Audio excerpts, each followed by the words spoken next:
The time traveler Tang Huang was supposed to be an ordinary university student, but a twist of fate turned him into a heavily indebted interstellar pioneer. In this universe filled with advanced technology and lurking dangers, he is about to embark on an incredible adventure. Attention all pioneers. The Stargate is about to open. Please take your positions. A deafening broadcast jolted Tang Huang awake. He suddenly found himself in a narrow corridor, surrounded by 4 towering mechanical guards, and clad in a form-fitting exoskeleton suit. Before Tang Huang could fully gather his thoughts, a flood of memories surged into his mind. He quickly realized his situation. He had traveled from 21st century Earth to the interstellar era, becoming a newly graduated interstellar pioneer. This was part of an ancient ruins exploration mission led by the Yada Empire and several other interstellar civilizations. At that moment, a virtual screen appeared before Tang Huang. A scaly alien face filled the screen, speaking in a threatening tone. Mr. Tang Huang, are you ready? The Stargate is about to open. Please enter the ruins sector promptly. I hope you find something valuable and pay back my money soon.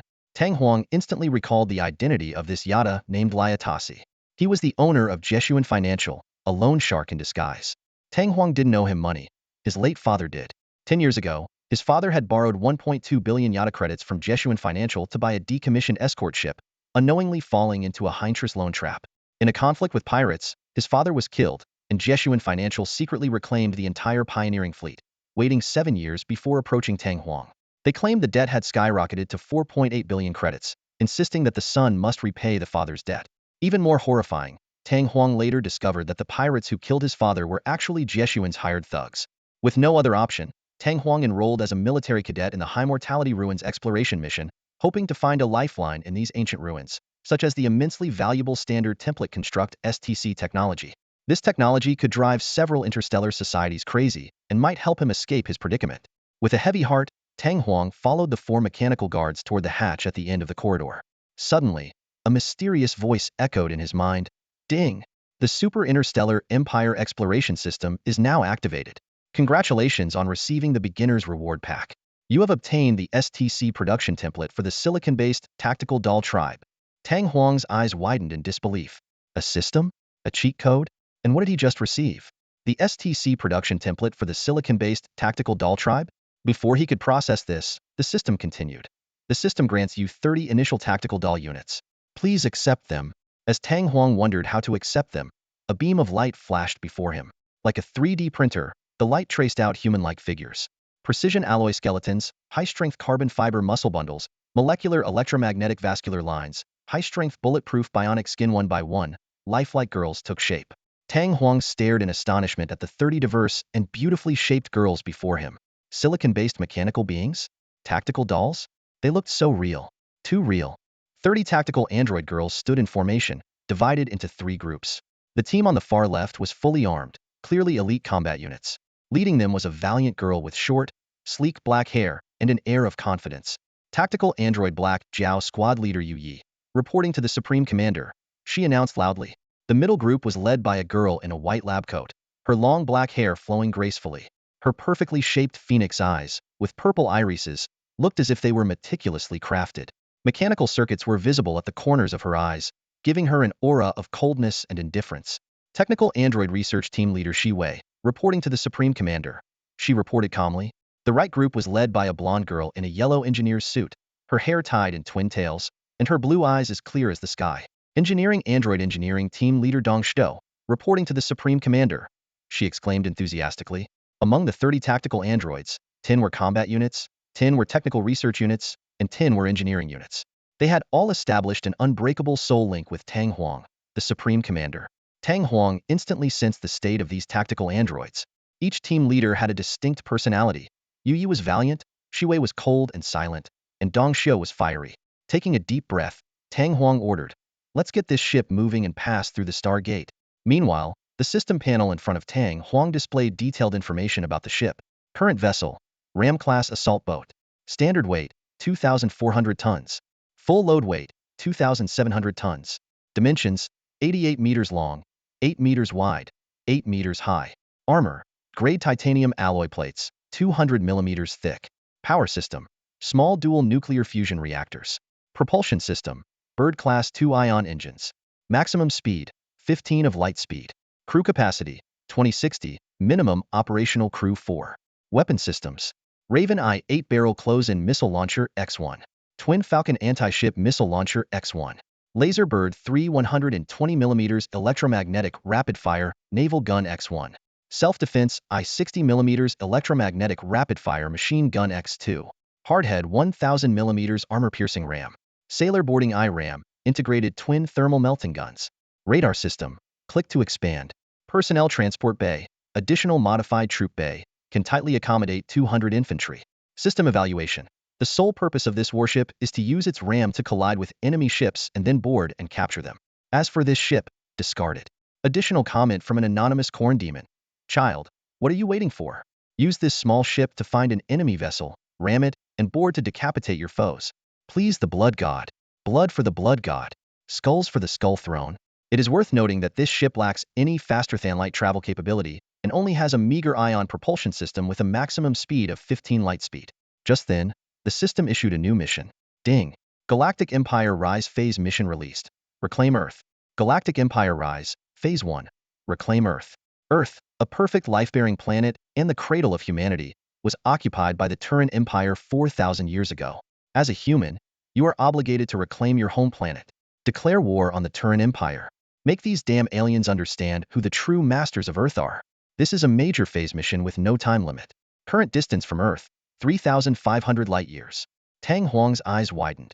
This mission was no small feat with his current ship, capable of only 15 light speed.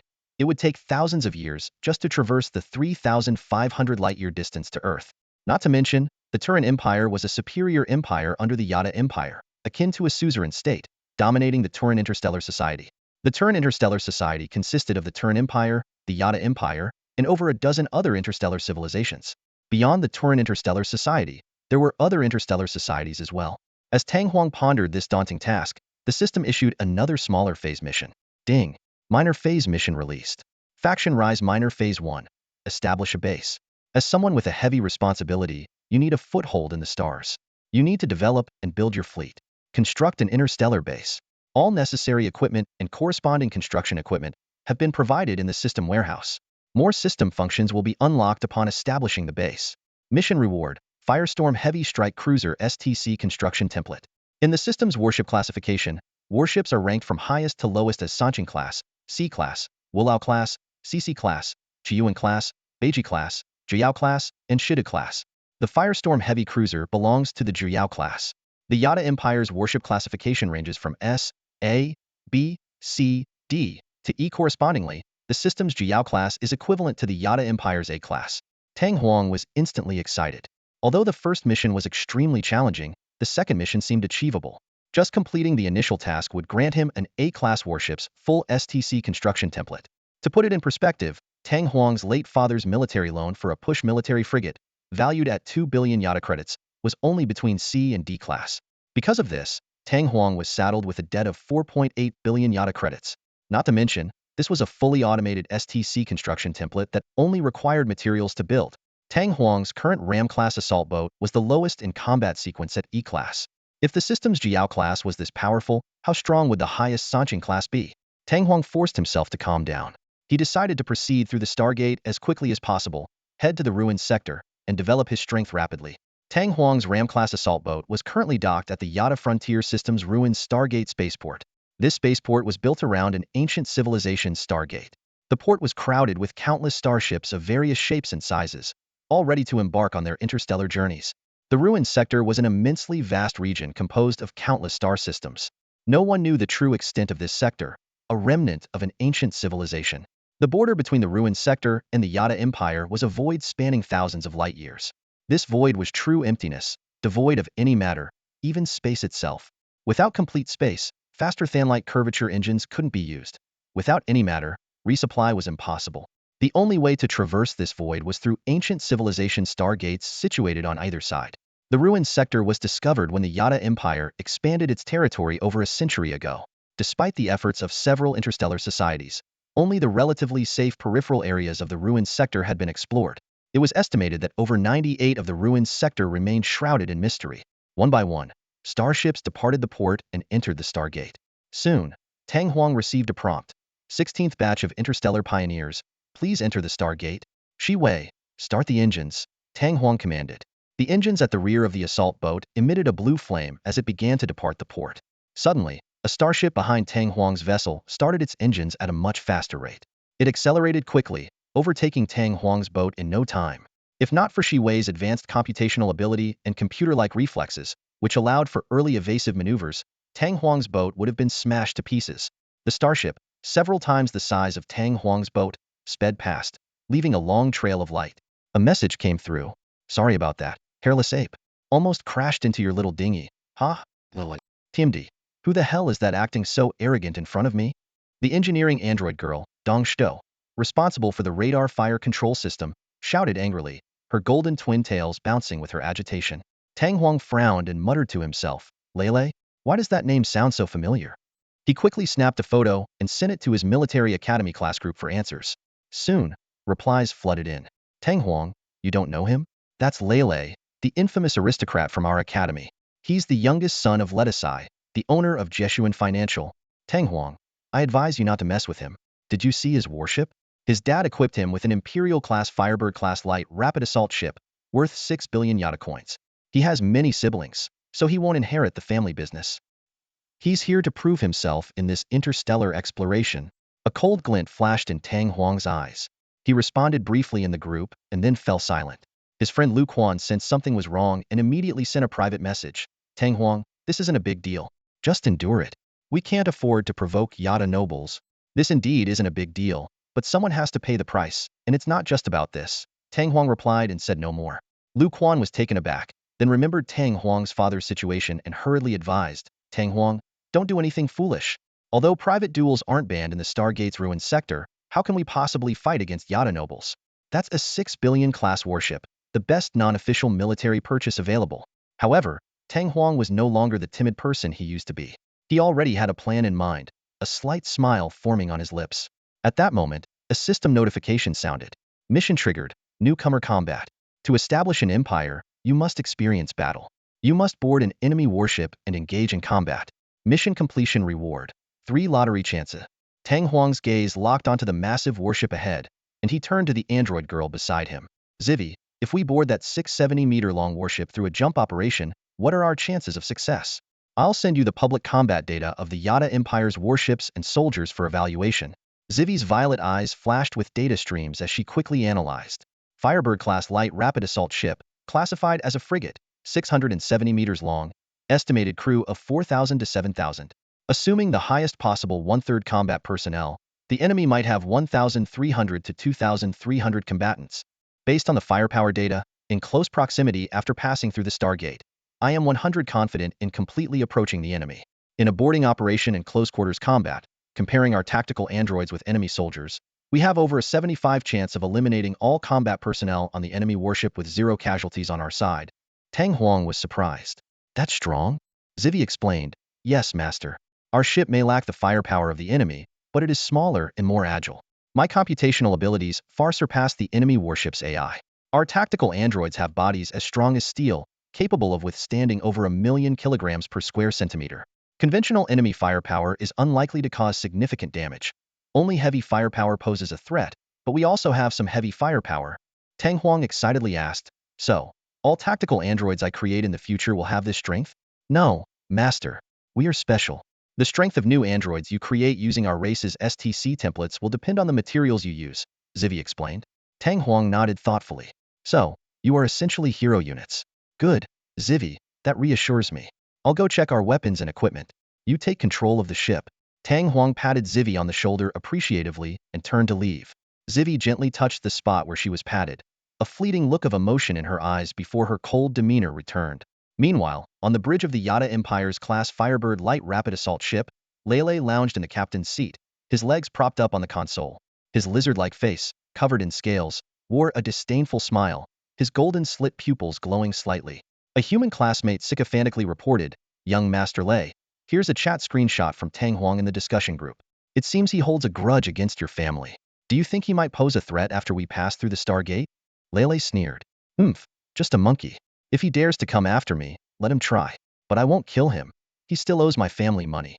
Do you think a superior being would care about the threats of a lowly monkey? The sycophant continued to flatter.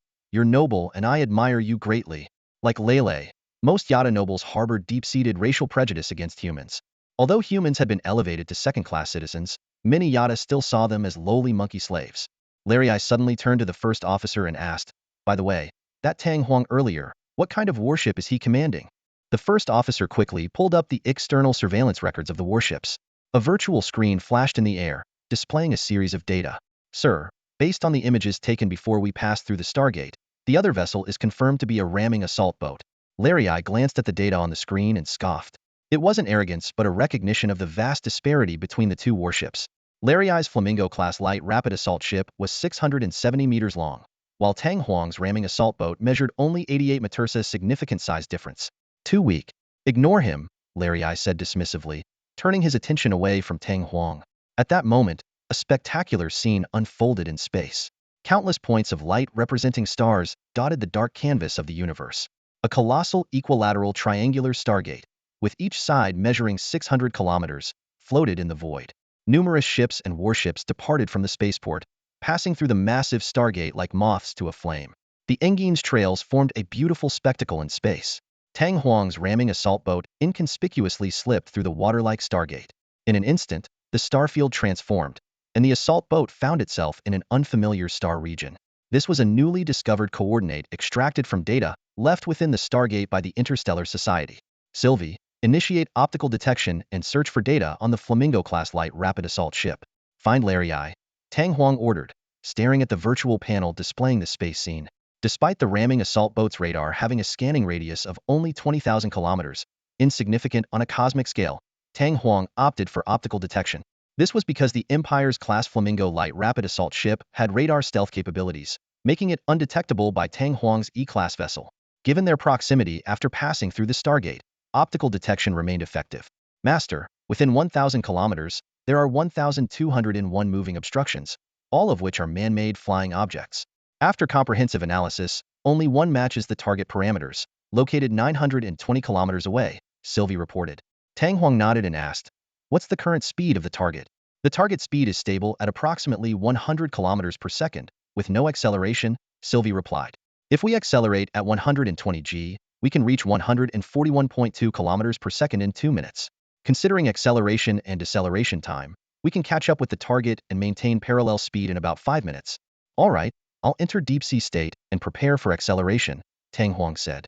A spherical operation pod rose from the floor, and Tang Huang entered, being immersed in deep-sea acceleration fluid. Once ready, the assault boat began its acceleration. Amidst the dense fleet, the small vessel suddenly sped up, its engines trailing light for kilometers. Within 2 minutes, it reached 141 kilometers per second. During this time, the Flamingo warship had moved 12,000 kilometers, but the distance between them was closing. Distance to target, 4,452.8 kilometers. No response from the enemy, Sylvie reported. Distance reduced to 3,507 kilometers. Initiating deceleration. Estimated 35 seconds to achieve parallel speed of 100 kilometers per second with the enemy. At this moment, alarms blared on the Flamingo warship's bridge, red lights flashing. "Sir, a ship is rapidly approaching from behind. Estimated to reach us in 25 seconds, the first officer urgently reported. Larry sprang to his feet, staring at the virtual screen. Shock, confusion, disdain, and anger flashed through his mind. "It's that brat Tang Huang's ship. He actually dares to make a move on me? How dare he?" Larry slammed his fist on the control panel, shouting in rage, "Sink him for me." On the bridge, the radar and fire control personnel had data cables connected to the fire control radar at the back of their heads. Their thoughts manipulated the warship with astonishing speed. 6 directed energy thermal fusion ion beam cannons quickly adjusted their barrels to aim rearward. In an instant, 6 crimson beams sliced through the darkness of space, cutting across the stars like straight red lines. Lyle sneered disdainfully, his sharp teeth flashing. He thought to himself, the Flamingo-class light rapid assault ship is the backbone of the Yada Empire's fleet. Unlike those escort ships equipped with numerous Closian defense systems, it is designed for swift, powerful assaults. The 6 high-powered thermal fusion ion beam cannons can easily melt through the armor of enemy light warships and even threaten class cruisers, let alone Tang Huang's pitiful E-class assault craft. Lyle anticipated that a single volley would penetrate Tang Huang's fragile 200mm armor. He absent-mindedly thought about Tang Huang's debt issues, but quickly dismissed the thought. After all, to a lower-ranking scion like him, the life of a human was insignificant. Suddenly, A shout interrupted Lai Lei's thoughts. Bad news. Our attack has been evaded. The enemy is still decelerating and closing in. Lai Lei's eyes widened in disbelief as he roared. What? How is that possible? At a distance of less than 3,000 kilometers, how could they evade a light-speed directed energy weapon attack? In reality, while the light-speed attack itself couldn't be dodged, the enemy could react before the attack was fired. The glow of the thermal fusion ion beam before firing was a blatant signal to someone like Shi Wei, whose thought speed surpassed that of ordinary supercomputers. With the slightest maneuver, she could easily steer the assault craft, speeding over 100 kilometers per second, out of harm's way. Lai Lei quickly thought of a countermeasure. Can we accelerate instantly to shake them off? But he soon realized it was impossible. The distance was too close. The enemy would catch up before their engines reached full power, and there was no time to enter deep-sea mode. Now, Lai Lei had only one option left: completely destroy Tang Huang's assault craft. But how to do it quickly? Given the opponent's demonstrated evasion skills, only missiles could effectively track them. However, the Flamingo, as a rapid assault ship, was equipped for high-stakes missions and lacked conventional missiles. Besides numerous light close-in defense guns and small close-in defense laser arrays for self-defense, it only had torpedoes for large warships and a railgun for penetration attacks at the bow. Lai Lei regretted choosing a warship with insufficient firepower against small targets. However, a crew member reminded him, "Master, don't worry. Though we lack firepower against small, fast targets, our warship's flanks are equipped with numerous light close-in defense guns and small close-in defense laser arrays. Even though the enemy is directly behind us now, if they attempt to board us, as soon as they approach our flanks, their thin armor won't withstand the concentrated light firepower for even a moment." Overjoyed by the suggestion, Lai Lei decided to wait for the enemy to approach. In the high-speed chase, the distance between the two ships rapidly closed. 2,000 kilometers, 1,000 kilometers. At such a distance, given their speeds, they would be fully engaged in less than 10 seconds. Lai Lei was sure Tang Huang would change direction at this distance. Sure enough, as the enemy ship's position changed, the Yada soldier operating the radar system exclaimed, detecting a large number of missile radiation sources. The enemy has launched numerous missiles. They're approaching us from the flank under missile cover. The Ram-class assault craft was equipped with Raven-I 8-cell close-in missile launchers and Twin Eagle anti-ship missile launchers. Although it didn't have many launch cells, Shi Wei had preemptively launched all missiles, sending over 100 missiles screaming out. Using her exceptional piloting skills, she used the missiles to draw the enemy's side fire as cover and swiftly approached the Flamingo warship from the flank. All the Yada soldiers on the Flamingo's bridge were wide-eyed in shock, watching the scene unfold in disbelief. Lai Lei shouted in astonishment. How is this possible? Not even the Yada Empire's top-level shipborne AI could perform such calculations and maneuvers. How could Tang Huang, a penniless guy burdened with debt, have such capabilities? Suddenly, alarms blared. 5 seconds. The enemy ship is heading straight for us. 4 seconds. Lai Lei roared. All side firepower. Concentrate fire. However, Shi Wei had already adjusted the assault craft's angle, approaching from the side in a tilted position. Most of the area taking the fire was concentrated on the Ram-class assault craft's head, which was equipped with a 1,000 thick, precision-engineered ram and twin close-range, thermal fusion cannons, the sturdiest part of the craft. 3 seconds. 2 seconds. 1 second. Boom. The entire Flamingo warship shook violently, a deafening roar echoing from within. The Ram-class assault craft's 3-meter-long precision-engineered ram instantly pierced the enemy ship. Immediately after, the bow's thermal fusion cannons activated. Despite their meager range of 500 meters, at such close distance, their power was overwhelming. The Flamingo warship, although 670 meters long, was a light rapid assault ship with relatively thin armor. With the 3-meter-long ram already embedded, the gushing thermal fusion laser quickly burned through the remaining armor layers. The 88-meter-long assault craft deeply embedded itself into the 670-meter-long Flamingo warship, like a sharp dagger thrust into a giant beast. Feeling the violent tremors beneath his feet, Lai Lei's golden pupils trembled violently, and he muttered in disbelief. They just came in like that? The middle deck has been breached. The enemy is right below the bridge. Lai Lei's heart pounded violently, his eyes bloodshot. He never imagined that Tang Huang would actually break through the defenses. Despite the dire situation, Lai Lei still held on to hope. The Flamingo warship had a crew of 5,000, including over 2,000 retired soldiers from the Yada Empire, forming 4 Marine battalions and a spacefighter squadron. Although large-scale equipment couldn't be deployed in time, the single-soldier power armor of the armored battalion was sufficient. Lai Lei sneered at the thought. Tang Huang's small assault craft could have no more than 200 men. How could they possibly be a match for him? The passageway on the middle deck was filled with smoke, and the ground was littered with melted armor fragments. A 3-meter-wide hole in the wall, still smoking, marked where the assault craft had rammed through. A half-cybernetic officer with one eye yelled orders, urging the soldiers into position. Fully armed Jesuan soldiers quickly lined up on both sides of the passage, and a formidable medium-powered armor slowly took its place, its 30mm electromagnetic cannon aimed at the smoldering hole. Suddenly, two objects flew out of the hole, instantly releasing a thick cloud of smoke. The one-eyed officer stared intently at the smoke screen but saw nothing. Then, deafening gunfire erupted. Two streams of bullets tore through the smoke, instantly shredding the armor of over a dozen soldiers and even destroying the medium-powered armor. The Jesuan soldiers fell into chaos, firing wildly in panic. As the smoke cleared, a shocking scene emerged. A group of tall, stunningly beautiful girls, each wielding massive firearms that seemed completely disproportionate to their slender frames, emerged from the hole. On the bridge, the first officer was dumbfounded by the surveillance footage. Those enormous firearms were old-fashioned 40mm anti-armor machine guns. How could such seemingly delicate girls handle these high-recoil weapons? Engineering humanoids Dong Xiao and Yu Yi each wielded a 40mm machine gun, mercilessly mowing down the enemies on both sides of the passage. The other girls also demonstrated astonishing combat prowess, effortlessly slaughtering the Jesuan soldiers. Lai Lei watched all this unfold through the monitors, nearly driven mad. He frantically ordered all available forces to stop these monsters at any cost. However, the situation spiraled beyond his imagination. The news of Colonel Shima's death arrived, throwing the first officer into a panic. Lai Lei screamed, ordering that the enemies must be stopped. Suddenly, the gunfire ceased.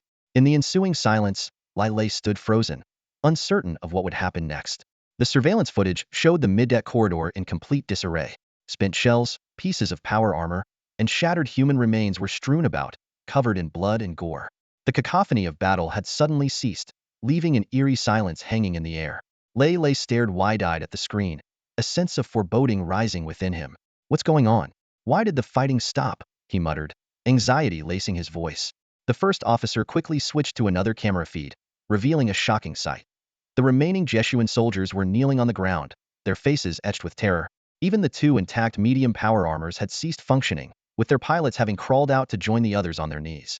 Young master, the remaining soldiers on the middeck have surrendered, the first officer said, his voice trembling with disbelief. What? Lai Lei exclaimed, unable to accept the reality. These soldiers were retired veterans, highly skilled in combat, belonging to Jesuan Corporation's Armed Security Division. Yet, at their core, they were just ordinary workers, earning a few thousand yada credits a month.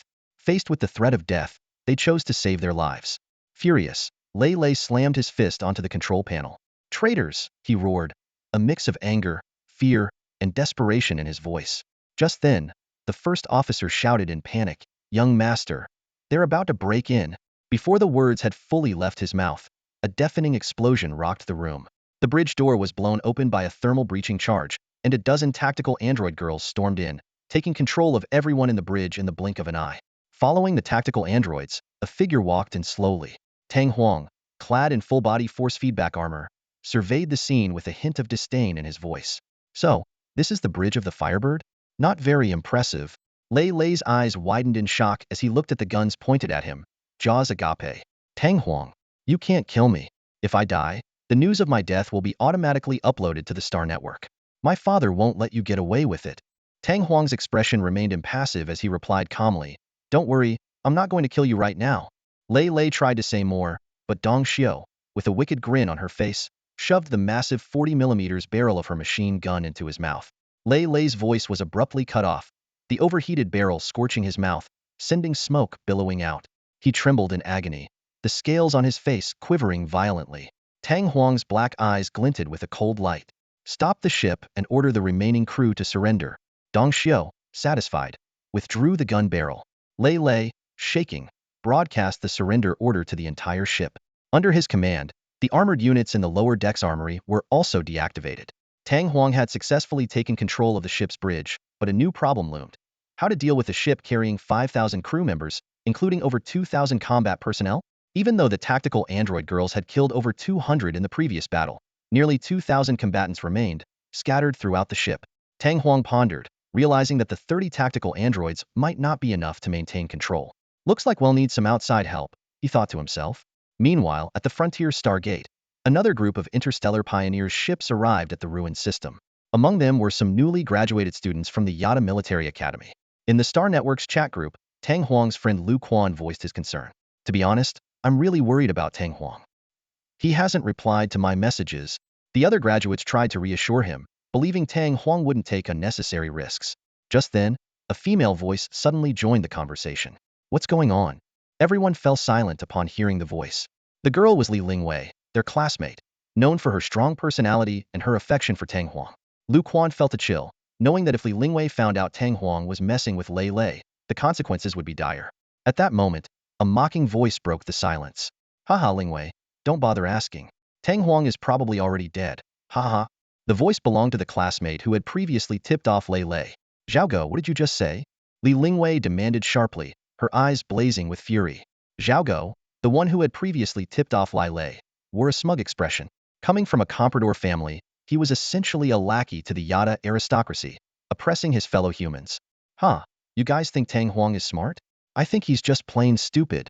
Zhaogo sneered, sending a link with a flick of his wrist.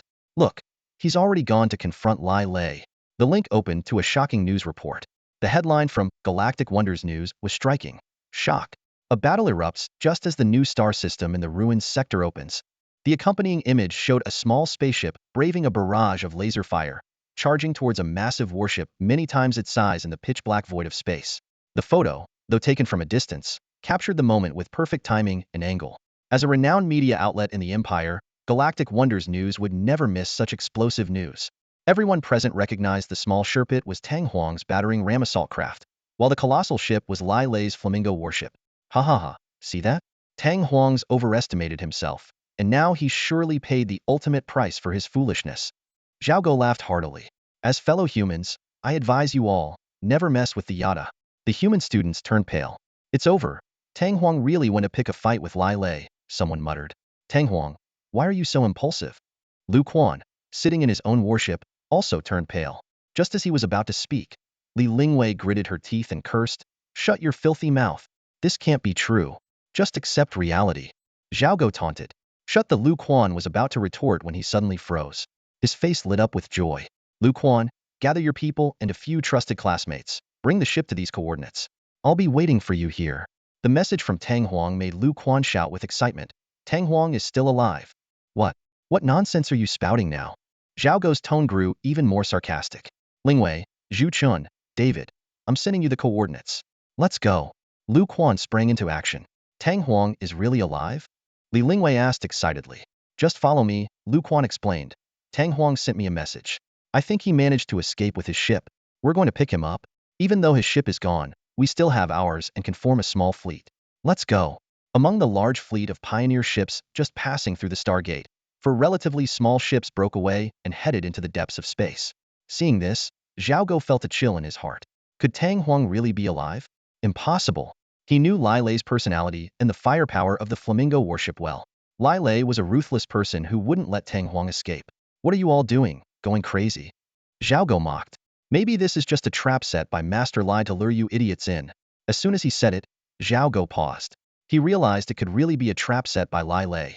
If Lei Lei had captured Tang Huang and sent out a message through his neural chip, the goal would be to lure everyone in and eliminate them. By saying this out loud, wasn't he ruining Master Lai's plan? Realizing this, Zhaogo's face turned ashen. He couldn't afford Lei Lei's wrath. But Lu Quan and the others ignored him, giving Zhaogo a moment of relief. He quickly sent a message to Lei Lei. Master Lai, were you trying to lure Lu Quan and the others to the coordinates to eliminate them? You succeeded. They're heading to the coordinates now.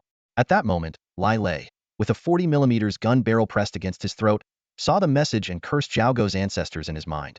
What the hell? In my current situation, you think this is a trap? Eliminate them? I'm about to be eliminated myself. But he dared not reply, as he was not only under the gun but also had a tactical humanoid's data line connected to his brain, with every move monitored by Tang Huang. The Flamingo warship was currently docked on a small asteroid about 2 kilometers in diameter. Tang Huang was waiting there for Lu Quan's arrival. Supreme, we found something. You should come and see this. Tang Huang received a message from Yu Yi. Most of the tactical humanoids were busy confiscating the weapons and equipment of the combat personnel on the warship, while a few remained on the bridge to control Lei Lei. Tang Huang quickly headed to Yu Ye's location, the lower deck of the Flamingo warship, in a room adjacent to the armored units and space fighter base. Under Yu Ye's protection, Tang Huang entered the room and was met with a shocking sight. Rows of biological preservation tanks, about 100 in total, Each tank contained a living human girl, their bodies intact but their foreheads neatly cut open, exposing their brains submerged in preservation fluid. Each brain was connected to several neural data lines. Supreme, take a look at this data we just found. Yu Ye's dark eyes flashed with a stream of data. Tang Huang received the data and began reading carefully. Batch cargo list. Human female brain cargo number 132451. Current status, vegetative sleep.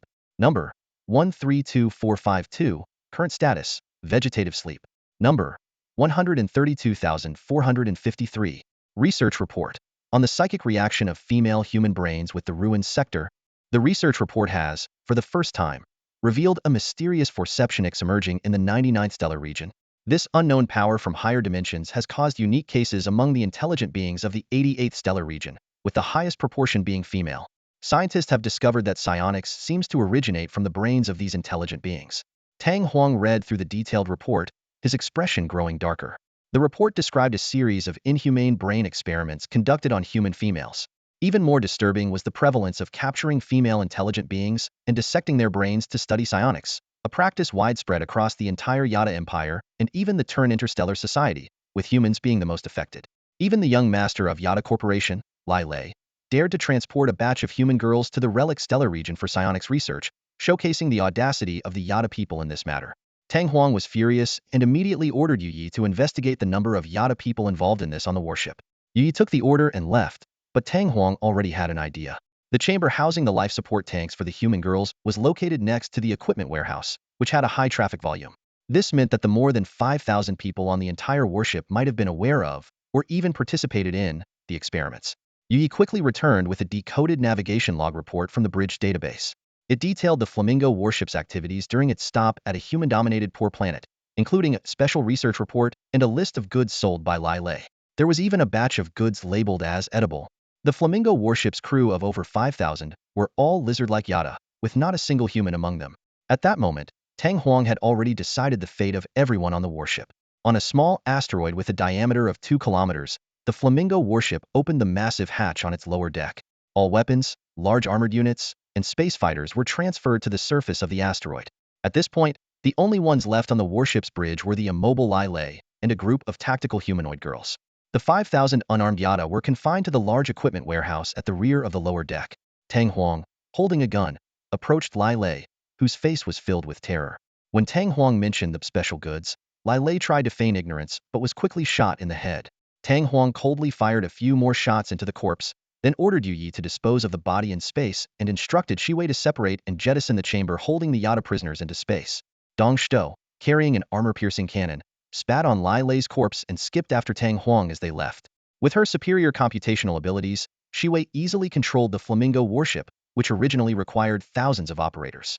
She piloted the warship into space, separated and discarded the large equipment warehouse from the lower deck, and then fired the 6 high-power thermal plasma beam cannons simultaneously, completely destroying the jettison chamber. After completing this, the warship landed back on the asteroid. At this moment, the system notified Tang Huang that he had completed the novice combat mission and earned 3 lottery chances. More system functions would be unlocked after establishing a base. Once the warship had docked again, Dong Xiao and the other engineering humanoids began dismantling the now-defunct ram combat assault boats and repairing the warship's breaches. Just as Tang Huang was preparing to pilot the repaired warship to find a suitable location to establish a base, he received an encrypted message from Lu Quan. Lu Quan, mistakenly believing Tang Huang had been captured, stated that they had arrived and were hiding behind another asteroid, ready to organize a rescue squad. Tang Huang, torn between amusement and exasperation, replied that he had already taken control of the situation. However, Lu Quan seemed unconvinced and insisted on organizing an assault. Tang Huang felt helpless about this. Tang Huang sent a brief encrypted message to his comrades. "Damn it, Lu Quan. You can't stand to see me doing well, can you? I told you I'm fine. Come over here." Lu Quan's eyes widened in disbelief as he received the message, realizing that Tang Huang might indeed be safe. He quickly relayed the good news to the others. "Guys, Tang Huang is fine." Everyone breathed a sigh of relief upon hearing this. Li Lingwei, who had been worried all this time, finally smiled. However, Lu Quan suddenly remembered something, and his expression changed. Wait, did Tang just say he killed Lai Lei? This information hit the team like a bombshell, leaving them stunned. David's mouth dropped open in disbelief. How is that possible? The Flamingo warship is the Empire's most formidable small interstellar vessel. He began listing the warship's powerful weapon systems and defenses, from plasma beam cannons to warp engines, all of which were top-notch technology. Despite their doubts about Tang Huang's feat, Li Lingwei decisively suggested, regardless, let's go find Tang Huang first. A few minutes later, their spaceship arrived at the asteroid where Tang Huang was located.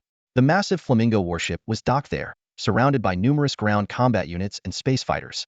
Tang Huang had been waiting for them. As soon as Lu Quan saw Tang Huang, he rushed up and punched him in the chest, then marveled at the colossal vessel behind him. Tang, you're really alive. Damn, is this the Flamingo warship?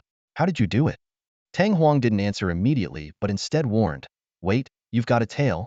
He then issued a command to the warship, and a red beam shot into space, followed by an explosion in the distance. It was Zhao Go, that traitor, David said through gritted teeth. Tang Huang nonchalantly replied, well, that's taken care of. Facing Lu Quan's questions, Tang Huang simply explained, it was straightforward. Once I passed through the Stargate, I launched a close-range assault, boarded the ship, and captured Lai Lei. This explanation left everyone dumbfounded, and all they could say was, impressive. However, Tang Huang soon noticed Li Lingwei's presence and, surprised, pulled Lu Quan aside to ask why she was there. After learning the situation, Tang Huang's expression grew serious. I won't go into details, but I'm not out of danger yet, Tang Huang explained gravely. Letters will definitely know about Lai Lei's death, and he won't let me go. This means we're now enemies with the Empire's military. Tang Huang told his comrades that he planned to stay in the ruins sector to avoid dragging them into trouble. Everyone fell silent upon hearing this. Although Li Lingwei was worried, she understood the gravity of the situation. Before parting ways, Tang Huang gave some equipment to his comrades. After everyone left, he returned to the Flamingo warship and went to the chamber where special cargo was stored. Facing rows of girls submerged in biostasis tanks, Tang Huang fell into deep thought. Just then, Sylvie's voice echoed. Master, you can give them new life. What do you mean? Tang Huang asked, puzzled. Sylvie explained, since you obtained our race's STC module, you have the ability to Ironheart assimilate. You can transform other intelligent beings into our tactical humanoid mechanical girls. For these girls in a vegetative state, this is the best option. They will join us and pledge their loyalty to you. Flesh is weak, but machines ascend. Sylvie's words resonated in the chamber, pointing Tang Huang toward a new path.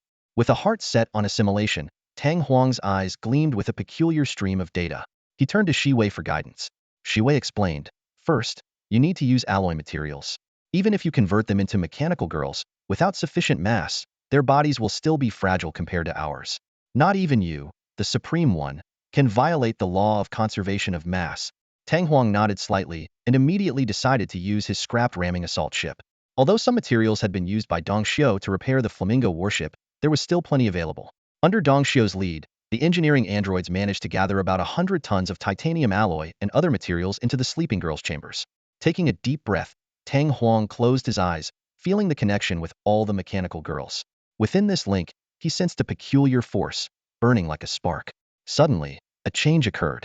A beam of light burst from Tang Huang, enveloping all the alloy materials and the 100 girls in the biosustaining tanks. Under this light, the girls' brains and flesh began to decompose and restructure at the atomic level. During this process, the girls fell into a painful dream. In the dream, they experienced all the vulnerabilities of carbon-based life, barely surviving hunger, unable to resist disease, helplessly struggling under tyranny. But today, it would all come to an end. Flesh is weak. Mechanical ascension. With a flash of pure blue light, 100 perfectly shaped mechanical girls appeared before Tang Huang. Their eyes glimmered with streams of data, and their bodies held power far beyond that of flesh. Hail the Supreme One! The newly born mechanical girls gazed at Tang Huang with devotion, adoration, and fervor. Tang Huang nodded slightly, instructing Dong Xiu to distribute equipment and clothing to them. Just then, a tactical android girl stepped forward. As she was about to speak, sparks flashed across her forehead. Instinctively, Tang Huang reached out to support her, but they both fell due to her weight. Dong Xiu quickly separated them. The sparks on the girl's forehead gradually subsided, and she awoke, staring at Tang Huang with unique pink eyes. A system notification sounded, announcing the discovery of a special UNITA psychic girl. What is your name? Tang Huang asked. Supreme One, I am Ruby, your humble follower. The girl answered, her eyes filled with fervent worship. Tang Huang cleared his throat and decided to set aside this unexpected discovery for now. Get serious, put on your equipment. We're heading deeper into this star system. With everything ready, Tang Huang's team now included 100 combat androids, among them the mysterious psychic girl. The Flamingo warship ignited its engines, leaving the asteroid behind, heading into the dangerous and opportunity-filled depths of the star system. Meanwhile, in the core star region of the Yada Empire, within the Holy Relita star system, leaders from the Jesuan Corporation was negotiating with the Imperial military. Suddenly, his expression turned sorrowful through the biological life detection system. He had learned that his beloved youngest son had died. What's wrong, Letas? The Empire general across from him noticed the change in Letas's expression and frowned. Letas took a deep breath, a flicker of pain in his eyes. My son is dead. The words had barely left his mouth when he felt a surge of anger rising in his chest. Someone had killed his son. The Empire general's brow furrowed further as he cautiously asked, should we pause the deal? No, it doesn't matter. Let's continue. Letas closed his eyes, his massive mechanical heart pounding rapidly in his chest. The biostabilizers quickly coursed through his body, and soon, the grief and anger dissipated. When he opened his eyes again, his golden slit pupils glowed intensely, and his face regained its composed demeanor. General, let's carry on with our discussion. The Empire general scrutinized Letas and nodded slightly, inwardly impressed. Truly one of the most successful merchants, to continue business negotiations right after learning of his son's death. About 2 hours later, the deal worth billions of Yada currency was sealed. Letas had acquired another batch of the Empire's active-duty interstellar warships. However, he felt no joy, only a deepening gloom. These newly purchased Empire warships were supposed to be deployed to the newly opened Relic Star region, where his younger son, Lele, was meant to establish a forward base. Now, everything had turned to ashes. Boss, you might want to see this. A subordinate's voice sounded in Letas's ear. Data streams flickered in his eyes, and a link appeared before him. He clicked it open to find a news article. Stargate Chronicles. Shock? First battle erupts in newly opened Relic Star region. Letas squinted, immediately recalling the simple AI he had deployed across the star network to gather information. The star domain's big data quickly sifted through, and he soon had several key pieces of information. A recent graduate of the Yada Empire Military Academy, assigned a decommissioned head hammer assault craft. And one name, Tang Huang. Tang Huang. Letas took a deep breath, but he couldn't believe Tang Huang had the capability to kill his son. If Tang Huang was indeed involved, he must have been just a pawn. Someone was exploiting Tang Huang and the company's conflicts, stirring trouble from the shadows. There had to be a larger force at play behind this. They aimed to provoke me through these means, to enrage me. Letas's eyes gleamed. Well, they've succeeded. Tang Huang may be a minor player, but I'll play along, starting by eliminating this small piece. Data streams flickered wildly in his eyes. But I can't act directly. Relay my order. Issue a bounty to the major raider factions in the Relic Star region. A bounty on Tang Huang, alive. 1 billion Yada currency. The explored Relic Star region comprised 117 star systems. Tang Huang was in the 117th, while the first 116 were mostly occupied by various interstellar civilizations, with numerous fleets stationed there. The remaining star systems were either extremely dangerous or chaotic, filled with wild interstellar species and space pirates, in stark contrast to the tranquility of the major interstellar societies. The major interstellar societies, including the Turan Interstellar Society where the Yada Empire was located, had 3 mainstream faster-than-light travel methods. 1. Stargates, allowing instant travel between 2 points as long as both ends have a gate. 2. Natural curvature jump nodes, utilizing string mesh link points in space, allowing ships to jump between nodes. Distance between nodes varied from a few light years to hundreds of light years. 3. Curvature jump engines, enabling ships to achieve faster-than-light travel by manipulating space when not near a curvature jump node. The more advanced the engine, the further it could reach. Currently, Yada Empire's active warships could jump within 10 light days of a space node. Not all star systems in the Relic Star region were connected. Initially, space storms separated them.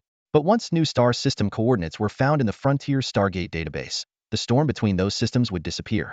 The 117 explored star systems were now interconnected, while unexplored systems still had dangerous space storms blocking the way. Tang Huang was in a single star system with a red giant star nearing the end of its life. Though the star was old, the likelihood of a supernova was still minimal, not a current concern for Tang Huang. At this moment, Tang Huang was struggling to find a hidden and safe location for his base. The area needed to have ample mineral resources for development. If he chose an asteroid belt, the selected asteroid couldn't be too small. It had to be large enough to provide natural cover for the base. Tang Huang was currently on the edge of the star system. Although there were many asteroids around, none were large enough to meet his requirements. He needed to continue exploring to find a more suitable location for his base. Tang Huang piloted the stolen Flamingo battleship deeper into the 117th star system. Ahead lay an asteroid belt similar to the Kuiper belt in our solar system, located about tens of billions of kilometers from the system's central star. The battleship's warp engine was at full power, propelling it at an astonishing speed of 5 times the speed of light, and it was expected to reach the star within 2 hours. First, Tang Huang ordered Sylvie to observe the planets in the star system.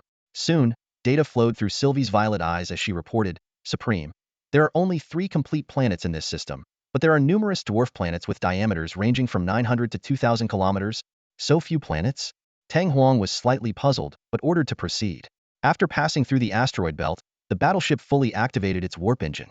As the engine ignited, a warp bubble formed, and the 670-meter-long Flamingo battleship was enveloped in colorful light, transforming into a straight beam and disappearing into the vast cosmos. After traveling about 30 billion kilometers, the battleship halted and exited warp mode. Ahead was a region densely populated with dwarf planets, ideal for establishing a base. Tang Huang asked Sylvie why they had stopped, and she explained. A dwarf planet has entered its orbital path ahead, and proceeding with the warp engine could be dangerous. Moreover, I observed that the distribution of these dwarf planets is quite abnormal. I suspect they were formed from the collapse of several planets that originally existed in this region. Upon hearing this, Tang Huang couldn't help but take a deep breath. He pondered what this star system had experienced in the distant past, but also realized that if these dwarf planets were reformed from collapsed planets, their surfaces were likely safe. Indeed, this region is perfect for establishing a base. Sylvie nodded, adding, "Beyond this area are a few complete planets." Tang Huang had a plan in mind. He wanted to fully occupy this star system, but not immediately. The key to controlling a star system lies in managing the natural warp transition points.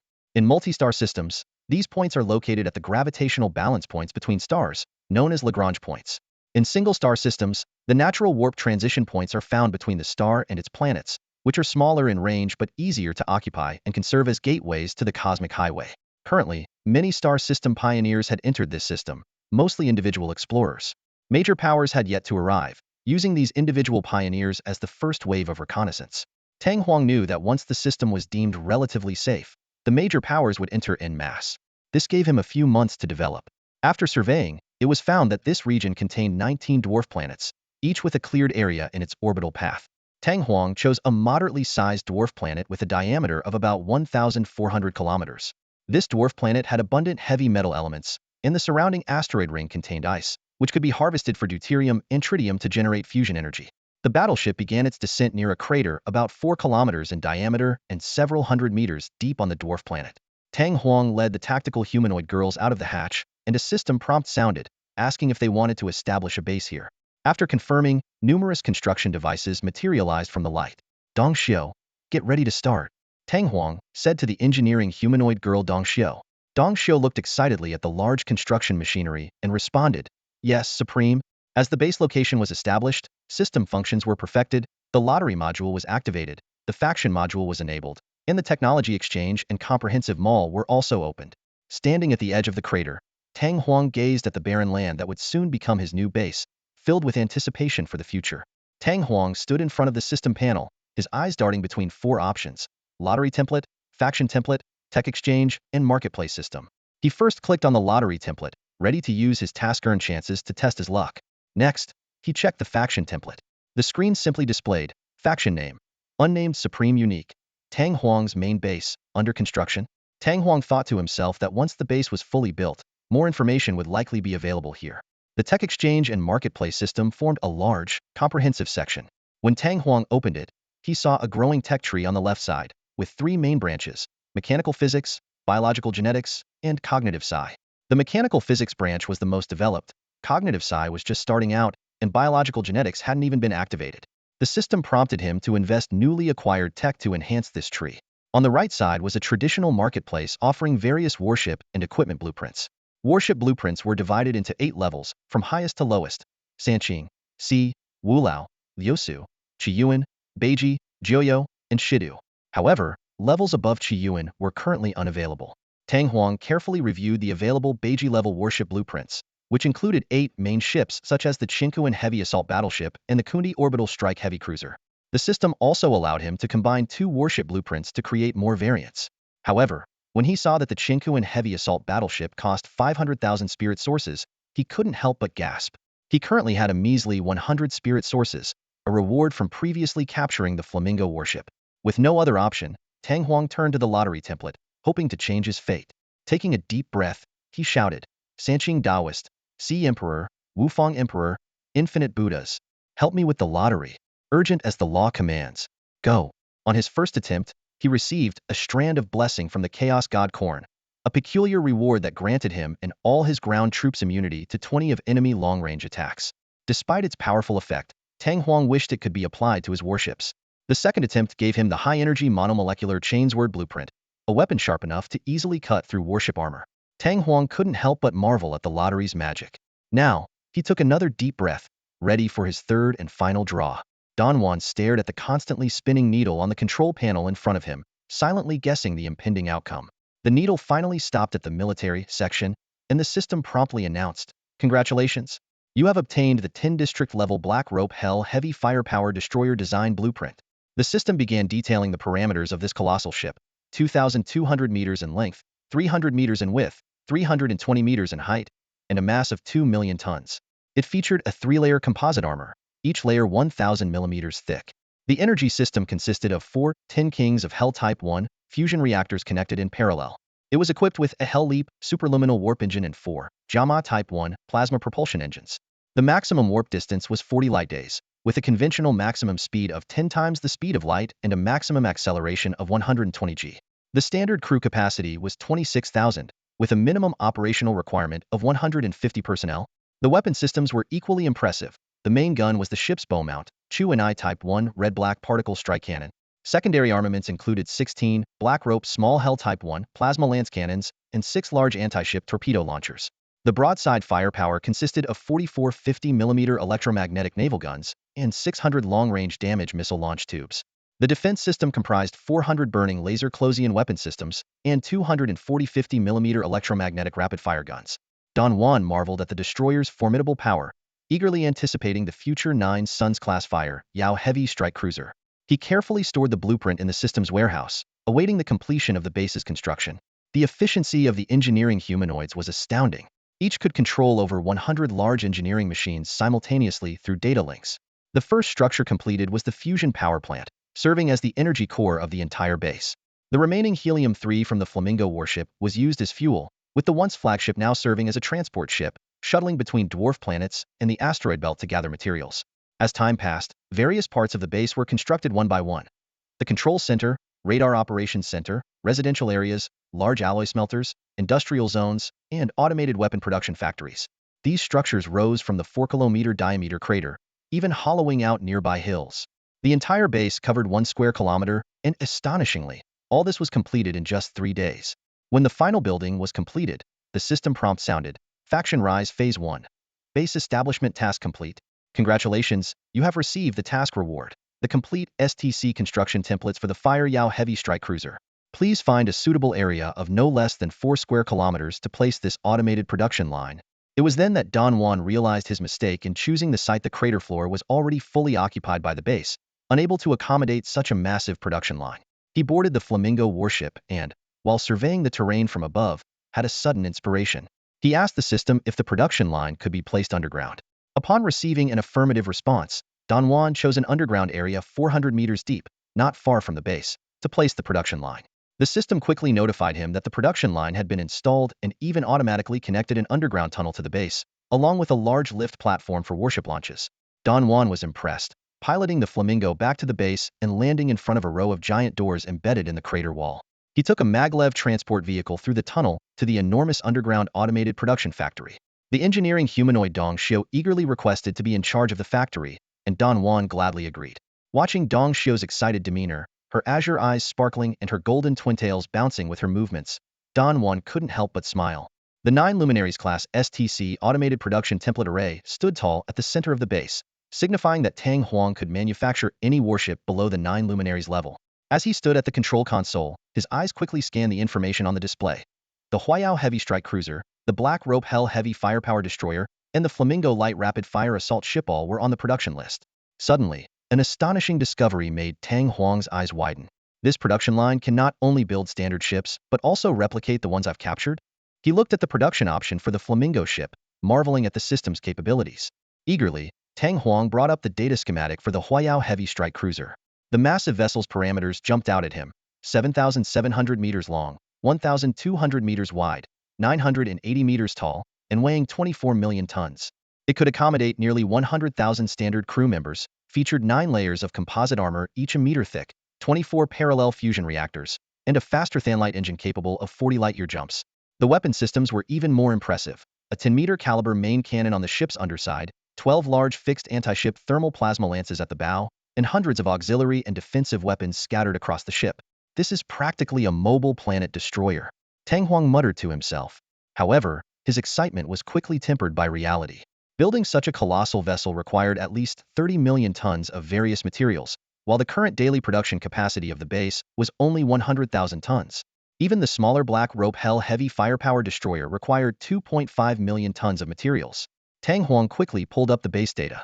A level 1 base, covering an area of 1 square kilometer, was equipped with all kinds of facilities.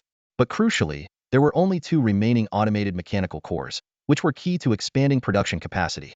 After weighing his options, Tang Huang decided to first expand 2 furnace industrial zones. As the command was issued, engineering humanoids in the base immediately sprang into action. The Flamingo ship was also requisitioned as a transport ship, shuttling between dwarf planets and asteroid belts to collect energy materials. Just as the new industrial zones were about to be completed, the system's notification sound chimed in. No automated mechanical cores remaining. To acquire more automated mechanical cores, please upgrade the base level.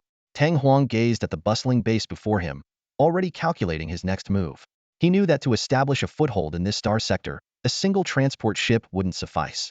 He needed more firepower, a fleet truly his own. And the starting point for all of this was the imminent completion of the first Black Rope Hell heavy firepower destroyer. Time flew by as the base operated around the clock, producing the various materials needed for warships, while construction proceeded at a feverish pace.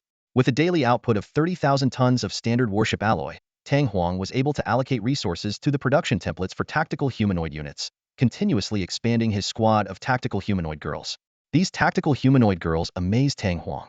They possessed their own thoughts and intelligence, resembling an entirely new intelligent species rather than mere machines. Thanks to their internal mechanical structure, these girls did not need to eat. They could recharge in various ways, including using an internal miniature fusion reactor or direct charging. This feature saved Tang Huang the trouble of procuring large quantities of food. On the 8th day, while browsing the relic sector on the Star Domain network and gathering information, Tang Huang received a communication from Dong Shou. Supreme. The first warship has been completed. Upon hearing this news, Tang Huang was thrilled and immediately rushed to the warship production base. Inside the base, a massive black warship rested on an enormous lift platform. This colossal vessel, measuring 2,200 meters in length, 300 meters in width, and 320 meters in height, delivered an overwhelming visual impact. Its unique black coating not only absorbed light but also effectively reduced damage from laser weapons. The 3 layers of 1000 thick alloy armor plates and internal honeycomb structure endowed it with remarkable damage resistance. Atop the warship, 16 Hell-I-type plasma lance cannons were neatly arranged, their menacing barrels intimidating all who looked upon them. Numerous missile silos were concealed beneath the sturdy alloy armor plates. The sides were equipped with large anti-ship torpedo launchers, 40 ancient I-type 450mm electromagnetic naval guns, and countless Closian weapon systems, all cleverly hidden under the first layer of armor. This Jida-class Black Rope Hell heavy firepower destroyer, with its sleek, angular design complemented by a black primary color and blood-red lines, exuded an aura of majesty, coldness, and terror, as if it were a warship from the underworld's elite forces. The system notified Tang Huang that it was time to name his faction. After some thought, Tang Huang decided to go with the system-generated name, Mech Celestial Court. He then named his first fleet, Mech Underworld Fleet. Tang Huang began assigning personnel to this warship. Although the standard crew requirement was 26,000, the presence of tactical humanoid girls, who needed no food and minimal maintenance, significantly reduced the actual number required. He allocated 8,130 tactical humanoids as follows: 2,000 engineering units for maintenance and repairs, 1,000 technical units for administration and navigation, and 5,000 combat units as Army or Marine forces. To equip these tactical humanoids, Tang Huang spent resources to acquire a series of designs for individual equipment and ground combat armor units, including Tianbing I-type powered exoskeleton armor, 20mm electromagnetic explosive rifles, 60mm electromagnetic rapid-fire armor-piercing cannons, Zhuke combat transport aircraft, and Xuanwu heavy armored tanks. Fully equipped, the combat humanoids were a sight to behold. Standing at 2.3 meters tall, clad in powered exoskeleton armor, wielding large-caliber explosive projectile weapons, with chainsaw swords at their waists, and their long, shapely legs encased in armor. Who could possibly resist such formidable and striking warrior women? With warships, you need a fleet structure. And with soldiers, you need a military organization. Although Tang Huang currently has only 2 warships and a few thousand soldiers, he is determined to first build a complete framework. Tang Huang began forming the First Legion, incorporating all combat units into it. His eyes were set on the future. With his ability to assimilate others into mechanical beings, he was confident he could eventually form multiple legions from various races. But for now, he had just this one legion, with a little over 5,000 members. He simply divided the legion. A regiment would consist of 1,000 soldiers, and a company would consist of 100. As he pondered the structure, a new message flashed before him. It was from Lu Quan. Spring, we're preparing to leave the ruined starfield. We can't survive here anymore. Tang Huang immediately initiated a video call. Lu Quan's 3D projection appeared before him. Lu Quan, are you really leaving the ruined starfield? Tang Huang asked. Lu Quan sighed and explained, yes, the number of interstellar pioneers flooding into the 117th star system far exceeded expectations, several times more than before. The core areas are occupied by ancient automated machinery, and small groups like us can't get near. The middle and peripheral zones, including the asteroid belts and damaged spaceports, have become fiercely contested areas. We just can't make it here. Tang Huang, deep in thought, replied, I suspect that some of these so-called pioneers aren't genuine explorers. What do you mean? Lu Quan asked, puzzled. Tang Huang explained, I'm being hunted by Jiesun Corporation. There's a black bounty on me in the dark web of the starfield. Some of these people who entered days after the Stargate opened are likely here because of that bounty. Damn, I knew Jiesun would make a move. Lu Quan cursed, then asked worriedly, Spring, are you okay over there? Don't worry, I found a place without any ruins to hide in, and there's hardly anyone around. Tang Huang reassured him, then inquired about another person. By the way, have you heard from Lingwei? She hasn't contacted me in a while. Lingwei? She left the ruined starfield a few days ago. Said she got a job offer from a human-led military company and rushed back to start. Lu Quan replied. A human-led military company? Where? Tang Huang repeated. I don't know. Lingwei didn't say, and she didn't tell you either? All right, I got it. Stay in touch. Okay, take care. We're leaving. The communication ended, and Lu Quan's projection disappeared. Tang Huang took a deep breath and gazed through the skylight at the vast universe, countless stars dotting the dark expanse. Time to make a move, Tang Huang said, standing up and contemplating his next steps. The base produced 300,000 tons of standard warship alloy daily, but a single Huiyang-class heavy strike cruiser required 24 million tons. At this rate, it would take months to produce enough alloy. Tang Huang knew he didn't have that much time. Based on his experience, major forces would enter the ruined starfield in about a month. He needed to ramp up production, which required automated mechanical cores. Each core cost 500 spirit sources, or he could earn them by completing system missions to upgrade the base. Regardless, he couldn't stay holed up in the base any longer. It was time to go out and make some money. Sylvia, stay at the base. Dongxiao, continue overseeing the warship production line. Yuya, Ruby, come with me to the warship. Tang Huang commanded, heading towards the warship. Upon hearing the order, Ruby's pink eyes flashed with data, automatically extracting the keywords, Ruby, come with me. Her face flushed, and she was about to leap towards Tang Huang from behind. A swift figure intercepted her, Yuya's long leg precisely kicking Ruby's face, sending her flying. Yuya maintained her high kick stance, showcasing her graceful curves and sharp demeanor. She lowered her leg, her piercing gaze full of disdain. Stop acting crazy. Suspended in midair, Ruby's body crackled with electricity. Her silver-white hair floated as if in a breeze, and the surrounding temperature plummeted, a layer of frost forming on the floor. Tomboy, mind your own business. Ruby retorted angrily. Yuya, expressionless, replied, the Supreme can't handle it. You don't want to harm him out of selfishness, do you? Hearing this, Ruby's anger turned to concern, her crystalline pink eyes welling with tears. You're right, I almost forgot. Supreme, I almost hurt you. Please punish me. Any punishment is fine. I can take it. She blushed and trembled. Ahem. Enough. Enough.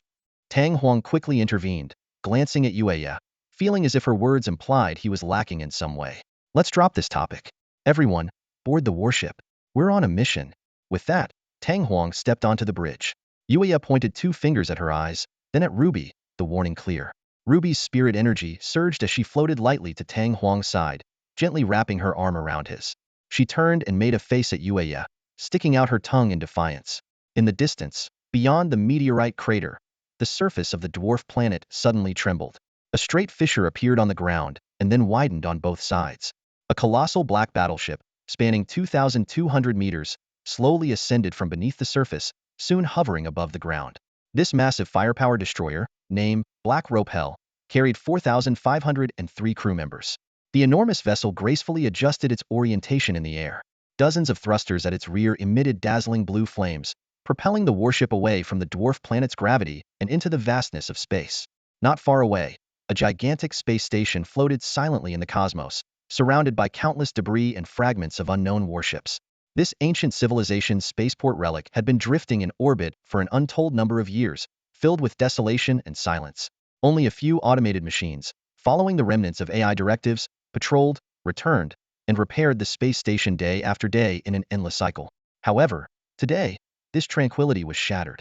Hundreds of interstellar ships of various shapes suddenly appeared, their tails trailing brilliant flames, slicing through the silent space as they approached the large space station. Hello viewers.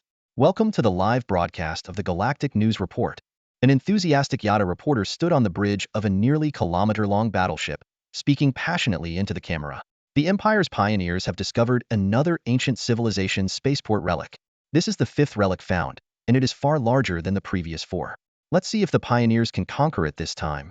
The reporter then introduced the sponsors of the live broadcast, including dozens of companies like Gorman Shipbuilding. Although the Galactic News Report's battleship did not participate in the relic exploration, their broadcast reached all 207 directly governed planets of the Yada Empire, boasting trillions of viewers.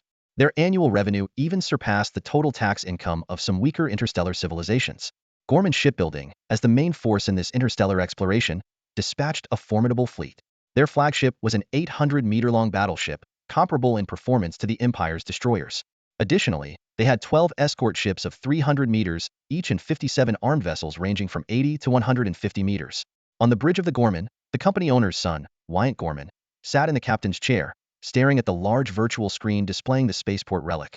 At the military advisor's inquiry, he ordered the operation to begin, driving away other individual interstellar explorers. The Gorman fleet quickly spread out, issuing warnings to other ships. Faced with protests, Wyatt decisively ordered the destruction of the most vociferous ship. The Gorman's main cannon instantly locked onto the target, and a high-temperature laser beam precisely hit the core reactor of the ship 100,000 kilometers away, obliterating it in an instant. This action intimidated everyone. The other explorers' ships retreated, while the Galactic News Report's live broadcast captured the scene perfectly, sparking heated discussions among viewers. Wyatt looked at the comments and smiled with satisfaction. Just as he was about to order the encirclement of the spaceport relic, a burst of colorful light suddenly flashed from the depths of space. As the warp bubble dissipated, a magnificent battleship, pitch black with blood-red patterns, appeared out of nowhere, disrupting the situation. The Black Rope Hell heavy firepower destroyer suddenly appeared near the spaceport ruins, just over 100,000 kilometers away. This cruiser-sized warship instantly drew everyone's attention. The host quickly adjusted the long-distance camera and, upon closer inspection, exclaimed, "Oh my God, this is a brand new cruiser. But it doesn't belong to any active Imperial fleet. Where did it come from?" There's no record of any large warship docking or passing through the Imperial Space Gate. The audience's curiosity was piqued by the mysterious warship, and they began speculating about its origin. Wyatt was particularly agitated, knowing that no major faction had any large warships in the current ruins Star Region 117 system. Why did this warship suddenly appear here? He wondered. Wyatt's subordinates quickly conducted a database search and reported, "Sir, we've scanned all types of ships registered with the Empire and found no record of that ship. It has no markings from any nation or company, and there's no information in the public databases of other interstellar civilizations. It's likely a privately owned ship or a large vessel built by some organization." Hearing this, Wyatt sneered. He recalled those spoiled heirs who built large warships to show off. Despite their size, these ships often lacked professional design and could be easily destroyed by a small frigate. Meanwhile, Tang Huang stood on the bridge of the Black Rope Hell heavy firepower destroyer, observing the Gorman Company's fleet through a virtual screen. He nodded slightly, thinking, not a small fleet, about 70 ships. To Tang Huang, any Yada person or anyone siding with the Turan Interstellar Society could be an enemy. His goal was clear: explore the space ruins, gather data to upgrade his base, and earn enough spirit sources to buy an automated mechanical core. Tang Huang ordered a scan of the opposing fleet. The tech humanoid quickly reported, "Supreme, the data shows we can defeat their fleet with minimal cost." Tang Huang was pleased, but had no intention of communicating with the other side. In this dark universe, strength was the ultimate decider. Wyatt swiftly commanded, "Arm the ship formation and surround that warship." He believed the opposing warship had limited weaponry aside from its 16 large-caliber cannons on top and planned to use the flexibility of smaller units for encircling maneuvers. His aim was to drive the other ship away without fully destroying it, to avoid offending any potentially powerful backers. Meanwhile, on the Interstellar Curious News live channel, viewers excitedly began placing bets. Most bet on the Gorman Company, believing their numerical advantage and agility would give them the upper hand. They thought the massive unknown warship would struggle in close combat and might just be a showpiece for some wealthy heir. Keyboard warriors chimed in, arguing that large-caliber cannons were ineffective in close-range combat, while Gorman's small-armed ships could quickly approach and launch powerful missiles. They were confident that the battle would soon end in Gorman Company's favor. In a virtual reality room within the Starfield network, the boss of Jeshuan Corporation, Letas, was negotiating another batch of warship orders with a general from the Yada Empire. Their holograms stood side by side, watching the live feed of the ruins in the 117 star system. Letas, what do you think? The general's sharp eyes turned to Letas, his tone laden with interest. Letas shook his head disdainfully, his golden eyes flashing with scorn. Just a toy. He pointed to the massive black warship on the screen and scoffed. Even if that ship truly matches the performance of an Imperial fleet cruiser, it doesn't matter. This isn't an era where a single ship can decide the outcome. In large-scale space battles, without the support of frigates and destroyers, even the biggest warship is just a target. General, I believe you know this better than I do. The general nodded slightly but didn't fully agree with Letas. He motioned to continue watching the broadcast. I understand, but I have some theories that need verification. Let's keep watching. Letas shrugged. All right, let's see what's so special about this warship. The screen switched to the outskirts of the 5th spaceport ruins. As billions of viewers watched, the battle erupted. Juan decisively ordered his fleet to deploy laser scattering shields, instantly enveloping the entire formation. These laser scattering shields, developed at great expense by Gorman Shipbuilding Company, deployed special particles around the ships to significantly weaken enemy laser weapons. In space battles spanning hundreds of thousands or millions of kilometers, laser weapons were the mainstream long-range threat due to their light-speed attacks. While these shields didn't block physical projectiles, the slow speed of such attacks at long distances made them easy to intercept. Confident, Juan commanded the small ships to encircle the Black String Hell Heavy Fire Destroyer. Don't be fooled by the size of your ship. It's useless. Every ship in my fleet, even modified civilian vessels, is equipped with laser scattering shields and military-grade fire control radars. Laser weapons, physical projectiles theory, all interceptable. Get lost. This is my turf. Tang Huang observed the enemy ships, raising similar energy barrier defenses. He scoffed and ordered, fancy tricks? Lock onto the largest enemy ship and charge the main cannon. The Black String Hell Heavy Fire Destroyer's Juni I-type red-black particle strike macro cannon began charging. Warning, we've been targeted. High-energy reaction detected. Preliminary analysis indicates an energy weapon attack. The system alarm blared.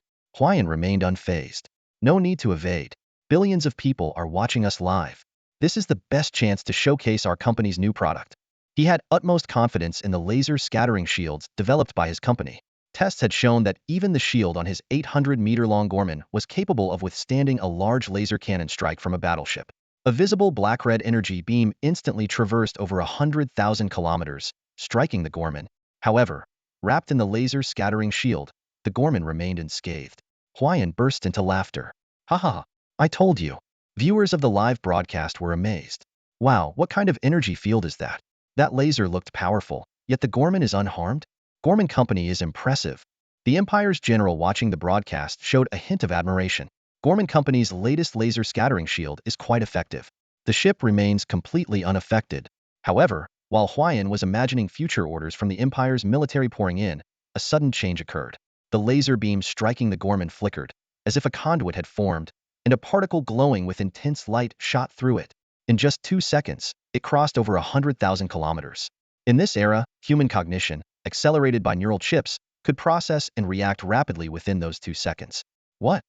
Juan was jolted by a terrifying realization the beam was not an energy weapon attack, but a directional marker. His suspicion was confirmed. The Black String Hell Heavy Fire Destroyer's main cannon was not a conventional energy weapon but a directional energy particle strike macro cannon. It accelerated a special red-black thermal particle to 20 of light speed and guided it precisely to the target using the beam. At this point, it was too late for Juan to order any countermeasures. Even if he had commanded evasive actions from the start, it would have been futile. The distance was too short, just over 100,000 kilometers.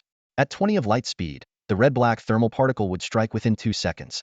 The Juni I-type red-black particle strike macro cannon was designed to target large enemy ships several kilometers long. Such massive vessels were slow to maneuver and easy to hit.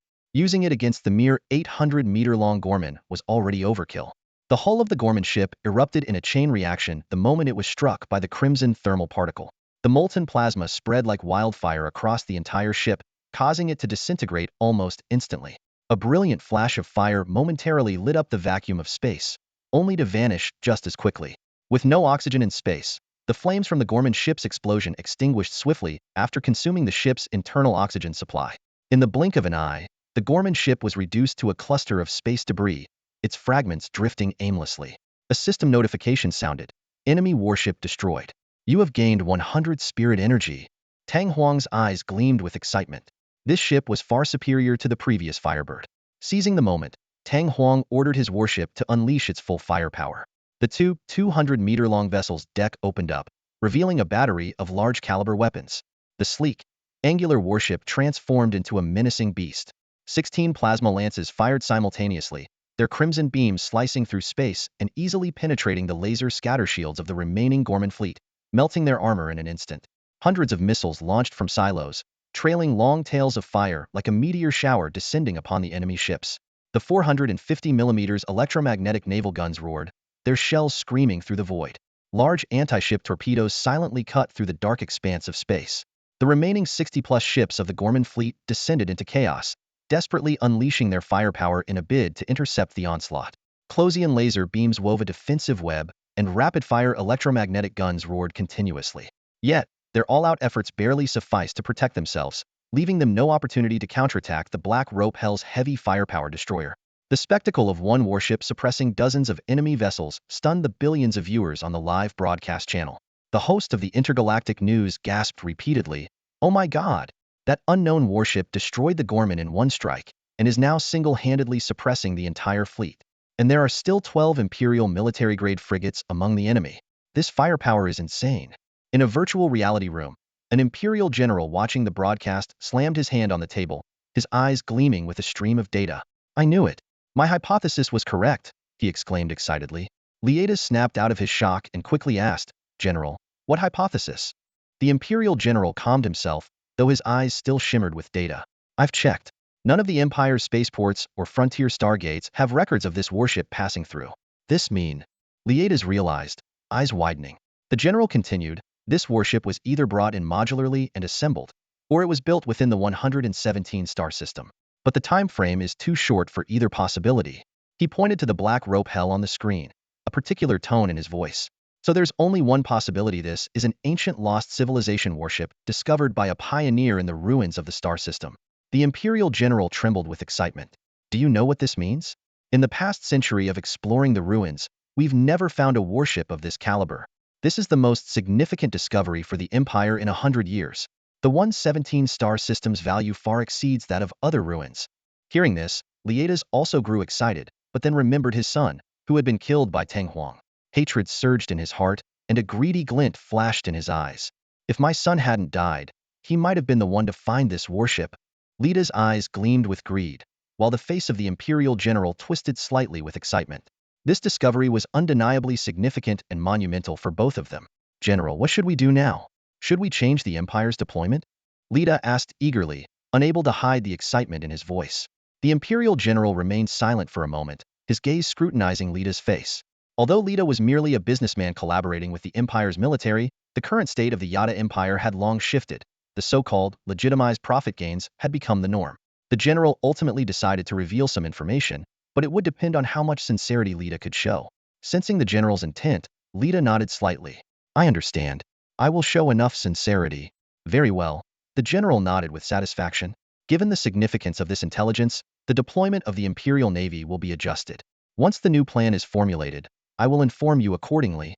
The two fell into a brief silence, with Lida's gaze once again drawn to the live feed showing the pitch-black warship. "And what about this warship? How should it be handled?" he asked, his greed becoming more apparent. The general spoke slowly. "This is merely the first warship discovered. There may be more ancient civilization warships in the Relic Star region. As long as your sincerity is sufficient, acquiring one is not impossible. As for this current one, it's not yet time for the Imperial Navy to intervene. Your company, Jeshuan, can make initial contact on behalf of the Empire. Ideally, you should purchase the warship. If that fails, you know what I mean." Lida nodded in understanding. Although he was being used as a pawn, The risk was worth it for establishing deeper ties with the Empire's military. If Jeshu and company fully aligned with the Empire, its future would be bright. Oh, by the way, General, our company has some shares. The two continued to discuss in detail. After the conversation, the Imperial General logged off from the virtual reality space, satisfied. Left alone in the virtual space, Lita continued to stare at the live feed, entirely captivated by the black warship that had destroyed all other ships. An ancient civilization's warship, it's mine. My warship, he muttered to himself, his eyes glowing with fanaticism. Then, his figure dissolved into data and disappeared from the virtual room. Lita immediately began organizing his company's fleet, preparing to be the first to enter the Relic Star region. This time, his actions were blatant, with various types of warships boldly added to the fleet, including destroyers and above, which were banned for civilian use by the Yada Empire. After all, he was representing the Imperial Navy, not acting on personal initiative. Meanwhile, other factions within the Yada Empire also saw the live feed and began taking action. The most intense reaction came from Gorman Corporation, as the entire destroyed fleet belonged to them. You destroyed an enemy frigate, earning 50 spirit sources. You destroyed an enemy frigate, earning 50 spirit sources. You destroyed an enemy armed ship, earning 10 spirit sources. Battle summary. You have earned a total of 1,270 spirit sources. The system notifications kept coming, and Tang Huang was particularly pleased. A single battle had netted him over 1,000 spirit sources, enough to buy 2 automated mechanical cores and open 2 new submines.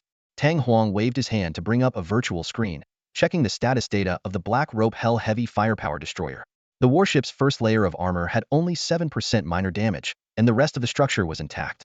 He nodded in satisfaction. The system-produced warship was indeed formidable. Transmit my order.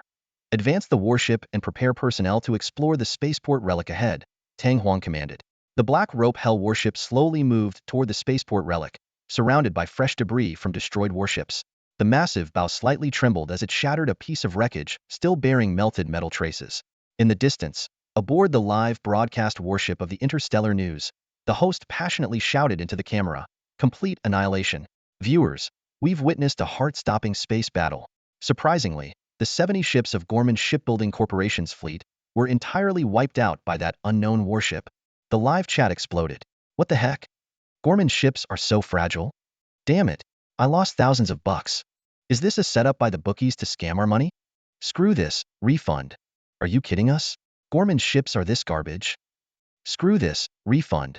The viewers were shouting for refunds, especially those who had bet heavily on Gorman's fleet. The most agitated of all was the owner of Gorman Corporation. Just as Tang Huang's Black Rope Hell warship was about to approach the spaceport relic, he received a communication request. Interstellar News employee Tada is requesting to communicate with you. Tang Huang raised an eyebrow. Was it that ship that had been observing from the battlefield? He casually accepted the communication. A typical Yada person appeared on the screen, lizard-like in appearance, holding a microphone symbolizing a host. Hello, sir. Tada greeted enthusiastically. Tang Huang wasn't worried about revealing his appearance. At the moment, he was fully encased in power armor, standing 2.3 meters tall, completely different from his usual appearance. What do you want? He asked coldly. His voice transformed into a chilling mechanical tone by the full-coverage helmet. Sir, this is a private conversation and will not be broadcast. Tada first clarified, then continued, Sir, the owner of Gorman Shipbuilding Corporation, Mr. Gorman, wishes to have a conversation with you to discuss some business matters. Don Juan furrowed his brow, deep in thought. He had no recollection of the names, Gorman Shipbuilding Company, or Boss Gorman. He had never heard of the company or the man. Tada respectfully explained, Sir, the fleet you just defeated was led by Boss Gorman's son, Wyatt Gorman. Now, Boss Gorman wants to discuss business with you. What do you think? Don Juan sneered. Interesting. I just killed his son and destroyed his entire fleet, and now he wants to talk business. Tada smiled and replied, business is business, as long as it brings profit. Boss Gorman has many offspring. Losing one is insignificant. Your strength has caught his attention. If the benefits are great enough, he won't mind these small matters. Hearing this, Don Juan couldn't help but marvel at the cold-blooded nature of capitalists. But his interest was piqued. Put him on. I want to see what Gorman has to offer. The screen switched, revealing a Yada man with ornate glasses. This was Gorman, the owner of Gorman Shipbuilding Company. His golden vertical pupils stared intently at Don Juan, as if trying to see through him. In fact, Gorman wished he could tear Don Juan apart. Not because Don Juan had killed his son, but because he had ruined a massively expensive live-streamed advertisement. Hundreds of billions of viewers had witnessed the debacle, and Gorman's company's reputation had plummeted. They had paid a fortune for the ad and organized a massive fleet, only for it to backfire spectacularly. From now on, when people thought of Gorman Company, they would first think of the laughable fleet annihilated by a single warship. Don Juan asked coldly, "What do you want?" Suppressing his anger, Gorman forced a smile. "Esteemed sir, would you be interested in selling this warship? I assure you, I will offer a price that will satisfy you." "Of course, you can name your price." Don Juan scoffed. "Buy my warship? You can't afford it." Gorman, brimming with confidence, replied, "Sir, I believe I can. Our company controls 3 colonized exoplanets, generating an annual revenue of 3 trillion yada credits. If you don't want a lump sum, I can personally offer you a 1% stake in our company. This would mean hundreds of billions of yada credits in annual dividends. All you have to do is sell us this warship and a portion of the spoils from your space explorations. What do you think?" Don Juan questioned. "Hundreds of billions every year?" Seeing a glimmer of hope, Gorman quickly added, "Yes, potentially even 1 trillion. You won't have to lift a finger, and will still receive this enormous income annually." However, Don Juan's response left Gorman stunned. "Do you take me for a beggar? You think 1 trillion a year is enough to buy me off?" Gorman exclaimed, "That's 1 trillion a year. How can you still be dissatisfied?" Don Juan calculated. Even with the conversion rate between the system's currency and yada credits, 1 trillion a year was only equivalent to 10,000 spirit sources. It would take 50 years to save up enough to buy the design plans for an octuple-class warship. In 50 years, with the system's help, his fleet could be large enough to reclaim Earth. Besides, he didn't trust these capitalists to be so generous. "We can negotiate further if you're not satisfied," Gorman began. But Don Juan cut him off. "Get lost." The communication was abruptly terminated, and Tada's face reappeared on the screen. Before he could speak, Don Juan pointed at him and said, "You disappear too. And get rid of that warship 1.2 million kilometers away, and the fleet hiding behind the asteroid belt 1 billion kilometers out. All of you scram." Tada was stunned. There was indeed a fleet from the galactic news hiding behind the asteroid belt 1 billion kilometers away. It was their secret base in this star system. Generally, large Imperial warships could only detect up to a few light minutes away. Even super-large ground-based military radars had a range of only a few light hours. How did this man discover them? Despite his shock, Tada maintained his composure. "Understood, sir. We will leave immediately." After the communication ended, the galactic news warship 1.2 million kilometers away fired up its engines and accelerated out of the area. Meanwhile, Gorman's face twisted with rage. He roared at his subordinates, "Order the fleet to regroup. Bring in the defense fleets from our colonized planets. All of them. Into the relic starfield. I must have that warship." The orders were swiftly relayed, and the defense fleets from Gorman Company's 3 colonized planets mobilized. Hundreds of military warships began leaving their ports, heading towards the distant space relic. Surrounding the spaceport ruins, within tens of millions of kilometers of space, only Tang Huang's warship floated alone in the void. After clearing the surrounding area, Tang Huang felt somewhat reassured and ordered the warship to approach the ruins, which were orbiting along a predetermined path. The ruins had a diameter of about 2 kilometers, slightly smaller than the Black Rope Hell heavy firepower destroyer that Tang Huang was aboard.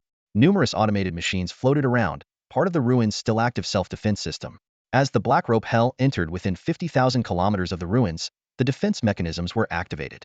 Swarms of small, automated machines charged at the warship like locusts, moving with astonishing speed and agility. The warship's Closian laser defense systems and rapid-fire electromagnetic cannons immediately opened fire, creating a dense web of firepower in space. However, this firepower, which was sufficient to suppress the entire Gorman Company fleet, seemed ineffective against these automated machines.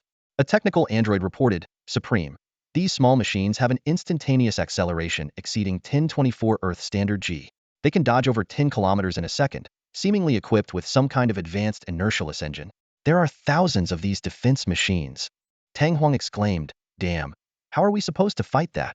He couldn't help but wonder how those ruins discovered and occupied by interstellar societies in the past were conquered. The small defense machines spread out in space and unleashed red laser beams at the Black Rope Hell. Tang Huang urgently asked, "What's the damage to the warship's armor?" "The first layer of armor is 5% damaged. These machines seem to be equipped with small thermal energy weapons. Our armor has a special laser scattering coating that significantly reduces the damage." Tang Huang frowned. Although it didn't seem like much, the dense firepower of 70 Gorman fleet ships only caused 7% damage.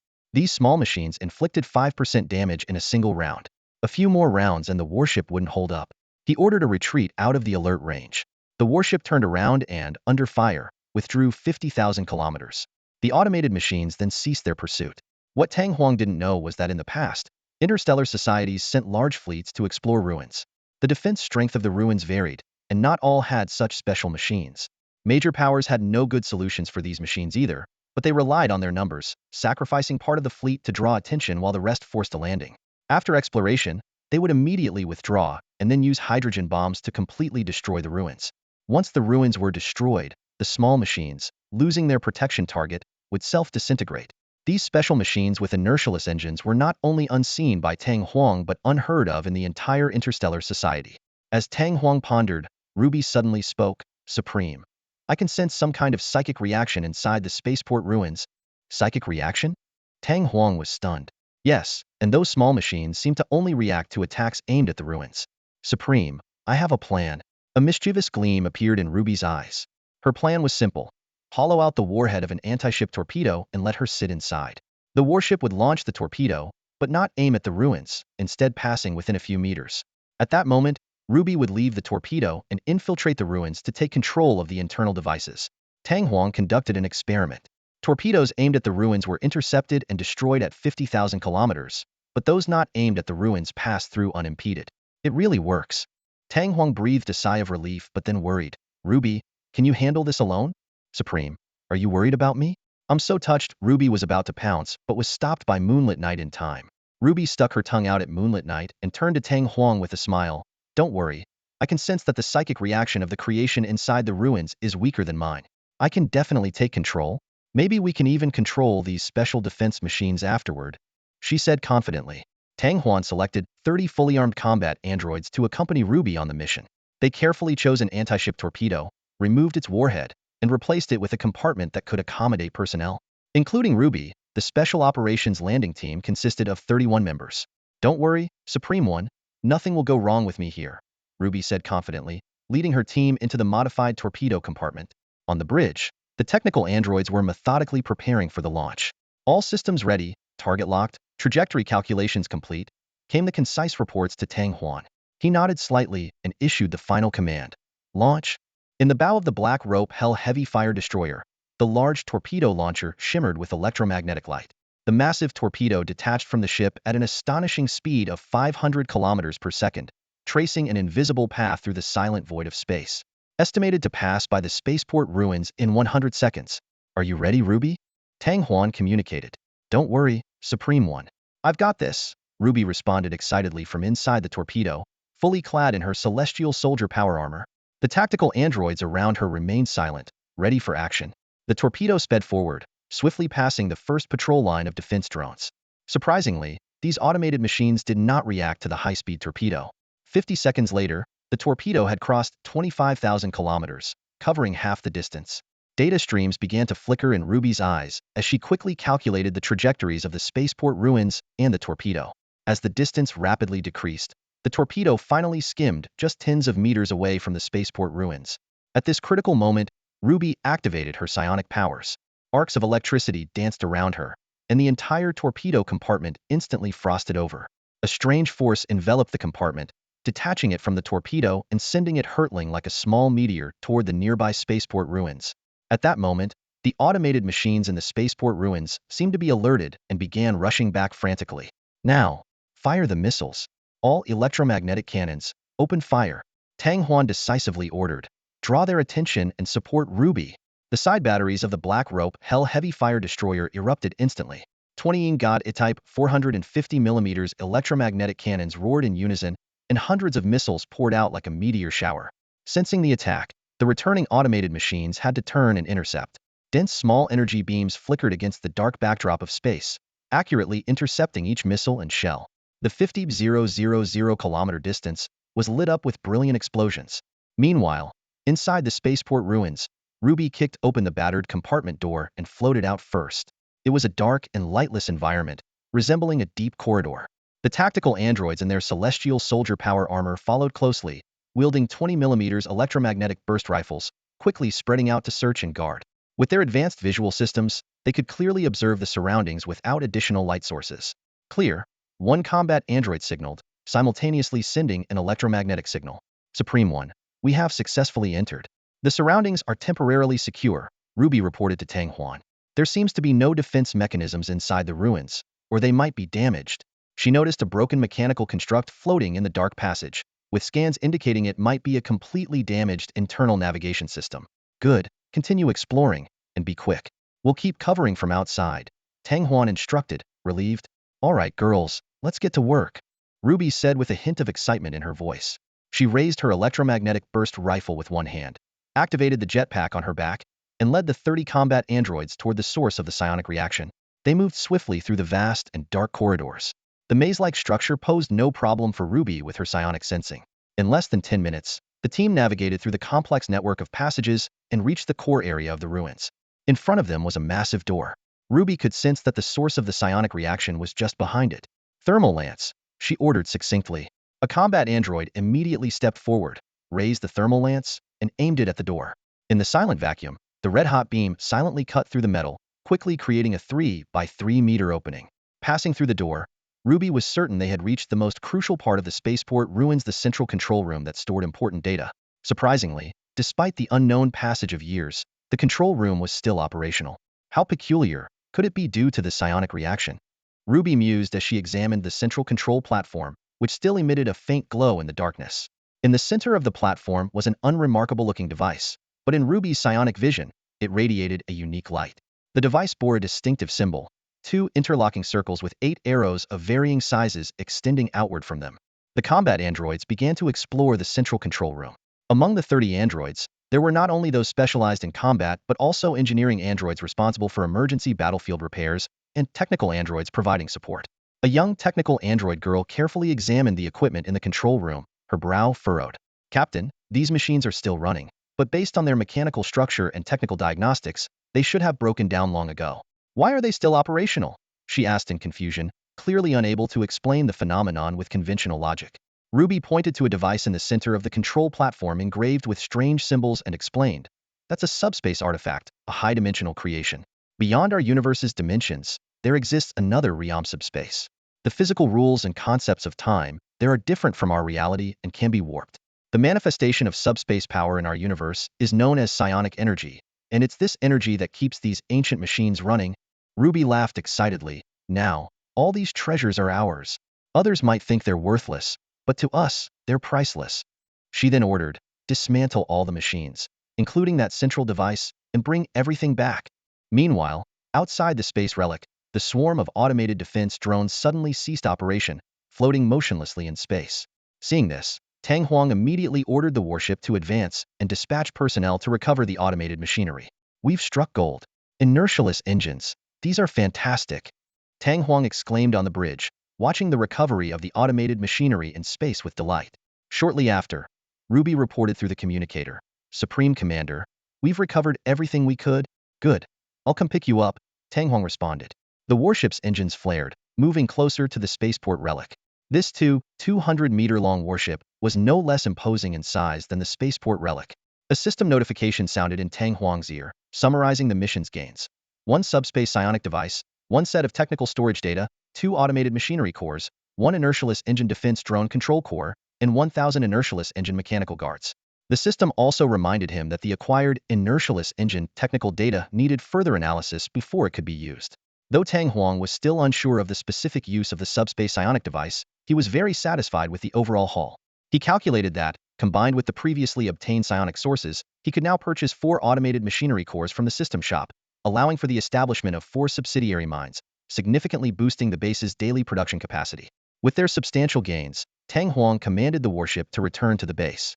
Meanwhile, in the territory of the Yada Empire, beyond the relic star system, a massive interstellar fleet was performing consecutive jumps through various star system nodes. This fleet, belonging to the Jesuan Corporation, was formidable, comprising 3 3-kilometer-long battleships, 1 5-kilometer-long interstellar mothership, 27 cruisers, 187 destroyers, 409 frigates, and 79 logistics support ships, totaling 706 warships. On the bridge of the interstellar mothership, Truth and Harmony, Letters asked the first officer how long it would take to reach the relic star system. Learning it would take another month, he sighed deeply, contemplating the enormous expenses. The fleet's personnel wages alone for 1 month exceeded 80 billion, and with warship maintenance costs, monthly expenditures easily surpassed $1 trillion. Such a money pit, Letters muttered to himself. We must reach the relic star system quickly. I have a hunch that we're not the only organization sending a large fleet to the 117 star system. There might be other interstellar societies and civilizations' fleets as well. We must represent the Yada Empire's military and seize the lead.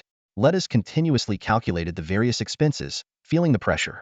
He had almost bet the company's entire fortune on this mission and had to ensure they achieved significant gains. Lettuce's suspicions were not unfounded.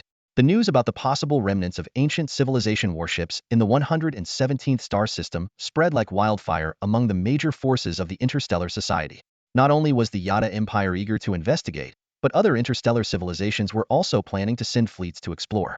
However, the frontier Stargate leading to the 117th star system was located within the Yada Empire's territory. This meant that other civilizations would need to engage in complex negotiations and trade-offs with the Yada Empire to send large fleets, which would undoubtedly take some time. For now, only companies and private organizations within the Yada Empire had dispatched small-scale fleets through the Stargate. Unaware of the brewing storm outside, Tang Huang had just returned to his base in the 117th star system. He immediately decided to spend 1,000 points of spirit source to purchase 2 automated mechanical cores. The system notification sounded, and his spirit source balance dropped sharply to 275 points. Despite this, he now had a total of 4 automated mechanical cores, which left him quite satisfied. Without hesitation, Tang Huang used these 4 mechanical cores to establish 4 new automated heavy metal mining and smelting industrial zones. He took a deep breath, calculating in his mind. The current daily production of standard warship alloy had reached 700,000 tons, enough to accumulate the materials needed for building a black rope hell heavy firepower destroyer in 3 days. However, the construction process still required 7 days, and there was only one existing warship production line. As for the more advanced Fire Yao heavy strike cruiser, even with the current production rate, it would take over a month to gather enough materials. This pace made Tang Huang feel a bit uneasy, but he understood the importance of not rushing. He turned to inquire about the progress of the inertia-free engine technology analysis from Shiwei. Shiwei's 3D projection appeared before Tang Huang, her delicate and cold face as usual. Supreme, at the current speed, it will take exactly 7 days to complete the analysis of the inertia-free engine technology. Tang Huang nodded in approval and then asked about the status of the mechanical sentinels. Shiwei replied, "The mechanical sentinels have been restarted under core control. I have rewritten their programs and installed the control core in the base. Now, those 1,000 mechanical sentinels have become the base's defense force." Hearing this, Tang Huang felt somewhat relieved. These mechanical sentinels, equipped with inertia-free engines, were undoubtedly the greatest gain this time, capable of effectively defending against any long-range kinetic attacks on the base. After ending the communication with Shiwei, Tang Huang headed to another research lab. Ruby was there, studying a peculiar subspace device with psionic reactions.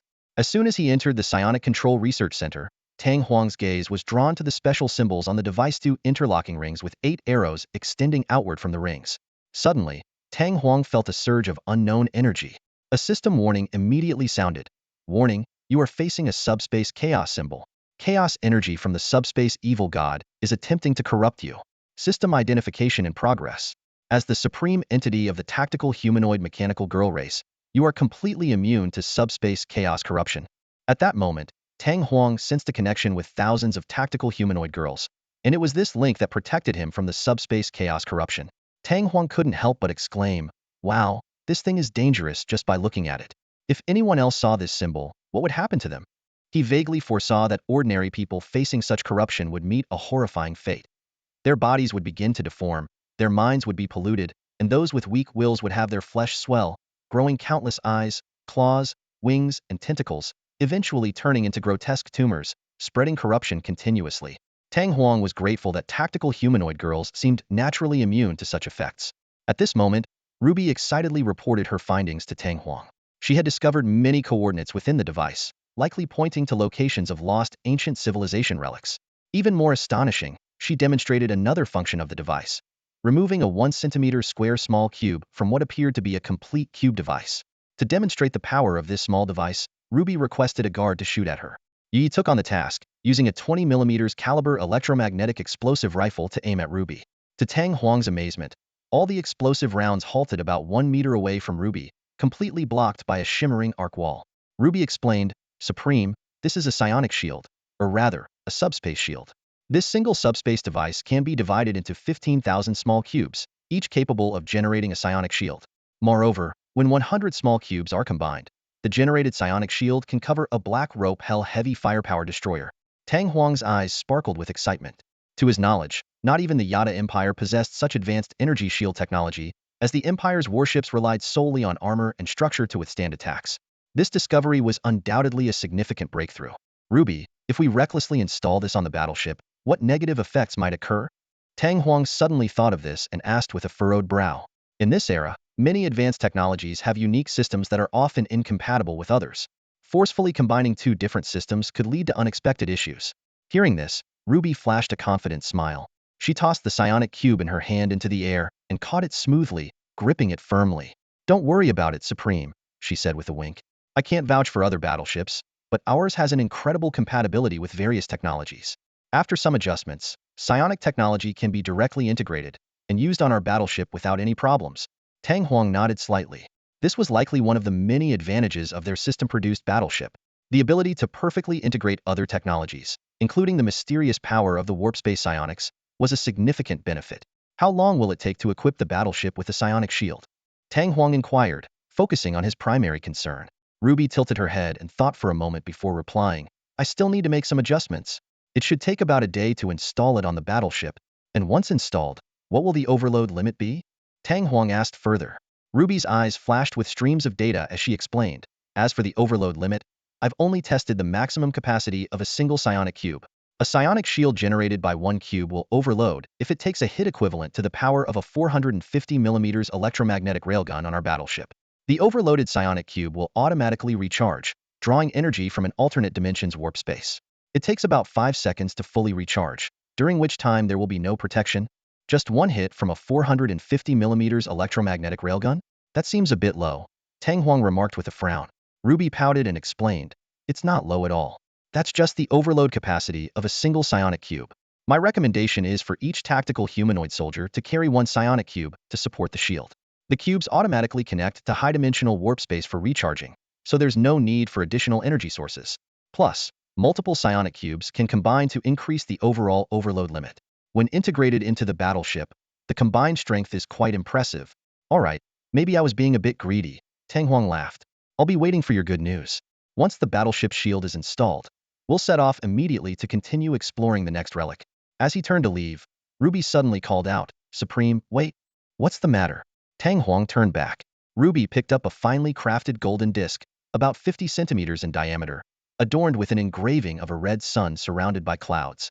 "This is for you," she said. "What is this?" Tang Huang asked, puzzled. "A personal shield device I made for you," Ruby explained. "It contains 100 psionic cubes, providing shield strength comparable to the battleship's. I named it Celestial Radiance." "Celestial Radiance?" Tang Huang was taken aback. "What's with the name?" "Let me help you put it on," Ruby said, blushing as she walked behind him and gently attached the red ring to the fusion power pack of his power armor. With a soft beep, Celestial Radiance activated. Instantly, a halo of divine light enveloped Tang Huang, with a red sun rising above his head, surrounded by ethereal mist.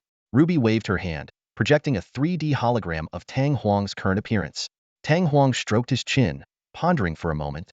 He recalled that in ancient Earth legends, deities and saints were often depicted with such halos.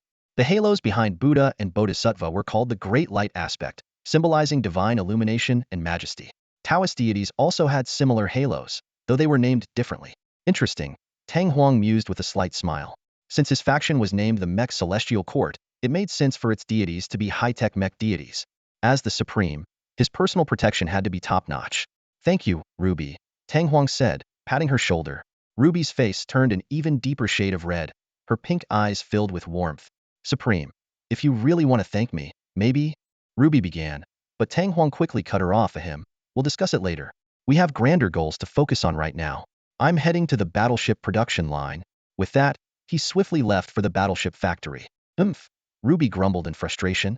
At the battleship factory, the Black Rope Hell Heavy Firepower Destroyer was undergoing repairs. The previous battle had caused some damage to its armor, but nothing too severe.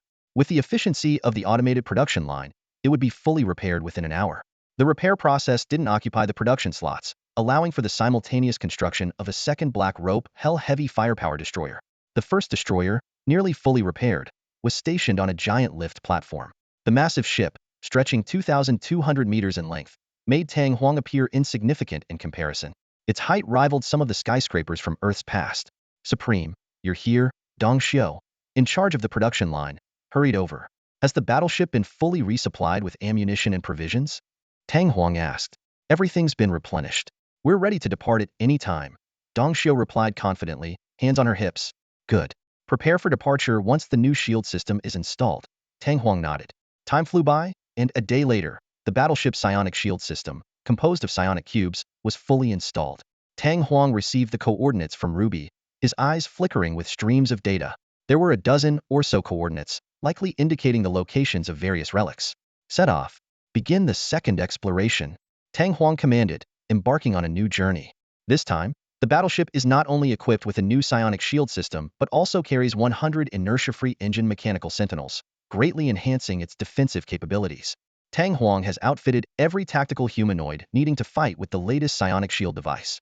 These devices are mounted on the back of their power armor, just behind their heads, forming a halo-like ring. This setup, known as the light phase shield system, incorporates a psionic cube, a signature piece of equipment from Tang Huang's faction, the Intelligent Heavenly Court. It's worth mentioning that while the complete, peculiar symbol on the subspace device is the source of chaotic contamination, the psionic cube itself does not cause any pollution. This means that even when activated near carbon-based life forms, it poses no problems. The battleship took off again, leaving the base and quickly escaping the dwarf planet's gravity, entering the vast expanse of space. This time, Tang Huang's confidence was even greater. Ruby, how far is the nearest coordinate? Tang Huang asked on the bridge. Supreme, the nearest coordinate is approximately 4.5 billion kilometers away, Ruby promptly replied. Tang Huang nodded slightly. 4.5 billion kilometers, that's quite a distance. However, for the Black Rope Hell heavy firepower destroyer with a warp engine speed of 10 times the speed of light, this distance was trivial. In theory, if the path was clear, it would only take 25 minutes to reach. But considering the need to navigate around asteroid orbits, the actual time was about an hour. As the battleship approached the target coordinates, Tang Huang's eyes widened. The sight before him made him realize that even without coordinates, this place would be hard to miss. A massive planet loomed, just 10 million kilometers ahead. This was a giant planet with a yellowish-brown surface, slowly rotating. Tang Huang recalled previous intelligence. This star system was a single star system, centered around a massive red giant star, with 3 planets orbiting it. The planet before him was the farthest from the star, about 700 million kilometers away. Tang Huang took a deep breath, carefully observing the planet. Judging by its size, it was undoubtedly a gas giant. Its surface showed no abnormalities, appearing as just another planet minding its own business in space. However, the debris floating around the planet hinted that this place was anything but ordinary. Supreme, the long-range detection of multiple floating debris 10 million kilometers ahead has results. Ruby's voice sounded. Preliminary scans show that some of the debris includes models of civilian ships and decommissioned warships from the Yada Empire. This suggests that numerous interstellar pioneers' ships have been destroyed in this space. Tang Huang nodded slightly and continued to inquire. What about the scan results of the planet? We have them, Ruby immediately responded. The long-range planetary data scan shows the planet has a diameter of about 110,000 kilometers, an orbital speed of 45,000 kilometers per hour, and a rotation period of 8 hours and 40 minutes. The surface gravity is 2.4 g, and the surface pressure ranges from 20 to 180 megapascals. Its mass is about a trillion tons, making it a typical gas giant. According to the coordinates response, a very large relic should be inside this planet. This news should have excited Tang Huang, but at this moment, he hesitated. A planet with no apparent orbital defenses, yet surrounded by the wreckage of numerous destroyed interstellar pioneer ships, was unsettling.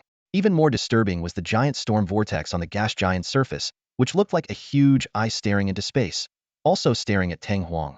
Rationally, Tang Huang knew it was just a storm vortex, but he couldn't shake the feeling of being watched. Coupled with his previous understanding of subspace chaotic contamination, an ominous premonition surged in his heart. Tang Huang exhaled deeply. This feeling made him very uncomfortable. If he commanded a massive interstellar fleet capable of shattering stars, he might have attacked directly. But now, his firepower was clearly insufficient. Let's withdraw and look for other coordinates. After careful consideration, Tang Huang ultimately decided to abandon this target and explore other coordinates. Just then, a technical humanoid on the bridge suddenly reported loudly, "Supreme. Radar has detected an energy reaction suddenly appearing among a cluster of asteroids 20 million kilometers away. Further detection shows energy radiation from fusion reactors of over 100 warships. We can confirm that an interstellar fleet is hiding behind those asteroids. We also detected large ground-based radar reactions from the enemy. They are spying on us. Someone's watching?" Tang Huang was taken aback, then quickly realized. Of course, a special planet like this wouldn't be without other factions stationed nearby. Recently, besides individual interstellar pioneers, Some small to medium-sized organizations had also started venturing into the 117 system. Tang Huang speculated that there were likely more than one fleet observing the planet. These parties were all cautious, adopting a wait-and-see attitude, hiding and playing it safe. But they would never have guessed that Tang Huang's battleship had such an extensive radar detection range. Expand the radar scan range, Tang Huang ordered decisively. The warship's radar immediately broadened its scope, completing a full sweep in no time. Commander, based on radar feedback, we've detected at least 61 large ground-based radar signals within a 30 million-kilometer radius, the technician reported. Tang Huang was momentarily stunned, furrowing his brows. He knew the area was contested by many factions, but he hadn't expected such a high number. This meant at least 61 factions had established themselves in the vicinity, either on asteroids or with their own space stations, all equipped with long-range detection radars. What gave Tang Huang a strategic advantage was that they had detected these factions, while the adversaries were unaware of the presence of the Black Rope Hell Heavy Firepower Destroyer. The ship's onboard radar was far more advanced than those ground-based stations. At that moment, Tang Huang intercepted communications between the surrounding factions. What's that ship dawdling for? Such a huge planet, go explore it already. Why are they so hesitant? An impatient voice said. Calm down. Do you think they're stupid? Another voice responded. Didn't you see the wreckage in the outer space of that gas giant? Those are probably the remains of previous idiot warships. We don't know how they died, but a planet this big surely has ruins and unexpected defense mechanisms. I think we're about to get a new neighbor, a third voice concluded. Tang Huang marveled at the advanced capabilities of his warship, able to intercept communications from such a distance. As he pondered his next move, the technician reported again. Commander, detecting a warp space reaction. A small fleet is heading towards this planet. Damn. Is this sector always this busy? Tang Huang muttered. Then after a moment of thought, he ordered, pull back a bit and let that small fleet test the waters. Tang Huang decided to join the spectators. If things went south, he could always retreat. There were still plenty of unexplored coordinates from the subspace device that could lead to hidden, undiscovered ruins. The warship quietly retreated 10 million kilometers, blending into the dark void of space. Soon, a burst of colorful light flashed from deep space, the warp bubble dissipating to reveal a fleet of 13 interstellar warships. These ships, ranging from 100 to 300 meters in length, were decommissioned Yada Empire frigates sold to civilian organizations, now forming a small private fleet. Ha ha ha. On the flagship, a young Yada man laughed as he looked at the gas giant. Such a huge planet, and no other interstellar pioneers around. No orbital defenses either. I declare this planet mine. With that, the fleet began to approach the planet, seemingly intending to dock in low orbit and then deploy ground troops for exploration. All the hidden factions, including Tang Huang, silently chanted, good luck, waiting to see how this fleet would meet its end. The 13 ships approached the planet's low orbit. 300,000 kilometers, 200,000 kilometers, 100,000 kilometers. Surprisingly, everything remained calm. Tang Huang and the other onlookers were puzzled. Could it be that the planet really had no defenses? Were the wrecks in space the result of infighting? However, as the fleet fully docked in low orbit, chaos erupted. A 200-meter-long ship suddenly turned its cannons on the nearest friendly ship. High-powered lasers instantly pierced the target's armor. Missiles and ship guns followed quickly. A missile with a high-yield warhead penetrated the breached armor, detonating inside the ship. A massive explosion ensued, and the attacked ship disintegrated into debris, floating in low orbit. The sudden friendly fire shocked everyone. The fleet fell into eerie silence. All communications ceased. The remaining ships began a close-range battle, cannons roaring, lasers burning, and missiles streaking between ships. Half an hour later, only the 300-meter flagship remained, heavily damaged and its armor in tatters. Suddenly, the flagship shut down all its systems, allowing the gas giant's gravity to pull it and the surrounding debris into the planet, disappearing into the massive storm vortex that resembled a giant eye. The eye remained cold, staring into space, unmoving. Silence fell again. Tang Huang was speechless, struggling to comprehend what had just happened. What just happened? He muttered. Why did those ships start killing each other? Why did the last one willingly plunge into the planet? Tang Huang suddenly felt as if the giant eye on the gas giant's surface was staring at him. A chill ran down his spine. Retreat, he ordered decisively. The Black Rope Hell Heavy Firepower Destroyer quickly activated its warp engine, enveloped in a warp bubble, and disappeared into the vastness of space at 10 times the speed of light. After Tang Huang left, all the other observing factions within a 30-million-kilometer radius also activated their engines. However, instead of retreating, they seemed to be controlled, one after another turning into meteors and plunging towards the gas giant. All the warships, along with the wreckage from the earlier battle, plunged into the giant eye on the planet's surface. At that moment, the planets, I seemed to blink, clouds swirling as if some indescribable creature was writhing within. Then, everything returned to calm. The eye coldly stared into space, awaiting its next prey. At 10 times the speed of light, Tang Huang's warship retreated a billion kilometers before coming to a stop. Inside the captain's cabin, Tang Huang exhaled deeply, his face still showing signs of lingering fear. What the heck was going on with that planet just now? That was freaking weird, Tang Huang said, still shaken, his fingers tapping nervously on the armrest. Standing nearby, Mada, a tall humanoid robot, turned his glowing eyes and replied, Supreme. There was indeed an anomaly. A terrifying psychic energy surge erupted from the planet for a brief moment before vanishing. It felt eerie, almost as if the planet itself was alive. Tang Huang frowned, scanning the bridge crew. He noticed Ruby, usually calm and composed, looking unusually distressed. Clearly, the planet had affected her as well. Let's avoid that area from now on, Tang Huang sighed. There are too many unknowns in this universe. Designate that planet and a 30 million kilometer radius around it as a no-go zone. Understood. A nearby technical android responded promptly, beginning to log the data. Tang Huang pondered for a moment, still unnerved by the strange planet. He issued a new command. We'll stay here and use long-range optical detection and gravitational lensing to continue analyzing that planet. I'll take a rest. Yes, Supreme. The bridge's technical androids replied in unison. Having delegated the task, Tang Huang let out a sigh of relief, feeling the exhaustion of the past days finally catch up with him. He decided to take a nap and soon fell asleep in the captain's chair. Supreme, there's a problem. Tang Huang was jolted awake by an urgent voice. What's wrong? He asked, opening his eyes to see Ruby's beautiful but worried face. That planet, it's gone, Ruby said, her voice filled with disbelief. What? Tang Huang was stunned, thinking he had misheard. But as he checked the optical and gravitational lensing results, he realized it was no metaphor. The planet, a gas giant with a diameter of 110,000 kilometers, along with its dozen moons, had vanished from the star system. When did it disappear? Tang Huang asked, his brow furrowed. 55 minutes ago, Ruby replied. How long was I asleep? Also 55 minutes. We woke you as soon as we noticed. Tang Huang quickly did the math. We left the planet an hour ago, so it disappeared just 5 minutes after we left? Now, Tang Huang's warship was more than a billion kilometers away from the planet. Traveling at 10 times the speed of light, it had taken only 5 minutes to reach their current position. The disappearance of the planet had not been immediately apparent because the light from the event had not yet reached them. But now, it had. Tang Huang pulled up a holographic projection, examining the coordinates of the gas giant star system. There was now only a solitary dwarf planet, about 2,000 kilometers in diameter, surrounded by the empty void of space. Unbelievable, Tang Huang breathed.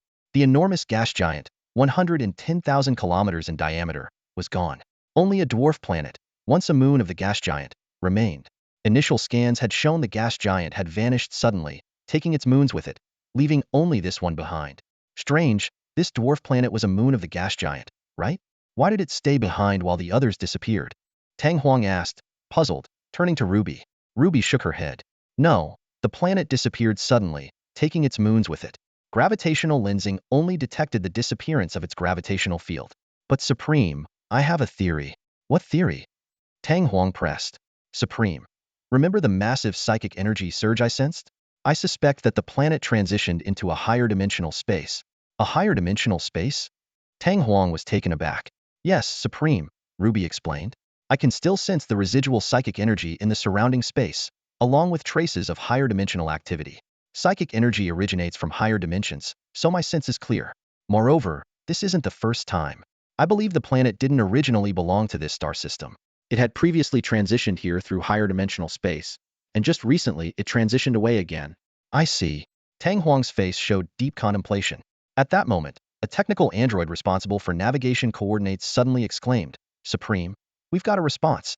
The coordinates from the higher dimensional device are reacting. We were wrong before. The coordinates point not to the gas giant, but to the remaining dwarf planet. This dwarf planet is the actual ancient civilization relic in this star system. Hearing this, Tang Huang suddenly understood. The gas giant was indeed not native to this star system. It had arrived through higher dimensional space from an unknown location and stayed for an unknown period. Then it transitioned away again recently. The dwarf planet, however, was the true relic of an ancient civilization in this star system, which is why it didn't vanish with the gas giant and its other moons. Realizing this, Tang Huang took a deep breath. Despite the fear of the vast, unknown universe, His curiosity and desire to explore grew stronger. The gas giant, an unknown entity from higher dimensional space, had transitioned away, leaving behind the 2,000-kilometer dwarf planet with ancient civilization relics. And it seemed, due to the gas giant's influence, this relic was unguarded a treasure trove waiting to be explored. To be cautious, Don Juan first used radar to scan the dwarf planet, which had a diameter of 2,000 kilometers. After confirming there were no signals from mechanical sentinels, he ordered the battleship to approach and prepare for landing. The rear of the battleship emitted dense plasma flames as it slowly approached the gray-white celestial body. It was slightly smaller than the moon, its surface barren with no visible signs of construction. The ruins should be underground, reported the technical android girl. The coordinate signals are getting stronger. Don Juan nodded slightly. Good, keep tracking. Further radar scans finally pinpointed the exact location. At the bottom of a crater, about 3 kilometers underground. Don Juan frowned as he stared at the scan results on the virtual screen. Yi, Ruby, take a battalion down to explore, he ordered.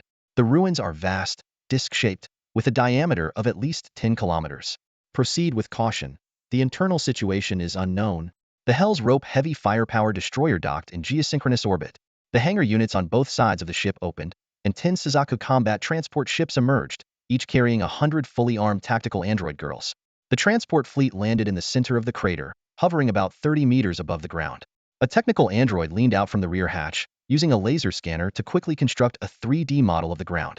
Commander, she reported to Yi, there's a large elevator platform directly below, with a diameter of 500 meters, leading to the ruins 3 kilometers deep. Yi frowned. Is there a way to open it from the outside? I'm afraid not. The technical android shook her head. Such platforms are usually controlled internally. Yi then contacted Ruby. Can you use your psychic abilities to open it? Don't treat psychic powers as a universal key, Ruby replied irritably. This is purely a technological construct. I can't do anything about it.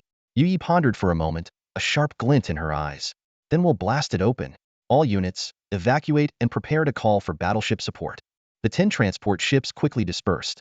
Don Juan received the request and immediately ordered the battleship to adjust its position, preparing to use the ion beam macro cannons to blast an entrance.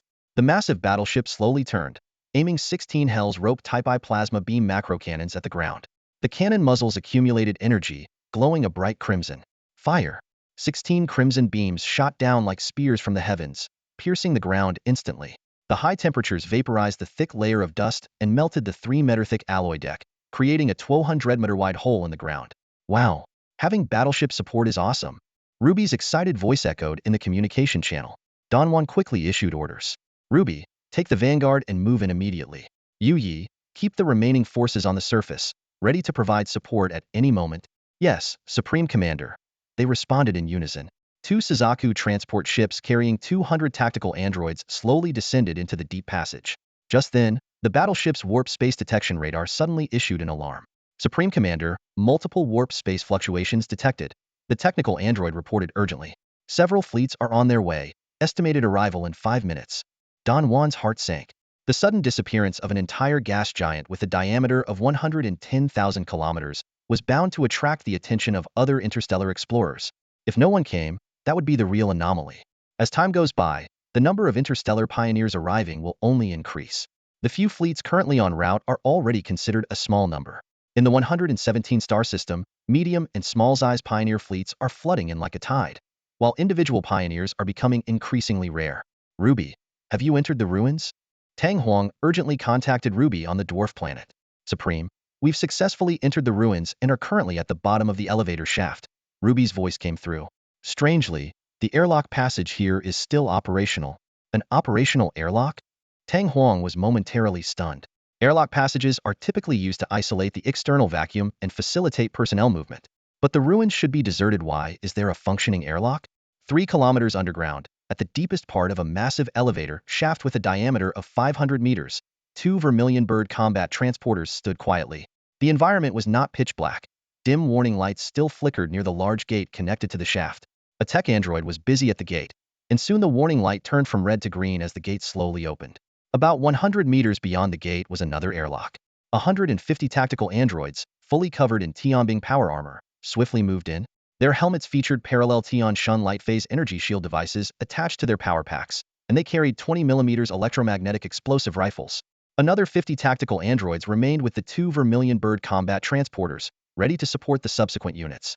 Ruby led the team into the airlock passage, and the gate closed behind them. With a hiss, Ruby noticed the sound was different from a vacuum environment.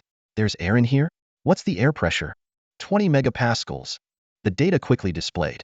Sisters, we might have intruded into someone else's territory. Following Ruby's prompt, all the tactical androids activated their laser scanning mode. The scene beyond the second airlock gate was quickly constructed into a 3D model.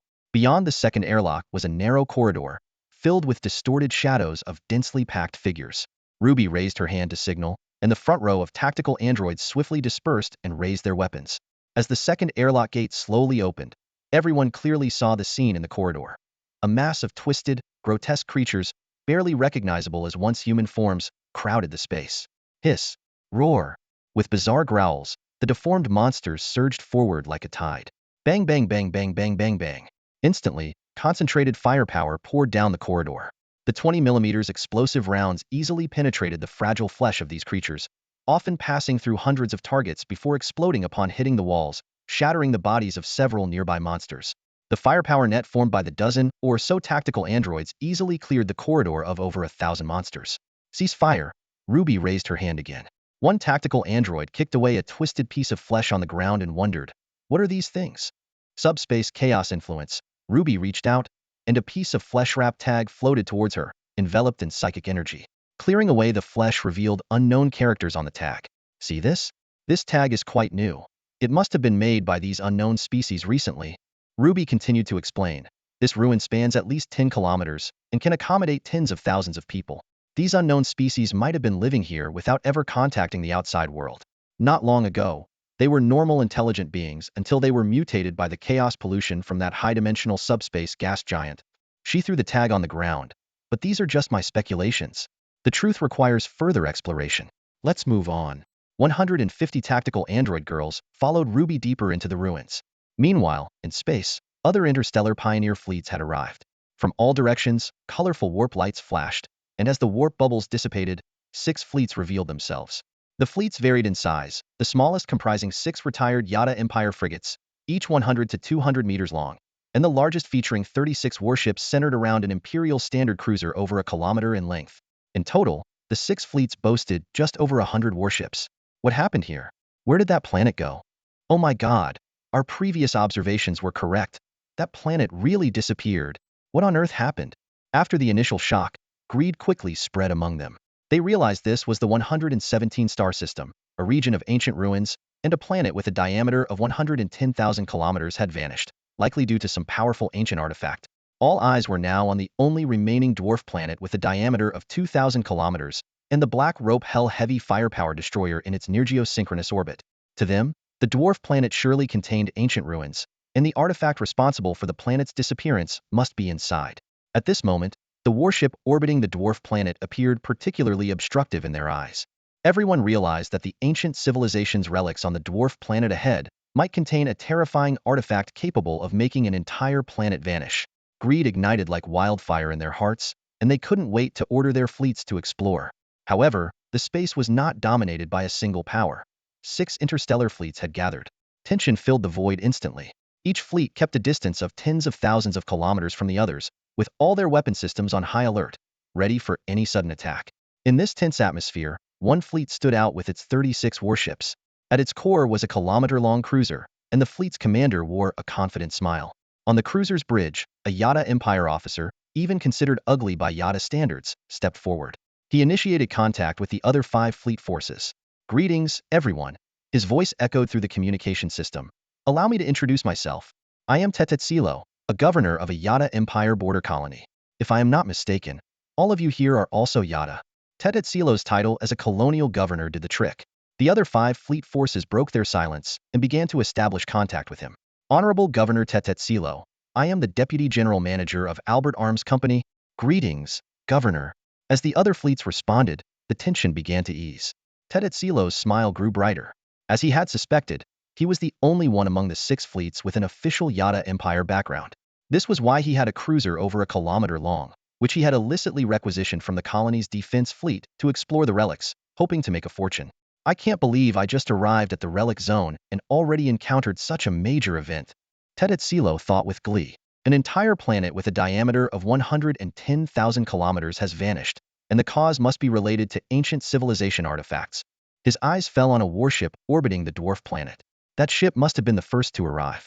Humph, trying to beat me to it? The ancient civilization relics are mine alone. Greed spread across Tetetsilo's scaly face, knowing that in this space, might makes right. Despite his plan, Tetetsilo proposed to the other fleets, "Ladies and gentlemen, I have a suggestion. How about we temporarily unite to explore the relics together? You see that warship orbiting the dwarf planet? This suggests that the relics there likely have no defenses. If we start fighting, the longer it drags on, the more other forces will arrive, and none of us will benefit. What do you think?" The other fleets quickly agreed to Tetetsilo's proposal, forming a temporary alliance to explore the relics. Meanwhile, aboard the Black Rope Hell warship orbiting the dwarf planet, Tang Huang received Tetetsilo's communication. "Honorable Sir," Tetetsilo's voice came through, polite yet implicitly threatening. "The ancient civilization relics belong to no one. Could you halt your exploration and join us? There is strength in numbers, as I'm sure you understand." Despite the imposing size of Tang Huang's warship, which was over 2 kilometers long, Tetetsilo believed it posed no significant threat to his fleet of 36 warships. "Governor, are you really going to explore with the others?" one of Tetetsilo's subordinates asked quietly. Tetetsilo sneered, a sinister smile on his face. "Of course not. I'm just deceiving them. Once we gather them all together, we can use some special weapons." "You mean the infrasound hydrogen bombs?" The subordinate's eyes lit up. Infrasound hydrogen bombs were strictly prohibited and banned weapons in the Yada Empire, unattainable by civilian organizations. But as a colonial governor, Tetetsilo had access to them. These weapons could kill all personnel on a warship without damaging the ship itself. Tetetsilo's plan was simple: lure everyone close enough, then deploy infrasound hydrogen bombs to eliminate them. If space conditions were unsuitable, he could use the pretext of jointly exploring the relics to bring them to the dwarf planet's low orbit, where the proximity would be ideal for an attack. They might suspect Tetetsilo of deceit, but they would never guess he had infrasound hydrogen bombs. This was why Tetetsilo wasn't worried about Tang Huang's massive warship.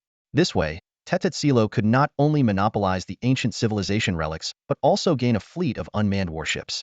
"Why not? Be careful when we act," Tetetsilo said, eyeing the Black Rope Hell warship greedily. "That ship is big enough to be our future flagship." Meanwhile, in the dwarf planet's orbit, the Black Rope Hell warship remained still. On the bridge, Tang Huang gave the order, "Prepare for combat. It's time to test our new psionic shields." Tang Huang hadn't seen through Tetetsilo's scheme.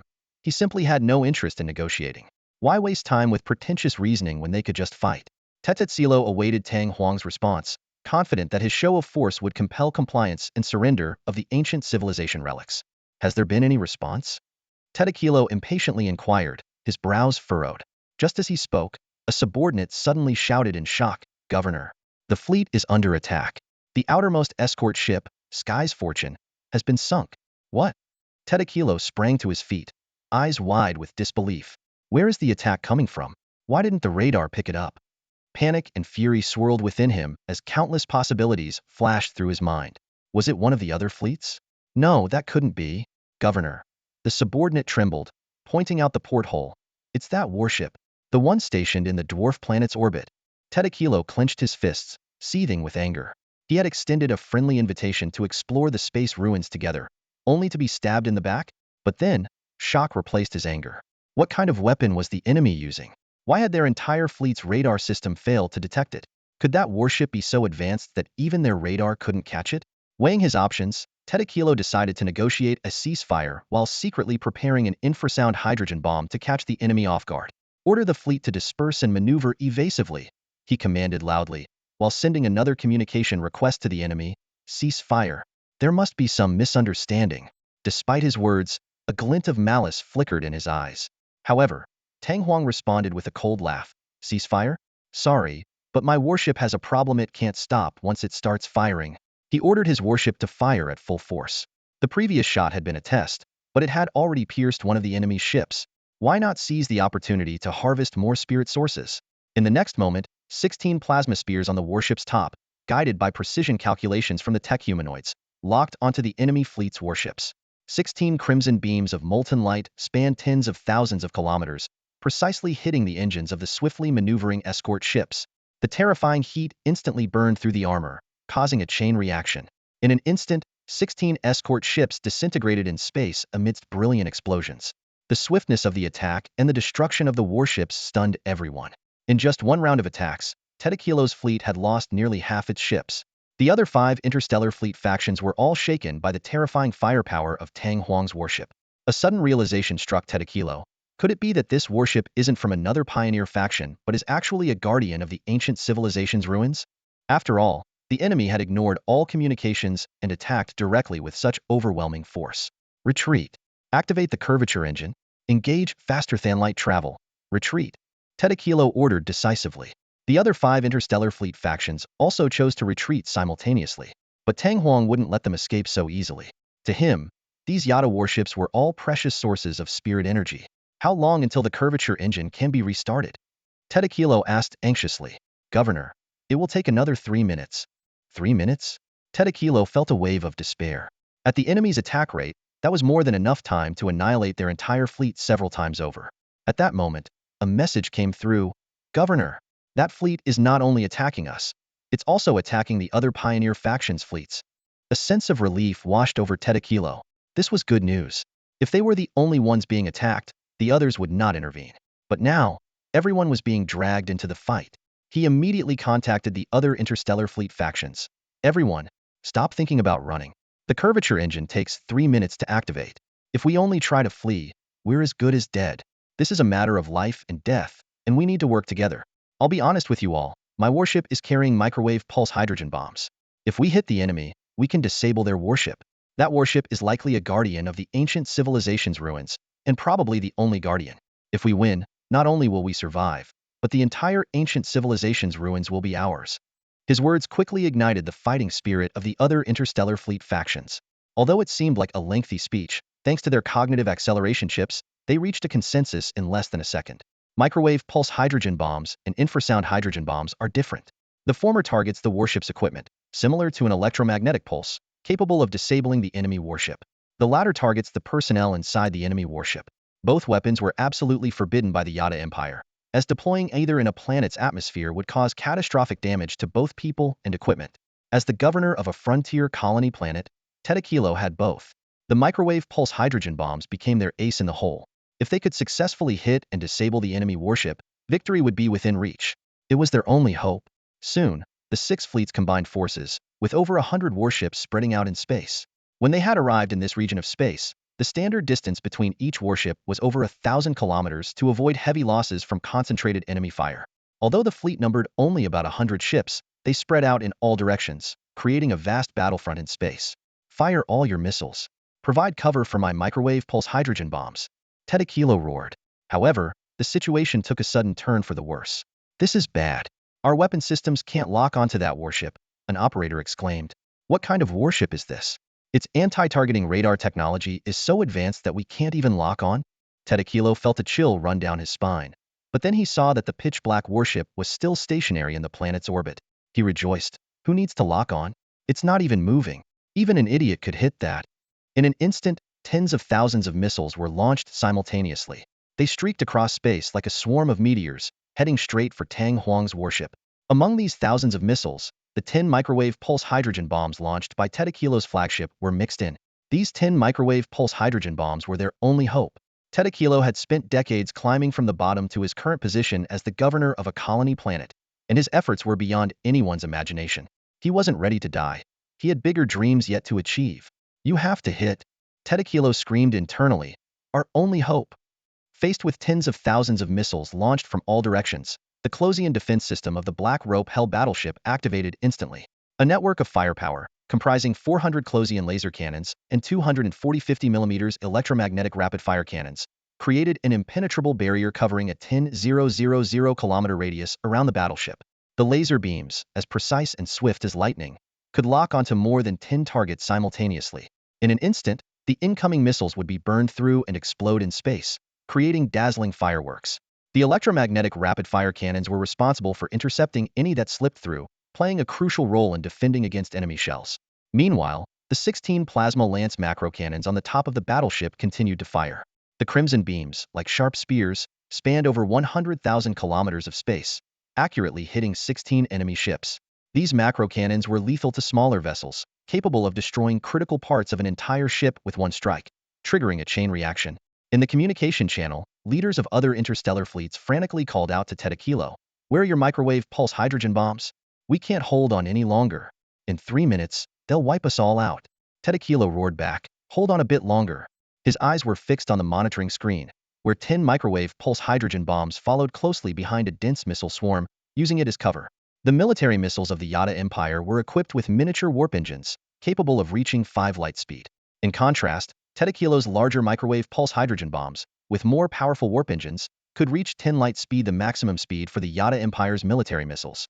Tedakilo waited for the perfect moment. The 10 microwave pulse hydrogen bombs currently matched the 5 light speed of the other missiles. When close enough, they would suddenly accelerate to 10 light speed, catching the enemy off guard. 50,000 kilometers, 30,000 kilometers, 20,000 kilometers, 10,000 kilometers. Final sprint. Accelerate the missiles. Tedakilo yelled, his eyes bloodshot. At the 10,000 kilometer mark from the black battleship, the 10 microwave pulse hydrogen bombs, hidden behind other missiles, suddenly surged.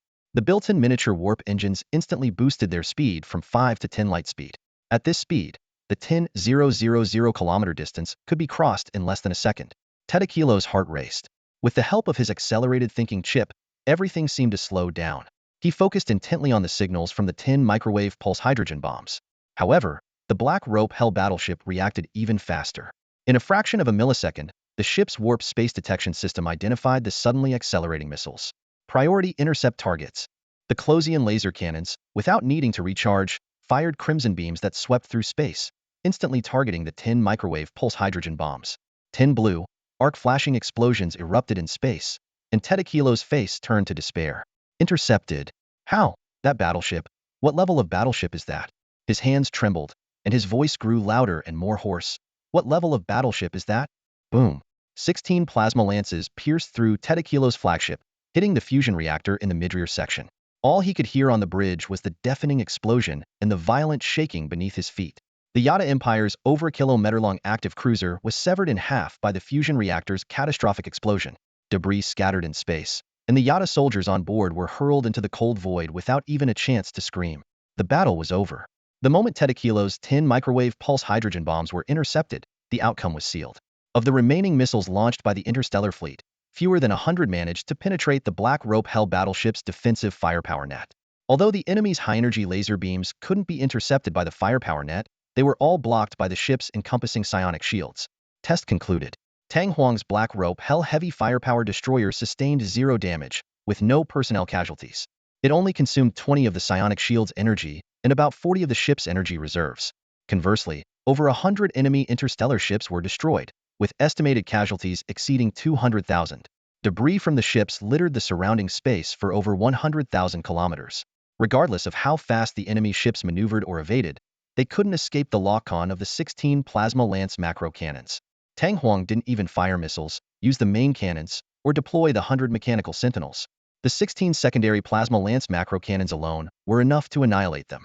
For the ship's fire control system's tech humanoid, as long as the enemy ships lacked inertia-free engines like the relic mechanical sentinels, capable of instantaneously dodging kilometers away and back, it was no challenge.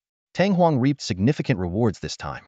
The system prompt sounded, calculating battle gains. Destroyed enemy light frigate, gained 30 spirit sources. Destroyed enemy medium destroyer, gained 80 spirit sources. Destroyed enemy light cruiser, gained 200 spirit sources. Total gain, 6,720 spirit sources. Hearing the system prompt, Tang Huang almost laughed out loud. Sweet. Unlike last time, this time the opponent's ships were mostly retired or active military-grade vessels of the Yada Empire. Over 100 ships provided Tang Huang with 6,720 spirit sources, enough to buy 13 automated mechanical cores in the system store, further expanding production capacity. Killing and looting really does pay off, Tang Huang thought. Meanwhile, Ruby was leading a team to explore ancient civilization ruins on a dwarf planet, likely to yield more gains. This trip had been exceptionally fruitful. The battle in space had concluded. Deep within a dwarf planet, 3 kilometers underground, Ruby led her squad of combat android girls through the ancient ruins of a forgotten civilization. The scale of the ruins was vast, capable of housing hundreds of thousands, if not millions, of inhabitants. Along the way, they encountered numerous grotesque creatures, twisted by the chaos of subspace corruption.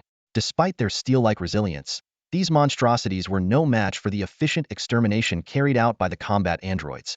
Ruby, in particular, used her psionic powers to effortlessly crush the enemy's heads from a distance. As they advanced, Ruby's team came across a biological incubation warehouse. Inside, they found various genetic materials and specialized nutrition pods. By examining the records, Ruby discovered that an unknown incident had triggered the facility 1,000 years ago, resulting in the creation of intelligent beings. These beings had thrived within the ruins, even forming societies and nations. Delving deeper, Ruby found several artificial ecosystems within the ruins that provided for the inhabitants' needs. Among them were primitive tribal settlements, now reduced to hunting grounds for the mutated flesh monsters, which Ruby's team systematically eradicated. To fully understand the purpose of these ancient ruins, Ruby needed to reach the central control room. However, she was unaware that a group of intelligent beings had already taken over the control room. Outside the control room, thousands of grotesque flesh monsters gathered in the corridors, emitting terrifying howls as they relentlessly assaulted the door.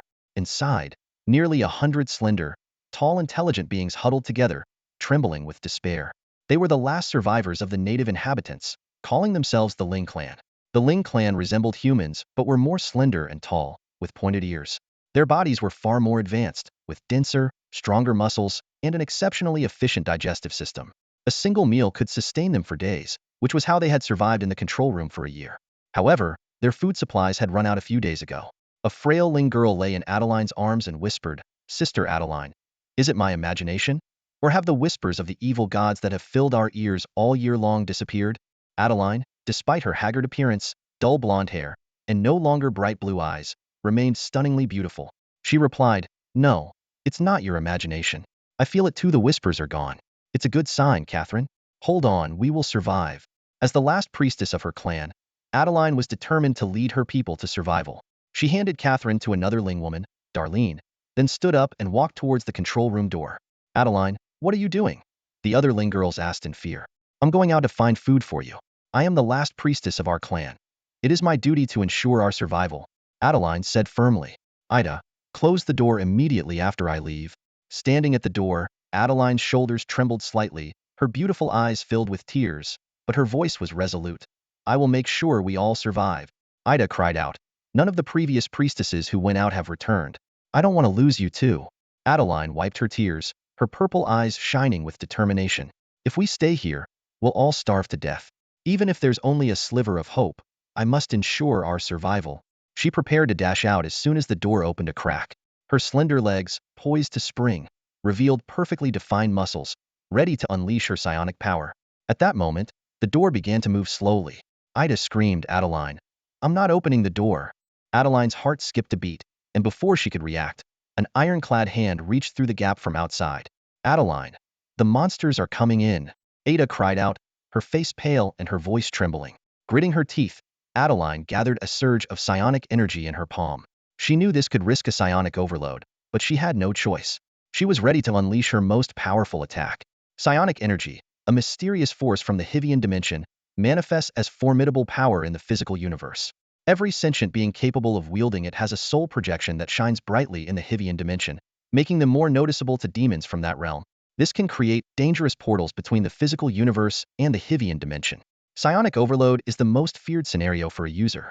If psionic energy is used beyond one's limit, an influx from the Hivian dimension can turn the user into a psionic bomb. Female members of the Psion race are naturally gifted with psionic abilities, but due to its dangers, only a few can master it and become revered priestesses. Suddenly, a loud crash shook the room as the control center's door was violently forced open. Adeline's long-prepared psionic energy burst out of control, filling the corridor with crackling arcs of electricity. The blinding light forced her to shield her eyes. The chaos outside abruptly stopped, and she breathed a sigh of relief, thinking she had succeeded. However, a playful female voice emerged from the psionic glow. "Oh my, there are still survivors here? That really gave me a scare." Adeline and the other Psion survivors were stunned. The intruder was not a monster. As the light faded, Adeline was shocked to see a slender girl in full armor effortlessly neutralizing her most powerful attack. The girl, with pink hair and eyes, was stunningly beautiful and surrounded by a holy aura. Standing behind her were similarly armored women, their faces obscured but their tall, curvaceous figures evident. More astonishingly, the thousands of monsters that had been rampaging through the corridor were now gone, replaced by heaps of blood and gore. The pink-haired girl, Ruby, entered the room, hands on her hips, surveying the area. She spoke in a language Adeline and the others couldn't understand. "Wow, there are quite a few survivors. To maintain sanity and avoid mutation in such chaotic Hivian contamination, and to have psionic abilities, it's a miracle. To Adeline and the others, the goddess-like figure seemed to be speaking divine words. A frail Psion girl peeked out from behind Catherine and murmured, "Has a goddess come to save us?" The Psion race had lived in this ruin for millennia, never venturing outside, surviving in a primitive tribal manner. Their innate psionic talents led them to worship deities. To them, Ruby and her tactical humanoid companions appeared as goddesses descending from the heavens. Make way," Ruby said cautiously. Standing at 2.3 meters tall in her powered armor, she had to be careful not to harm the fragile survivors. Though they didn't understand Ruby's words, the Psion women instinctively parted to create a path, kneeling on either side and gazing reverently at the goddesses. In the center of the control room was a Hivian device, similar to those found before but purer and devoid of strange symbols. Adeline knelt and pleaded, "O goddess, please forgive my unintentional offense earlier." She felt deep remorse for attacking the goddess with psionic energy. Ruby and the tactical humanoids paid little attention to the survivors, focusing instead on their mission. The technical humanoids began scanning the control panel's residual data and soon obtained a detailed map of the ruin. A three-dimensional holographic structure appeared before Ruby, leaving the Psion survivors in awe. Natural habitat zone, biological cultivation warehouse, and, found it, the industrial zone? Ruby laughed excitedly. Ha ha ha! The ruin's industrial zone has a complete automated warship production line core. Although the industrial zone was small and sealed off from the natives, it posed no problem for Ruby. She continued to examine the data and discovered another automated warship production line core. This isn't just any automated mechanical core. It's the core of a warship STC automated production template. And there are two of them, Ruby exclaimed, nearly jumping for joy. This means the base's warship production line can expand. We can produce more warships simultaneously. Though no ancient warships were found in the ruin, the two automated production line cores alone made the mission highly successful. A smile of anticipation spread across Ruby's beautiful face. I can't wait to see how the High Council rewards me. Above the near-Earth synchronous orbit of the dwarf planet, the heavy firepower destroyer Black Rope Hell lay quietly anchored. Inside the bridge, Tang Huang stared out at the starry expanse through the porthole when suddenly the communicator buzzed. Ruby's excited voice came through. Exalted One, we've completed the exploration of the ruins and made significant gains. Plus, I've brought you a surprise. Tang Huang's spirits lifted, filled with anticipation. From the ancient civilization relics structural map that Ruby had previously sent, the ruins appeared quite extensive, promising many treasures. He speculated to himself, what could the surprise be? New technical data? Or perhaps powerful weapons left by the ancient civilization? However, when the hatch opened, Tang Huang's expression froze.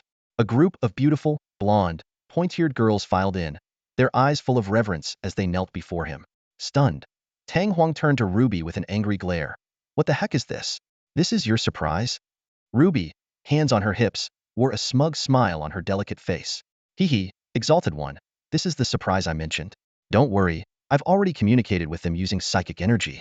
From now on, you are their father god. Tang Huang was bewildered, so Ruby began to explain their findings in detail. It turned out that there were still indigenous inhabitants within the ruins. The most beautiful of the elven survivors, Adeline, stepped forward. Her stunning purple eyes filled with devotion as she conveyed through psychic energy, Great Father God, please grant us your power. Ruby added with a cheeky grin, I told them that you are the supreme being of the silicon-based girls, and that you can transform their painful flesh bodies into powerful silicon-based mechanical forms, freeing them from earthly suffering and turning them into beings akin to gods. Tang Huang finally understood, looking helplessly at the group of hopeful elven girls and the elven genetic seeds Ruby had brought back from the ruins. The system timely prompted, detected genes that can enhance the girl race. Would you like to integrate these genes into the silicon-based fireseed? Once integrated, the tactical humanoid girl STC template will be able to produce and nurture a new race. New psychic girl template added. Under the expectant gazes of the numerous beautiful elven girls, Tang Huang took a deep breath and stepped forward. The celestial cloud behind him activated, a bright red sun appearing at the back of his head, surrounded by celestial mist. Under the divine light, Adeline and the others felt a warm glow enveloping them. Ruby immediately directed personnel to bring in a batch of alloy materials for body enhancement. Tang Huang closed his eyes to communicate with the fireseed, beginning the transformation ceremony. The elven girls knelt in reverence, accepting the transformation. After being covered by the fireseed's light, their outward appearance remained largely unchanged, but their insides were completely renewed. Carbon-based calcium bones transformed into warship alloy keels, hearts became fusion reactors, Muscle fibers turned into high-strength alloy carbon fibers, blood vessels became electromagnetic signal channels, blood became self-repairing nanomechanical substances, and brains were transformed into supercomputers made of silicon-based chips. Father God. Adeline's crystal-clear purple eyes were filled with fervor, and the other psychic girls also awakened their psychic abilities. The system prompt sounded, Psychic Girl Template complete. Tactical Humanoid Girl STC Template can now produce a new race Psychic Girls. Just as Tang Huang was about to breathe a sigh of relief, Adeline spoke up, Father God, as your angel, I have a request. Tang Huang felt a sense of foreboding, and sure enough, Adeline continued in a disturbingly fervent tone. Please allow me to bear your children. What the heck? Tang Huang immediately grabbed Ruby by the ear as she tried to sneak away. What have you been teaching them? Ruby, unrepentant, grinned. Oh, just a little something. Tang Huang, exasperated, chose to ignore the incident and began to inventory their gains. Besides acquiring 6,720 units of spiritual energy, they had also obtained new subspace devices, relic technology data storage disks, 7 automatic mechanical cores, and 2 automated warship production line cores. The subspace devices could be broken down into 15,000 psychic shield blocks. The automatic mechanical cores would expand the base's production capacity, and the warship production line cores would add 2 more production slots. The most exciting discovery for Tang Huang was the miniaturization technology of the curvature engine deciphered from the technical data storage disks. This complete set of technical data required no additional analysis and could be immediately put to use, allowing the existing Tinnimus light-speed curvature engines on warships to be fully miniaturized without losing performance, making it possible to install them on missiles, thus increasing their attack speed to 10 times the speed of light. Tang once stared at the system interface, feeling a surge of excitement. The greatest gain from this space relic expedition was undoubtedly the miniaturization technology for the warp drive. His mind raced, imagining the terrifying power of applying this technology to missile weaponry. Missiles traveling at 10 times the speed of light? Tang Wan muttered to himself, his eyes gleaming with excitement. Even the Yada Empire's prized light lances and laser weapons could only reach the speed of light. The Empire's current military missiles, even equipped with the most advanced miniaturized warp drives, could only achieve 10 of light speed. Missiles at 10 times the speed of light would leave the Empire's fleet in the dust, utterly incapable of intercepting them. Tang Wan frowned slightly, feeling a twinge of regret. It's a pity that the inertialess engine and the miniaturized warp drive can't be equipped simultaneously. Otherwise, missiles with both 10 times light speed and inertialess maneuvering would be a nightmare. He understood the principle behind the incompatibility. The warp drive propels by distorting space, meaning the ship doesn't actually move, while the inertialess engine acts directly on the ship itself, rendering it ineffective within the warp bubble. Gathering his thoughts, Tang Wan immediately summoned Dong Shou, instructing her to install the newly acquired automated warship production line cores into the base's production lines. The system promptly responded. Juyakless STC Automated Production Template Array Ready. Capable of producing all warships below the Jiuyao grade.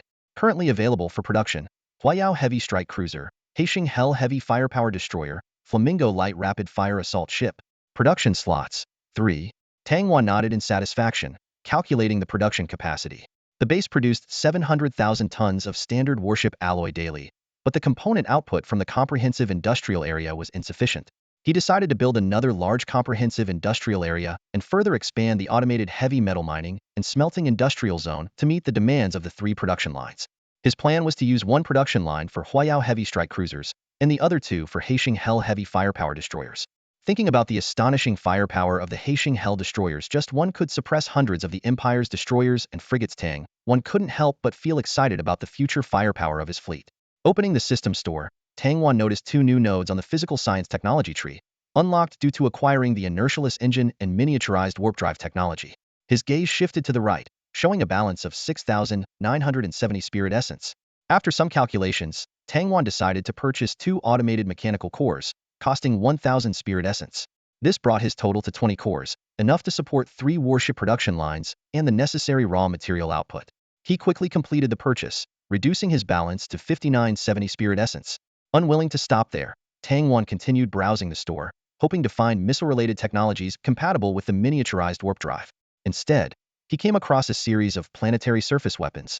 Tectonic Disruption Bomb 500 spirit essence, a ground attack weapon that can trigger widespread earthquakes. Super Railgun 500 spirit essence, a super armor-piercing weapon that can accelerate projectiles to 15 of light speed. Thunder God's Hammer Orbital Strike Platform 1200 spirit essence, an automated space-based laser platform with 3 units capable of covering an entire medium-sized planet. Seriously, Why are these all planetary surface weapons? Tang Wan couldn't help but grumble as he continued to browse the store's other options. Tang Wan's eyes roamed over the shopping page, finally settling on the super rail accelerator cannon. This weapon could accelerate large mass projectiles to 15 of the speed of light, fundamentally different from his current Black Rope Hell battleship's main cannon, the Chuni I-type Crimson Black Particle Strike Macro Cannon. While the Crimson Black Particle Strike Macro Cannon could accelerate thermal fusion particles to 20 of the speed of light, it didn't fire physical projectiles but relied on high-energy particles to melt targets. In contrast, the Super Rail Accelerator Cannon fired true armor-piercing rounds. Continuing to browse the marketplace, Tang Wan saw various powerful weapons, but none suited his immediate needs. Scrolling down, he finally found the missile warhead technologies he was looking for. 1. Raho Hydrogen Bomb, a super-enhanced version of the original hydrogen bomb, with a vacuum coverage range of 10,000 kilometers. 2. Microwave Pulse, a non-lethal weapon capable of disabling all electronic devices within 10,000 kilometers. 3. Infrasound Wave, a biological weapon that penetrates all shelters, killing all life forms within 1,000 miles. 4. High-energy laser cutter, specifically designed for multi-layer armor structures, capable of cutting or severing enemy battleships. There were also 2 special chaos pollution missiles Korn and Nurgle, but their effects made Tang Wan hesitate. These weapons were devastating enough to potentially destroy entire star systems, or even the galaxy. After weighing his options, Tang Wan decided to purchase the first 4 conventional missile technologies, spending a total of 200 spirit sources. He also noticed that antimatter warhead technology wasn't listed under the missile category but was on the level 8 technology page. There, the initial antimatter manufacturing and rapid storage technology were listed for 50,000 spirit sources. Although this technology could produce a large amount of antimatter, it couldn't be stored long-term and had to be used quickly. After completing his shopping, Tang Wan had 5,770 spirit sources remaining. He decided to hold on to these resources for now, not rushing to buy new battleship blueprints. His current Huayao Heavy Strike Cruiser and Black Rope Hell Heavy Firepower Destroyer were sufficient. In the coming period, Tang Wan planned to take a cautious approach. He intended to explore some small ruins and gradually expand his fleet. Although the 2 planets in the comfortable zone of the 117 star system were tempting, intel from the Star Domain Network indicated that one was a worthless dead planet, and the other was protected by a powerful defense system, making it extremely dangerous to approach recklessly. Tang Wan decided to first strengthen his fleet while exploring known coordinates of hidden small ruins. His main goal was to acquire more subspace devices to break down into more psionic cubes. He had just learned that expanding the new psionic girl unit required the use of psionic cubes. At the spaceport near the Stargate in the border star system of the Yada Empire, the scene was bustling with activity. Ships were arriving in droves. Medium and large fleets from various civilian organizations across the Empire had packed the port, which could accommodate tens of thousands of interstellar ships to its capacity. More fleets were on their way, including vessels from other interstellar civilizations.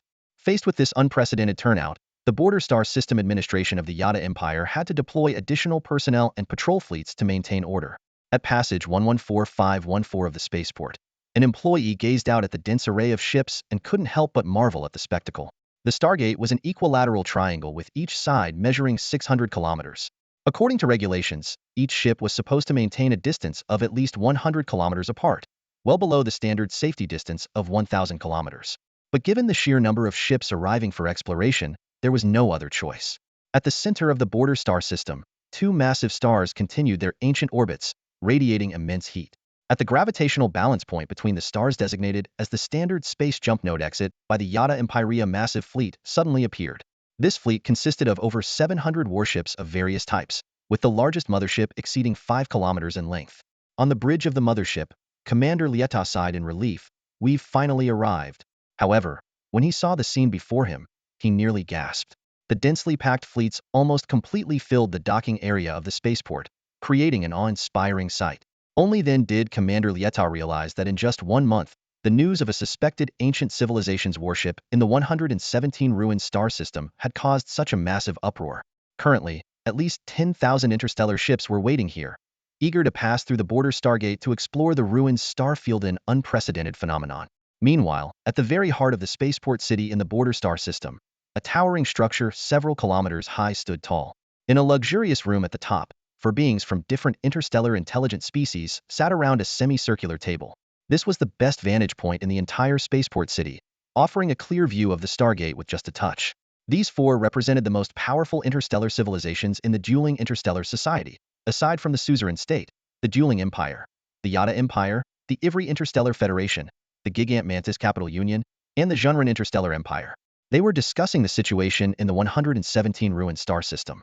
Commander Phalos of the Yada Empire chuckled, "Ha ha ha. Most of the ships passing through the Stargate are from our Yada Empire's civilian organizations. Apologies, everyone.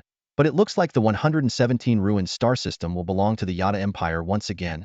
However, a creature with a raven blackbird's head sneered in response, "Commander Phalos, don't be so sure. You're well aware of the dangers on that planet in the 117 ruined star system. Do you really think these civilian fleets can handle it? I reckon we'll eventually need our formal military forces from our respective civilizations." As it turned out, under the watchful eye of the suzerain state, the dueling empire, the four major interstellar civilizations had reached an agreement regarding the ruined starfield. During the initial phase, formal military forces from the four civilizations were not to intervene, allowing civilian organizations to explore first. Only when civilian organizations could no longer manage would the formal military forces be deployed. This explained why the Yada Empire's formal military fleet had not yet been mobilized. Of course, beyond the dueling interstellar society, other interstellar societies existed, but they were too distant to influence the current situation for the time being. Under the witness of the Dominion Empire, interstellar powers reached an agreement to strictly limit the development rights of the ruined sector. Official interstellar fleets were prohibited from entering early, but civilian fleets were permitted. The Yada Empire seized this opportunity, leveraging the geographical advantage of its frontier star regions to secretly fund civilian fleets to develop the ruined sector ahead of others. The strategy of the Yada Empire was simple yet effective. Fund civilian fleets and then buy high-value items from them at low prices once they acquired them. Although this approach seemed exploitative, it attracted numerous civilian organizations. For them, it was an excellent opportunity to establish connections with the military, which was even more valuable than the treasures within the ruins. Commander Phalos glanced around at the high-ranking officials of the other three interstellar civilizations, a confident smile on his face. "Ladies and gentlemen, why don't we watch a live broadcast together and see what's happening in the 117th star system of the ruined sector?" A high-ranking avian from the Ivry Interstellar Federation sneered. "What's there to see? It's just your Yada Empire's civilian fleets being destroyed by the ruins' defense systems." Phalos waved dismissively. "I admit, every time a ruined system is opened, there are significant casualties. But these sacrifices are necessary." A high-ranking official from the Mantis Capital Union elegantly lifted a cup of specially made tea with their long limbs and said slowly, "On this point, I agree with Phalos. As long as the benefits are substantial enough, any amount of casualties is worth it." With a wave of Phalos's hand, the massive floor-to-ceiling window transformed into a screen, displaying a live feed of the 117th star system in the ruined sector. A red giant star, nearing the end of its life, burned fiercely at the center of the system, surrounded by swarming interstellar ships. The broadcast was provided by the Yada Empire's largest media company, Interstellar News. Meanwhile, Tang Huang learned of this through the Star Network. Over the past month, his base had undergone tremendous changes. During this period, Tang Huang explored several small spaceport ruins, acquiring vast resources: 4 subspace devices, 27 automated mechanical cores, and 12,000 inertia-free engine mechanical guards. Although he didn't obtain new technological data, these gains were sufficient for rapid base development. On the dwarf planet where Tang Huang's base was located, large automated heavy metal mining and smelting industrial zones sprawled. Daily production of standard battleship alloys had reached 4.2 million tons. The base's scale had also expanded significantly, with building complexes almost filling the entire 4-kilometer diameter crater. In terms of population, the base's total population had surpassed 450,000, including 20,000 psionic girls, 40,000 technical androids, 100,000 engineering androids, and 290,000 combat androids. The most notable achievement was the completion of a 700-meter-long, 200-meter wide, 980-meter high, 24 million-ton Hoya-class heavy strike cruiser, which became Tang Huang's flagship. Along with the newly constructed 8 Haishan-class heavy firepower destroyers, Tang Huang now commanded a formidable fleet of 10 main battleships, with a total crew of 350,000. This fleet was equipped with the most advanced inertia-free engines and 10-fold light-speed curvature engine missiles. The application of inertia-free engines granted these behemoths unbelievable maneuverability, allowing them to perform evasive actions comparable to small fighters in space, undoubtedly becoming a major trump card in future battles. Tang Huang meticulously analyzed the inertialess engine technology in his possession and realized it was still in its infancy. This engine consumed enormous amounts of energy and had limited operational time, only suitable for short-range evasive maneuvers in battleships. It couldn't support long-distance interstellar travel. Theoretically, advanced inertialess engines could run indefinitely, breaking the limitations of relativity, achieving unlimited faster-than-light travel, and even crossing the entire galaxy in an instant. Clearly, Such advanced technology was far beyond reach at present. Nonetheless, even at its preliminary stage, the inertialess engine was powerful enough to enable battleships to perform inertialess evasive maneuvers, which was already a significant capability. In terms of defense, the battleships were equipped with sturdy composite armor and a shield system composed of psionic blocks. The Huiyang-class heavy strike cruiser, which was 8 kilometers long, required 1,000 psionic blocks to form its shield, while the Haixing Hell-class heavy fire destroyer only needed 100. Tang Wan's 20,000 psionic girls had already consumed 20,000 psionic blocks, and with the 1,900 blocks needed for the battleships, he had 68,100 blocks left. He allocated 10,000 for base defense and 100 for his power armor, forming a personal shield system of the same level as the battleships. The remaining 58,000 blocks were made into photon psionic shield devices and distributed to some of the combat androids, making this unit Tang Wan's sharpest spear. In the underground space of the base, a vast area spanning 100 kilometers housed 10 enormous battleships. The largest was the Huiyang-class heavy strike cruiser, measuring 7,700 meters in length, 1,200 meters in width, 980 meters in height, and weighing 24 million tons.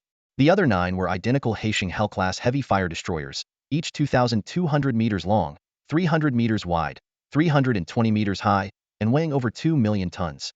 These battleships were taller than skyscrapers from old Earth, with a distance of over 3 kilometers between them. Each Haixing Hell-class destroyer was accompanied by 28 tactical formations of 1,000 psionic girls, while the Huiyang-class cruiser was flanked by 98 such formations.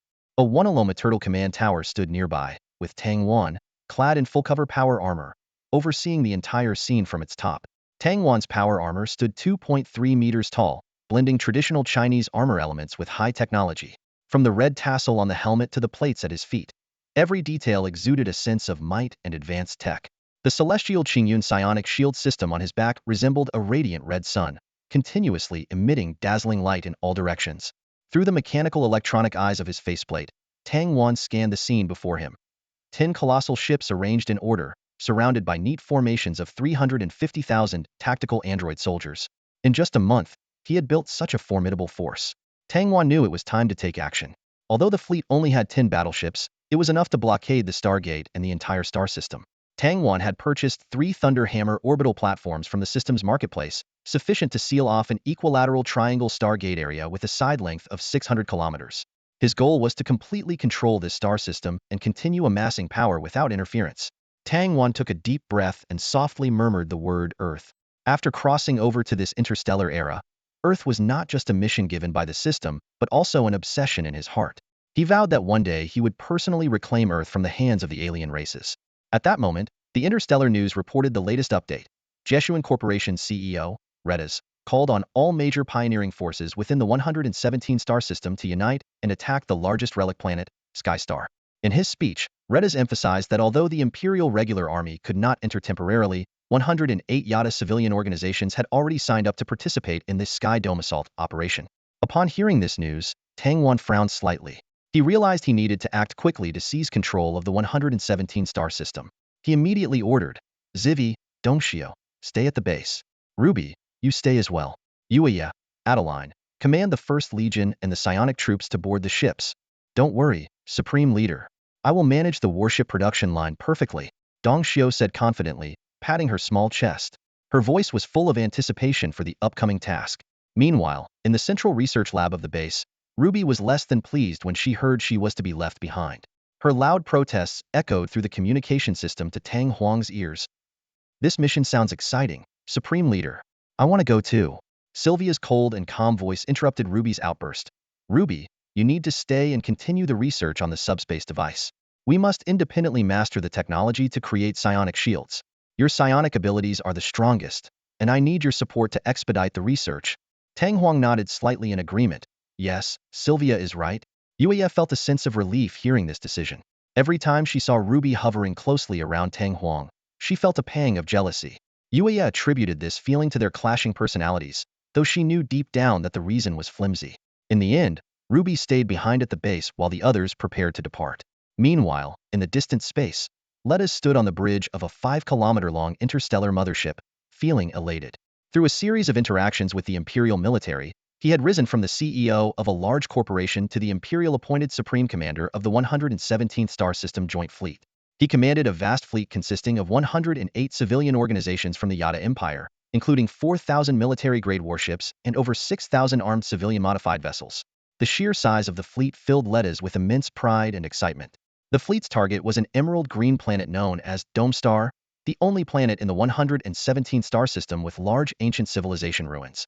The entire planet was covered by an unknown shield field, with automated defense platforms and numerous mechanical guards in orbit.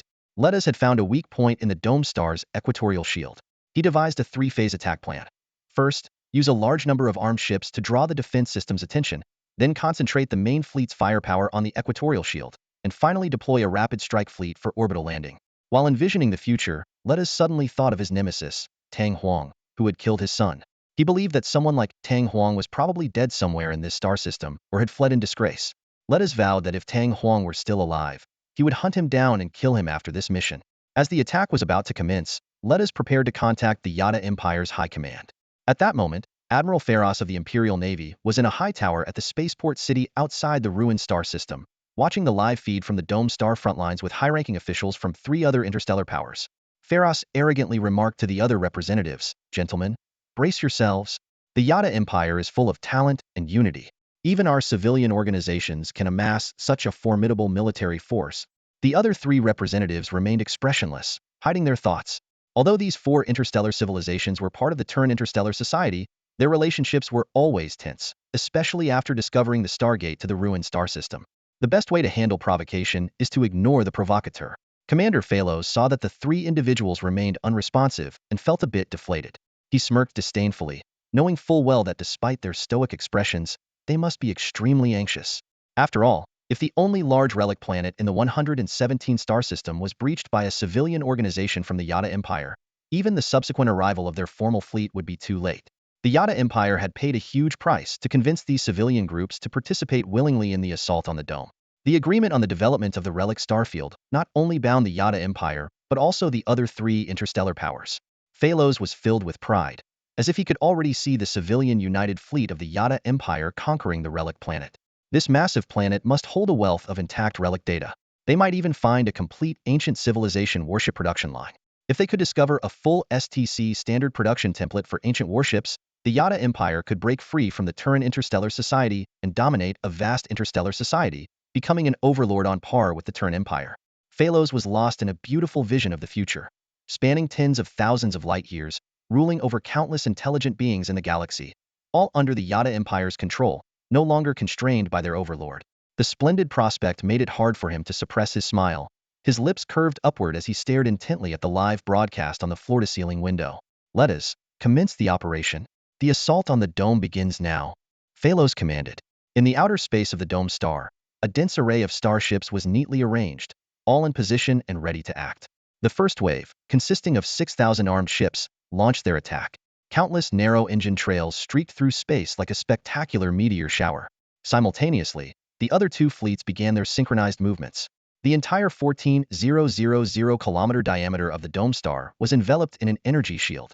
The planet's defense mechanisms seemed to know that the shield was thinnest at the equator. A large orbital defense space station stood there, possibly the only space-based platform still operational. The distance between the United Fleet and the Dome Star kept decreasing. 10 million kilometers, 5 million kilometers, 2 million kilometers, 1 million kilometers, 500,000 kilometers.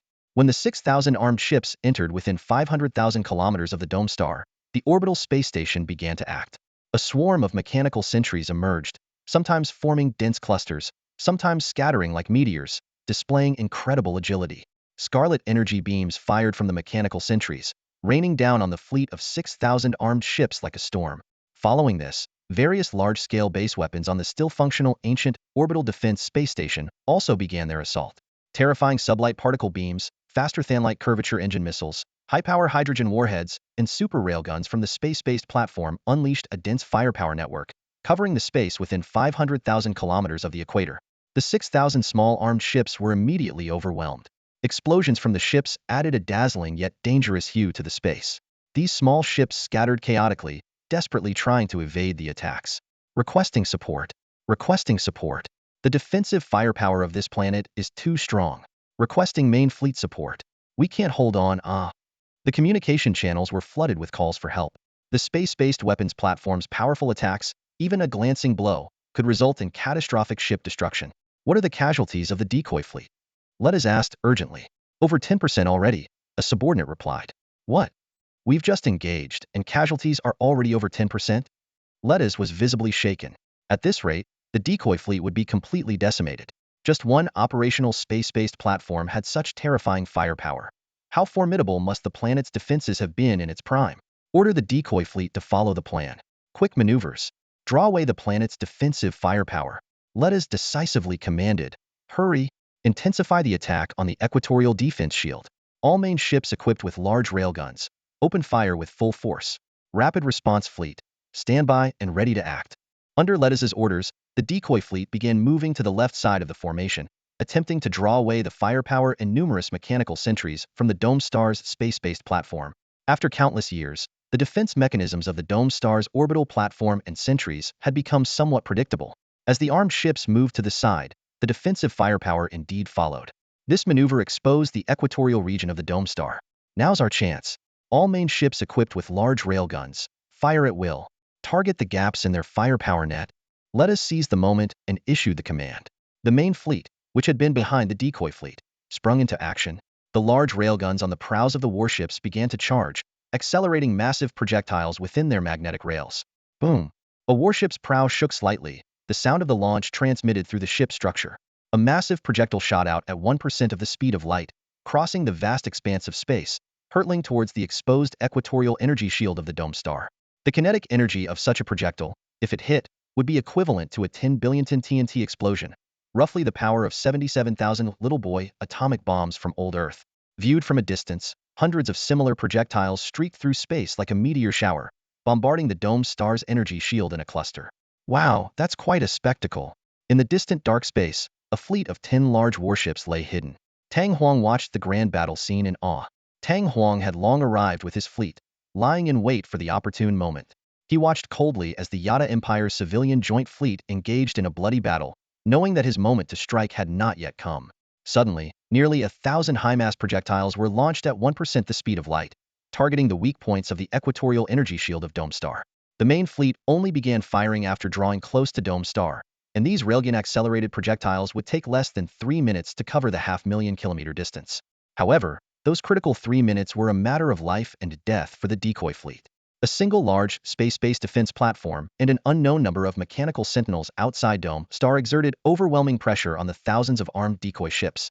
Letters knew that the outcome of the battle hinged on this moment. After firing a round of railgun projectiles, the main fleet did not pause, continuing to launch missiles equipped with miniature curvature engines, traveling at over 5% the speed of light, and various energy weapons attacking at light speed. Dense red and blue energy beams rained down on the equatorial shield of Dome Star like a torrential downpour. Detecting the heavy fire on the equatorial shield, the space-based defense platform began redirecting its firepower to intercept the high-speed missiles, prioritizing those over the railgun projectiles. The true mission of these missiles was not to breach the energy shield but to draw fire. The high-mass projectiles fired by the railguns were the real threat to the shield's weak points. As some of the defense platform's firepower was diverted, the pressure on the decoy fleet eased. However, this relief triggered a new crisis. Many of the decoy fleet's armed ships began retreating without orders. Despite the Empire's generous promises, faced with mortal danger, many chose to flee. In just a few minutes, casualties among the decoy fleet exceeded 30%. Commander, the decoy fleet is starting to fall apart, reported a subordinate urgently. Let us burst into laughter upon hearing this. Ha! The commander anticipated this. Enforcer units, move out. The 6,000 armed ships of the decoy fleet were true pawns, composed of individual pioneers. The real members of the main fleet were the major companies and organizations of the Yada Empire. A fleet of several hundred military-grade warships formed a blockade on the retreat path of the armed ships. No retreat. Think of your families still within the Empire's territory. Any deserters will be treated as traitors, and their entire families will be punished. Press forward. Warning shots from energy weapons exploded along the retreat paths of the fleeing ships. Meanwhile, in a high tower room at the Stargate spaceport city in the border star system of the Yada Empire, the executives of Giant Mantis Capital watched the live feed with their 6 arms crossed. Heh, Commander Pharaohs, isn't this a bit too despicable? One of them said to Commander Pharaohs. Pharaohs responded with a sneer. Ha, despicable? You dare call me despicable? These are necessary sacrifices. Instead of blaming me, you should worry about your own situations. The Yada Empire is on the brink of success. He pointed proudly at the live feed. Under the pressure of the enforcer units, The retreating armed ships grudgingly returned to the battle, continuing to draw fire from the space-based defense platform of Dome Star. The main fleet's energy weapons relentlessly pounded the weak points of the equatorial energy shield, creating large ripples in localized areas. The defense platform frantically intercepted the subsequent miniature curvature engine missiles, with countless explosions lighting up the near-Earth orbit of the planet. At that moment, the nearly 1,000 high-mass projectiles finally arrived. The defense platform's intercept firepower was overwhelmed. The first projectile, traveling at 1% the speed of light, struck the equatorial energy shield with tremendous kinetic energy. Boom! The energy released shook the entire planet. It's working. Lettuce cheered internally. Rapid response units, get ready. The rapid response fleet, carrying a large number of ground troops, immediately prepared to deploy.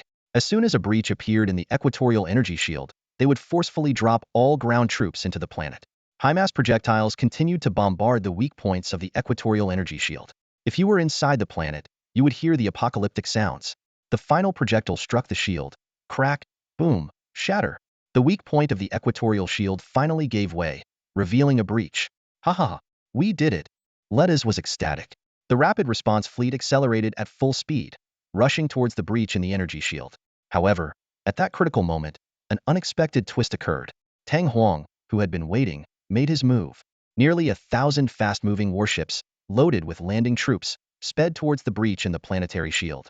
The main fleet followed closely behind, shielding the vanguard from the barrage of fire from the space-based platforms. However, a microwave pulse hydrogen bomb equipped with a curvature engine and traveling at over 10 times the speed of light was silently launched, targeting the fast-moving fleet. The radar couldn't detect it, and no one was aware. Lyatasi laughed maniacally. It worked. His plan was about to succeed. Once 100,000 troops landed, the mission would be accomplished. He began to envision a bright future. With this achievement, he would officially enter the political arena of the Yada Empire, and might even become a governor overseeing hundreds of colonial planets. Meanwhile, outside the ruined sector, Commander Phalos witnessed the energy shield over the equator of Dome Star being breached, creating a 100-kilometer-wide gap. He leaped from his seat in excitement. Turning to the high-ranking officials of the other 3 interstellar powers, he announced, "Gentlemen, I apologize. The Yada Empire has succeeded. This is the unity of our Yada people. The 117 ruined star system belongs to us." He laughed heartily, while the other officials looked grim. The high-ranking members of the Jutong Capital Alliance cursed under their breath. Damn. They got lucky. Suddenly, a senior official from the Genran Interstellar Empire questioned, then sneered, "Commander Phalos, isn't your fast-moving fleet a bit too fast?" Phalos froze, then quickly turned to check the live battlefield feed. He was shocked to see that the fast-moving fleet, which was supposed to dash through the shield breach, had suddenly come to a halt just 100,000 kilometers from the target. What's going on? Phalos roared in anger and immediately contacted Lyatasi. Lyatasi, why has the fast-moving fleet stopped? What are you waiting for? For the space-based platforms on Dome Star to dig your grave. Lyatasi was equally stunned and quickly checked the fleet's status. Commander, the fast-moving fleet is unresponsive. No matter how he tried, there was no response. Long-range optical detection showed nearly 1,000 light warships just sitting there, completely immobile, engines dead. Suddenly, someone on the bridge shouted, "It's a microwave pulse hydrogen bomb. We've detected microwave pulse remnants near the fast-moving fleet. The entire fleet has been attacked and is completely paralyzed." Lyatasi was in disbelief. How is that possible? Our radar didn't detect any attack. At that moment, another crew member exclaimed, "Commander, a small fleet is heading towards Dome Star in curvature mode. Are they crazy to activate curvature engines in this battlefield environment?" The fleet soon exited curvature mode and appeared in space. Everyone was stunned though there were only 10 ships, each was exceptionally massive. Their pitch-black hulls were etched with crimson lines, sharp and perfectly designed. The central ship was nearly 8 kilometers long, far exceeding the 5-kilometer-long interstellar motherships of the Yada Empire. Someone recognized the ships. These are the ones that appeared in the Gorman Company Ruins exploration broadcast, suspected to be ancient civilization artifacts. In full view of everyone, this black fleet launched several high-yield hydrogen bombs at the paralyzed fast-moving fleet 100,000 kilometers away. In an instant, several sun-like flashes erupted within the dense formation. Nearly 1,000 warships and millions of landing troops were obliterated in space without resistance.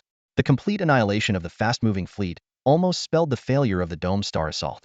Lyatasi was utterly stunned. At that moment, a virtual screen appeared before Lyatasi.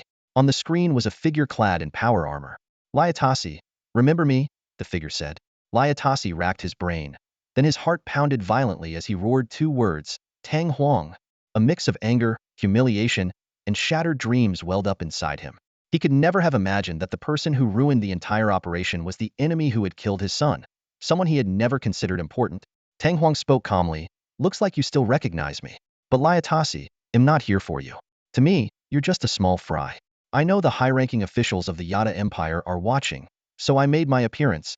The mechanical electronic eyes on Tang Huang's power armor visor glowed crimson as he uttered words that shocked everyone. I, from the machine celestial court, now execute the purge protocol, preparing to cleanse the Yada reptilian species. What? What does this mean? Is this a declaration of war against the Yada Empire? Liatasi's voice exploded through the communication channel, his eyes wide like saucers, his mouth agape, and his jaw trembling in shock. Behind him, Commander Phalos, who was monitoring the situation from the Yada Empire's border star system, also heard the statement. Phalos was initially stunned, then fell into deep thought. Who exactly is this so-called artificial heaven? What kind of strength do they possess to dare declare war on the Yada Empire? Should this be reported to the Empire to arrange diplomatic contact and avoid war? Meanwhile, the leaders of the other three interstellar factions each wore different expressions, clearly trying to gauge the strength and background of this suddenly emerged artificial heaven. Some thought that if they dared to declare war on the Yada Empire, they must be formidable, and perhaps they could be allied with to encircle the Yada Empire. However, Liatasi had no time for such considerations. After the initial shock, he burst into a fit of mocking, angry laughter. Ha ha ha ha. What nonsense are you spouting? You think you can declare war on a vast interstellar empire with those scrap warships you found in ancient ruins? Are you insane, or just tired of living? Liatasi's laughter abruptly turned into an enraged roar. The Yada Empire has over 600 colony planets and a population exceeding 12 trillion. Even discounting the mixed races, there are still over 4 trillion pure-blood Yada people. Who do you think you are, Tang Huang? You got lucky and found a few old ships, and now you call yourself artificial heaven and dare to declare war on the Yada Empire? Let me tell you, we don't even need the regular army. I can destroy you right here and now. Liatasi's fury had reached its peak. Tang Huang had not only sabotaged the entire dome offensive plan, ruining Liatasi's promising future in the Empire's political arena, but now he dared to be this arrogant. Not even the automatic sedatives injected into his system could calm his rage. Commander Phalos found the whole situation laughable. What? This so-called artificial heaven is just that guy Tang Huang's doing? What makes him think he can pull this off? Has he lost his mind? The leaders of the other three interstellar factions also found their previous thoughts of allying with artificial heaven amusing. Yet, they felt a bit pleased, as Tang Huang had disrupted the Yada Empire's plans. The high-ranking officials of the Goliath Capital Syndicate even considered investing in Tang Huang if he managed to survive, thinking he could be a useful pawn against the Yada Empire. Commander Phalos could no longer contain himself and shouted at Liatasi. Liatasi, what are you doing wasting time? Send a fleet to take him out. The main fleet must continue the assault. We haven't lost yet. There's still hope. This snapped Liatasi back to reality. Indeed, the energy shield breach on the Dome Star's equator was over 100 kilometers wide and showed no signs of repair. They still had a main fleet of 3,000 military-grade warships, almost untouched. If the main fleet pushed forward, there was still a chance to break through the Dome Star's orbital defense platform. Liatasi immediately dispatched a fleet to deal with Tang Huang, choosing Gorman Shipyard's fleet. Originally consisting of over 400 ships of various types, it now had only about 200 left, all large ships over 700 meters in length. The smaller, faster ships had been assigned to the Rapid Response Fleet, which had just been decimated by several high-yield Raho hydrogen bombs fired by Tang Huang. Gorman addressed Tang Huang through the communication channel. So, your name is Tang Huang, huh? Kid, if you surrender your fleet, I might consider sparing your life and letting you go quietly. What do you say? However, Tang Huang didn't respond. For him, there were two main objectives. First, to enter the Dome Star and explore the ancient civilization ruins. Second, to destroy the Yada Civilian United Fleet and earn a substantial amount of spiritual resources.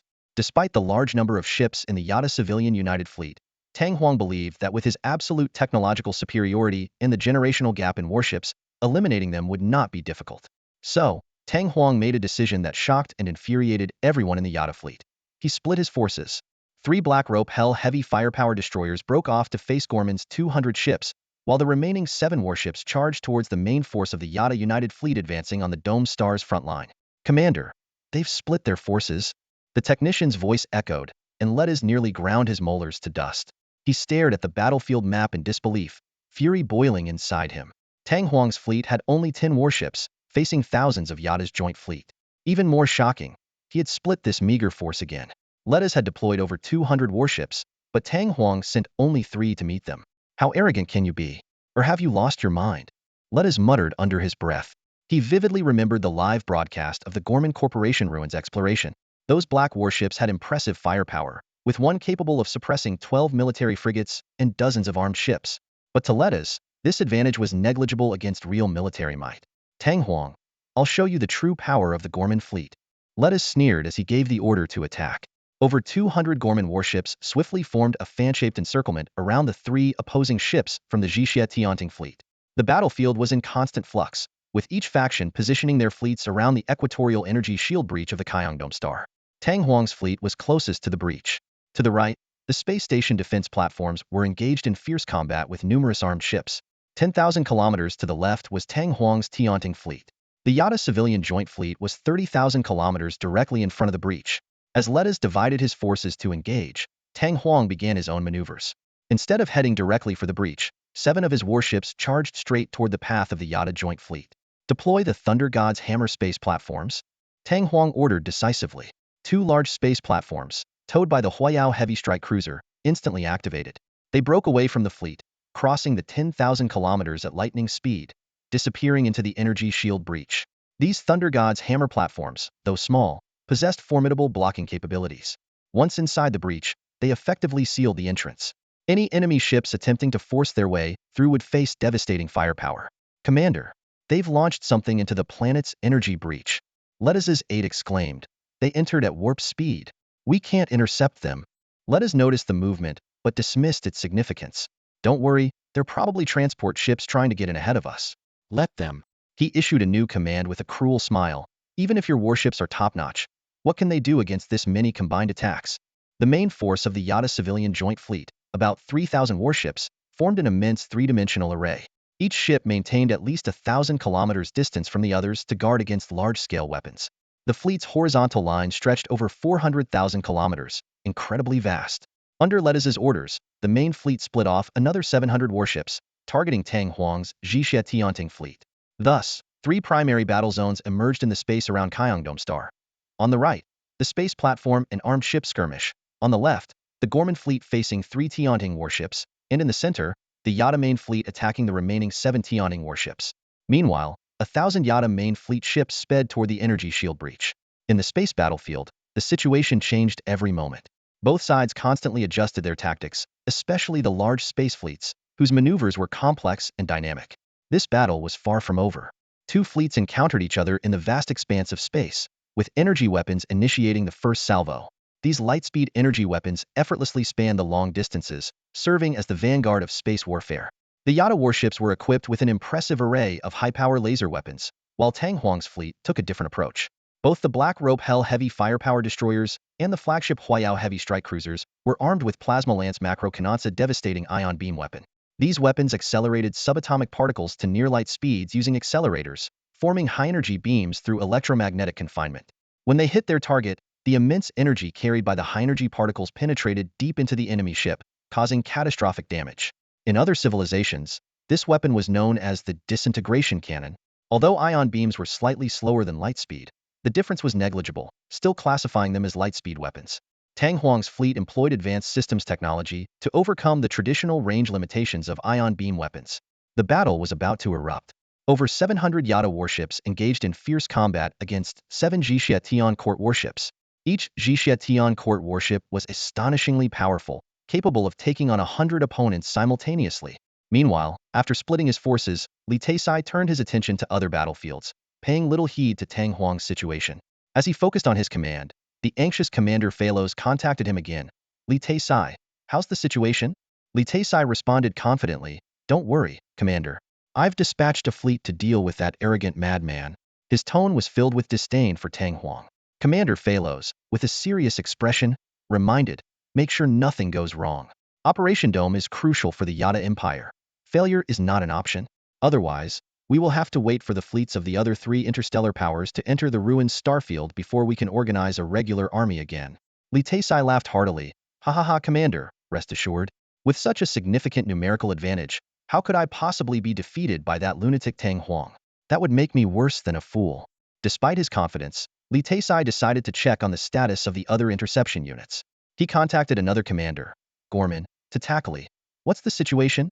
However, the communication channel was filled with Tatakali's frantic voice. Supreme Commander, the situation is dire. We're surrounded. Litesai's eyes widened in shock as he asked, what? They have ambushers? No, Supreme Commander. Tatakali took a deep breath, his voice trembling with fear. We are surrounded by their 7 warships. Litesai was stunned and then roared, are you kidding me? You command over 700 warships, and they have no reinforcements, no ambushers, just 7 warships. How could you be surrounded? This time, Tatakali didn't respond. The only sounds from the communication were chaotic background noises. Commander, the Edmund and Simon have been sunk. Our attacks are completely ineffective. What kind of monsters are they? The right-wing fleet has lost 37 warships. Oh my god, what kind of weapon is that? Radar systems are down. We can't intercept. Warning, warning, engine damage on the warship. The communication abruptly cut off, leaving Litesai standing there in shock. He suddenly remembered he could check the battlefield himself, and immediately pulled up the optical detection system images of the left side space. The sight left him utterly astounded. 7 pitch-black warships maneuvered in space at speeds defying the laws of physics, executing precise strikes from a distance around Tatakali's fleet. Each hit targeted the warship's reactors, causing instant explosions. Meanwhile, the concentrated attacks from Tatakali's fleet were completely ineffective. Litesai even saw one of the nearly 8-kilometer-long warships performing maneuvers that even the smallest fighters couldn't achieve. When occasionally hit by energy weapons, a mysterious shield would rise to absorb the attacks. This scene left Litesai speechless, his mind in turmoil. He gasped for breath, his heart racing, almost suffocating. However, he quickly regained his composure. The energy shield gap on Dome Star's equator was close. If he could send a significant force through the gap and hold the position, the enemy wouldn't be able to break through. Victory was still within reach.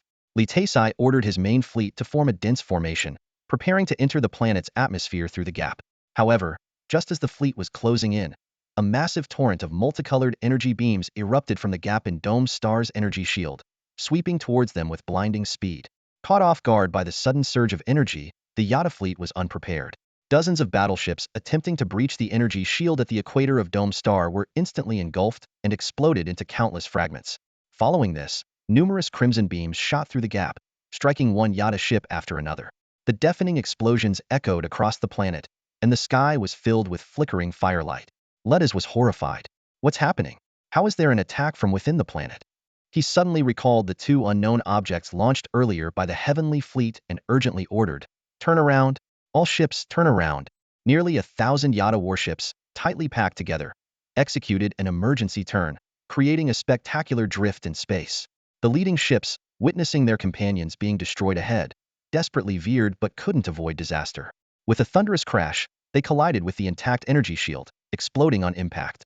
The debris ricocheted back, striking the following ships.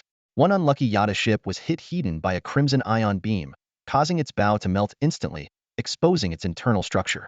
The crew members were thrown into near-Earth orbit like ants, their screams abruptly silenced.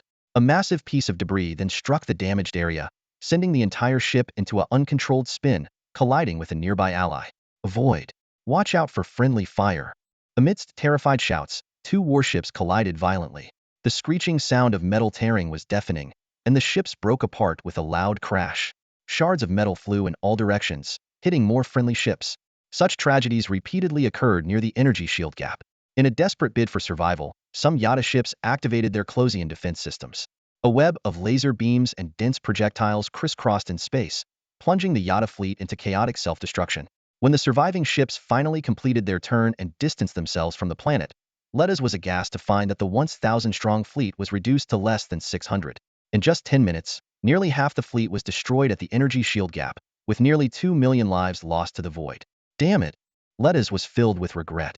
At that moment, a mass of crimson-black particles, trailing a long tail of flame, suddenly struck his 5-kilometer-long mothership. Instantly, a horrifying gash hundreds of meters long was torn open at the top of the ship. It's Tang Huang. He has already dealt with the interception fleet. Ledes's heart sank, realizing an even greater threat was approaching.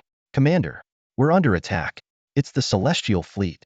Ledes shouted in terror. The Tatazile and Gorman fleets have been completely annihilated. What? Where is the attack coming from? What's the position of the Celestial Fleet? The commander demanded sharply. Ledes's voice trembled as he replied, there are only 10 enemy warships, yet they've destroyed our 2 fleets. What kind of technology does Tang Huang's celestial fleet possess? Suddenly, a desperate cry pierced the silence. Above us. The attack is coming from above. Lettuce quickly looked up and saw, through the transparent dome of the bridge, an enormous black warship that completely overshadowed his mothership. At the bottom of the warship, a terrifying cannon with a 10-meter diameter was gathering energy, emitting a blinding light. This scene brought back childhood memories for Lettuce. Hundreds of years ago, his home planet was massacred by the Turan Empire's fleet. He had knelt on the ground, gazing up at the enemy ships that blocked out the sky, filled with deep despair and helplessness. Now, as the CEO of Jesuan Corporation and the commander of a fleet of over 10,000 ships, Lettuce felt that same helplessness again. His flagship, a 5-kilometer-long interstellar mothership, seemed so insignificant in the face of the enemy warship. Ah! Lettuce let out a piercing scream, filled with despair, fear, anger, and unwillingness. In the next moment, the Vulcan purge ion stream from the bottom of the massive warship unleashed a terrifying particle stream, striking Lettuce's mothership, Truth and Harmony. High-energy particles instantly enveloped the entire 5-kilometer-long mothership, reducing it to a molten mass of metal and space. Everyone on board, along with the unlaunched escort ships, was obliterated in the ion stream. Meanwhile, the surviving Yata fleet found themselves surrounded. Less than 600 ships were encircled by just 10 warships of the Celestial Fleet. The commander is dead. The mission has failed. Retreat! Retreat! The captains of various Yata warships screamed in panic. But the Celestial Fleet gave them no chance to retreat. Ion spears from all directions mercilessly slaughtered the remaining Yata warships. After destroying Lettuce's mothership, Tang Huang's flagship, the Vulcan heavy assault cruiser, immediately turned and charged through a gap in the energy shield along the equator of Dome Star. System notifications kept informing Tang Huang of the energy units he had gained. You destroyed a Yata Empire escort ship, gaining 60 energy units. You destroyed a Yata Empire escort ship, gaining 55 energy units. You destroyed a Yata Empire heavy destroyer, gaining 140 energy units. You destroyed a Yata Empire light cruiser, gaining 150 energy units. You destroyed a Yata Empire heavy cruiser, gaining 300 energy units. Listening to the continuous influx of energy units, Tang Huang laughed heartily. This is fantastic. Even if we find nothing in the ruins, the energy units we've gained already make this trip worthwhile. Tang Huang's flagship had entered Dome Star, while the other 9 Black Rope Hell heavy firepower destroyers remained outside, clearing out the remaining hundreds of ships from Lettuce's main fleet. Once finished, these 9 warships would follow Tang Huang's flagship through the energy shield gap. As they entered the planet's upper atmosphere, Tang Huang felt a sense of clarity. The 8-kilometer-long interstellar warship hovered in Dome Star's atmosphere, with 2 previously launched Thunder Hammer Sky platforms floating below the energy shield. From the bridge, Tang Huang had a clear view of Dome Star, seeing a complete landmass reminiscent of Earth's ancient supercontinent, before continental drift. The entire planet was lush and vibrant. Tang Huang took a deep breath, as if he could inhale the planet's pure air. Before making landfall, he ordered a preliminary scan. Soon, the results came in. Supreme 1, Dome Star's gravity is 1.4 times that of standard Earth. Surface atmospheric pressure is approximately 0.2 MPa. The atmospheric composition is roughly 76 nitrogen, 23.1 oxygen, with the remaining 0.1 consisting of rare gases like helium, neon, argon, krypton, and xenon. Hearing this report, a gleam of joy flashed in Tang Huang's eyes. Perfect! This planet is perfect, he exclaimed, realizing that the planet was suitable for human habitation without any life support equipment. Supreme Commander, we have detected artificial structures on the planet's surface, the tech android reported to Tang Huang on the bridge, with a hint of surprise in its voice. Tang Huang frowned slightly and asked, artificial structures? Are they remnants of an ancient civilization? No, Supreme Commander, the tech android quickly responded. These buildings use technology and design methods equivalent to Earth's feudal era. Feudal era? Tang Huang nodded thoughtfully before asking, so, does that mean there are natives on Dome Star? The tech android explained, yes. Dome Star is located in the habitable zone of the 117 star system and has been around for a long time. As a life-bearing planet, it is possible for it to evolve intelligent life and develop its own civilization. Tang Huang suddenly realized a problem and furrowed his brows. Wait a minute. The star in the 117 system has evolved into a red giant, expanding several times its original size. Given that Dome Star is in the habitable zone, it must be heavily affected by the intense heat of the red giant. It should have turned into a dead planet long ago, with no atmosphere or ozone layer. Yu Yi, who had been sitting next to Tang Huang, spoke up, Supreme Commander, you overlooked a crucial factor. What factor? Tang Huang turned to Yu Yi. Yu Yi sighed and reminded him, Supreme Commander, You forgot about the energy shield. Tang Huang suddenly understood. Of course. The energy shield has been enveloping the entire dome star. The terrifying heat and high-energy particles from the red giant are blocked by the shield, allowing Dome Star to remain a life-sustaining planet. Tang Huang then thought of another point. Wait, the energy shield now has a breach with a diameter of hundreds of kilometers. This means... Yu Yi nodded solemnly, taking over the conversation. You are correct. The breach in the shield means that within a few years, the solar wind, radiation, and high-energy particles from the red giant will enter through the gap, completely destroying the planet's atmosphere. The planet will soon transition from a life-sustaining planet to a dead one. Additionally, the relic system on the planet seems to be malfunctioning. The breach in the shield, which should have been self-repaired, remains open. Hearing this, Tang Huang decisively ordered, "This won't do. I had intended to use this planet as our home base. Deploy the warship into the planet's atmosphere and search for the relics.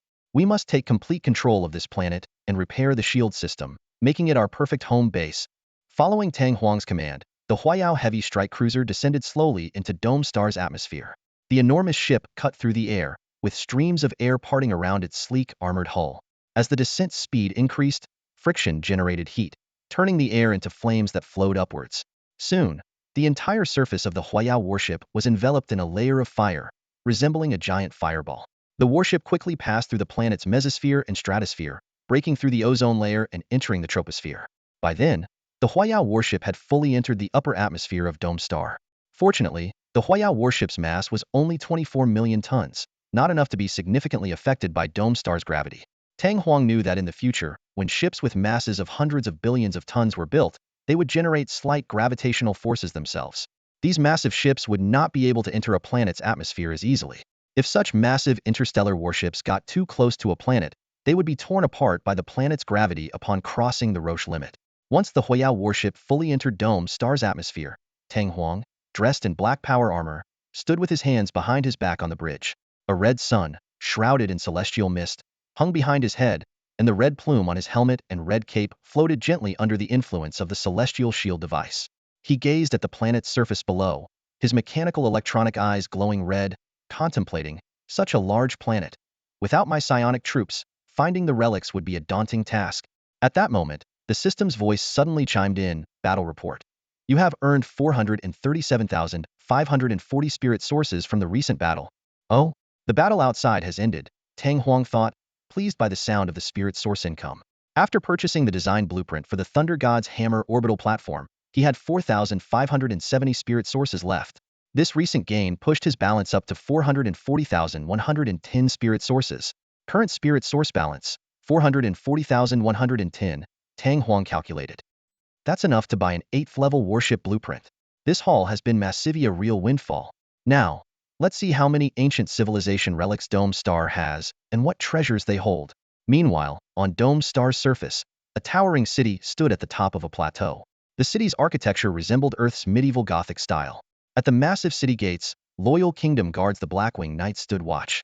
Clad in heavy knight armor, the guards had slender waists with openings at the back, from which a pair of black wings emerged, folded neatly against their backs. They kept a vigilant eye on the civilians passing through the gates. The native intelligent beings of Dome Star were humanoid, slender, and light, with a pair of broad wings growing from their lower backs. Though these wings had lost their ability to fly, they still allowed the natives to glide through the air. Suddenly, an urgent shout broke the calm at the city gates. Emergency. Report to His Majesty the King immediately.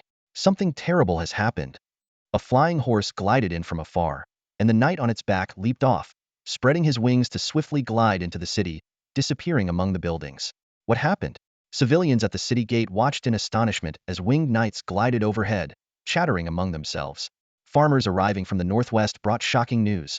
A massive hole had appeared in the sky, from which enormous fireballs were falling, each one creating a crater the size of a city upon impact. The city's residents were skeptical.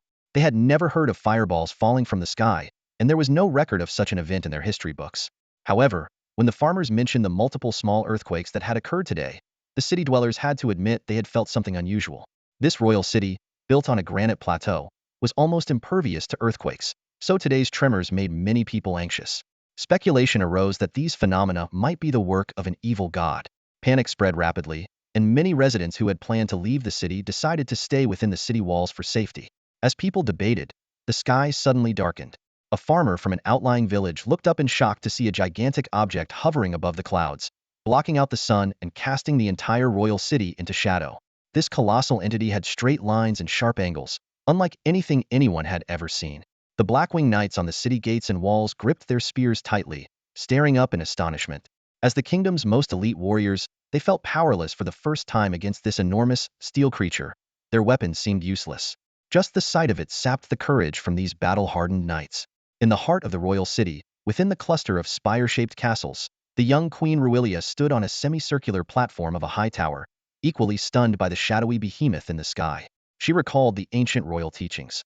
When the sky is torn open and a giant steel construct descends, it marks the arrival of an evil god from beyond. Clenching her teeth, Ruilia resolved to defend her kingdom and the sacred temple at all costs. "Relay my orders," Queen Ruilia commanded loudly. "Assemble all Blackwing Knights. Prepare for battle. I will stand at the forefront with you to defend the kingdom, fighting to the death."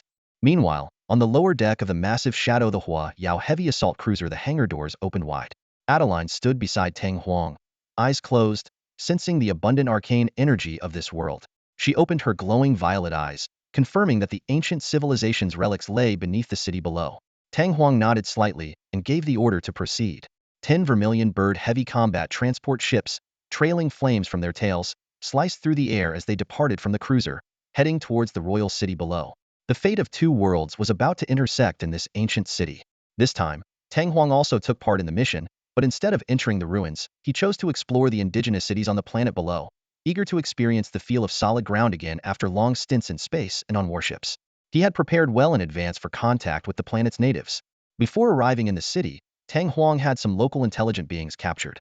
These beings, dressed simply and resembling farmers, seemed terrified, bowing and praying incessantly when brought aboard the warship. With the help of psychic abilities, Tang Huang's team could communicate directly with these beings' thoughts, overcoming the language barrier.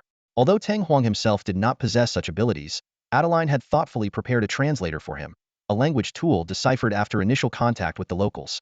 Tang Huang was fascinated by the indigenous intelligent species of the Celestial Dome. Outwardly, these beings resembled human females, but body scans revealed they had no gender distinctions. Each individual possessed identical reproductive organs, capable of both impregnating their kind and bearing offspring themselves. They were an oviparous species, with reproductive organs located near the tailbone between their wings. Normally hidden, these organs would extend a hollow tail when in use. Their wings not only protected the developing eggs, but also provided warmth after laying them. Despite the lack of physiological gender differences, this species still had subjective distinctions. Those who considered themselves of noble blood or high status typically refused to be impregnated by others, preferring to assume the husband role. These individuals were usually nobles or royalty. Consequently, commoners took pride in being able to bear offspring for the nobility and royalty. Tang Huang named this humanoid, winged intelligent species the Winged Ones. After completing the body structure scans and language decryption, the research samples were safely released. On the tall city walls, guard knights clutched their spears and crossbows, tensely watching the massive shadow in the sky. Enchanted ballistae and rapid-fire crossbows on the palace's defensive platforms were ready to fire. On the semicircular platform of the palace's tallest tower, Blackwing guard knights in steel armor spread their wings, prepared to take to the skies with Queen Ruilia. Queen Ruilia stood at the forefront, her slender body encased in rune-engraved armor, white wings spread behind her. Her beautiful yet resolute face gazed at the sky, her sword pointing towards the massive shadow among the clouds. "Soldiers, follow me into battle," she shouted, ready to make a last stand to defend the royal city and the sacred temple below. As Queen Ruilia took flight, a swarm of Blackwing guard knights followed, their wings darkening the sky above the city. Suddenly, a violent gust of wind swept through, as fierce as a storm. Many knights were blown off course, with only Queen Ruilia and a few highly skilled magic users managing to maintain their balance. 10 massive steel ships appeared in the sky, their rigid wings motionless yet generating such powerful winds. "Outer gods!" Queen Ruilia exclaimed, attempting to rally her knights for an attack, only to find most of her forces scattered by the wind. Adeline, from the Zhuge heavy combat transport, asked Tang Huang how to handle the natives. Tang Huang praised, "This species has mastered psychic abilities and shows great potential. Do not kill them. If we can bring them to our side, they will become even stronger." Following orders, Adeline led the Psychic Girl squad out of the transport. The Winged Ones, still in their feudal era, were no match for the advanced forces of the Celestial Court. The Psychic Girls easily took control of the entire palace, but following Tang Huang's instructions, they did not harm any winged ones. The Zhuge heavy combat transport landed on the palace tower's platform. Surrounded by the moonlit night and other tactical humanoid girls, Tang Huang stepped onto the platform, taking a deep breath and marveling. What a beautiful environment. An otherworldly landscape indeed. Before him was a group of winged ones prisoners, their hands, feet, and wings shackled, including Queen Ruilia. Queen Ruilia, with her red slit-pupiled eyes filled with hatred, glared at Tang Huang. Outer gods. What do you want? Even as a captive, she maintained her regal pride, refusing to bow to Tang Huang. With a sharp hiss, Tang Huang removed his fully enclosed helmet. His ruggedly handsome face stood in stark contrast to the delicate features of the winged beings around him. Despite the atmospheric pressure of this planet being twice that of Earth's, Tang Huang, genetically modified, quickly adapted. He took a deep breath, savoring the pure air, which reminded him of his days at Yada Military Academy. Turning to the shackled Queen Ruilia and the Blackwing Guard Knights, he spoke in their language. Do you know that this world is actually a shrouded prison? Queen Ruilia was startled, but one of the Blackwing Knights shouted angrily, What nonsense are you spouting? The sacred barrier protects us. You outsiders will never deceive us. Tang Huang sighed, disgusted by their religiously shackled minds. He looked at Ruilia and asked, Do you believe that too? Ruilia raised her head, her red vertical pupils filled with defiance. Yes, demon. You will never defile our sacred sanctuary. With a wave of his hand, Tang Huang released a blue light that enveloped Ruilia. The other knights cried out in alarm but were powerless to stop the transformation happening to her body. She watched in horror as her tail vanished and her chest armor tightened. As the light faded, Ruilia collapsed to the ground. Tang Huang realized that his soul seed not only converted carbon-based beings into silicon-based ones, but also altered their gender characteristics. Ruilia opened her eyes, now filled with reverence. Give me your tail. Tang Huang finally understood what she meant and couldn't help but facepalm. The other knights stared in shock at Ruilia's transformation. Tang Huang sighed. Now, it's your turn. Meanwhile, in a high tower at the spaceport city of the Yada Empire's border star system, Phalos and the leaders of 3 other interstellar factions were discussing the recent performance of the mecha celestial fleet they had witnessed. Phalos trembled as he spoke. We failed. But soon, greed took root in his heart. He decided to dispatch more fleets into the relic starfield to acquire the celestial technology. The other factions also expressed their intent to send more fleets. Phalos glared at them, already resolved to gather more warships at any cost, even if it meant pulling forces from nearby star systems. He was confident the Emperor would approve such a large-scale mobilization, and he was prepared to go to war with the other factions to obtain that astonishing technology. As the flagship of Don Juan, the Pyroclast heavy assault cruiser, descended upon the Avian King city on the Granite Plateau, Adeline led a portion of the psionic forces to explore the ancient civilization ruins beneath the city. Meanwhile, the remaining 9 hellbound heavy firepower destroyers dispersed across the dome star, searching for other possible ancient relics. While the warships conducted microwave scans from the sky, the psionic forces focused on detecting strong psionic reactions. This comprehensive scan not only located the relics, but also provided an accurate census of the dome star. The scan revealed that the total population of the avian species on the dome star was 3,769,073,821, excluding unhatched avian eggs and eggs gestating within pregnant females. The dome star was not a unified polity, but divided into hundreds of nations. The Sky Kingdom, ruled by Queen Rilia, was just one of them. Although it was the most historically illustrious avian nation, it was merely one among many. Don Juan sat on the throne in the Sky Kingdom's palace, reviewing the reports sent by other reconnaissance units. He sighed softly, pondering how he could transform the entire population of 3.7 billion into mechanical beings. Currently, he could only use his own fireseed power to personally contact each carbon-based life form for silicon-based assimilation. Given the vast population, this method was clearly inefficient. Rilia, who had completely changed her attitude, stood by his side and noticed his slightly troubled expression. She gently fluttered her white wings and respectfully asked, Your Excellency, you seem troubled. Is there anything I can do to help? Don Juan looked into Rilia's gentle, crimson vertical pupils and shared his concerns. After listening, Rilia nodded slightly and said, Your Excellency, your transformation power likely stems from your soul and mind. If that's the case, why not learn psionics? Mastering psionics would allow you to better use your power, expand the range of transformation, and convert more of my kin. Don Juan was taken aback. Psionics can be learned? His understanding of psionics was limited. He only knew it was the manifestation of high-dimensional space power in the real universe. He had always thought that only those with innate talent could learn and use psionics, and was unsure if he possessed such talent. Rilia continued to explain, Your Excellency, you have the ability to fully transform carbon-based life forms into silicon-based mechanical beings. Those transformed become akin to your followers.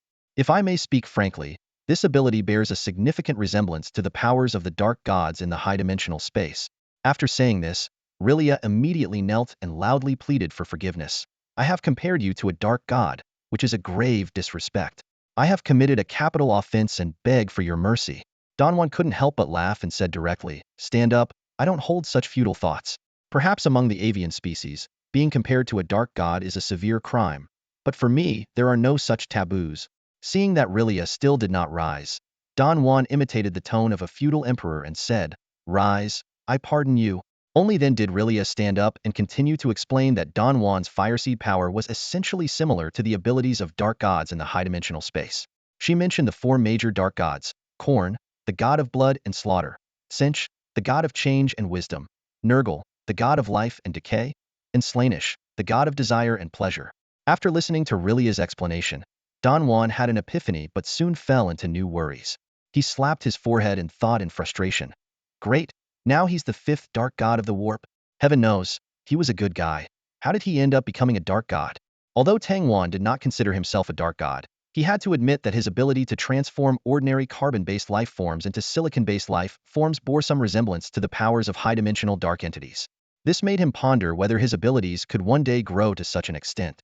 While uncertain, Tang Juan was well aware of the immense potential within his powers.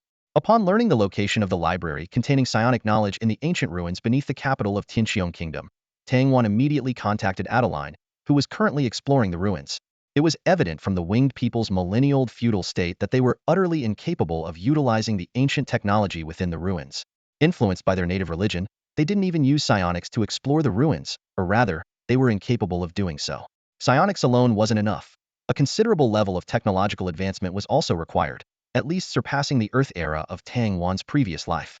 Technology and psionics needed to complement each other to truly unlock and delve into the ancient civilization's secrets. Adeline reported that the exploration was proceeding smoothly and that the ruins posed no danger. She sent someone back to the surface and successfully located the Library of Psionic Knowledge. Although they had previously discovered this library, Adeline and her team were more focused on powerful psionic devices and technological equipment. Soon, crates of organized stone tablets containing psionic knowledge were brought before Tang Juan. He stood up, gazing at the heavy tablets, and began reading to learn how to draw power from high-dimensional space to enhance himself. Tang Juan felt it was time to grow stronger, believing that, as the supreme being of the entire tactical humanoid girl race, he should become the strongest. Having already mastered the language of the winged people, Tang Juan found reading these stone tablets to be effortless. As he delved deeper into the texts, he felt the presence of the high-dimensional space. His entire body bathed in a comfortable, warm energy, as if returning home. Time passed, and Tang Juan became increasingly absorbed. Suddenly, he looked up sharply, realizing that his mind had entered a strange, unknown space. Here, the concept of time was non-existent, and everything appeared as a chaotic, distorted illusion. The physical laws of the real universe were entirely absent, and Tang Juan felt he could soar freely within this space. A beam of light illuminated the chaos, clearing a large, clean area. Tang Juan looked up to see a massive star suspended above, its surface burning with black flames and emitting a cold glow. Tang Juan realized that this was the fire seed, and he seemed to be one with it. Around him, countless phantom entities surrounded him, and Tang Juan understood that these were the tactical humanoid girls connected to him. This is the subspace. I can feel its power, Tang Juan thought to himself. After a brief moment of mental wandering, he returned to the real universe, bringing back energy from the subspace, which manifested as psionic power in reality. Tang Juan opened his eyes, which glowed with psionic energy. With a roar, the air vibrated, and a trace of leaked psionic power instantly spread around him. The high tower of the palace he was in began to show signs of collapse. Tang Juan had initially grasped psionic power. Though still weak, he could already achieve this level of impact. A system prompt informed Tang Juan that he had initially mastered psionic power but had not yet reached the system's defined levels. The system automatically categorized psionic power into levels, consistent with the worship classification. From the highest Sanqing, followed by Siyu, Wulao, and Shidu. Tang Juan's current psionic power was far from reaching the lowest Shidu level, which required enough power to cover the entire Tianqiong planet with one's will. The system also reminded him that the primary theme of the book remained technology and interstellar warships, with psionics serving as a supplement. Currently, Tang Juan could extend the Fire Seed's transformative power to cover the entire capital city, home to millions of winged people, a significant improvement from the previous range of just 100 meters. Having mastered psionic power, Tang Wan wasted no time in extending the fire seed's power over the entire capital city. Under his will, millions of winged people began absorbing all available elements around them, transforming them into metallic elements and integrating them into their bodies, increasing their mass and rapidly converting from fragile carbon-based life forms to resilient silicon-based mechanical beings. Tang Wan began the true process of controlling this planet. Once he achieved complete control, the population of his tactical humanoid girls would see a significant increase. However, compared to the Yada Empire, which ruled various intelligent species with a total population exceeding 12 trillion, this number was still minuscule. There's still so much to do, Tang Wan thought, planning his next steps, fully exploring the ancient ruins on the planet, repairing the energy shield system of Tianqiong Star, acquiring new technology, relocating the base, expanding the warship production line, purchasing Beiji-level warship technology from the system store, and transforming all winged people on Tianqiong Star. He listed his upcoming actions one by one and sighed slightly. The road ahead is long and arduous. In the following period, all of Tang Huang's actions revolved around the Dome Star. The tactical humanoid units carried out a series of operations across the entire planet, but these endeavors were far from smooth. Resistance came not only from other avian nations, but also from certain cults of dark gods. These cults were composed of avians who had dabbled in psychic abilities but lacked the mental fortitude, leading their minds to be corrupted by high-dimensional space demons. Fortunately, for reasons unknown, some speculate it's due to the vast distance between this reality and the abyssal gods. Abyssal pollution wasn't very potent. This is not hard to understand, considering that even in the entire galaxy, the Turan interstellar society, which spans tens of thousands of light years, is almost entirely unaware of the existence of the abyss. This widespread ignorance has, to some extent, weakened the power of abyssal pollution.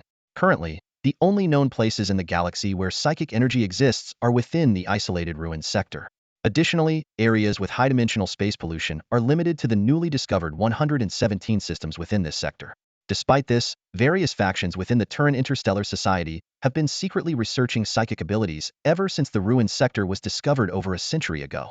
Although no substantial breakthroughs have been made yet, the concept of the abyss might eventually become known. The consequences of that revelation could be disastrous.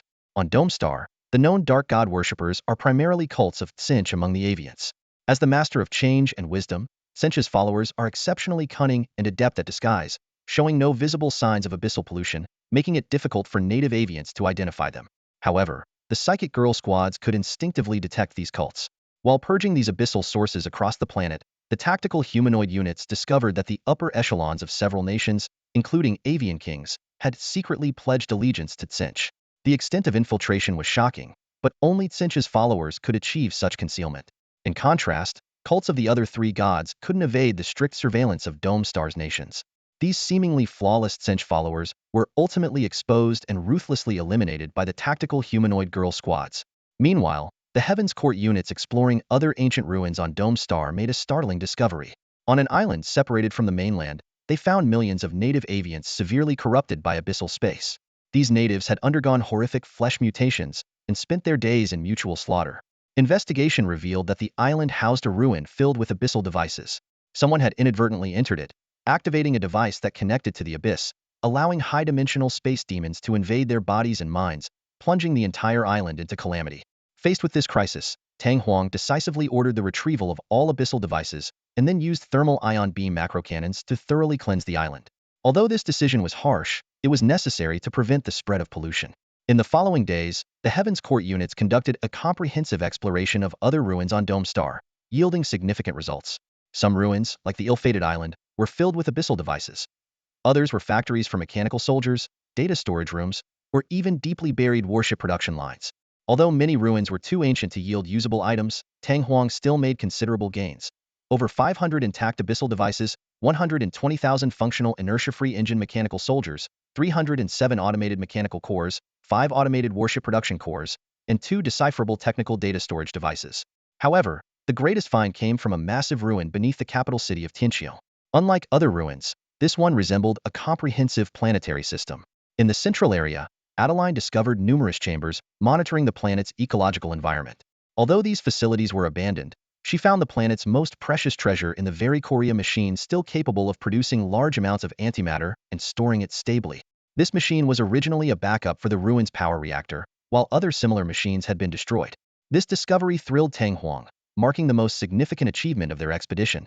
In addition, the central ruin housed a planetary shield system maintained by tens of thousands of abyssal devices, forming the planet's protective shield. Although the abyssal devices remained intact, some auxiliary instruments had malfunctioned, causing the shield-enveloping dome star to be damaged and unable to self-repair. Adeline was organizing the psychic units to decode the remaining data in hopes of repairing these auxiliary instruments quickly. Upon completing the exploration of Dome Star's ruins, the system notification finally sounded. Base upgrade mission complete. Base level increased, now capable of constructing a planetary base around the planet. A plethora of related data was sent to the system warehouse, and the technical data obtained from the ancient ruins was automatically categorized. Additionally, the purchase permission for 7th-tier warship technology blueprints was unlocked. Hearing this news, Tang Huang's eyes sparkled with excitement, and his inner desire for construction was ignited. He couldn't wait to start massive construction, expand the base, increase production capacity, and prepare for large-scale warship and army production.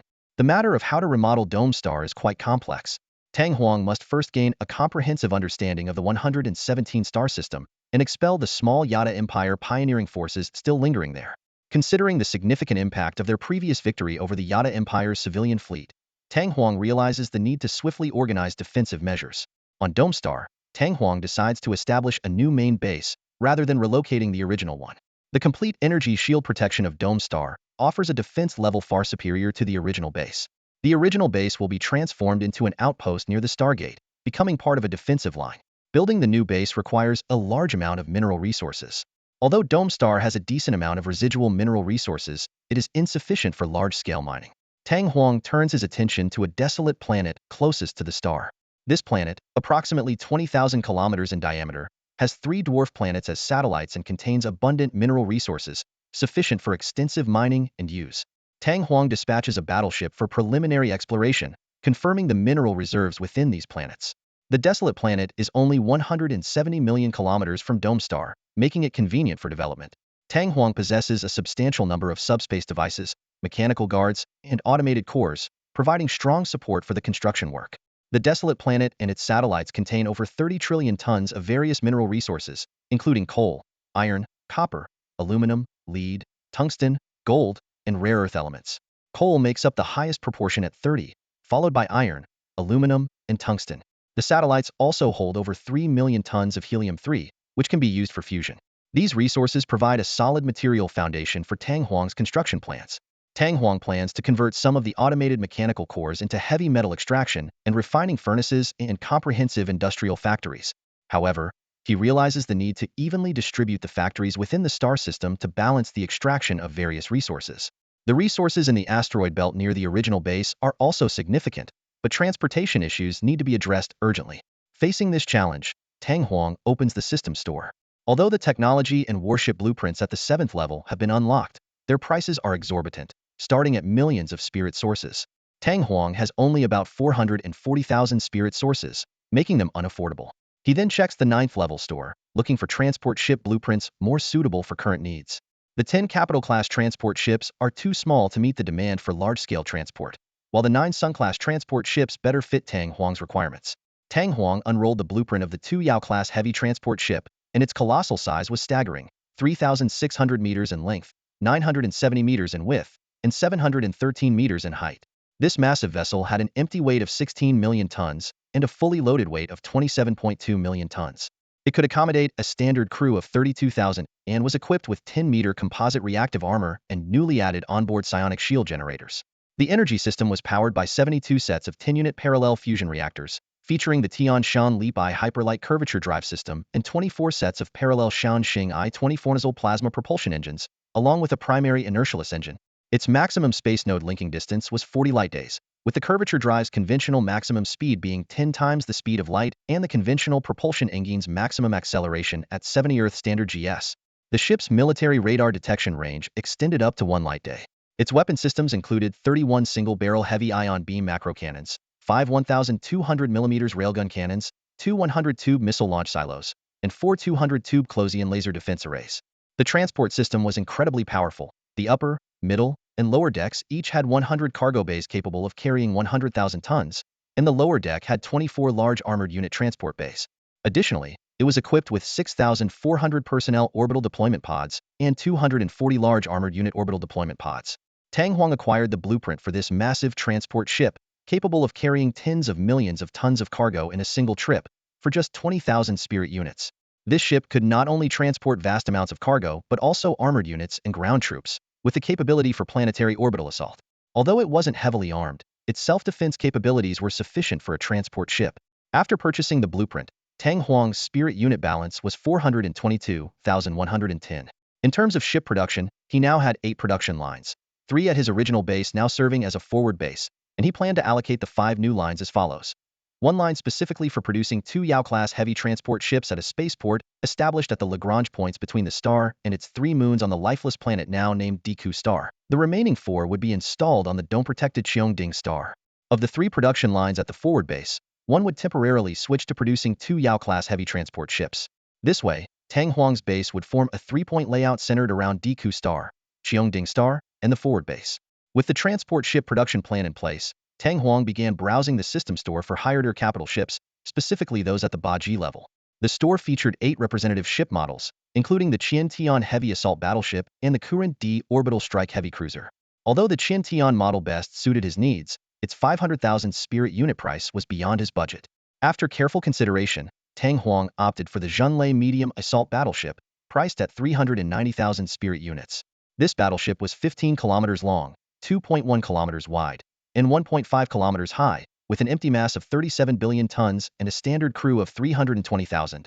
It was equipped with 20-meter multi-layer composite defensive armor and a subspace device psionic shield, powered by 64 sets of 10-unit parallel quark fusion reactors. The Zhunlei featured 10 parallel Tianshun Leap 2 hyperlight curvature engines and 120 parallel Shanxing I-24 nozzle plasma propulsion engines, along with a primary inertialess engine. Its maximum space node linking distance was 1 light-year, with the curvature drive's maximum speed being 15 times the speed of light and the conventional propulsion engine's maximum acceleration at 12 Earth standard GS. Its military radar detection range reached up to 20 light days. The weapon systems included a dual-mounted Thunderhammer I energy arc destructor at the bow, 2 2,400mm Thunder Spike I super railguns, 78 dual-mounted heavy ion beam macro cannons, 41,200mm dual-mounted railgun cannons, 4 400-tube missile launch silos, and 4 500-unit small laser parallel Closian defense arrays. After purchasing the Zhunlei Medium Assault Battleship blueprint, Tang Huang had 32,110 spirit units remaining. Producing such a large warship would take 2 months. Although it wasn't as advanced as the Qiantian model, the Zhunlei would significantly enhance Tang Huang's fleet strength, preparing him for potential attacks from the Yada Empire. The main weapon of the Zhunlei-class medium assault battleship, the twin Thunderhammer I energy arc cannon, is the most remarkable feature of this warship. This energy arc weapon stands out among energy weapons for its extremely low energy decay, giving it a range far superior to other similar weapons. Combined with precise fire control radar and military operational radar, its attack range can even span half a galaxy. The characteristics of the energy arc allow it to partially ignore enemy warship energy shields and armor, directly inflicting high-energy damage on the ship's structure. This colossal battleship, spanning 15 kilometers in length, boasts a simple yet highly effective weapons configuration, making it the next flagship of the Tang Huang Heavenly Fleet. Once the new battleship was confirmed, Tang Huang immediately deployed plans and began implementation.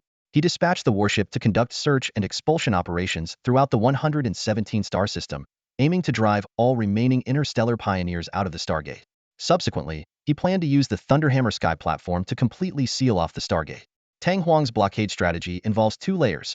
The first is a direct blockade line around the Stargate using the Thunderhammer Sky platform. The second is an advanced base established 3.2 billion kilometers from the Stargate, also using the Thunderhammer Sky platform as a defensive belt. This dual-layer defense ensures that no one can enter or exit the 117-star system without Tang Huang's permission.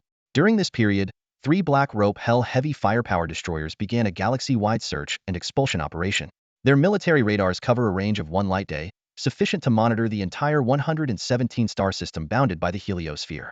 Since conventional military radars are limited by the speed of light, fully activating radar searches still requires some feedback time. The warship's curvature space monitoring radar, however, can break the speed of light limit, monitoring the curvature space within a 40 light day range, primarily used for early warning of approaching enemy warships.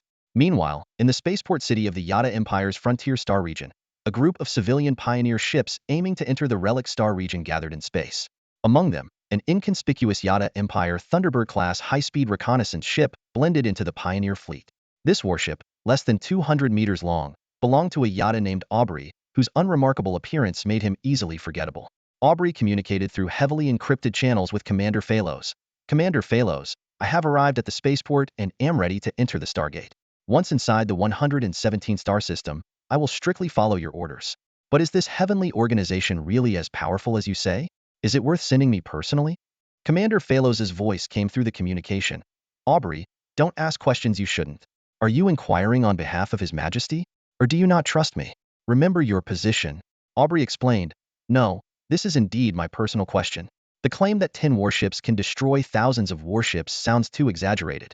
If it weren't for you saying it yourself, I wouldn't believe it, nor would I undertake this mission. In fact, Aubrey was a spy secretly planted by Commander Phalos within the Yada Empire's Royal Espionage Organization. Commander Phalos had long harbored ambitions for the throne of the Yada Empire. The communication ended briefly. Aubrey thought to himself, no matter what this heavenly organization is, it can't hide its tracks under my watch.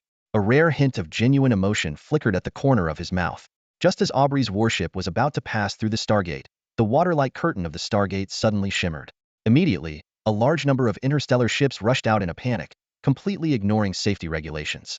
One even collided directly with another ship preparing to enter the Stargate, resulting in both ships being instantly destroyed. Do not enter the Stargate. It's extremely dangerous on the other side. Run. Ship after ship burst out of the Stargate, frantically warning others who were about to enter, and then hastily fleeing from the Stargate and the spaceport. Aubrey's mind raced as he pondered this sudden turn of events. The spaceport outside the Stargate suddenly fell into chaos. Ships that had been orderly waiting to enter the Stargate came to a halt, with crew members looking at each other in confusion, unsure why they were suddenly unable to proceed. What on earth was happening in the 117 star system? At that moment, several Yada Empire warships quickly intercepted the vessels that were leaving the Stargate. The loudspeakers on the warships blared a stern command. Ships ahead. Reduce speed immediately.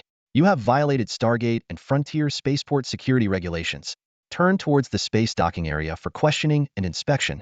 The crew members of the fleeing ships, constantly glancing back to ensure no terrifying black warships were pursuing them, finally breathed a sigh of relief. They responded in unison, Sir, we are reducing speed and stopping. Ask whatever you need to. Under the strict supervision of the warships, all vessels quickly decelerated and turned towards the designated docking area. Within minutes, they were several thousand kilometers away from the Stargate. One of the Yada Empire warships docked with a Pioneer spaceship. A Yada officer in a crisp uniform led soldiers aboard and immediately berated the Pioneer crew. Why did you violate safety regulations? Are your brains the size of a pea? Is this your first time flying a spaceship? Do you realize that because of your reckless behavior, more than 10 ships in the Stargate area were damaged, 2 were sunk, and at least hundreds of people died, with thousands injured? Faced with the officer's fury, a Pioneer captain hurriedly explained, Sir, we didn't want to break the rules either. But if we had been any slower, we would all be dead. What? The Yada officer was taken aback and quickly asked, what exactly happened over there at the Stargate? The Pioneer captain, pale and trembling, replied, a new force has emerged in the 117 star system. They are expelling pioneers from the entire system. If we had been any slower, we wouldn't have made it out alive. The officer was even more puzzled. What force? What's their name? Can you be more specific? I'm sorry, sir. The Pioneer captain swallowed hard, still terrified. I signed a non-disclosure agreement for Operation Dome, so I can't say much. The officer frowned, recalling the grandiose Operation Dome, involving 4,000 main warships and 6,000 armed vessels, which ended in a disastrous defeat. Yada Empire Navy Commander Phalos publicly claimed that the defeat was due to the ancient civilization's strong defenses and the inadequacy of the civilian fleet. However, many survivors had escaped, most of them private pioneers. Phalos had used various means to have these survivors sign non-disclosure agreements, forbidding them from revealing the details of the operation. Just as the officer was about to ask more questions, a virtual screen suddenly appeared before him. The screen flickered a few times before constructing a lifelike 3D projection. To the officer's surprise, everyone around him also had the same projection appear before them. The projection showed a humanoid figure covered in an unknown type of powered armor. It spoke, Greetings, citizens of the Yada Empire in the Frontier region. I am the supreme entity of the mech heavens, the actual controller of the 117 star system in the ruined sector. You may call me Supreme or Emperor. I am sending this message through the Star Sector network to inform you that unauthorized visits are not allowed, especially with large interstellar warships or fleets, as this causes me some minor inconveniences. Of course, I don't mind solving these minor inconveniences. The Stargate to the 117 star system is now sealed by me, and without the permission of the heavens, no one can enter the 117 star system. This is an official notice. An armed separatist force? Mech heavens? Rebels? The Yada officer was shocked but remembered his duty. He immediately ordered the soldiers behind him, We must report this directly to the central province of the Empire through the special star sector network. However, the soldiers did not move. The officer was stunned. What's going on with you? Suddenly, a gunshot shattered the silence. The officer's head exploded like a watermelon, spraying blood and brain matter all over the alloy floor of the spaceship. A soldier holding an electromagnetic pistol looked coldly at the stunned Pioneer crew members. There's no need to report this separately to the central province. Reporting to Commander Phalos will suffice. The frontier star system where the Stargate was located suddenly received a communication, causing a commotion at the spaceport city. Especially those interstellar pioneers who were about to enter the Stargate and head to the 117th star system, all stopped in their tracks, whispering to one another. Who is this person? What is the organization called the Intelligent Machine Celestial Court? He claims to have already seized control of the 117th star system? Voices of doubt and mockery rose from the crowd. An elderly pioneer sneered. What a joke. Previously, the Letta's organization from Jesuan Corporation sent a fleet of tens of thousands, and they couldn't conquer the 117th star system. What makes this so-called intelligent machine celestial court think they can claim control of the star system and the Stargate? Exactly, another person chimed in. Just a human, trying to become a warlord? The Empire has exterminated hundreds, if not thousands of such factions. At that moment, a small fleet of about a dozen interstellar ships suddenly accelerated, overtaking the other ships from the side and rushing into the Stargate. The fleet leader laughed triumphantly. Haha, we're in. What can he do to us? However, the laughter abruptly stopped. As the fleet passed through the Stargate, a dozen crimson beams of light appeared in space, precisely hitting each ship. The laser beams instantly burned through the outer armor, striking the reactors.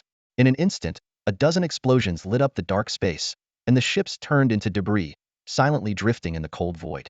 People at the Yada Frontier Star System spaceport watched in stunned silence. In less than a second, the wreckage of the ships floated back through the other side of the Stargate.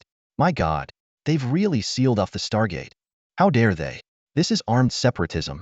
Shock, fear, excitement, curiosity, all kinds of emotions churned in the hearts of the pioneers. Soon, they received an official notification from the Imperial Navy.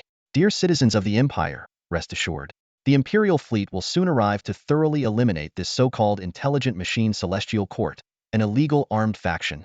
This brief message provided significant psychological comfort to the Yada interstellar pioneers. They gradually calmed down and began discussing among themselves. The Imperial Navy has millions of warships. Yeah, what is a small armed faction compared to that? After issuing the announcement, Commander Phalos delegated the follow-up tasks to his subordinates and continued studying the footage of the dome assault. For this purpose, he had constructed a three-dimensional virtual world to simulate the scene. Phalos paid little attention to Tang Huang's announcement. In his view, the blockade of the 117th star system was merely temporary. He thought, how much power can you use to block a star system? No matter how powerful the intelligent machine celestial court's warships are, they are too few in number. Once my fleet arrives, all their efforts will be in vain. At this moment, Phalos was most concerned with quickly identifying the weaknesses of the intelligent machine celestial court's warships to prepare for the upcoming battle. He already considered Tang Huang's warships as his spoils, even willing to compete with the Yada Emperor for them. To monopolize these warships, he would use all his resources, including those close to the Yada Emperor, to create an information cocoon that would blind the Emperor. Half of the fleets dispatched from the Yada Empire's various provinces were his loyal forces. The other half, which did not belong to him, he planned to eliminate in the 117th star system through legitimate means. Additionally, Phalos had to be wary of other interstellar factions' fleets that were about to arrive. This posed a more challenging problem than deceiving the Emperor. As Phalos was contemplating, a staff officer's voice interrupted him. Commander, take a closer look. The energy weapons used by these warships are not high-powered lasers but ion beams. Ion beams. Phalos frowned. Impossible. Ion beams, although powerful, have high dispersion and shorter range compared to laser weapons. Yet these celestial court warships have ion beams with even greater range than our lasers. How is that possible? That's their terrifying aspect, the staff officer sighed. The Empire's ion beam weapons cannot achieve good focusing, resulting in limited range. But these warships have somehow solved this issue. Their ion beams have longer range and greater power than our high-powered lasers. The staff officer continued to analyze. Look at the maneuverability of these warships. A gigantic ship 8 kilometers long can perform evasive maneuvers that almost defy the laws of physics. And the shields rising on the surface of these warships are similar to the dome star's shields. I strongly suspect that this intelligent machine celestial court has mastered inertialess drive engines and high-strength energy shield technology. Hearing these terms, Phalos gasped and his heart raced. He recalled encountering ancient relic mechanical sentinels equipped with inertialess drive engines in the ruined starfield. But those sentinels self-destructed after the ruins were destroyed, leaving them with no research data. As for genuine energy shields, they had not even found a clue. Now, the intelligent machine Celestial Court's warships possessed these technologies, nearly driving Phalos mad with desire. He thought to himself, it's worth it. Even if only for the inertialess drive engines, everything I'm doing is worth it. No matter the cost, I must obtain those warships. Greedy ambition spread like wildfire in Phalos' heart, his eyes gleaming with dangerous light, as if he could already see himself wielding immense power within the Empire after acquiring these advanced technologies. An organization named the Intelligent Machine Celestial Court has occupied the ruins of Star System 117 and openly opposed the Yada Empire. This news has quietly spread across the Star Network, but has not caused much of a stir. Although the Imperial Constitution clearly states that any armed separatist actions threatening the Empire must be reported directly to the Emperor, this ancient law is largely considered obsolete. In the vast Star Network, it is commonplace for small organizations to occupy uninhabited star systems outside the Empire's territory and oppose the Empire. These organizations usually don't survive more than a month and are often easily eradicated by patrolling Imperial fleets or passing civilian merchant ships. Therefore, the emergence of the Intelligent Machine Celestial Court has not attracted much attention. On an interstellar route near the border star region, a small convoy of armed and transport ships was traveling alone. On one of the armed ships, a sudden exclamation broke the silence among the resting crew members. Juan, look at this news, a crew member said excitedly, pointing at the virtual screen. There's an armed separatist group called the Intelligent Machine Celestial Court in System 117, and the leader seems to be a human who calls himself Emperor. Isn't Tang Huang still there? Juan was taken aback and quickly accessed the Star Network to check the news. He frowned and said, Tang Huang hasn't contacted us yet. Could he be in danger? Probably not. Another crew member waved dismissively. Tang Huang is so clever. He must have escaped by now.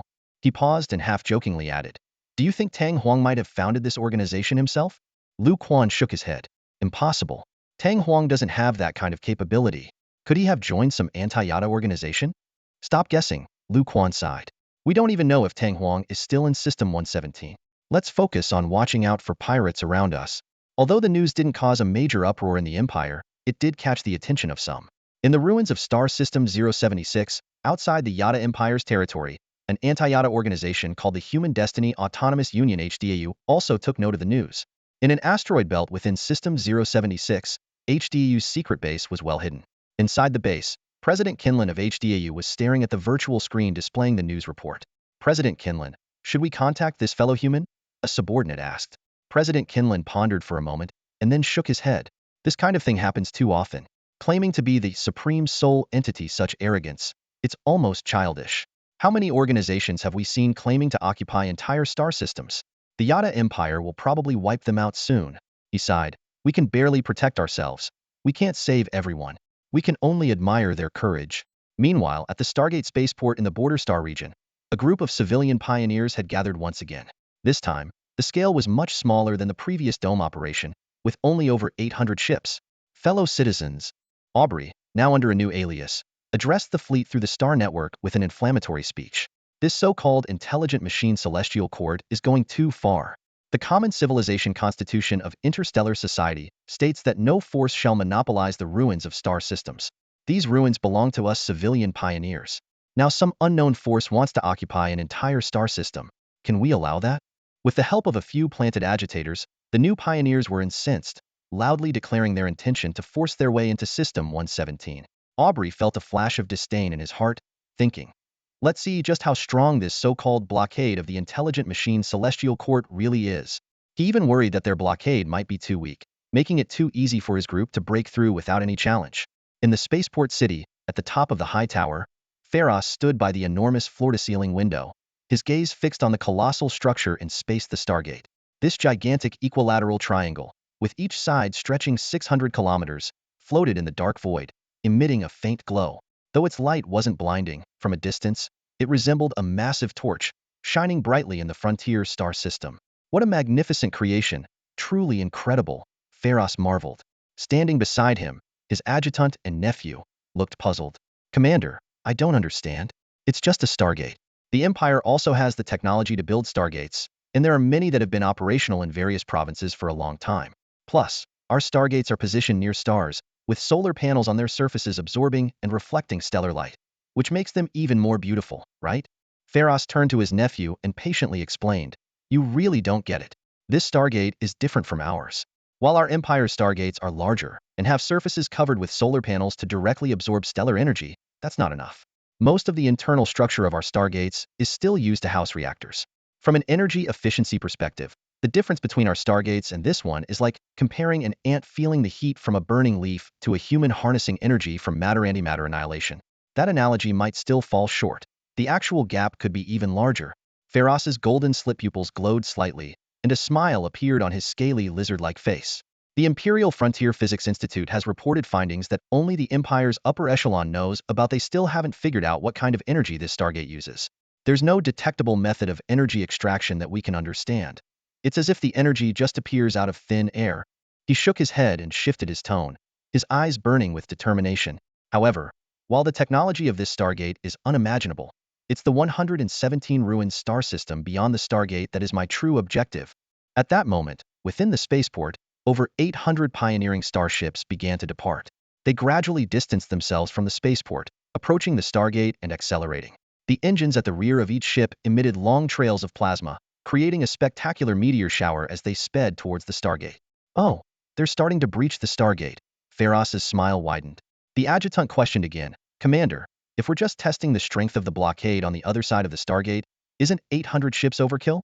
We could just send one ship with thousands of optical probes to see the blockade situation on the other side, right?" Pharos laughed heartily. "You have much to learn, my boy. Every step I take has a purpose." He continued to explain, "You're right. If it were just about gauging the blockade strength, it wouldn't need to be so complicated. But my goal is not only to assess the blockade, but also to get Aubrey into the 117 star system to gather more intelligence for us." The adjutant persisted, "But if the blockade on the other side of the Stargate by the mechanical celestial court is really strong, none of the 800 ships might make it through, right?" Pharos chuckled. "Have you forgotten a basic principle? A ship traveling at multiple times the speed of light can only be caught by another ship moving even faster." He elaborated on this long-accepted principle within the Turan Interstellar Society. A ship with an activated warp drive can only be intercepted by another ship with an active warp drive. Energy weapons travel at light speed, and due to technical limitations, even miniature warp drive missiles cannot exceed light speed. This situation has persisted for millennia and is widely acknowledged. Pharos confidently stated, "The 800 starships have already preheated their warp drives. Once they pass through the Stargate, they'll immediately enter warp mode. I don't believe you can instantly stop over 800 ships traveling in different directions at multiple times the speed of light." He acknowledged that the Celestial Court starships had faster warp drives, but emphasized that activating a warp drive takes time. "Our ships have preheated their warp drives. No matter how advanced the Celestial Court's warships are, they can't instantly activate their warp drives." Pharos then revealed his ace, the high-speed reconnaissance ship given to Aubrey. On the surface, it appeared to be a Yada Empire military Thunderbird-class high-speed reconnaissance ship equipped with a 5.5 times light-speed warp drive. However, in reality, its internal structure came from the Turan Empire and was Pharos's private flagship. Its warp drive could reach an astounding 8 times the speed of light, and its stealth capabilities were formidable, even concealing warp space fluctuations to some extent. Pharos confidently declared, "By the time the Celestial Court's warships activate their warp drives to pursue Aubrey, mingling among the 800 starships, will have already gone far ahead. Once Aubrey successfully enters the 117 star system, with the ship's powerful stealth capabilities, every move of the mechanical Celestial Court will be under my surveillance." Imagining the intelligence and technological data Aubrey might bring back, Pharos's smile grew even more triumphant. Pharos had no idea that the AI Celestial Fleet starships were equipped with missiles powered by penniless light-speed microwarp engines. Although he had reviewed the Dome operations battle scenarios with the command staff and had seen the impressive might of the AI Celestial Fleet's ships firsthand, these simulations were based solely on the limited footage captured during live broadcasts. In actual combat, Commander Tang Huang never needed to use the penniless light-speed microwarp missiles. He only launched a single microwave pulse hydrogen bomb equipped with a penniless light-speed microwarp engine at the start of the battle, which instantly disabled nearly 1,000 enemy rapid maneuvering ships. Following that, a few high-yield Rahu hydrogen bombs were enough to completely annihilate the fleet. When Pharos and the leaders of the other 3 major interstellar factions watched the Dome operations live broadcast, they saw some complete footage of the entire rapid maneuvering fleet. However, they could only deduce that Tang Huang used a microwave pulse hydrogen bomb by detecting the residual microwave pulse radiation in space. As for how Tang Huang deployed this weapon, they had no clue. This situation arose due to the nature of faster-than-light objects. Any object moving faster than light cannot be observed in real time through conventional means. Only after the faster-than-light object has passed can its traces be observed. Simply put, just as light is a wave and a form of energy movement, when light waves propagate from a tenuous light-speed warp missile, they become disconnected from the original object and continue to travel at normal light speed. Therefore, when a faster-than-light object passes by, the observer cannot detect it immediately. Only when the light traveling at normal speed reaches the observer's position can they realize that a faster-than-light object has passed by, but by then, it is too late. There are only two ways to detect the approach of a faster-than-light object in advance. The first is to detect spatial curvature fluctuations using a starship's curvature space monitoring device. However, the performance of this device is closely related to the starship's own warp engine. For example, if a starship's warp engine speed is only 5 times the speed of light, it cannot detect the approach of a tenuous light-speed object in advance. The monitoring range is also tied to the warp engine's performance. Take Tang Huang's latest Thunderstrike-class medium attack battleship as an example. Its maximum speed reaches 15 times the speed of light, allowing it to connect to a spatial node within a light year and perform a space jump. This means the Thunderstrike battleship can monitor curvature space fluctuations within a 1 light-year radius for objects traveling below 15 times the speed of light. In contrast, most of the Yada Empire's warships have conventional warp engine speeds of only 5 times the speed of light, with the most advanced warships able to connect to spatial nodes only within 10 light days. This explains why during the previous dome operation, the Letta's fleet could detect the approach of Tang Huang's fleet. Tang Huang's ships were not approaching at full speed, as the distance of several million kilometers did not require the use of tenuous light speed. Another reason was that Tang Huang intentionally held back to some extent. The second method is through higher dimensional observation, but very few civilizations are capable of this. Thus, the level of a galactic civilization is closely linked to the multiple of light speed it can achieve. Civilizations below light speed are not considered true intelligent beings. Only civilizations that break the light speed limit are deemed to be qualified first-level interstellar civilizations. This also means that higher-level civilizations have an absolute crushing advantage over lower-level ones, even if the difference is just 1 level. A thrilling battle was unfolding within the heliosphere of the 117th star system. Through the Stargate, activate the warp engines. Quickly, activate them. With this urgent command, over 800 interstellar ships streamed through the Stargate. The control personnel on all the ships frantically operated their systems via neural links, while furiously driving the onboard auxiliary AI. However, these efforts seemed in vain. The moment they passed through the Stargate, more than 600 ships were hit by dense high-energy laser beams and disintegrated instantly. The debris from the exploding ships surged back through the Stargate into the Yada Empire's frontier star region like a tidal wave. The remaining 100-plus warships barely managed to activate their warp engines, but the curvature bubbles hadn't fully enveloped the ships before they were struck by more laser beams, following the fate of the previous ships. In this brutal breakout, only one ship managed to fully activate its warp engine and envelop itself in a curvature bubble, entering faster-than-light warp mode. Aubrey's Turan warship. Aubrey's success was not coincidental. He did not rush to the front, but skillfully hid among the angles formed by several other ships, using his ship's superior performance to evade the first wave of attacks. Due to time constraints, Tang Huang had only deployed 2 Thunder Hammer space platforms at the Stargate, providing Aubrey with an opportunity. The curvature space fluctuated intensely as Aubrey's Turan warship vanished from its original position, successfully breaking into the depths of the 117th star system. Although he had escaped, the sight of over 800 warships perishing with only his ship surviving left Aubrey shaken. However, he felt more excitement than fear. "Commander Pharos, I made it," Aubrey reported excitedly. "I've passed through the Stargate and am advancing into the 117th star system at 8 times the speed of light. I recorded the blockade situation at the Stargate and will send it to you immediately." Pharos, in the high tower of the frontier starport city, received the message and was ecstatic. "Ha ha ha ha. Excellent. My guess was right." Seeing the situation recorded by Aubrey, Pharos felt even more confident. There are only 2 defensive space stations about 1 kilometer in diameter enforcing the blockade at the Stargate. Just 2. Pharos felt relieved, thinking that even if these defensive space stations had strong firepower, a large-scale fleet should be able to break through. But now, the more pressing task was intelligence gathering. Pharos immediately ordered, "Aubrey, start collecting all information and movements of the celestial fleet in the 117th star system and report directly to me." However, the other end of the communication was silent. "Aubrey? Aubrey?" Pharos called out repeatedly but received no response. A sense of foreboding washed over him. Pharos hurriedly brought up the remote monitoring panel for the Turan warship. Given that it was the only Turan warship in the Yada Empire, he had naturally set up some monitoring measures. The words displayed on the monitoring panel felt like a bucket of ice water poured over Pharos. All connection methods to the warship have failed. There is a 95% probability that the warship has been completely destroyed by the enemy. Pharos's initial elation was instantly extinguished, a chill running down his spine, making him feel as if he had fallen into an icy abyss. Destroyed? How is that possible? Ruined Starfield, Sector 117. In the void 30 million kilometers from the Stargate, a massive vessel 2,200 meters in length hovered silently. This was a 10 Capitals-class heavy firepower destroyer from the Heavenly Court, named Black Rope Hell. Its pitch-black hull glinted coldly under the starlight. Beside this colossal ship floated several pieces of wreckage from another warship. Unlike the typical debris left by Black Rope Hell's destruction, these remnants were not shattered but appeared as if they had been precisely sliced apart. At this moment, several Vermilion Bird heavy combat transporters were busying themselves among the wreckage, conducting recovery operations.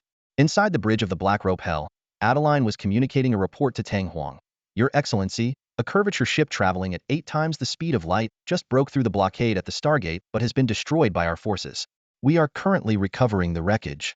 Tang Huang nodded slightly, a hint of approval in his eyes. Well done, Adeline. A ship traveling at 8 times the speed of light far exceeds any current warship class of the Yada Empire. While on duty, Adeline had immediately detected the unusual speed and trajectory of the ship with the battleship's curvature monitoring system. She decisively used a special curvature engine missile for the attack. This missile could release high-energy cutting lasers upon impact, both disabling enemy ships and preserving their wreckage for research purposes. Tang Huang fell into deep thought, speculating that the ship either did not belong to the Yada Empire or was a newly developed secret model. Regardless, this presented a significant opportunity for him. He planned to have Shiwei conduct a thorough analysis of the well-preserved wreckage to gain deeper insights into the potential enemy's technological level. Soon, a system notification sounded. Warship technology analysis complete. Filtering the most valuable technology. Moments later, the system announced, "Congratulations, you have acquired curvature space wave concealment technology. This technology can reduce the spatial fluctuations of a ship's curvature engine to a certain extent, but if within 1 light second of an enemy ship, the chance of detection increases significantly. Would you like to integrate it into the system technology tree? By spending a certain amount of Ling Yuan, the system will automatically enhance it further." Tang Huang raised an eyebrow in surprise. He realized that even imperfect technologies integrated into the system technology tree could be optimized by consuming Ling Yuan. Previously, he had only focused on high-end technologies like inertia-free engines and miniaturized 10-fold light-speed curvature engines, dismissing the Yada Empire's standard warship technologies. How much Ling Yuan is required? Tang Huang asked directly. To him, the curvature space wave concealment technology was undoubtedly a crucial strategic resource. The system replied, it requires 10,000 Ling Yuan for optimization. Once enhanced, this technology will perform far beyond its initial capabilities. Tang Huang was slightly taken aback, but decided to invest the considerable amount of Ling Yuan. After all, he had over 30,000 Ling Yuan in reserve, and this technology was worth the expense. After deducting 10,000 Ling Yuan, the system quickly completed and optimized the technology, ultimately presenting complete curvature space wave concealment technology. This upgraded technology could fully mask the spatial fluctuations of a ship's curvature engine, thus evading enemy curvature space monitoring. The only limitation was its inability to evade detection from higher dimensional observations. Impressive. Truly impressive. Tang Huang couldn't help but exclaim. With this technology, even facing more advanced civilizations, his warships would remain undetected through curvature space monitoring. 10,000 Ling Yuan, well spent. Ha ha ha, thanks for the new tech, old friend. However, Tang Huang quickly calmed down and began to ponder the origin of this warship. From the initial technical description, this type of ship's combat style involved activating its curvature engine from a distance, rapidly striking about 1.1 billion kilometers from the enemy, and launching an attack when the enemy was unprepared. This combat capability far exceeded the current level of the Yada Empire. Strangely, the other technologies on this warship wreckage were quite ordinary, consistent with the general level of the Yada Empire. Only the 8-fold light-speed curvature engine and the original curvature space wave concealment technology stood out. In the Turan Interstellar Society, the most powerful force beyond the Yada Empire was undoubtedly the Turan Empire. Tang Huang came up with a plausible hypothesis. Could this be a cut-down version of a warship provided by the Turan Empire to its vassal, the Yada Empire? This would explain why the other technologies on this warship did not match the advanced curvature space wave concealment technology. If only there were a real warship from the Turan Empire, Tang Huang mused, gazing at the star map, his thoughts drifting to that mysterious empire. As a citizen of the Yada Empire, his knowledge of the Turan Empire was minimal, limited to the fact that it was the suzerain state of the Yada Empire, collecting fixed taxes annually. Despite the star network spanning the entire Turan interstellar society, each civilization had its own independent servers, creating an insurmountable wall. The Turan Empire's isolationist policies only deepened this sense of mystery. There was no immigration policy, the borders were sealed off, and only tax officials appeared periodically to collect taxes. As a prudent individual, Tang Huang understood the importance of knowing future adversaries, but he struggled to find ways to gather more information. With no other options, Tang Huang turned his attention to the tasks at hand. He integrated the newly completed curvature space stealth technology into the warship design and ordered technological upgrades for the existing fleet. Over the next 2 months, Tang Huang dedicated himself to the development of the star system. Time flew by, and 2 months later, the 117th star system underwent a dramatic transformation. Tang Huang renamed it Lingxiao system. The core position of the intelligent machinery celestial court as the supreme and sole power was solidified, and the entire winged people race on Xiongdong star completed their transformation, with the population of mechanical maidens exceeding 3.76 billion. Tang Huang's power panel displayed. Power name: Intelligent Machinery Celestial Court Supreme and Sole. Power level: Armed Faction. Territory: Lingxiao System. Power core: Xiongdong star. Warship production lines: 8. Total population: 3.765 billion.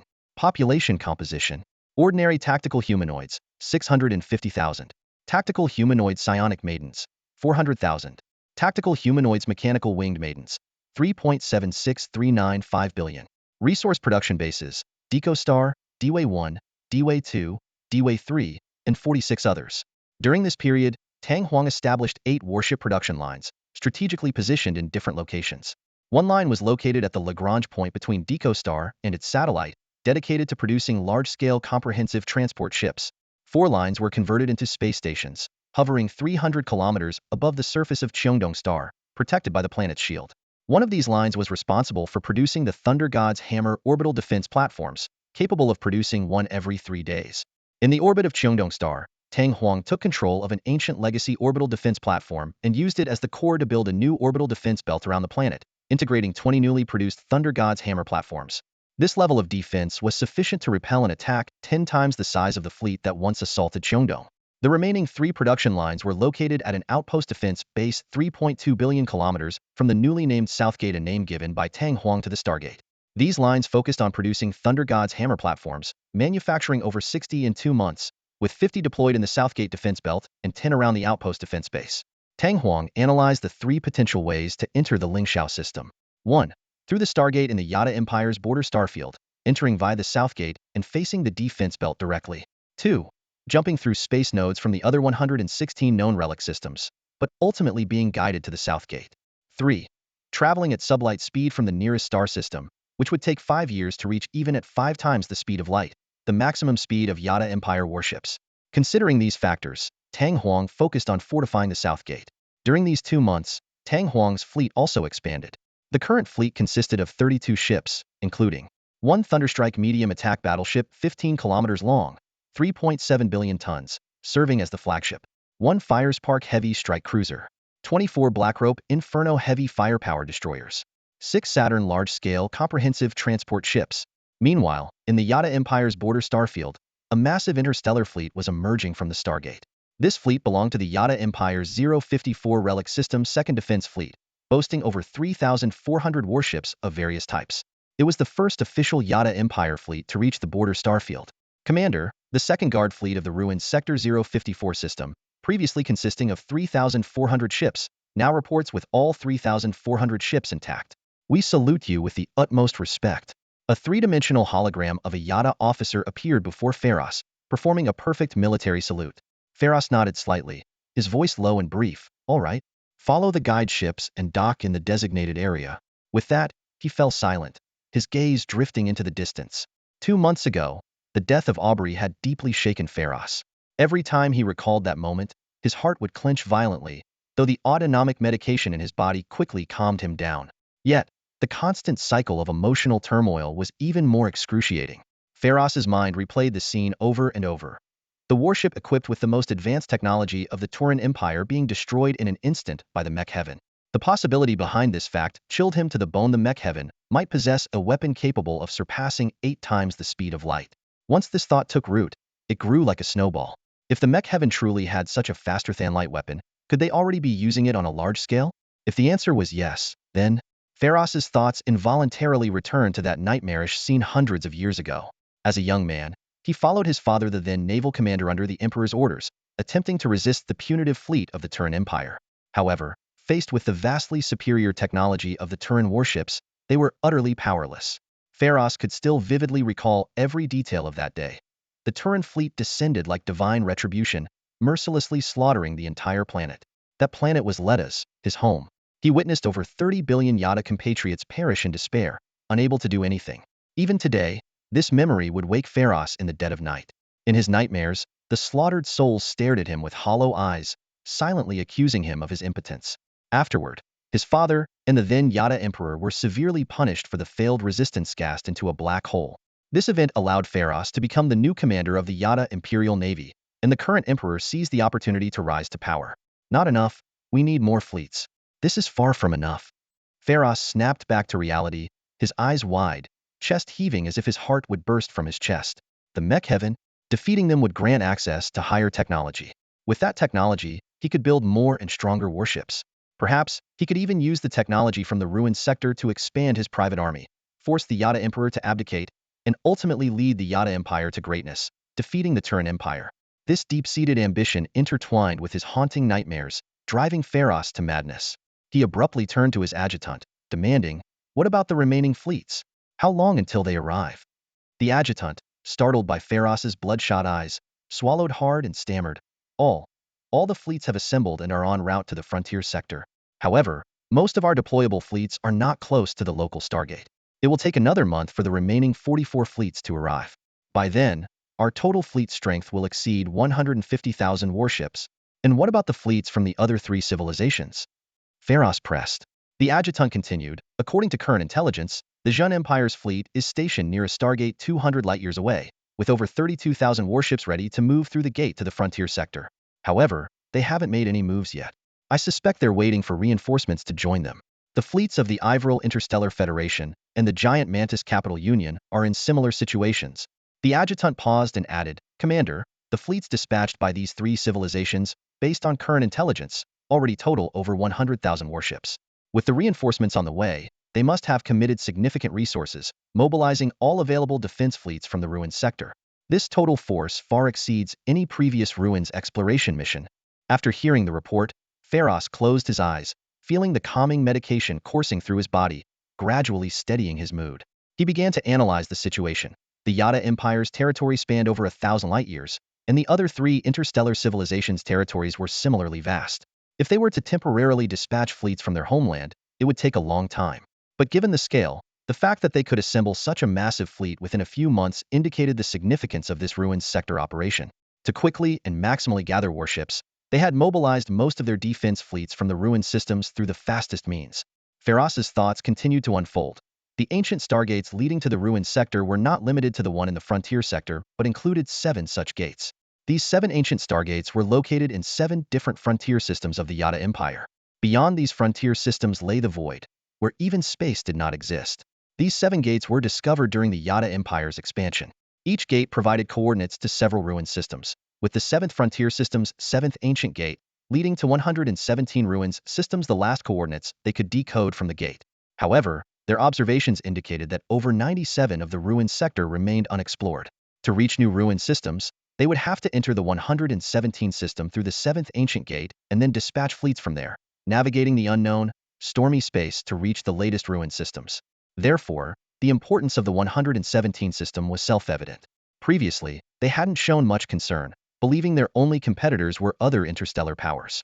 But who could have anticipated the sudden emergence of a force named the Mech Heaven, which subsequently blockaded the 117 system? As Tang Huang was preparing his defenses within the galaxy, all major interstellar civilizations were scrambling to assemble massive fleets at top speed. Suddenly, an anomaly appeared in the Lingxiao system, also known as System 117. In the entire relic starfield, apart from the 117 known relic systems, most of the unknown relic systems were shrouded in perilous and unpredictable space storms, making direct passage impossible for fleets. At that moment, a bright point in the depths of the starfield suddenly erupted with dazzling light, outshining all the surrounding stars.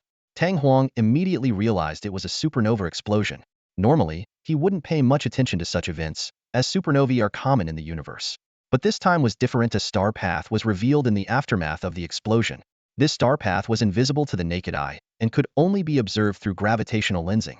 Illuminated by the supernova's light, a complex, vein-like safe route emerged, capable of navigating through the space storms to reach other unknown relic systems. More importantly, this path contained natural space nodes for jumps. Currently, this phenomenon could only be seen in the Lingxiao system. The nearest relic system, System 116, would not be able to observe it for another 25 years. In other words, only Tang Huang, who controlled and occupied the Lingxiao system, knew of this star path's existence. Upon seeing this, Tang Huang's first reaction was caution. Could this be a trap? Is someone trying to deceive me again? Ever since witnessing an entire gas giant with a seemingly sentient presence disappear via higher dimensional space during an ancient civilization's exploration, Tang Huang had become particularly wary of sudden anomalies. However, he soon realized he might be overthinking. Based on gravitational lensing observations, the star that went supernova was 1,200 light-years away from the Lingxiao system. This meant the star had exploded 1,200 years ago. It was impossible for anyone to have predicted Tang Huang's presence 1,200 years in advance to set a trap for him. Tang Huang chuckled to himself. When did I become as paranoid as Cao Cao? I'm getting overly suspicious. Nonetheless, he decided to follow another of Cao Cao's traditions, temporarily ignoring the star path. There were more urgent matters to address.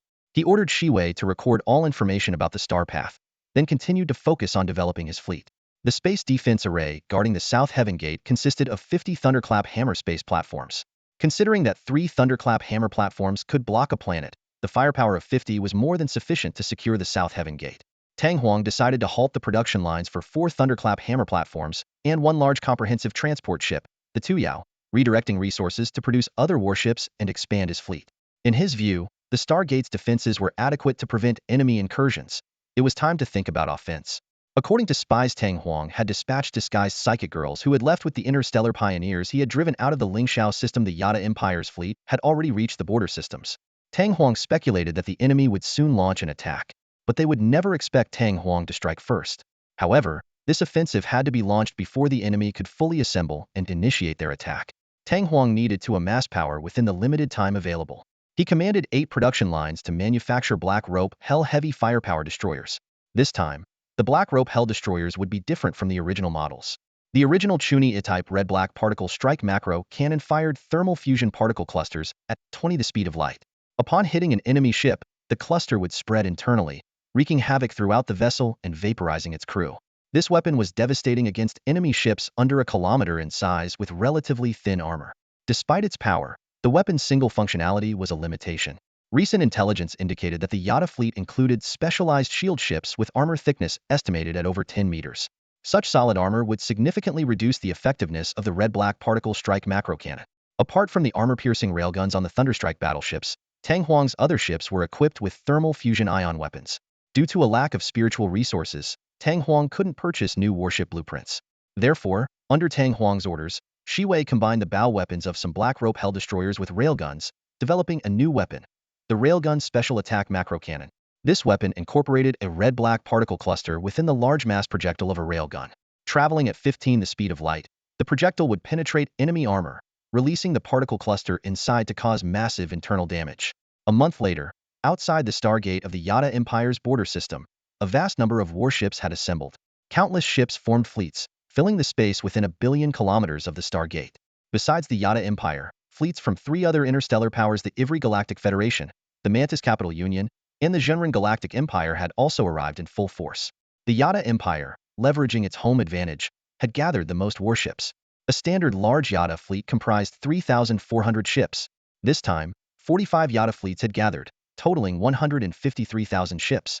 The Ivry Galactic Federation dispatched 15 fleets, each with 2,400 ships, totaling 36,000 ships. The Mantis Capital Union sent 11 fleets, each with 5,100 ships, totaling 56,100 ships. The Zhenren Galactic Empire sent 20 fleets, each with 3,800 ships, totaling 79,800 ships.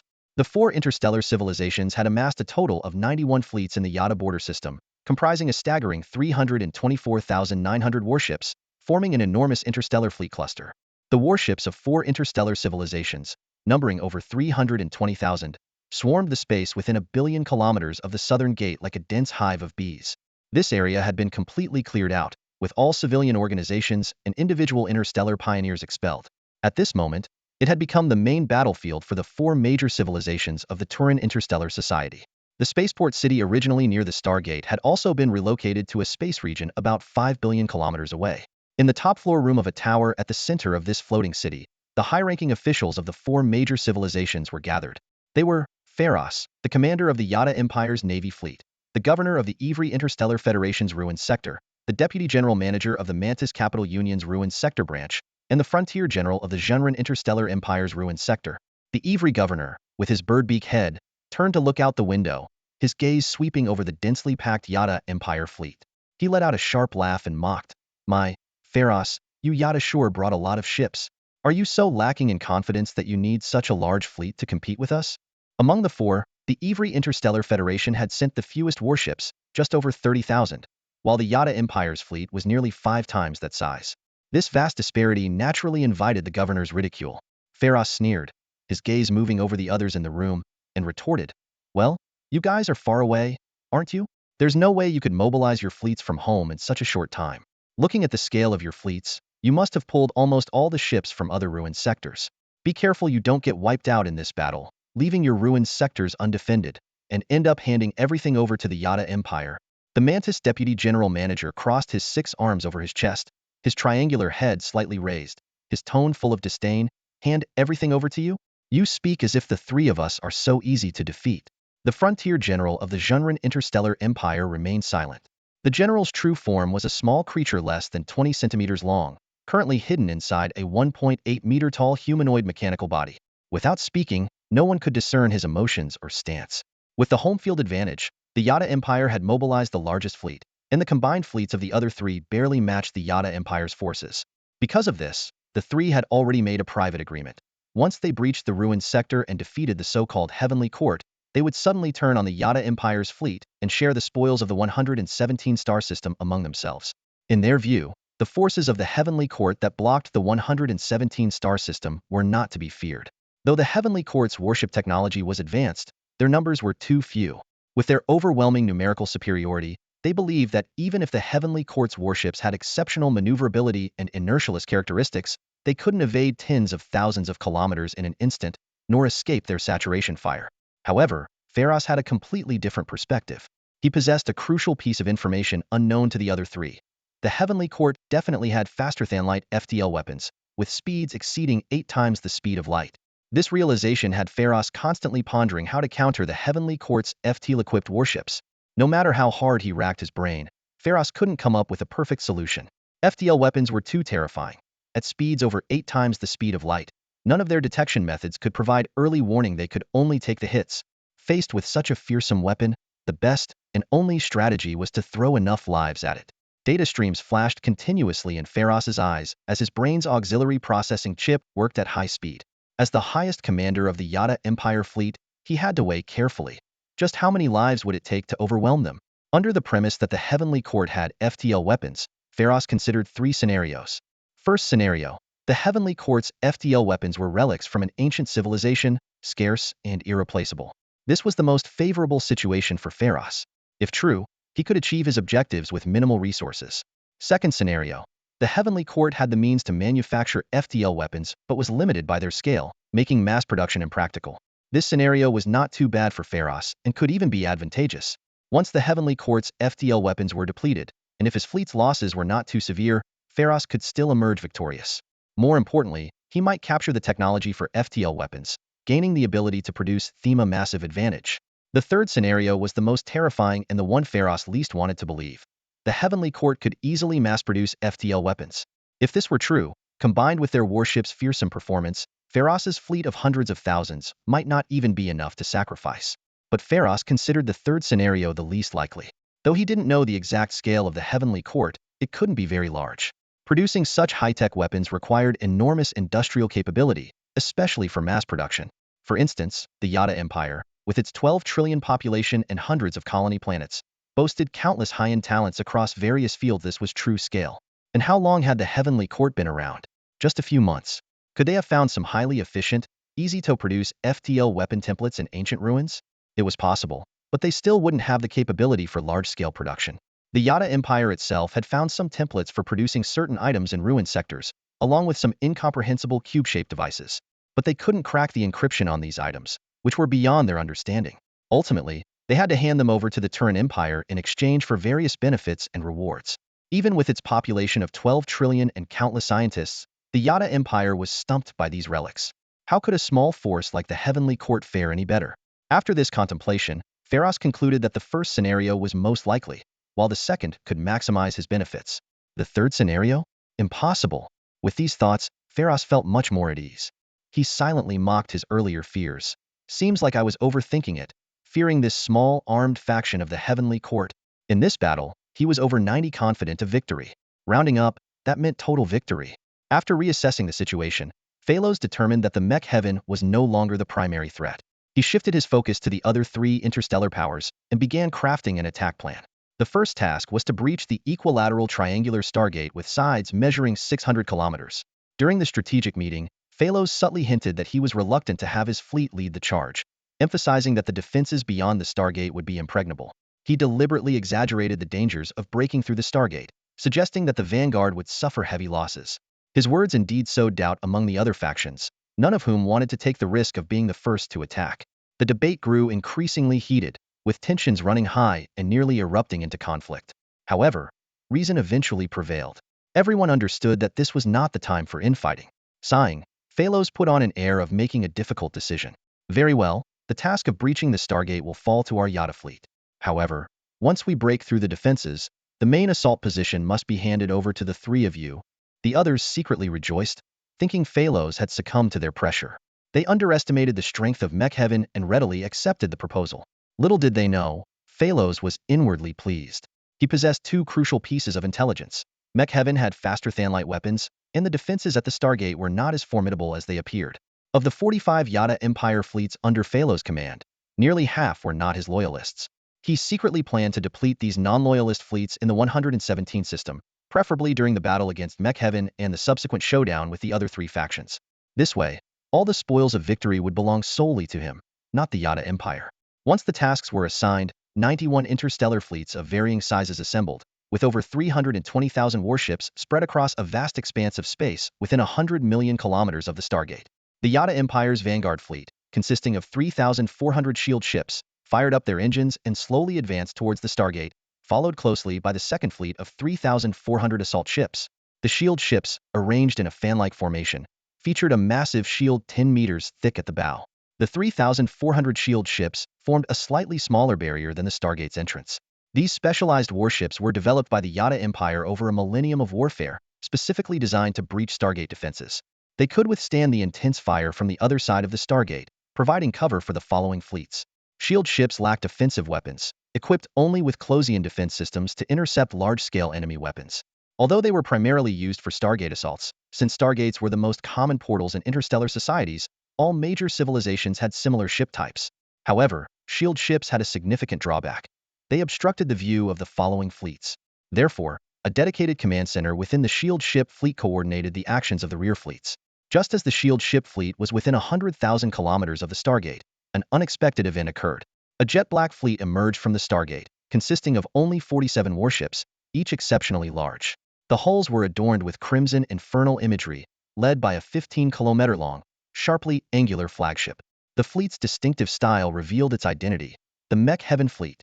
Tang Huang's decision to launch a preemptive strike at this moment took everyone, including Phalos, by surprise. Governor Ivley burst into laughter. Ha ha ha, this is suicidal. If they had waited in their star system, they might have lived a bit longer. Now they're coming out to meet their doom. Laughing, Ivley suddenly felt discomfort and pulled a peculiar feather from the back of his neck. Unlike his other black feathers, this one had a colorful, scale-like appearance. He discarded it without much thought, his attention quickly drawn back to the Mech Heaven Fleet. When the Mech Heaven Fleet first appeared, they were not attacked. The nearest shield ship fleet lacked offensive capabilities, and the other fleets were either too far away or had their firing lines blocked by the shield ships. This played right into Tang Huang's hands, who had chosen this moment to strike. In the next instant, to everyone's astonishment, the Mech Heaven Fleet vanished into thin air. No radar or warp space monitoring device could detect their presence. It was as if the jet black fleet that had just appeared was a mere illusion, never having existed at all. Before passing through the Stargate, all the ships in the fleet were warming up their warp engines. Once through the Stargate, the entire fleet instantly activated their warp drives, enveloped by a massive warp bubble. As a single entity, the fleet began to move at a terrifying speed 10 times the speed of light. At such speed, even without warp space stealth technology, Tang Huang's fleet was completely beyond the detection range of the enemy's 5 times light speed fleet. The entire fleet of the mechanical heaven appeared invisible, undetectable by the 320,000 enemy ships. On the bridge, the eyes of the technical humanoid girls controlling the warships flickered with data streams. Their minds were interconnected, forming a supercomputer. They calculated every value of the warp space at an astonishing speed, continuously fine-tuning the warp values behind the fleet within billionths of a second. Fine-tune the warp values on the right rear side of the fleet. The command was issued. Value comparison completed, calculation done. Fine-tuning complete, initiating turn. The moment the calculation was completed, the entire fleet, moving at 10 times the speed of light in warp state, executed an incredible warp drift in space. This maneuver far surpassed ordinary car drifts, with the fleet moving like a massive warp bubble speeding through space. The fleet instantly maneuvered to the side of the enemy shield ship fleet and launched several high-yield Rakshasa hydrogen bombs. Once detached from the warp bubble, these bombs momentarily halted, then locked onto their targets and initiated propulsion, launching a fierce attack from the flank of the 400 ship shield fleet. The enemy command center was in chaos. Where are they? They've completely disappeared, Pharos exclaimed. Like ghosts. We can't detect their presence at all. What happened? Inquire with the shield fleet command on the front line, Pharos shouted. At that moment, several blinding lights rose among the 3,400 shield ships, devouring the entire shield fleet like miniature stars. A system notification sounded. You have destroyed 3,400 special warships of the Yada Empire, earning a total of 680,000 spirit resources. Yes, Tang Huang shouted, his gaze sweeping over the 300,000 warships within a billion kilometers. All of these are spirit resources. The enemy command center was in disarray. What the hell happened? The first fleet of the Vanguard has been annihilated. Where are the enemies? We still can't see where they went. Our military radar and warp space monitoring devices can't detect their presence at all. Damn it, are we fighting against ghosts from Legends? Hundreds of command units and tens of thousands of combat staff were in turmoil. The high-ranking officials of the 4 major interstellar forces were at a loss for words. Suddenly, a staff officer screamed, "We've detected their location." Where? Pharos immediately asked, his bloodshot eyes wide. At the standard 3-dimensional coordinates centered on the Stargate, 30 million kilometers to the right on the axis. 30 million kilometers? That's where the 17th fleet is. Pharos's lizard-like face turned pale. The mechanical heaven fleet exited warp state less than 10,000 kilometers from the Yada 17th fleet. The 3,400 warships of the 17th fleet had no time to react. 47 warships of the mechanical heaven immediately unleashed overwhelming firepower. The space was filled with dense red ion beams, and countless missiles covered the Yada 17th fleet like a flood. Yada warships were pierced by ion beams, hit by railguns, and destroyed by warp missiles. Explosions flashed, resembling another starry sky from a distance. Within a minute, all 3,400 Yada warships were annihilated. The mechanical heaven fleet re-entered warp state, continuing their warp drift through space at 10 times the speed of light. 20 seconds later, they appeared next to the Ifri Interstellar Federation fleet 60 million kilometers away, repeating the same devastating attack. Tang Huang's ghost fleet moved like true phantoms, appearing and disappearing at will. The fleet of Black Rope Hell warships lived up to their name, bringing true terror from the netherworld. Enemies spotted near the 7th fleet, came a frantic voice over the communicator. The 7th fleet is under attack. We're barely holding on. My God. Damn it, they've vanished again. Requesting backup. Requesting backup. The battlefield was in chaos. The AI Phantom fleet moved like true ghosts, appearing and disappearing within 100 million kilometers of space. Numerous large interstellar fleets were running themselves ragged, yet they still couldn't pin down the enemy. In just a few minutes, several complete fleets had been annihilated. Pharos furrowed his brow, realizing that at this rate, their fleet's total destruction was only a matter of time. He couldn't rely on the enemy running out of ammunition or energy. He had to make a change. Suddenly, his eyes fell on the massive Stargate floating in space, and an idea struck him. The Stargate. Yes, the Stargate. Pharos shot to his feet and commanded loudly, "Send a fleet to attack the Stargate. The AI Celestial fleet will be forced to come and defend it. Once they appear, they'll have to drop out of warp to fight. That's our chance." Pharos quickly analyzed the situation. In a warp bubble, energy weapons on the ships couldn't fire, only physical ammunition could penetrate it. But ordinary missiles and shells were too slow and easily intercepted.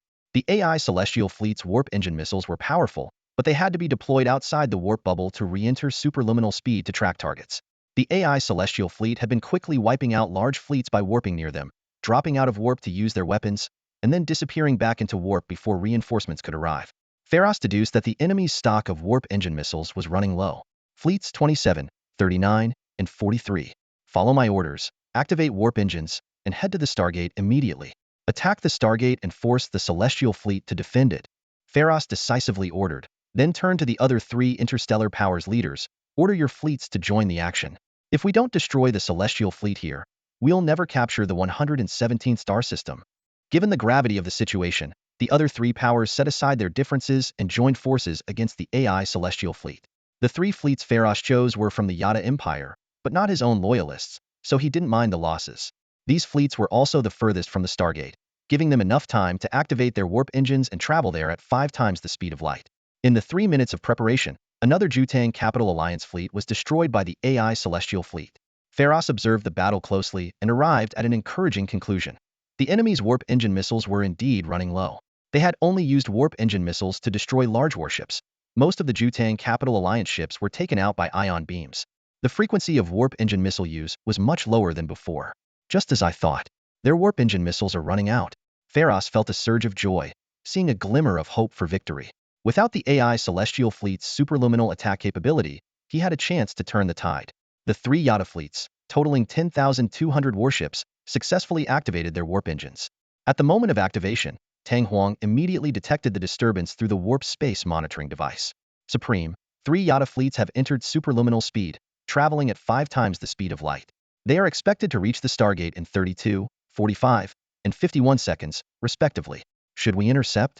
Tang Huang inquired, then asked, Vilya, how many warp engine missiles do we have left?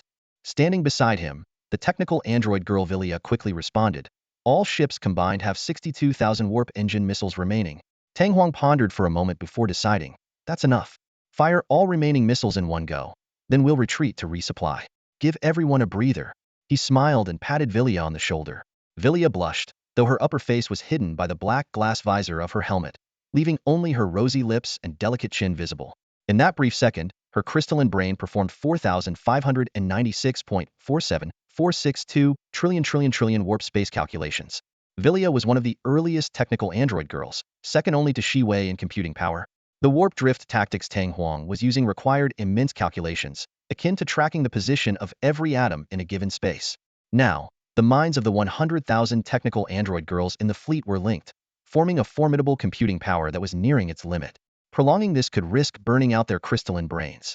Following Tang Huang's order, the fleet dropped out of warp and began launching warp engine missiles in all directions. Countless missiles shot out from the missile silos of 47 warships, spreading across the 100 million kilometers of space towards 300,000 warships. Of these, 10,200 missiles targeted the 3 Yada fleets approaching the Stargate in warp, while the remaining 51,800 were set to seek out targets autonomously. The enemy still has plenty of ships left.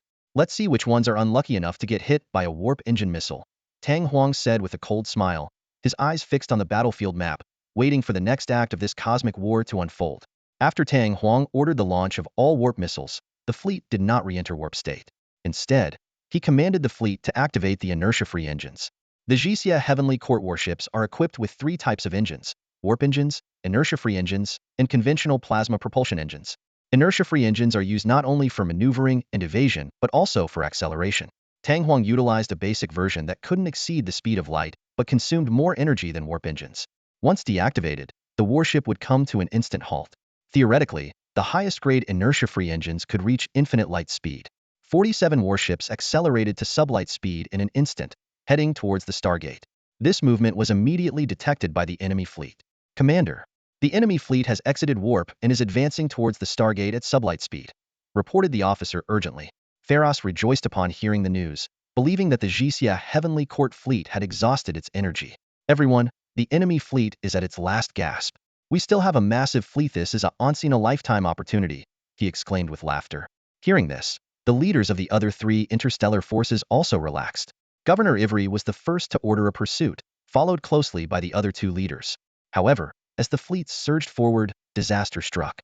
Within a range of 100 million kilometers, warships from all fleets began to explode and shatter out of nowhere. The explosion's brilliance even outshone the Milky Way stars in the background. Pharos exclaimed, "These are warp missiles. How do they still have so many?" He quickly realized that this could be the Jisia Heavenly Court's last-ditch effort to buy time for their depleted fleet to pass through the Stargate. Just as Pharos felt relieved for having dispatched 3 fleets to guard the Stargate in advance, another wave of explosions erupted around the Stargate, with tens of thousands of light points simultaneously flashing. Meanwhile, aboard the flagship Zhenlei of the Jisia Yuming fleet, Tang Huang and Valia were admiring this unique spectacle. At sublight speed, time within the fleet was infinitely slowed, and the explosions of over 10,000 warships outside formed a magnificent light show in their eyes. Valia, with her powerful computational abilities, captured the beauty of the moment entirely. She instinctively clung to Tang Huang's arm and softly murmured, "So beautiful." From the outside, it took the Heavenly Court fleet 33 seconds to traverse 1,000,000 kilometers, passing through a brilliant galaxy formed by the explosions of 10,200 warships. But for Tang Huang inside the fleet, it was less than a second. After passing through the Stargate, Tang Huang noticed Valia clinging to his arm. He smiled and said, "How was it? Did you see the scenery just now? Even though I could only see it for a moment, it was breathtaking. With your technical humanoid's computational abilities, you must have seen it all. That's why I chose to advance at sublight speed. Seeing such a view, even for a moment, is worth it." Though Valia could only see the flashing red mechanical eyes on Tang Huang's helmet visor, it felt as if she saw the handsome smile beneath. At that moment, her internal cold fusion reactor seemed to pause for an instant, and her ever-speeding silicon brain felt warm. She suddenly understood the behavior of Ruby and the other psionic girls, and even felt the same impulse. This feeling, transmitted through the thought link, was instantly shared by the 100,000 technical humanoid girls in the fleet, who all experienced the same emotion as Valia at that moment. Just as the Omnimek Heavenly Fleet passed through the Stargate, Pharos suddenly snapped awake, realizing they had been frightened by the enemy's final desperate effort. Enraged, he ordered the pursuit to continue, convinced the enemy was on their last legs. In space, over 200,000 Allied warships advanced densely towards the Stargate, passing through the floating debris of their fallen comrades. When the first fleet reached the southern gate of the Lingxiao system, they immediately encountered a semicircular defensive formation composed of 52 Thunder Hammer orbital platforms. A Yada light cruiser barely emerged from the Stargate before being hit by thousands of crimson beams. The ship was instantly riddled with holes, scattering debris everywhere. The following ships met the same fate, with the dense wreckage even hindering the advance of subsequent fleets. The frontline command reported to Pharos. The 23rd Fleet had suffered over 50% losses and had ceased its attack. Shocked but undeterred, Pharos insisted on continuing the assault. However, Vice Admiral Florence, commander of the 23rd Fleet, refused to comply and incited other fleets to resist the order. Florence broadcasted his doubts about the war's legitimacy, urging his colleagues to defy Pharos' commands. Pharos, driven to madness, roared that all mutineers would be executed. At that moment, he suddenly heard eerie whispers, tempting him to seek higher levels of technology and wisdom. Simultaneously, a small, pink humanoid apparition silently entered Pharos' body. When Tang Huang led his resupplied fleet back to the battlefield, he found the Yada border system deserted, with only floating wreckage remaining. He was astonished by the enemy's sudden retreat and began to tally the spoils of war. In this battle, he had destroyed over 80,000 enemy ships and acquired a staggering 12,405,000 spirit sources. Faced with this unexpected windfall, Tang Huang decided to recycle the battlefield wreckage, unwilling to waste any resources. Tang Huang gazed at the wreckage of warships scattered across the space before him, as well as the large Tuyo transport ships salvaging the debris. His brow furrowed. The abrupt end of the battle seemed too sudden, leaving him puzzled. Valia, scan the surrounding space for any significant curvature fluctuations, Tang Huang ordered. Yes, Supreme Leader. Valia promptly complied. Tang Huang was determined to track down the Yada fleet. His approach had always been to eliminate problems thoroughly, leaving no loose ends. With the enemy still commanding over 200,000 warships, their total annihilation would yield a substantial amount of spirit resources. Moreover, his fleet was equipped with engines capable of 10 times the speed of light, making it easy to catch up with the Yada fleet, which could only achieve 5 times the speed of light. The Jinlei medium attack battleship activated its curvature engine and began space monitoring. At its core, any curvature fluctuations within a light-year radius would be detected. A massive amount of data was processed and filtered automatically before being transmitted to Valia. Moments later, Valia reported, Supreme Leader, we've detected tens of thousands of different curvature fluctuations, but these data points don't match the scale of the fleeing enemy fleet. Tang Huang was taken aback and asked, are there any signs of spatial jumps? Valia shook her head. Although we've detected large-scale spatial jump traces, These seemed to be entering this star system rather than leaving it. Tang Huang fell into deep thought. The situation was indeed strange. With no curvature fluctuations and no spatial jump traces, it was impossible for over 200,000 warships to escape at sublight speeds without leaving obvious signs. Suddenly, a realization struck Tang Huang. He closed his eyes, and when he reopened them, his cybernetic eye had shifted from red to blue, activating his psionic vision.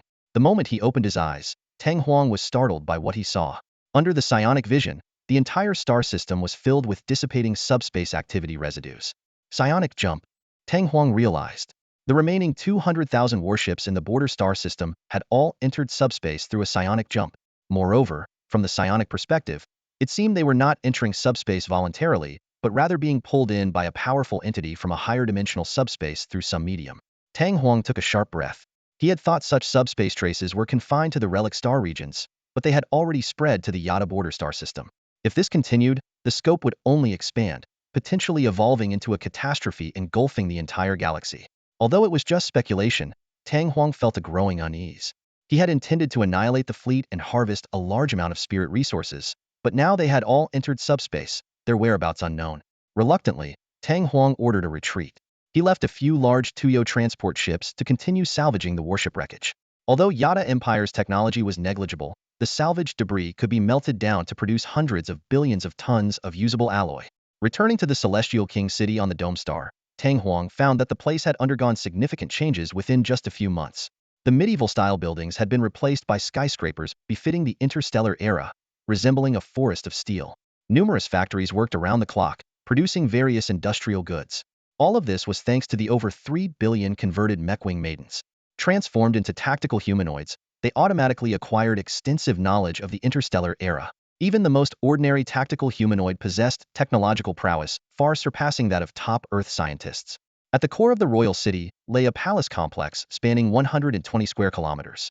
From afar, it resembled an ancient Chinese imperial palace, but up close, it was teeming with mechanical elements, with a primary color scheme of cold steel alloy.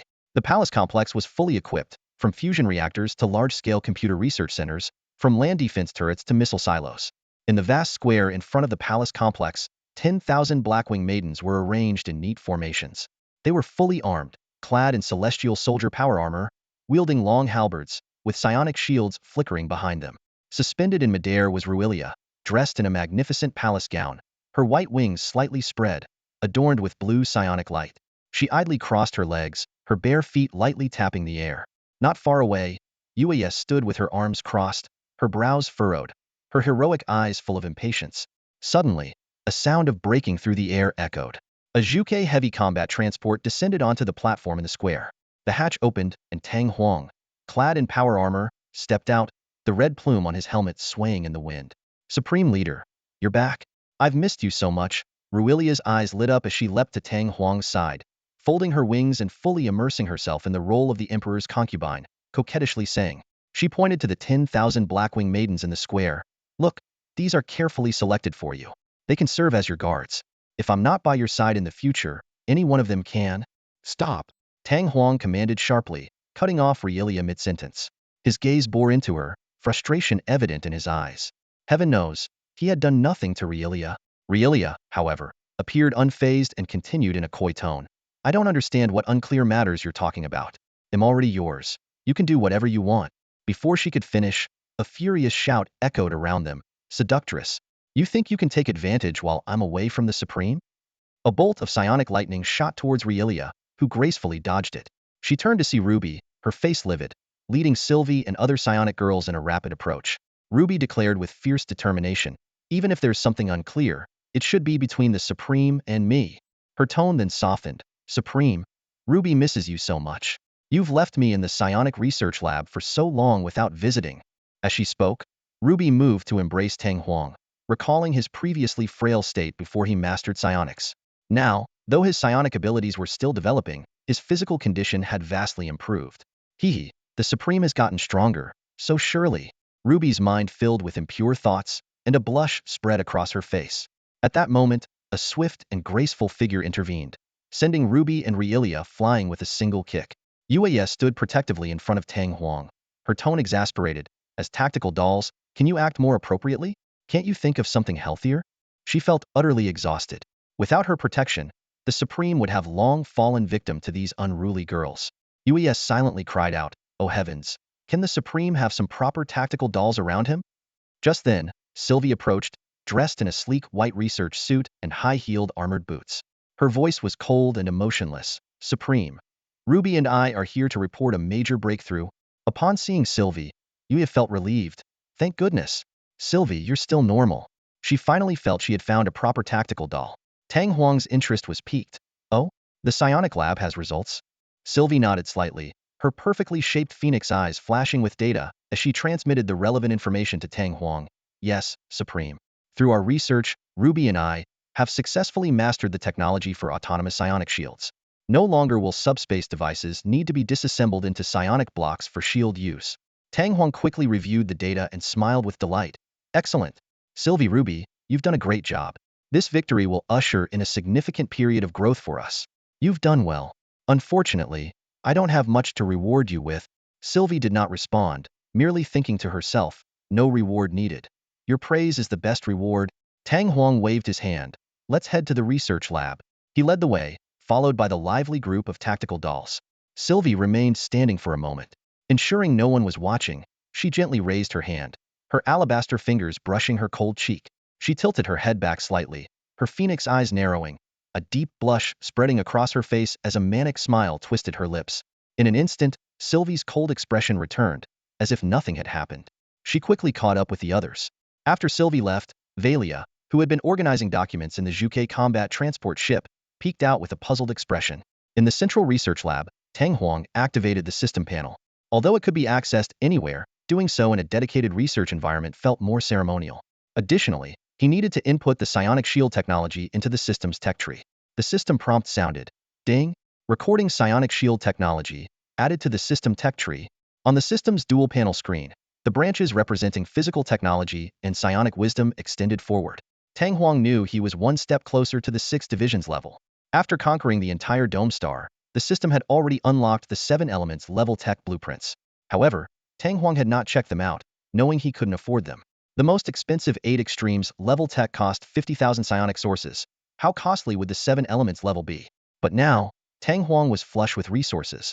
Holding 12,427,110 psionic sources, he was ready to splurge. Without hesitation, he opened the 7 elements level system store. Inside, there were 7 categories: Greedy Wolf, Giant Gate, Blessing Star, Literary Star, Honest Star, Military Star, and Breaking Army. Each category offered a variety of technologies, with 7 standout items. 1. Greedy Wolf's Desire Thinking Canopy Influence Device, 420,000 psionic sources. 2. Giant Gate's Planetary Canopy Shield Technology, 150,000 psionic sources. 3. Blessing Star's Galactic Instant Gamma Pulse Generator, 520,000 psionic sources. 4. Literary Star's Planetary Computer Matrix Array Technology, 2 million psionic sources. 5. Honest Star's Non-Interference Thinking Canopy Influence Device, 450,000 psionic sources. 6. Military Star's Energy Weapon Power Amplification Crystal Synthesis Technology, 150,000 psionic sources. 7. Breaking Army's Neutron Pulse Weapon Technology, 370,000 psionic sources. Tang Huang reviewed the list, bewildered. Huh? What are these? A closer look revealed that the 7 elements level store offered diverse technologies, rather than just starship blueprints. Each of the 7 categories had unique technologies, with the listed items being the most prominent. For example, the Greedy Wolf Desire Thinking Canopy Influence Device could amplify the reproductive desires of intelligent life on a planet, halting all scientific, technological, and industrial progress, ultimately leading to the civilization's extinction. Similarly, the Blessing Star Galactic Instant Gamma Pulse Generator could unleash a powerful gamma burst, eradicating all life within a star system. Tang Huang gasped. These technologies are terrifying. They either obliterate other civilizations or annihilate entire star systems. Among the 7 elements technology tiers, the weapon technologies that can truly be applied to warships mainly focus on the Wutsu and Pajuan branches. Wutsu specializes in shipborne anti-ship weapons and some warship material technologies, while Pajuan focuses on anti-star weapon technologies. Notably, certain technologies within the Wutsu branch can also be used for anti-star attacks, such as the Advanced Energy Weapon Power Amplification Crystal Synthesis technology. This seemingly mundane technology, when properly applied, can significantly enhance the power of laser weapons, making them viable for anti-star attacks. Tang Huang meticulously studied the various technologies listed on the 7 elements panel. Apart from the two mind-affecting technologies, Tanlang and Lianjun, his attention was captured by two critical technologies, the Jimin Star Planetary Shield technology and the Once-U Star Planetary Computer Matrix Array technology. These technologies are the core components for constructing a battle star. A battle star is essentially a combat planet capable of navigating through space. Tang Huang couldn't help but imagine a massive planet traversing the cosmos, its surface bristling with firepower. What a terrifying force it would be. The planetary shield provides protection for the battle star, while the planetary computer matrix array, with its formidable and enduring computational power, maintains the operation of all the battle star's equipment. Coupled with planetary engines, planetary scale curvature drives, and the weapon technologies from Wuxiu and Pajuan, a fully operational battle star would be born. Tang Huang's gaze unconsciously fell to the ground beneath his feet. He began to ponder whether it was possible to transform the entire Kyongdome star into a battle star. After all, the star of the Lingxiao system had already entered the red giant phase. Although a supernova explosion was still a long way off, staying in this system long-term was clearly unwise. Who wouldn't want a home planet capable of entering superluminal states and traveling wherever they wished at any time? However, when Tang Huang opened the system marketplace, ready to make a significant impact, reality hit him hard. The prices of the items in the marketplace skyrocketed, instantly pulling him back to reality. Gazing at the technologies within the 7 elements tier, each costing millions or even tens of millions of spiritual sources, Tang Huang suddenly felt very poor. His over 10 million spiritual sources were far from enough for extravagant spending here. After careful consideration, Tang Huang decided to prioritize purchasing the Once-U Star Planetary Computer Matrix Array technology. This would not only fill his current gap of not having a super large computer, but also lay the foundation for building a battle star in the future. Next, he chose the Wuxiu Star Energy Weapon Power Amplification Crystal Synthesis technology, which would significantly enhance the power of his warship's energy weapons. These two technologies alone cost him 3.5 million spiritual sources. Among the remaining options, Tang Huang gritted his teeth and purchased the Lutsuan Star System Instantaneous Gamma Pulse Generator. This terrifying weapon, capable of annihilating an entire star system, would serve as his ultimate trump card. These three technologies totaled 8.7 million spiritual sources. Finally, Tang Huang selected the Special Coating Alloy Armor technology from the Wuxiu branch, costing 700,000 spiritual sources. This technology would greatly enhance the strength of his warship's armor, allowing it to withstand temperatures of hundreds of thousands of degrees. After completing his purchases, Tang Huang began to implement the new technologies. The Energy Weapon Power Amplification Crystal Synthesis technology would be used to upgrade the weapon systems of various warship models. The Special Coating Alloy Armor technology would be applied to strengthen the warship's defenses. Additionally, part of the Planetary Computer Matrix Array technology would be used to enhance the computational power of the warship's onboard computers. Meanwhile, in the distant core region of the Yada Empire, on the Yada St. Relitas star of the St. Relitas system, stood a colossal city. Viewed from space, this city, named Glory City, formed a massive triangle, with its apex even piercing the planet's troposphere. This was the residence of the Yada Emperor, housing tens of billions of purebred Yada people. At the highest point of this city, the palace of the Yada Emperor, St. Relitas 17, stood majestically. Covering hundreds of thousands of square kilometers, its height earned it the moniker City of Blossoms. Despite its conspicuous location, the defensive systems of the entire St. Relitas system were robust enough to repel most attacks. Even if faced with an undefeatable enemy, St. Relitas 17 would choose to surrender for self-preservation rather than allow an orbital strike.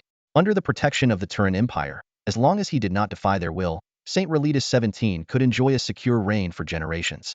In the Imperial Palace, the current Emperor of Yada, St. Relitas 17, was having his daily nutritional meal. The food on his plate appeared ordinary but concealed a chilling secret was made from growth hormones extracted from newborns, known as elixir of life. This miraculous substance could significantly slow down cellular aging and greatly extend lifespan. The genetically enhanced Yatans were already long-lived, and the Yatan nobility regularly consumed this nutritional meal in an attempt to further prolong their lives. St. Relitas 17 gazed at his plate and sighed deeply. "Your Majesty, is something troubling you?"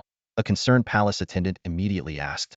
The emperor spoke slowly. "It's nothing, just recalling the latest report from the Imperial Research Institute.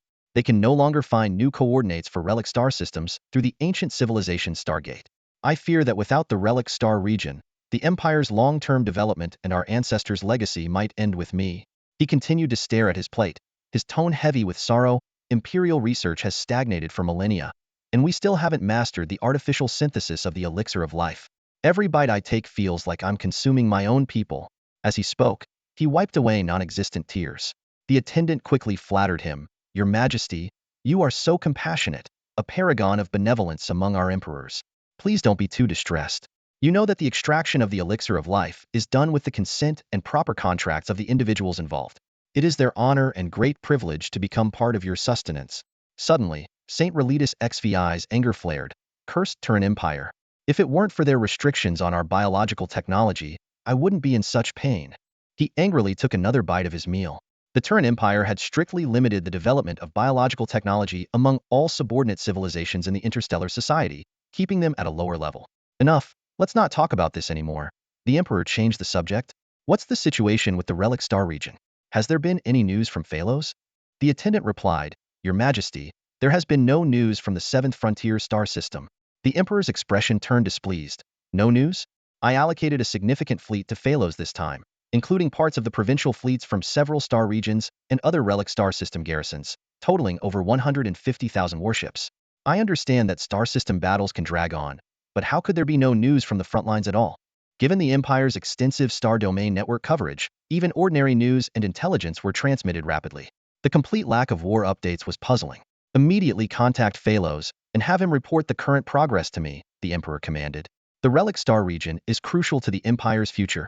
The attendant promptly responded, Yes, Your Majesty, I will contact the Ministry of Internal Affairs right away. Moments later, the attendant received a reply from the Ministry of Internal Affairs, and his face turned shocked. Your Excellency, I apologize, but we cannot reach Commander Phalos, nor any general from the expedition fleet. A sense of foreboding rose within the attendant. With the entire empire covered by the star domain network, how could they not reach anyone? Unless the entire fleet had been annihilated, or they were outside the network's coverage. But it was impossible for 150,000 warships to be completely wiped out. Where could Commander Phalos have gone? Contact the Imperial Ministry of Internal Affairs in the 7th Frontier star system immediately, the attendant said urgently. Apologies, Your Excellency, but we just contacted the Frontier Star System's Ministry of Internal Affairs directly, and there was no response. The attendant's expression grew even more incredulous. If Commander Phalos had rebellious intentions and led the fleet out of the Empire's territory, it might make sense. But how could the entire Frontier Star System's Ministry of Internal Affairs also be unreachable? He immediately informed Saint Relitus 17 of this astonishing news. The Emperor was stunned. How is this possible? An entire Frontier Star System, along with over 150,000 expeditionary warships, and not a single person can be contacted? Immediately reach out to the Ivry Federation, the Giant Mantis Union, and the Junran Empire. They also have fleets in our Frontier Star System. Ask them for information. Contacting other interstellar civilizations was a complex process, as each civilization rented independent star domain network servers from the Turan Empire. After going through official channels to contact the embassies of other interstellar civilizations, it took a whole month to get a response. When Saint Relitus 17 personally inquired, the highest levels of the other 3 interstellar powers were shocked to discover that their dispatched fleets had also gone missing. At this moment, an organization called the Mechanized Heavenly Court emerged through various intelligence channels and caught the attention of the Yatan Emperor. What is this organization? Saint Relitus 17 felt a wave of confusion and unease. Saint Relitus 17 frowned as he glanced over the intelligence report, casually tossing it aside. A mere rebel group, not worth our attention, he dismissed with disdain. The most pressing matter now is dispatching a fleet to further investigate the 7th Frontier System. The Emperor's gaze shifted to the window, where the star-studded night sky framed a massive planet hanging in the center of his view. Distracted, he pondered the current situation without comprehension. An enormous expedition fleet, along with fleets from 3 other interstellar powers, totaling over 320,000 warships, had vanished without a trace. No signals, no signs, simply evaporated into the cosmos. As Saint Relitus 17 anxiously awaited the report from the exploration fleet, a palace attendant burst in, face filled with panic. Your Majesty, something terrible has happened, the attendant gasped. The Ivry Federation, the Giant Mantis Union, and the Jun Empire have issued a joint statement. What joint statement? The Emperor asked, bewildered, as he took the data pad from the attendant. Displayed on the data pad was an official diplomatic document regarding the disappearance of fleets in the 7th Frontier System. The document accused the Yata Empire of deceit, luring the 3 interstellar fleets to the 7th Frontier System, resulting in their disappearance around mid-July of Turan year 27091. The 3 parties claimed it was a scheme by the Yata Empire to annex the relic systems they controlled, violating Article 175 of the Turan Interstellar Treaty of the Relic Sector. The document demanded the Yata Empire to compensate all losses 100-fold and cede the 5th, 6th, and 7th Frontier Systems. If not accepted, the three parties would jointly petition the Turan Empire at the Turan Interstellar Assembly for adjudication. Saint Relitus 17 was stunned after reading the document. Anger surged from within. "This is extortion," he roared. "Do they think they can bully me by joining forces? Our Yada Empire's fleet also disappeared. Why don't they mention that? And appealing to the Turan Empire for adjudication? They just want to start a war." The Emperor's fury echoed through the palace, but soon, under the effect of a tranquilizer, he calmed down. Saint Relitus 17 furrowed his brow, the scales on his forehead nearly touching. He knew that in the Turan Interstellar Society, requesting adjudication from the Turan Empire often signaled the prelude to war. Though the Yada Empire did not fear war, it had just emerged from a massive conflict, suffering heavy losses. It would take decades to fully recover. The other three powers, clearly premeditated, aimed to accelerate their own recovery through plunder. "Relay my command," Saint Relitus 17 sighed. "If this matter can be resolved diplomatically, we should avoid war. The Yada Empire cannot afford it." The Emperor recalled his unexpected ascension. His father and numerous princes had been executed by the Turan Empire, and he, the least favored prince, had ascended the throne under the Turan Empire's witness. Saint Relitus 17 was acutely aware of his limitations, hoping only to pass on a prosperous empire to his successor. "The Turan Interstellar Assembly will convene soon," Saint Relitus 17 murmured. "The other three will certainly bring this issue up at the assembly. How should I respond?" The Turan Interstellar Assembly, convened by the Turan Empire, was akin to the United Nations on Earth. During the assembly, the Turan Empire temporarily lifted network restrictions between civilizations, allowing leaders to enter a virtual meeting room via the interstellar network. Ultimately, whether to go to war depended on the Turan Empire's stance. Saint Relitus 17 was deeply troubled. On the surface, the Yada Empire appears to be a prosperous interstellar civilization. However, in reality, it is teetering on the brink of chaos. One wrong move could trigger an interstellar war. Despite these turbulent times, Tang Huang is not particularly concerned about the shifting political landscape. His attention remains focused on the 117th star system in the ruined sector, known as the Lingxiao system.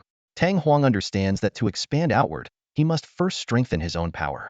Therefore, he is setting up a comprehensive early warning and defense system throughout the Lingxiao system. Reflecting on the astonishing sight of the previous gas giant, Tang Huang realizes that merely defending the southern skygate is far from sufficient. What if something else jumps through higher dimensional space? To address this, he decides to establish more spatial defense stations and expand his fleet. Recently, Tang Huang's plan to save 3 million spirit sources fell through. He reopened the system marketplace and purchased a series of urgently needed supplies and equipment. First, he spent 750,000 spirit sources to buy 1,500 automated mechanical cores for establishing an equal number of fully automated mining bases. These mining bases are scattered across every corner of the Lingxiao system, within dwarf star systems, asteroid belts, and even beyond the heliosphere. Tang Huang's layout forms a massive spherical mining network around the entire star system. The dust belts in these regions contain a wealth of rare mineral elements, which are precisely the resources Tang Huang urgently needs. The farthest mining base is located in space, 100 light days away from Tang Huang, within a thick dust cloud he named Star Road Cloud. Tests revealed that this area contains special focusing crystal minerals, ideal for manufacturing new energy weapons. More importantly, this location marks the starting point of a safe star route observed by Tang Huang, shielding the Lingxiao system from spatial storms. With the coordinated operation of these mining bases, Tang Huang's daily mineral resource extraction has surpassed 180 million tons. Despite this, the figure still seems insignificant for constructing a true battle star. In addition to expanding mining operations, Tang Huang acquired 4 warship blueprints to enhance his fleet. 1. DUI-Z Large Comprehensive Supply Mothership, costing 450,000 spirit sources. 2. Sun Feng High-Speed Assault Cruiser, costing 420,000 spirit sources. 3. Wu Chang-class Heavy Frigate, valued at 150,000 spirit sources. 4. Qian Tian Heavy Assault Battleship, costing 500,000 spirit sources. After these purchases, Tang Huang's spirit source reserves dropped to 892,110. The DUI-Z Large Comprehensive Supply Mothership is the largest, measuring over 20 kilometers in length and 7 kilometers in width, with a staggering mass of 67 billion tons. This giant ship is equipped with various ultra-heavy equipment, including multiple warship maintenance and repair production lines. It can also carry 40 Wu Chang-class heavy frigates. The DUI-Z is fitted with a curvature engine capable of reaching 15 times the speed of light, enabling it to connect to spatial jump nodes up to 1 light-year away. The Sun Feng High-Speed Assault Cruiser is a lightweight, high-speed cruiser. It is 4 kilometers long, weighing 5.6 million tons, and equipped with a Lu-C experimental curvature engine that can reach 20 times the speed of light, connecting to spatial nodes up to 2 light-years away. This engine is a downgraded version of Lu's Syllaable technology, only suitable for medium-tonnage warships like the Sunfeng. The Wuchang-class heavy frigate measures 520 meters in length and is equipped with a standard curvature engine capable of 10 times the speed of light, connecting to spatial nodes up to 40 light days away. The performance of this warship is average within Tang Huang's existing fleet, but Zivi has fully upgraded it with advanced weapon systems. Zivi utilized 7-level energy weapon power amplification crystal synthesis technology, combined with special focusing crystals collected from Star Road Cloud, to design a new series of Wu Chu laser weapons. This series includes Wu Chu I to 4 laser pulse cannons, suitable for warships of various scales. The most powerful Wu Chu 4 can emit terrifying rays with temperatures exceeding 4 million degrees. The Qiantian heavy assault battleship is 16 kilometers long, weighing 14.7 billion tons, significantly surpassing the tonnage of the Zhonlei medium assault battleship. However, Tang Huang discovered after purchase that his current primary inertialess engine technology could not drive such a massive ship, let alone the heavier DUI-Z mothership. This oversight left Tang Huang deeply frustrated, but since the purchase was made, he had to make do. In Tang Huang's future fleet planning, the DUI-Z large comprehensive supply mothership and Qiantian heavy assault battleship will form the core. Due to their inability to use inertialess engines for flexible maneuvering, they require protection from Wuchang-class heavy frigates. The Sun Feng high-speed assault cruiser will serve as a multifunctional reconnaissance ship. The Zhenlei medium assault battleship and Heisheng Hell heavy firepower destroyer will act as the fleet's vanguard, engaging the enemy. The Huayao heavy strike cruiser will be reserved for special missions requiring non-destructive planetary bombardment. Through these deployments and upgrades, Tang Huang is gradually building a powerful and versatile interstellar fleet, preparing for the challenges that lie ahead. During this period, Tang Huang expanded his warship production lines, but the efficiency was far from the initial 8 lines. Among those 8, one was an STC automatic production template gifted by the system, while the other 7 came from ancient civilization relics containing automatic warship production cores. These cores were highly advanced, capable of unfolding from a 2-meter cube into a production line spanning several dozen square kilometers. Tang Huang's self-established warship factory, despite covering tens of thousands of square kilometers, took 7 days to produce one Hellfire-class heavy firepower destroyer, matching the efficiency of the automatic core production lines that occupied only a few dozen square kilometers. Nevertheless, these self-developed production lines at least freed Tang Huang from the predicament of having to use warship production lines for the Thunder God's Hammer space platform. Over the past month, Tang Huang's population increased by 300,000 tactical humanoids, mainly engineering humanoids, who were dispatched to lead various mining bases in the Lingxiao star system. In terms of warships, 3 Saturn-class large integrated transport ships, 3 Zunfeng-class high-speed attack cruisers, 60 Wuchang-class heavy frigates, and 200 self-developed Lisha-class engineering ships were added. The Lisha-class engineering ships are less than 400 meters long, equipped with a 10-fold light-speed curvature engine, various engineering tools, and 3 Wuchu I laser pulse cannons for self-defense. 5 of these ships form an engineering construction fleet, marking Tang Huang's official capability to independently design interstellar vessels. Currently, Tang Huang's fleet totals 330 warships, including 1 Zhenli-class medium attack battleship, 1 Hoya-class heavy strike cruiser, 3 Zunfeng-class high-speed attack cruisers, 9 Saturn-class large integrated transport ships, 56 Hellfire-class heavy firepower destroyers, 60 Wuchang-class heavy frigates, and 200 Lisha-class engineering ships. These fleets are spread throughout the Lingxiao star system, giving Tang Huang true control over the entire system. The system suddenly notified him of unlocking the Galactic Controller achievement, elevating his power level to galactic scale and awarding him a technology scanner. This powers.I device can detect high-tech valuable items within a 10 light-year radius, facilitating Tang Huang's exploration of relic star regions. The system also indicated that the next power level, star sector scale, requires complete control of one of the Milky Way's spiral arms.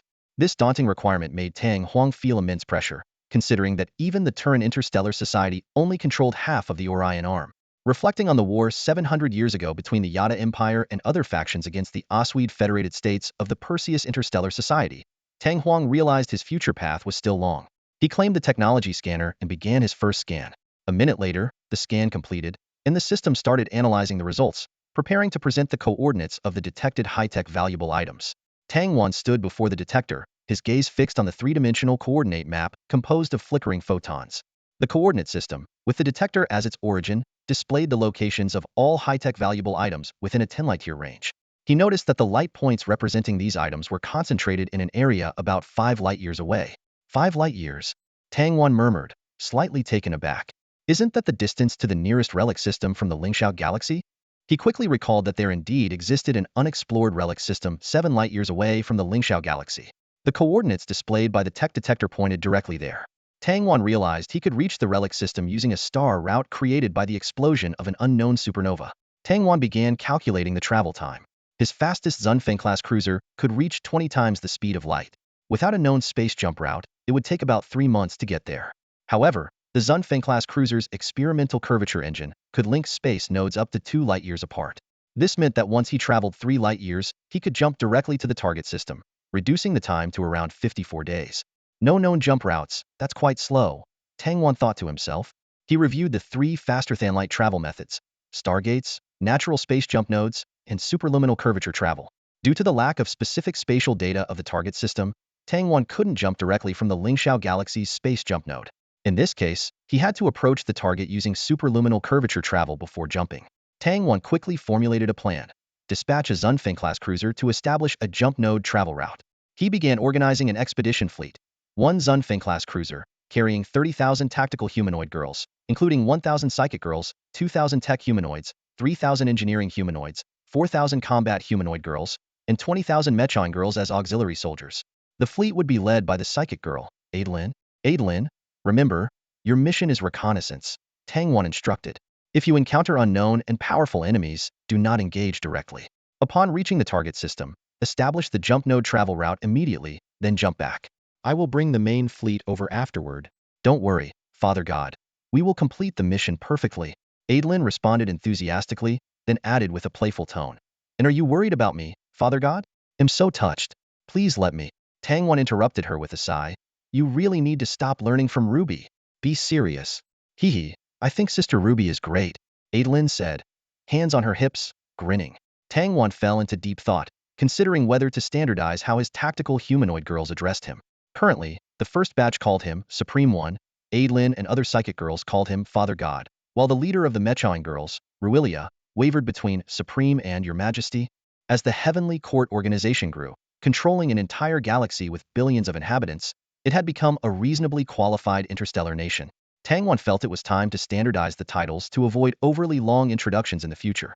He decided to have everyone call him Supreme or Emperor, removing other miscellaneous titles. Before Adelin's team departed, Tang Wan swiftly issued this order. A Zunfeng-class cruiser named Pioneer left Dome Star.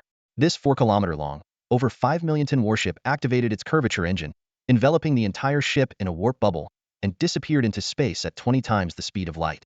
With the departure of the Pioneer, Tang Wan began preparing for the next mission, scouting another relic system, the 77th relic system. Although this system had been mapped, no interstellar power had occupied it yet. The reason was that the entire 77th system was still fully covered by an automatically operating star defense system, preventing anyone from entering. Tang Huang faced a challenging dilemma: how to reach Ruin's Galaxy number 77. The conventional route was through the ancient Stargate in the Yada Empire's 5th frontier system, which connected Ruin's galaxies 065 to 080. Another method involved gradually jumping through natural spatial nodes within the 117 galaxies of the Ruin sector. With the capabilities of Tang Huang's fleet, they could quickly complete the jumps if they obtained the spatial node data for all the galaxies along the way. However, the Lingxiao galaxy, where Tang Huang was located, connected to the 7th ancient Stargate, covering Ruin's galaxies 097 to 117.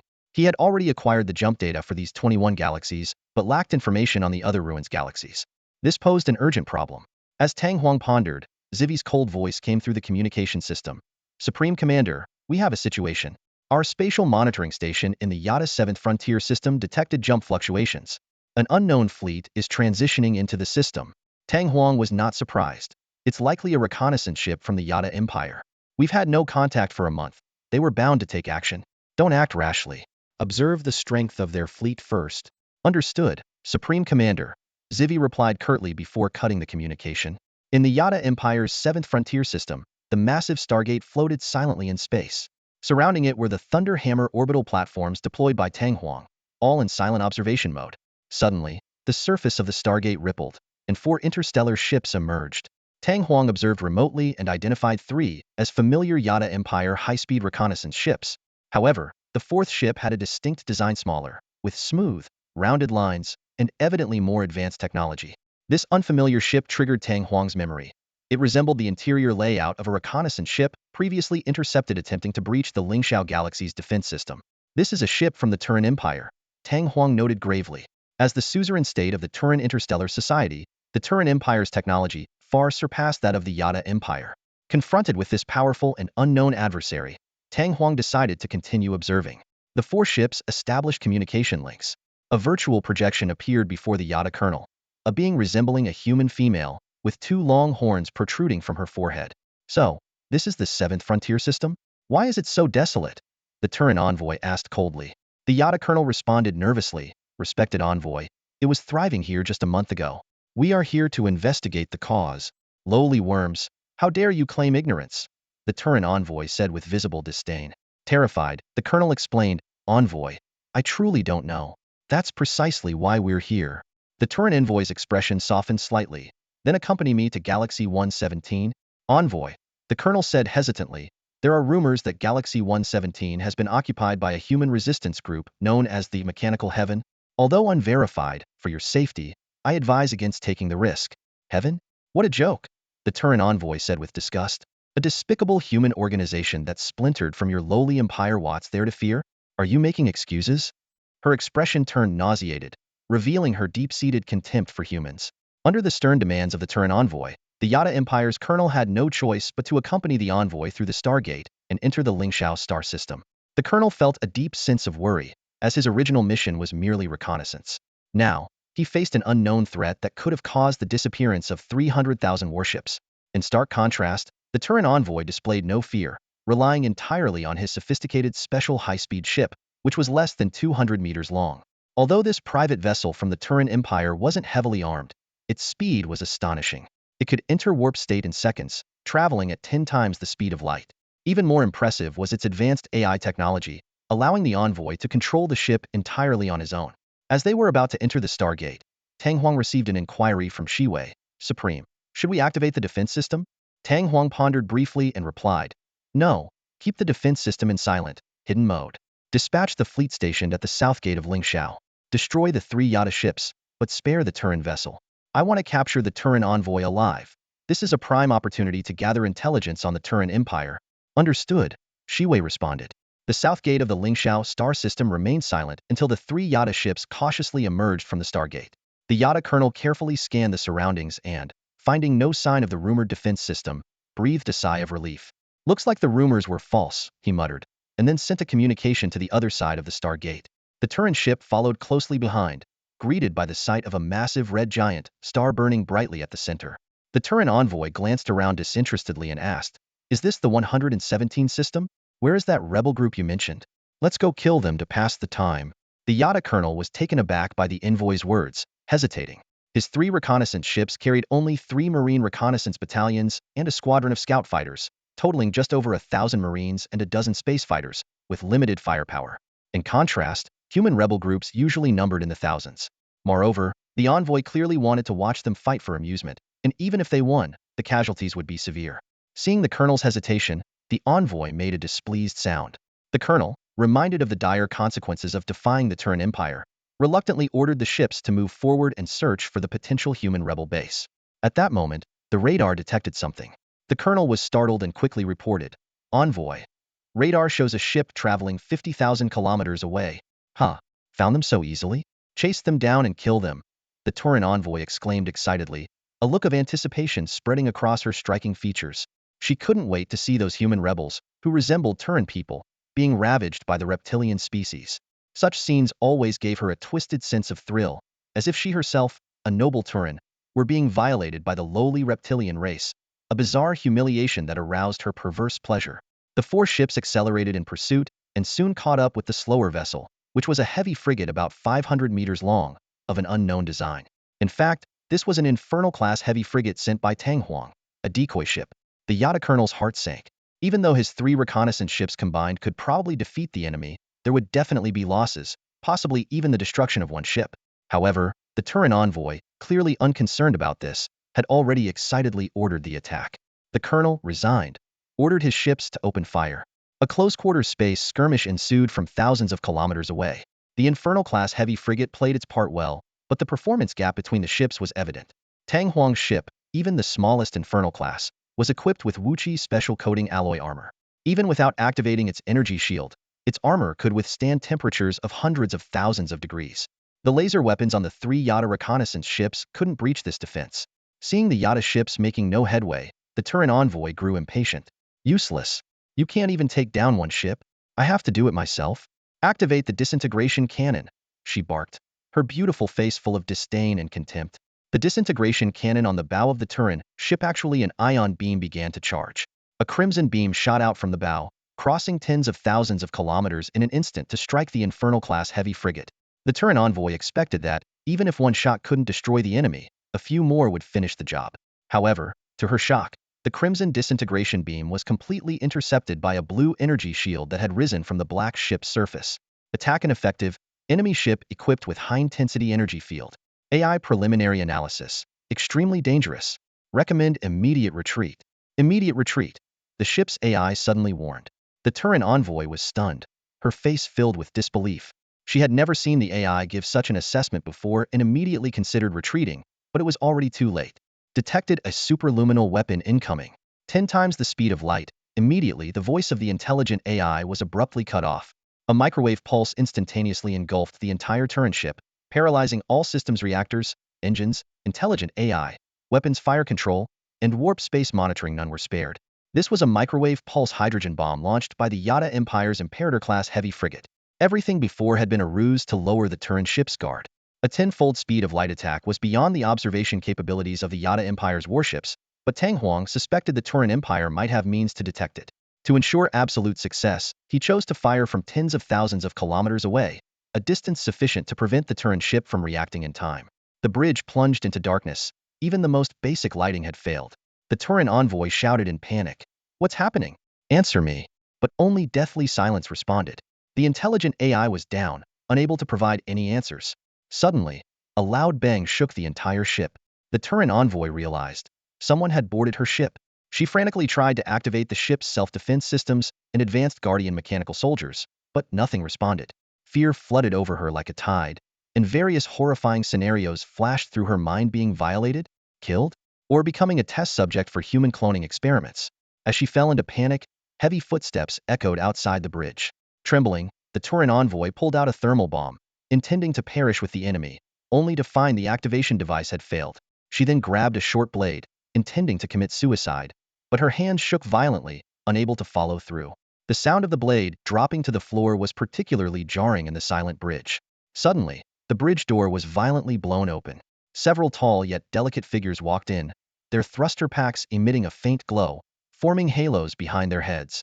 Didn't expect it to be this easy. And a female? A Turan? A clear, girlish voice rang out. The leader, a psionic girl clad in celestial power armor, approached the Turan envoy. At nearly 2.4 meters tall, she exuded immense pressure. She grabbed the horn on the Turan envoy's forehead, forcing her to stand, and harshly questioned, "Answer me. Are you a Turan?" The Turan envoy screamed, her feet dangling in the air, kicking wildly. Up close, she saw that her captor was a sweet-looking girl with watery eyes that should have been endearing, but at this moment, only intensified her fear. She tried to bolster her courage. She was an envoy of the Turan Empire, and these were merely lowly human rebels. They wouldn't dare harm her. Seeing the Turan envoy's silence, the psionic girl smiled wickedly. "Not talking, huh? I have ways to make you speak." Holding the horn with one hand, she reached for the envoy's forehead with the other. Suddenly, arcs of electricity danced, and a subtle psionic lightning directly entered the Turan envoy's brain. She let out a blood-curdling scream, which quickly changed in tone. Under extreme stimulation, her eyes rolled back, mouth agape, drool dripping, and her legs trembled violently. A few tactical humanoid girls nearby caught a whiff of an unpleasant smell. One of them wrinkled her nose in disgust. "What a beast." Another tactical humanoid girl reminded, "Rika, be careful not to break it. The Supreme Command wants it alive and intact." The psionic girl named Rika responded, "Don't worry, I know what I'm doing." After probing for a while, she frowned and withdrew her psionic energy, casually tossing the Turan envoy to the ground. The envoy landed heavily, her body still twitching intermittently. Rika summarized, "Couldn't find anything useful. The chip in her brain has pretty high protection. Forcing a read might really turn her into a mindless beast.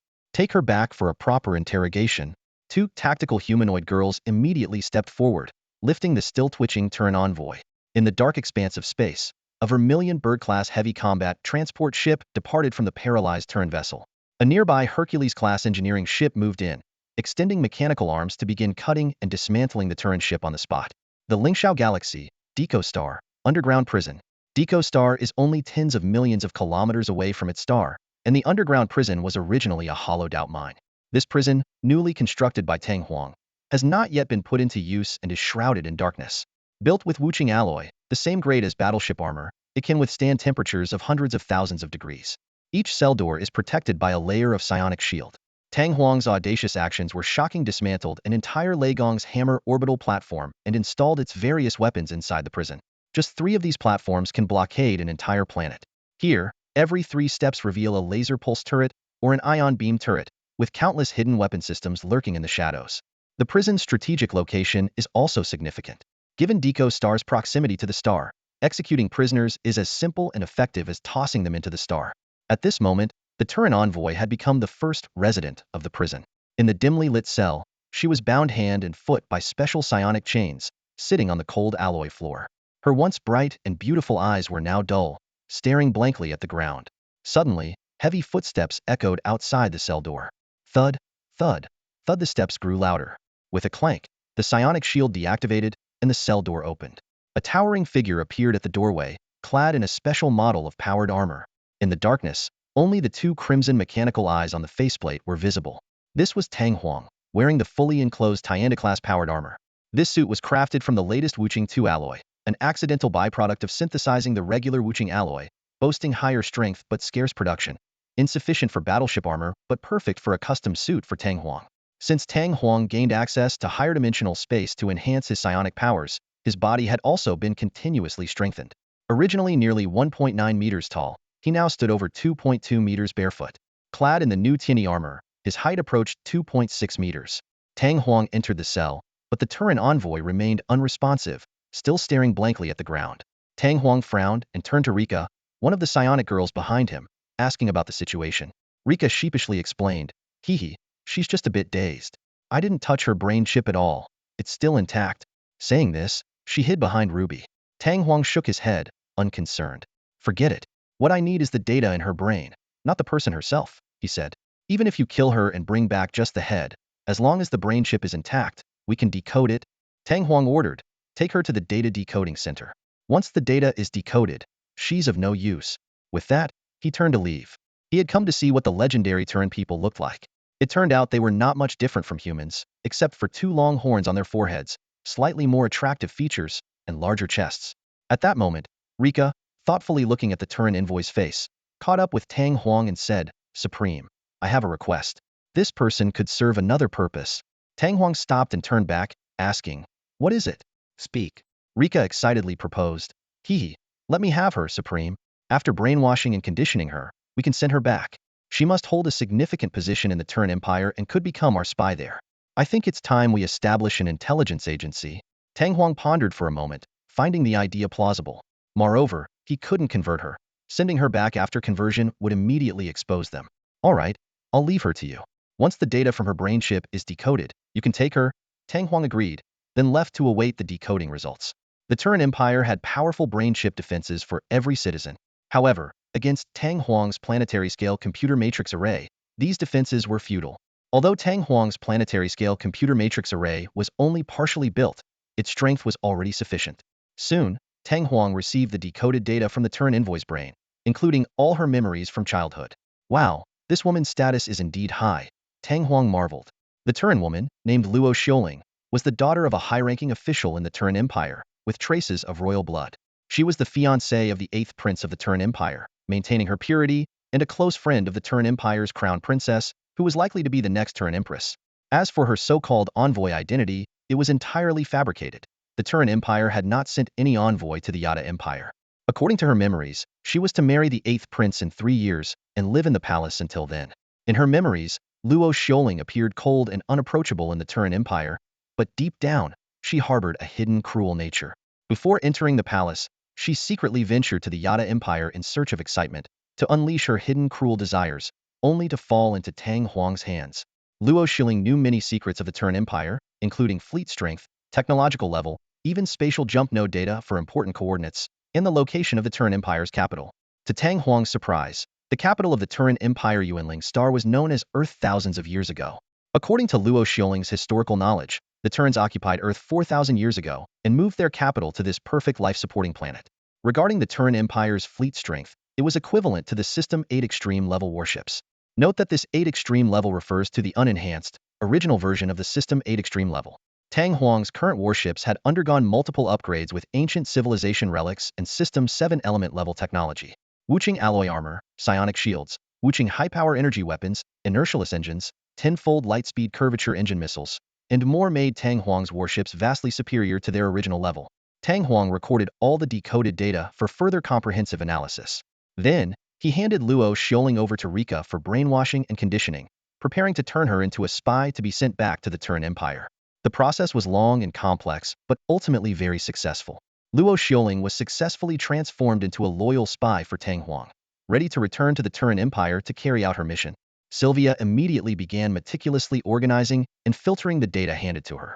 Soon, a batch of crucial information was preserved, including all known spatial jump node data for the ruined starfield and detailed intelligence on the high-risk system number 77. These valuable resources, originally prepared by Luo Xiaoling for entering the ruined starfield, were now at Tang Huang's disposal. Tang Huang's fleet for this expedition was configured as follows. Flagship, the Emperor of Truth, a 15-kilometer-long Zenli-class medium attack battleship, heavily armed with systems including a bow-mount anti-ship energy arc cannon and Wuxiu 4 high-energy laser pulse cannons for planetary targets. 1 Hoya-class heavy strike cruiser named Huada Xingjuan. 1 Zunfeng-class fast attack cruiser named Pioneer 2.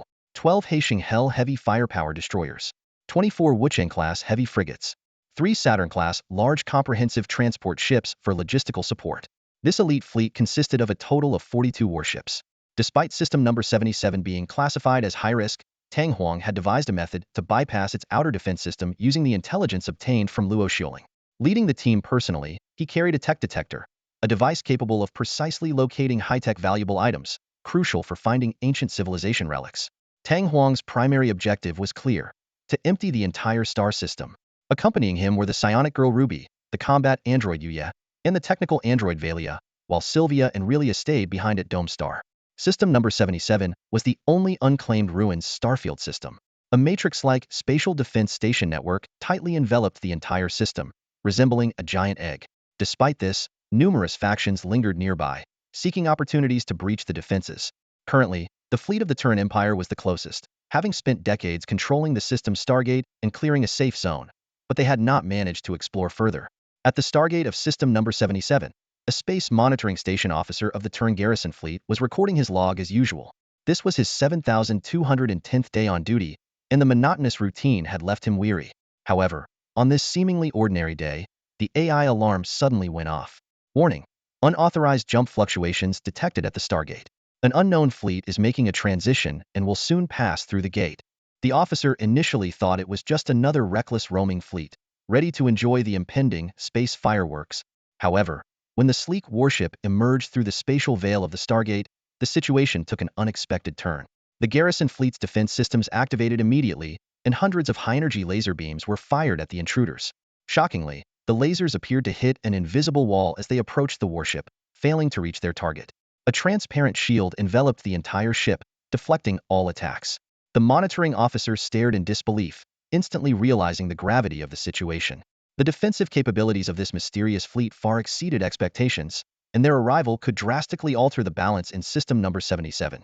Oh my god, what kind of battleship is that? The head of the fire control system for the Turan fleet stationed at the spaceport exclaimed. The sight before them left everyone in shock. A 4-kilometer-long, sleek battleship suddenly emerged from the Stargate, its surface shimmering with an intimidating energy shield. Energy shield? Destroy it quickly. Don't let it accelerate. It's breaking through. The commander urgently ordered, his voice filled with tension and anxiety. Laser weapons were activated instantly, but frustratingly, they had no effect on the mysterious battleship. The energy beams hit the shield, creating only faint ripples. Laser weapons are completely ineffective. One operator reported loudly, his voice tinged with frustration. The commander quickly adjusted his strategy: railguns, lock on and penetrate the shield. Fire curvature engine missiles. However, before the Turan fleet's railguns could complete their lock, the battleship that had just passed through the Stargate suddenly activated its curvature engine. In the stunned gaze of everyone, a massive curvature bubble enveloped the entire ship, and in the next moment, it vanished into the vastness of space. It's gone. The command center erupted in astonishment. The enemy has entered curvature state. Initiate curvature space monitoring. The commander immediately ordered, a hint of hope in his voice. The monitoring station operator perked up, quickly adjusting the equipment.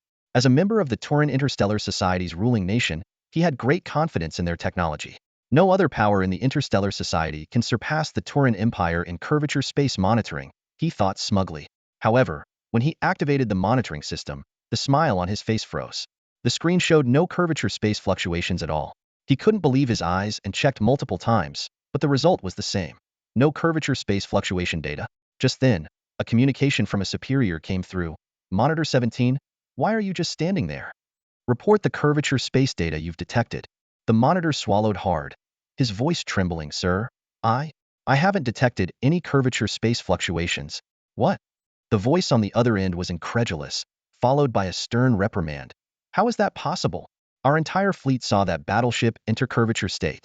How can there be no curvature space fluctuation data? When this news reached the commander of the entire station fleet, he too fell into deep confusion. After multiple confirmations, it wasn't just the monitoring station. None of the ships in the station fleet had detected any corresponding curvature space fluctuation tracks. The commander of the Turan station fleet realized the gravity of the situation, his face showing a complex expression. The implications behind this were chilling. Could someone's curvature engine technology have surpassed that of the Turan Empire? This thought shook the pride and confidence he had always held. At this moment, a fleet staff member tried to reassure the commander. Commander, don't worry, don't worry.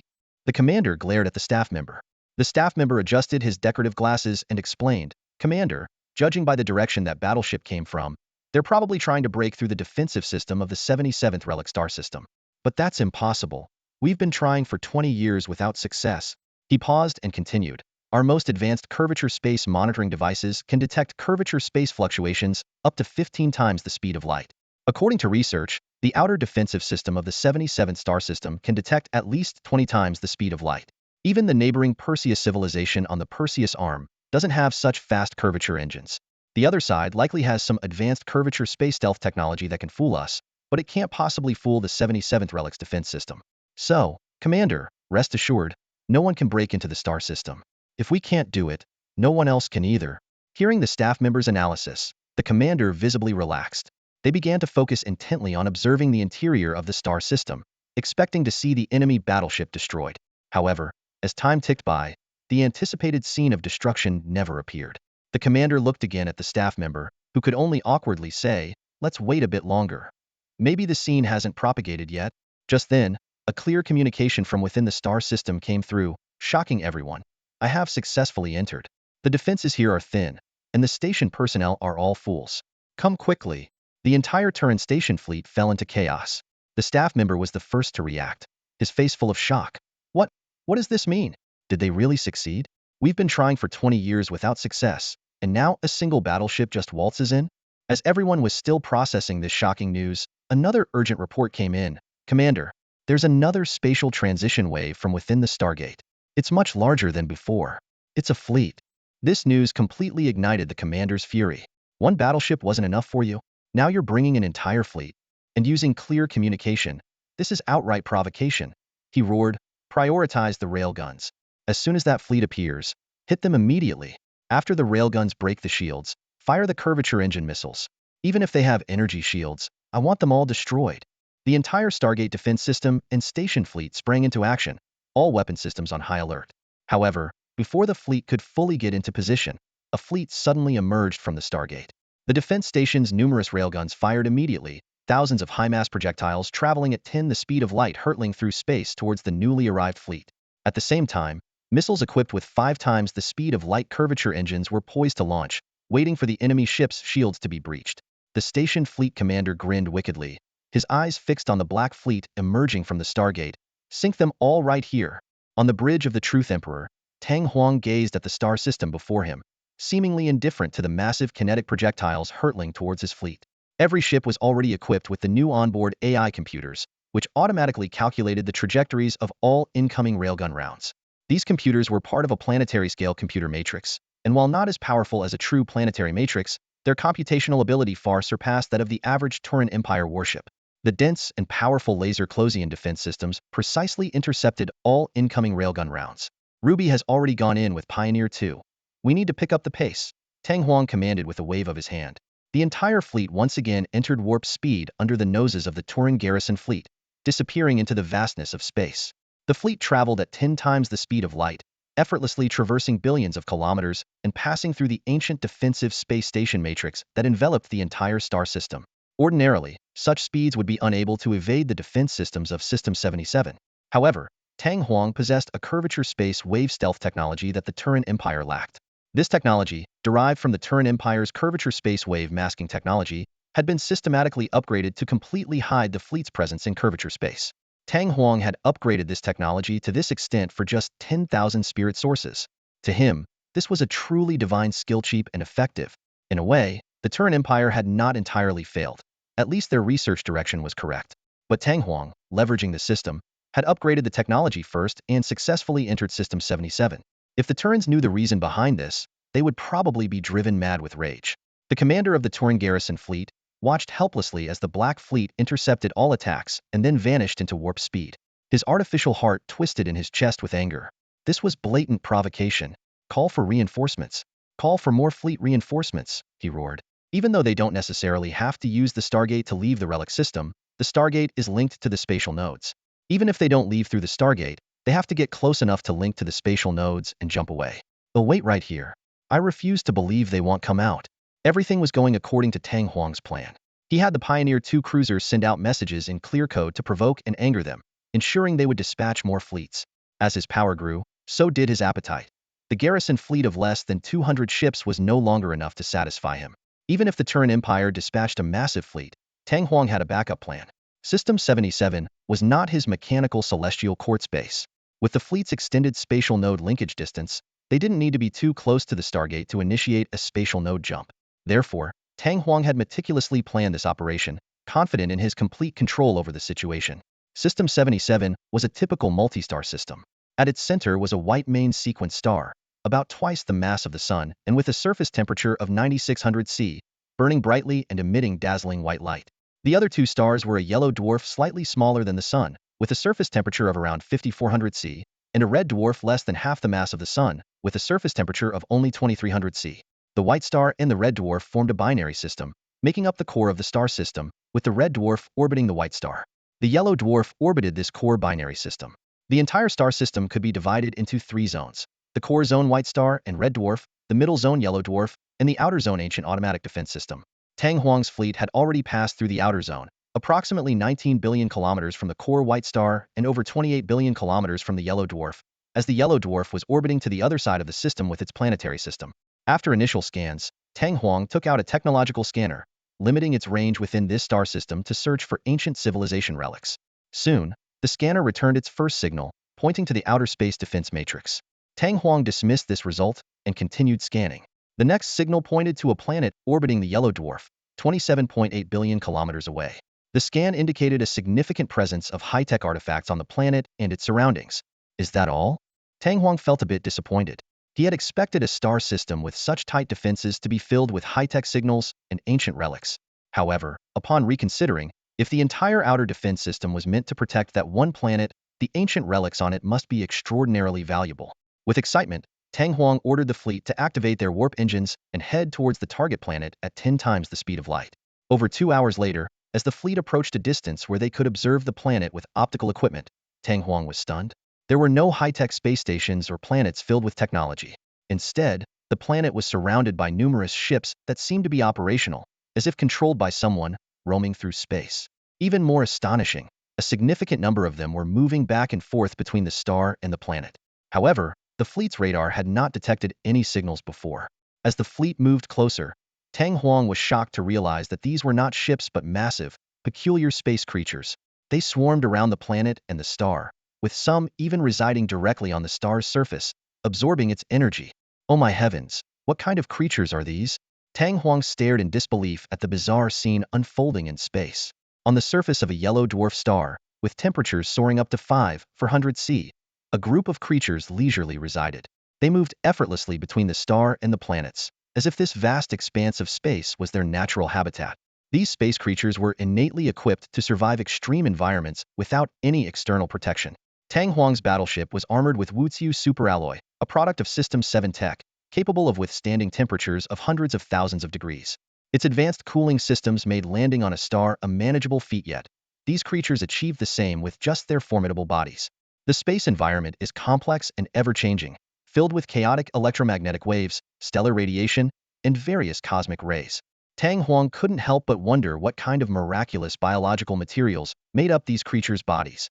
At that moment, Tang Huang glanced at the tech detector and was astonished to find that the high-tech valuable items it indicated were these very space creatures. There were only about 10,000 of them, most drifting across millions of kilometers between the star and planets. Observations showed that their speed in space was relatively slow, only about 40 kilometers per second. Seeing these space creatures, Tang Huang suddenly realized just how unusual this star system was. He had always felt it was too empty. Ordinary star systems typically contained dwarf galaxies and asteroid belts held together by gravitational forces. But this System 77, despite having 3 stars, almost entirely lacked asteroid belts. The whole system resembled a vast, natural prairie, free for roaming without the worry of collisions. Wait, a prairie? A pasture? An idea flashed in Tang Huang's mind. Valia, move closer to those planets and conduct a full scan and analysis. Tang Huang ordered immediately. Yes, Supreme. Valia, the second-in-command among the tech humanoid girls, quickly executed Tang Huang's command. The fleet approached a planet. It was a blue glowing planet, 30,000 kilometers in diameter and 50 million kilometers away from the star. As the fleet drew near, a few of the strange space creatures were attracted, curiously examining the massive comrade. The Jisia Heaven fleet hovered in near-planet orbit, continuously scanning below. Suddenly, Valia reported, Supreme, we're receiving a radio-electromagnetic communication signal. Tang Huang was slightly taken aback. Radio communication? Valia quickly pinpointed the signal source. A space creature drifting in near-planet orbit had spotted the Jisia Heaven fleet and was clumsily trying to approach while sending electromagnetic communications. Valia swiftly decoded the signal, revealing a halting message. Friend, play, you are so big, fly so fast, wait for me. Tang Huang stared at the message in shock. These space creatures were intelligent? He quickly assigned tasks. Fleet, disperse. Ruby, take Pioneer 2 and try to communicate and study that space creature. Moonlight, take a subfleet and head towards the star for research. The rest of the ships stay in planetary orbit and continue the investigation. Yay, these space creatures are so cute. And they can talk. I'm going to chat with them. Ruby cheered as Pioneer 2, a high-speed cruiser, detached from the fleet and approached the clumsy space creature. Yes, Supreme. Mission acknowledged. Moonlight saluted Tang Huang, then sternly scolded, Ruby, be serious, this is a mission, not playtime. Following her command, a subfleet comprising 6 Hellfire-class heavy destroyers and 12 Unyielding-class heavy frigates set course for the star 50 million kilometers away. Tang Huang and the remaining fleet stayed in near-planet orbit, scanning the 30,000-kilometer diameter planet, more than twice the size of Earth. The results soon came in. Gravity was 3.4 g, no oceans, a rocky planet. Surface temperature was around 600 C, with mantle temperatures reaching approximately 2400 C. The planet's surface was riddled with enormous fissures, nearly reaching the mantle, with magma flowing everywhere. These fissures emitted vast amounts of inert gas, which testing revealed to be xenon. Tang Huang also observed space creatures leisurely swimming in the magma lakes and rivers, as if taking a bath. Smaller space creatures were seen moving in and out of the fissures. Meanwhile, preliminary research and observation results from other fleets on the space creatures were in. A detailed dataset appeared on Tang Huang's virtual display, including a clear image of a complete space creature. These space creatures had a rounded, smooth oval shape at the front, narrowing in the middle, and then widening again into a slightly flat, disc-like shape at the rear. The overall form was slightly larger at both ends than in the middle, though the narrow middle was still relatively broad. They emitted visible light and thermal radiation, with varying colors depending on their individual temperatures, some even changing like fluorescent lights from red to orange-red, then yellow, yellow-white, white, and finally blue-white. Their surface appeared like some sort of glass-metal composite, extremely smooth and sleek. They ranged in length from 600 meters to 1 kilometer, which was enormous for a living creature. Yet, their mass was surprisingly light, averaging less than 10,000 tons. In addition to the external data, Ruby quickly sent over internal scan data from the space creature she was investigating. A stream of data was transmitted to Tang Huang. Ruby's voice echoed in his ear, laced with obvious frustration. Supreme, these space creatures don't reflect any electromagnetic wavelengths. Their skin absorbs all the internal scanning waves I emit, and then converts them into thermal radiation. I can only infer their internal structure based on their external features. If we want more accurate information, we'll probably have to dissect them. Tang Huang nodded slightly and replied calmly, "That's all right. Let's continue our research here. As for dissection, let's hold off for now. These space creatures likely possess a certain level of intelligence and could be very useful to us. We should focus on establishing a good relationship with them first." He then reviewed the speculative data Ruby had just sent regarding the internal structure of the space creatures. The data indicated that the creatures' slightly wide, flat, disc-shaped tails had the ability to convert electricity and xenon gas into positively charged ions. These ions were expelled from the tail and the underside of their bodies, allowing them to achieve speeds of up to 40 kilometers per second, enabling them to fly through space. Tang Huang's eyes lingered on the data as a realization struck him. "Isn't this the principle of an ion thruster?" he muttered in astonishment. The organs in these creatures' tails are essentially ion thrusters. Could this really have evolved naturally? The data further revealed that these creatures were surprisingly light in mass relative to their large size. They likely had large internal cavities for storing absorbed materials. Their heat-dissipating organs were highly developed, capable of converting all absorbed electromagnetic radiation into thermal radiation and dispersing it. Observations showed that these creatures lived in high-temperature zones around 2,400 degrees Celsius within planetary mantles. They resided in massive fissures deep in the mantle and occasionally flew to the surface of stars to feed, directly absorbing the star's thermal energy and converting it into stored electricity. For them, the temperature on a star's surface was like a comfortable hot bath. Tang Huang took a sharp breath. These characteristics made him increasingly certain that these creatures were not the product of natural evolution but of artificial modification. This star system is so sparse, with few asteroids, it could very well be an interstellar ranch for breeding these space creatures, he speculated. Tang Huang immediately activated the technological scanner and discovered technological signals in every deep mantle fissure on the planet. He made a decisive order: "Transmit my command. Deploy 100 battalions to land on this planet with me and investigate the deep fissures. Each fissure shows a signal, and we need a comprehensive exploration. If there's an ancient civilization's gene cultivation base for space creatures, it's likely in these fissures." As the order was given, the lower deck doors of 3 large, integrated transport ships in the fleet orbiting near the planet slowly opened. Countless vermilion-bird heavy combat transporters emerged and descended toward the planet's surface. Tang Huang personally led this mission. Despite Tang Huang's psionic prowess reaching the system's highest rating of level 10, capable of covering a planet over 10,000 kilometers in diameter, there were no significant psionic signals on this planet, so they had to rely on technological scanners. However, Tang Huang's safety was assured. He wore a rare Wuqiu Aya-type fully covered power armor, equipped with the Celestial Cloud Psionic Shield device. This gear's defensive capabilities surpassed that of a typical warship. 100 battalions, totaling 100,000 tactical humanoid girls, were deployed to the planet's surface. Most of them were mechanized wing girls, with technical humanoids, military combat humanoids, psionic humanoids, and mechanized wing girls in a ratio of about 1 to 2 to 1 to 6. They began a thorough exploration of every large fissure on the planet. In a colossal fissure stretching for 1,000 miles and tens of kilometers wide, with magma waterfalls cascading down the rock walls, over 100 vermilion-bird combat transporters descended slowly in the extreme heat. The rear hatch of Tang Huang's transporter opened, and he crouched at the edge, gripping the hatch while gazing downward.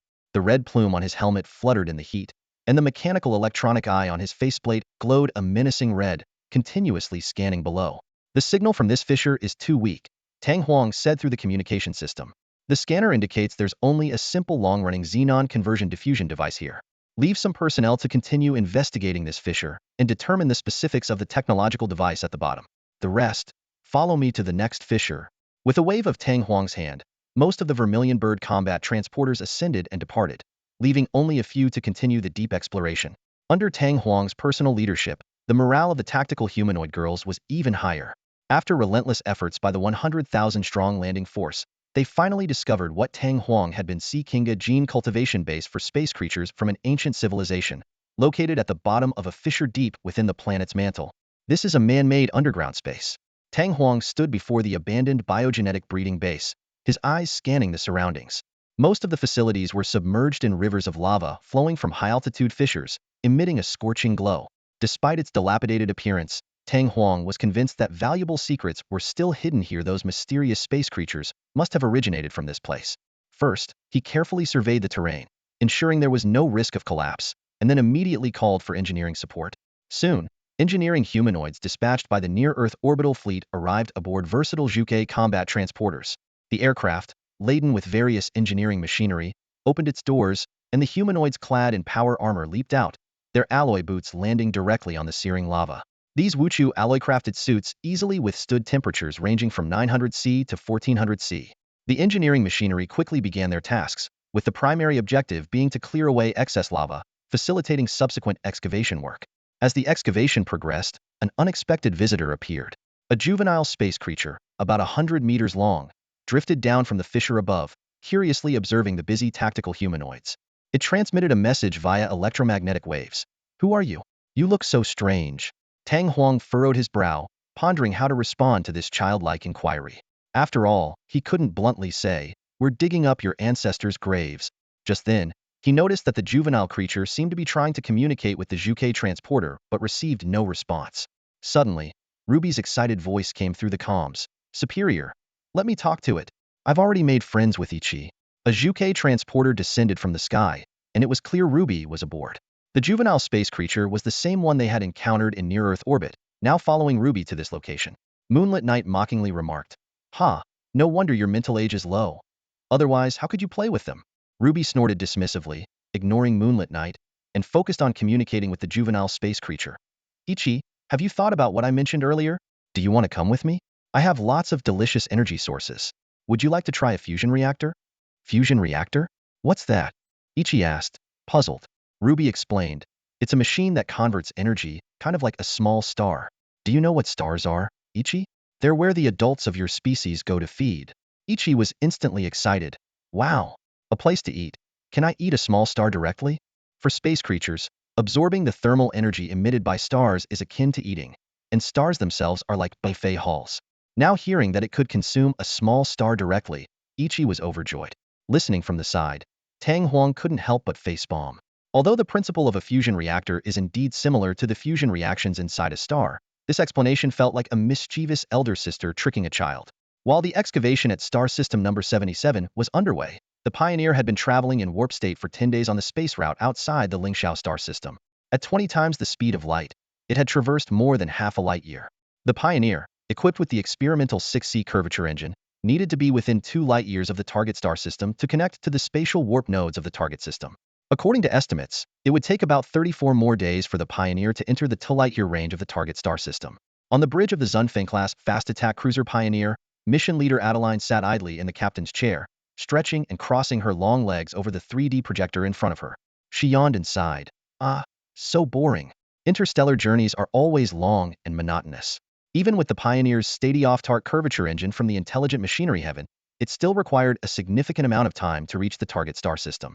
Adeline couldn't help but wonder about the mental states of those indigenous civilizations still constrained by the speed of light when they embarked on interstellar colonization and long-distance journeys. Just then, a technician humanoid monitoring the curvature space values suddenly exclaimed, "Adeline, the curvature space values are changing. We've detected signals similar to those of a large fleet in curvature travel. They're within 2 light years ahead." Adeline's interest was piqued instantly. She sat up straight, her eyes sharply focused ahead. The sudden appearance of a large fleet's warp space signature on the monitoring screen immediately caught Adeline's attention. She glanced around, realizing she was in the ruins sector, a star route leading to an unknown ruined star system. Apart from the narrow star route, the surroundings were filled with treacherous space storms. Adeline frowned in thought. To enter this area, she could only go through the Lingxiao system. "Where did that fleet come from?" Adeline asked, her voice tinged with curiosity. Her mind raced, considering various possibilities. Could this be a fleet that exists within the ruined sector? A remnant of an ancient civilization's defensive force? Or perhaps a new emerging race like the winged ones, rising within the ruined sector? Everything was shrouded in a veil of mystery. "What is the fleet's trajectory?" Adeline inquired further.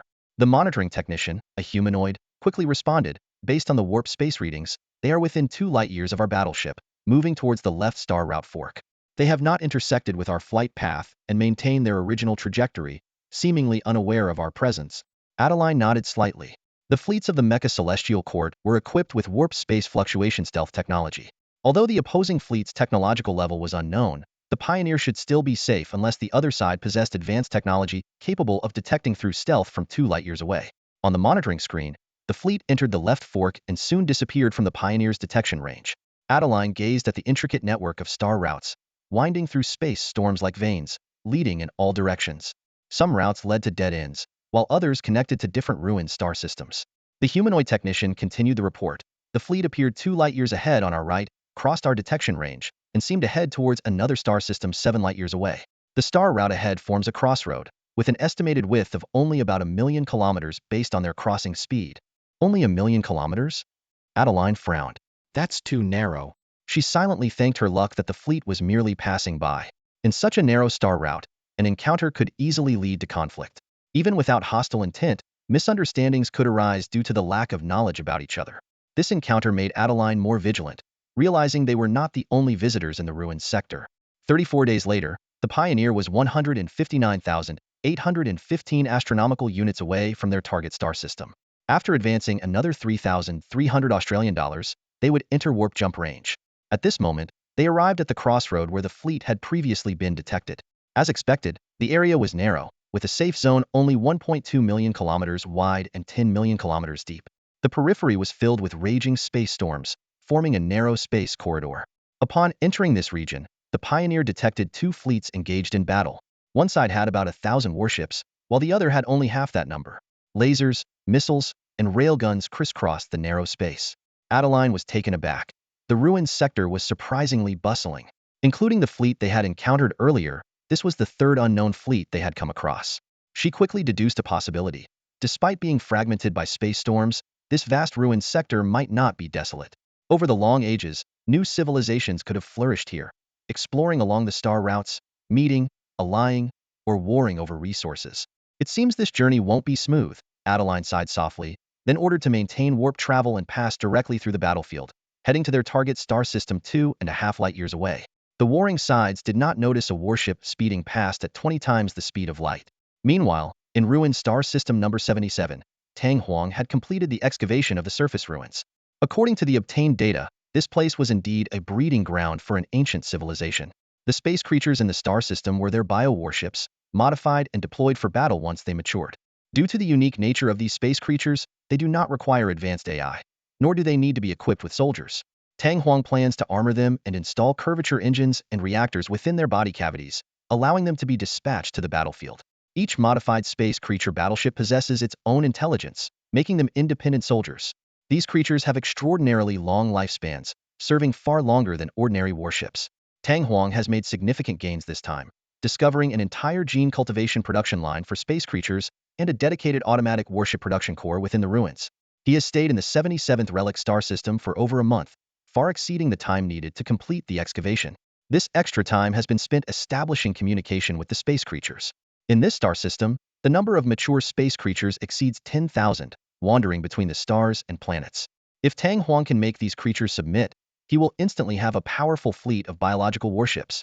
During this period, Tang Huang has continuously communicated with the space creature groups, helping them and becoming their friend.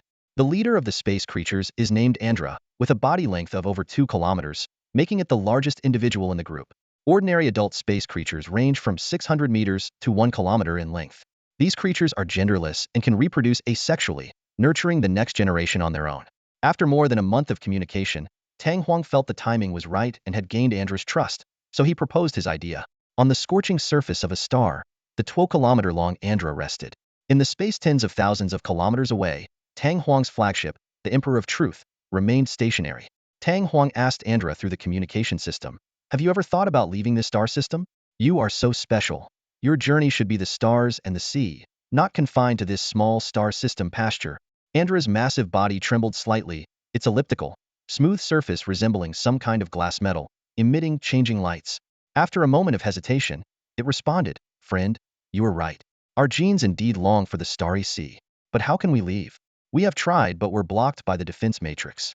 Moreover, our speed is too slow, at most 40 kilometers per second." Tang Huang smiled and responded, "That is not difficult for me. I can modify you, making you exist like my warships." Andra asked excitedly, "Are you serious?" "Of course," Tang Huang affirmed. "It's just a matter of installing curvature engines for you. Will you leave with me? If you can really enable us to surpass the speed of light, our entire group is willing to leave with you." Andra replied excitedly. Tang Huang laughed, "Good, it's settled then. But we need to wait a bit. I have a fleet on the way, carrying a large number of curvature engine devices. Soon, you will be able to perform curvature navigation just like us." Meanwhile, outside the 77th star system, the Turan garrison fleet remained on high alert day and night. With the arrival of 2 support fleets, the number of Turan warships on the outskirts of the system had exceeded 2,000. The support fleets were originally searching for the Empire's 8th prince's fiancé, Luo Xioling, and had come to assist upon receiving the distress call. However, when the garrison fleet commander reported the situation to the Turan vice admiral of the support fleet, the latter frequently frowned in disbelief and said, "What nonsense are you talking about? How could any other fleet break through the defense system of the 77th relic star system? Even the Empire's most advanced warships can't do that." The curvature space wave concealment technology is the Empire's proudest achievement. No other civilization could crack it.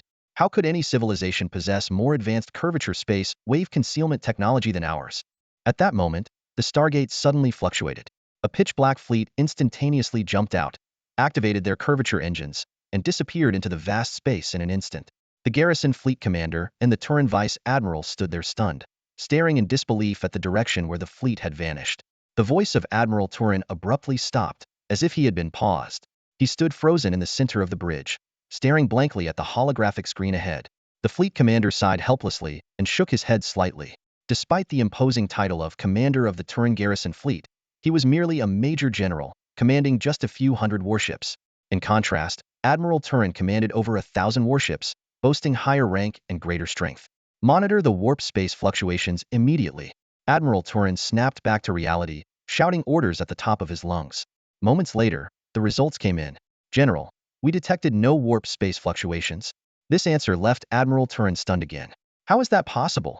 he muttered to himself, unable to accept the reality. Meanwhile, in the 77th ruined star system, Tang Huang had successfully subdued the space-dwelling species. The support fleet arrived just in time, primarily consisting of large Saturn-class transport ships loaded with complete warp engines and reactor equipment. These devices were meant to modify the space creatures, granting them preliminary warp travel and space jump capabilities. The first to undergo the transformation was the leader of the space creatures, Andra.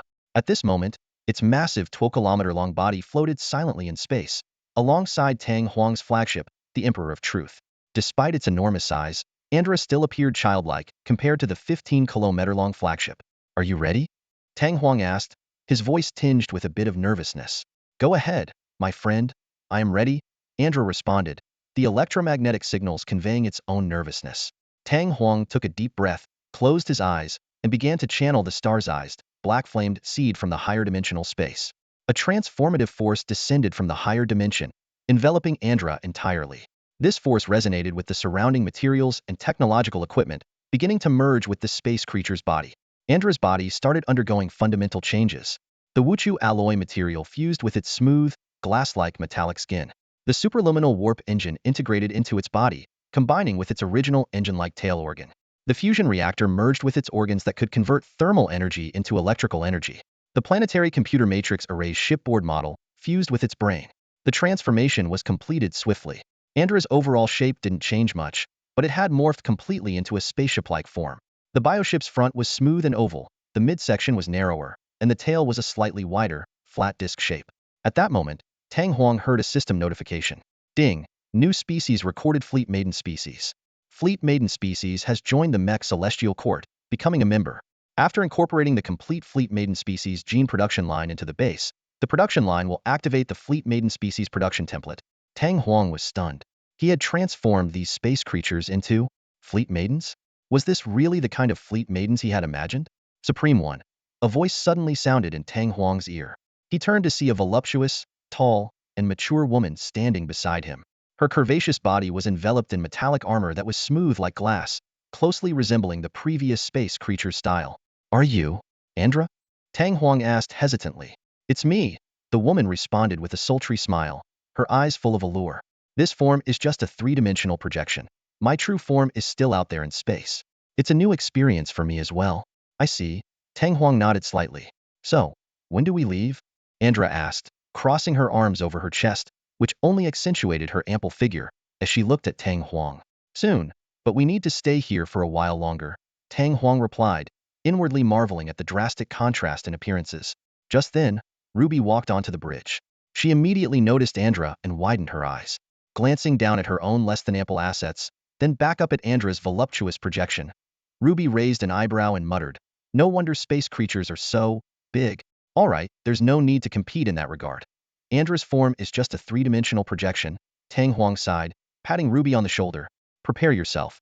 We need to modify the others and then get ready to leave this star system." Tang Huang's departure was not permanent. He couldn't take all the space creatures with him at once, so he had to modify and transfer them in batches. Additionally, he needed to transport the entire ancient civilization relic space creature gene production line and automated warship production core from the planet. As for Admiral Turan's fleet outside the star system, that issue would be addressed later. Tang Huang's immediate goal was to relocate all the space creatures to his home base in the Lingxiao star system. Outside the star system's defensive matrix, the Turan fleet was on high alert, waiting for Tang Huang to emerge. Suddenly, a pitch-black fleet appeared out of nowhere, exiting warp space. They quickly linked to the Stargate's spatial nodes and jumped away under the watchful eyes of everyone. Admiral Turan felt deeply insulted and roared, "Coming and going as you please. Do you think this is a public restroom?" General Turan was furious, his fists clenched tightly, and his eyes blazing with anger. "Do they think they can just come and go as they please in our number 77 galaxy?" he roared, his voice echoing through the command center. "What about the dignity of the Turan Empire's fleet? Track them, track their warp coordinates, and find out where they're headed." However, after Don Juan's fleet vanished into the void, General Turan received a jaw-dropping report. They couldn't trace them. Yes, they couldn't determine where Don Juan's fleet had warped to, nor even which star system they had come from. The general fell silent, and then suddenly slammed his fist onto the control console, producing a loud bang. "What the hell is going on?" he growled, his mind swirling with questions. Who were these mysterious visitors? Where did they come from? Recalling his interactions with the Perseus Galactic Society, General Turan concluded that it couldn't be them. Although the Perseus civilization's technology was slightly more advanced, the technology to mask warp space fluctuations was a Turan Empire specialty, derived from ancient relics. The Perseus civilization couldn't possibly surpass them in this field. Could they be from the Cygnus Outer Arm? Or the Sagittarius Arm? The general mumbled to himself, utterly perplexed. He couldn't fathom why an unknown force with such advanced technology would exist within the Turan Empire's territory. With no other options, General Turan decided to cast a wide net. He ordered the ships to disperse and meticulously scan the surrounding space, hoping to find some clue. Meanwhile, in the distant Lingxiao system, Don Juan's fleet emerged from the Nantian Gate, instantly appearing in the familiar space. Don Juan gazed at the Thunder God's hammer defense platforms surrounding the Nantian Gate and took a deep breath, feeling a renewed sense of security.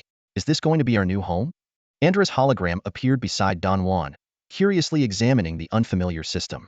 Don Juan nodded in response. "Yes, this will be your temporary new home." Andra's eyes fell on the massive red star at the center of the system, and she remarked, Not bad. The surface temperature of that red giant is only about 2000 C. So.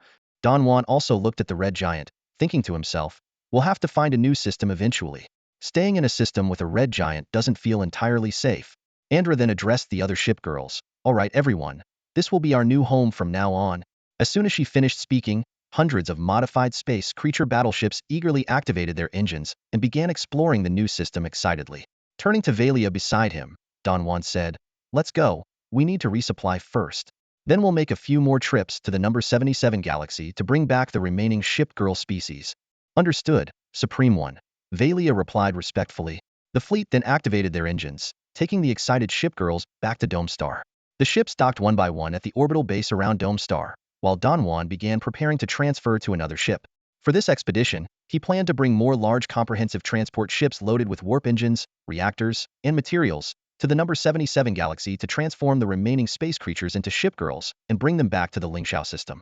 Meanwhile, the existing large comprehensive transport ships began unloading their cargo, setting up an entire space creature gene cultivation production line and an automated ship production core on Dome Star. Don Juan had a lot of tasks to handle. Just then, a system notification sounded. "Ding dong, system alert. The ship girl species template has been installed. The gene cultivation production line on Dome Star can now begin producing ship girls." "Excellent." Don Juan, who was inputting data at the research center on Dome Star, nodded slightly upon hearing the notification. He removed his power armor and opened the system panel to check the store page. On the left side, one point on the previously stagnant biotechnology tree had lit up. Don Juan thought to himself, the biotechnology path finally has some progress. With biotechnology, physical mechanics, and psychic intelligence advancing together, we should soon unlock the 6 divisions level, though we're still a bit short. As Don Juan was deep in thought, he heard footsteps behind him. Turning around, he saw Andra, tall and voluptuous, her mature charm evident in her every move, approaching him. "Andra, your hologram can project directly here? Your main body should still be docked in orbit around Dome Star, right?" Don Juan asked in surprise. Andra spread her arms, enveloping Don Juan in a warm embrace. Don Juan was momentarily stunned, feeling the warmth and touch. Tangible? Warm? Touchable? Not a hologram? Andra smiled and explained, this is another form of my main body, just emerged from the tactical doll STC template. How does it feel? An embrace is quite different from my original form. It makes me happy. Don Juan, somewhat flustered, stammered, wait Andra, this behavior. What? Isn't this just a friendly hug? Andra's beautiful face bore an uncharacteristic innocence. Andra's tactical doll body, like her battleship form, was characterized by its size. At the moment, Andra stood an impressive 2.5 meters tall, while Don Juan, without his armor, was only 2.2 meters. Moreover, Don Juan was seated, and Andra's ample curves pressed down on his head. Internally, Don Juan screamed, yes, friends do hug. But this? Who can handle this? 8 foot tall sister. I can't handle this, 8 foot tall sister. After much effort, Tang Huang finally managed to break free from Andila's embrace. He silently thanked his luck that Ruby hadn't witnessed the scene. Otherwise, the consequences could have been disastrous. Tang Huang couldn't help but notice that even without her battle armor, Andila's current tactical humanoid form still towered over him. Only when he donned his own armor, which elevated his height to an imposing 2.6 meters, could he look down on her. This feeling of being overshadowed made Tang Huang quite uncomfortable. Andila tilted her head, a hint of confusion on her strikingly beautiful face. As a former space creature, it was understandable that she would be perplexed by some things in her newly acquired human form. Tang Huang, of course, had no intentions of educating her in any inappropriate manner. He cleared his throat and changed the subject. There are still quite a few of your people in the 77th star system, right? I plan to bring them all over here in batches over the next period. Andila nodded in agreement. No problem, I'll follow your lead. To us now, you are the chieftain.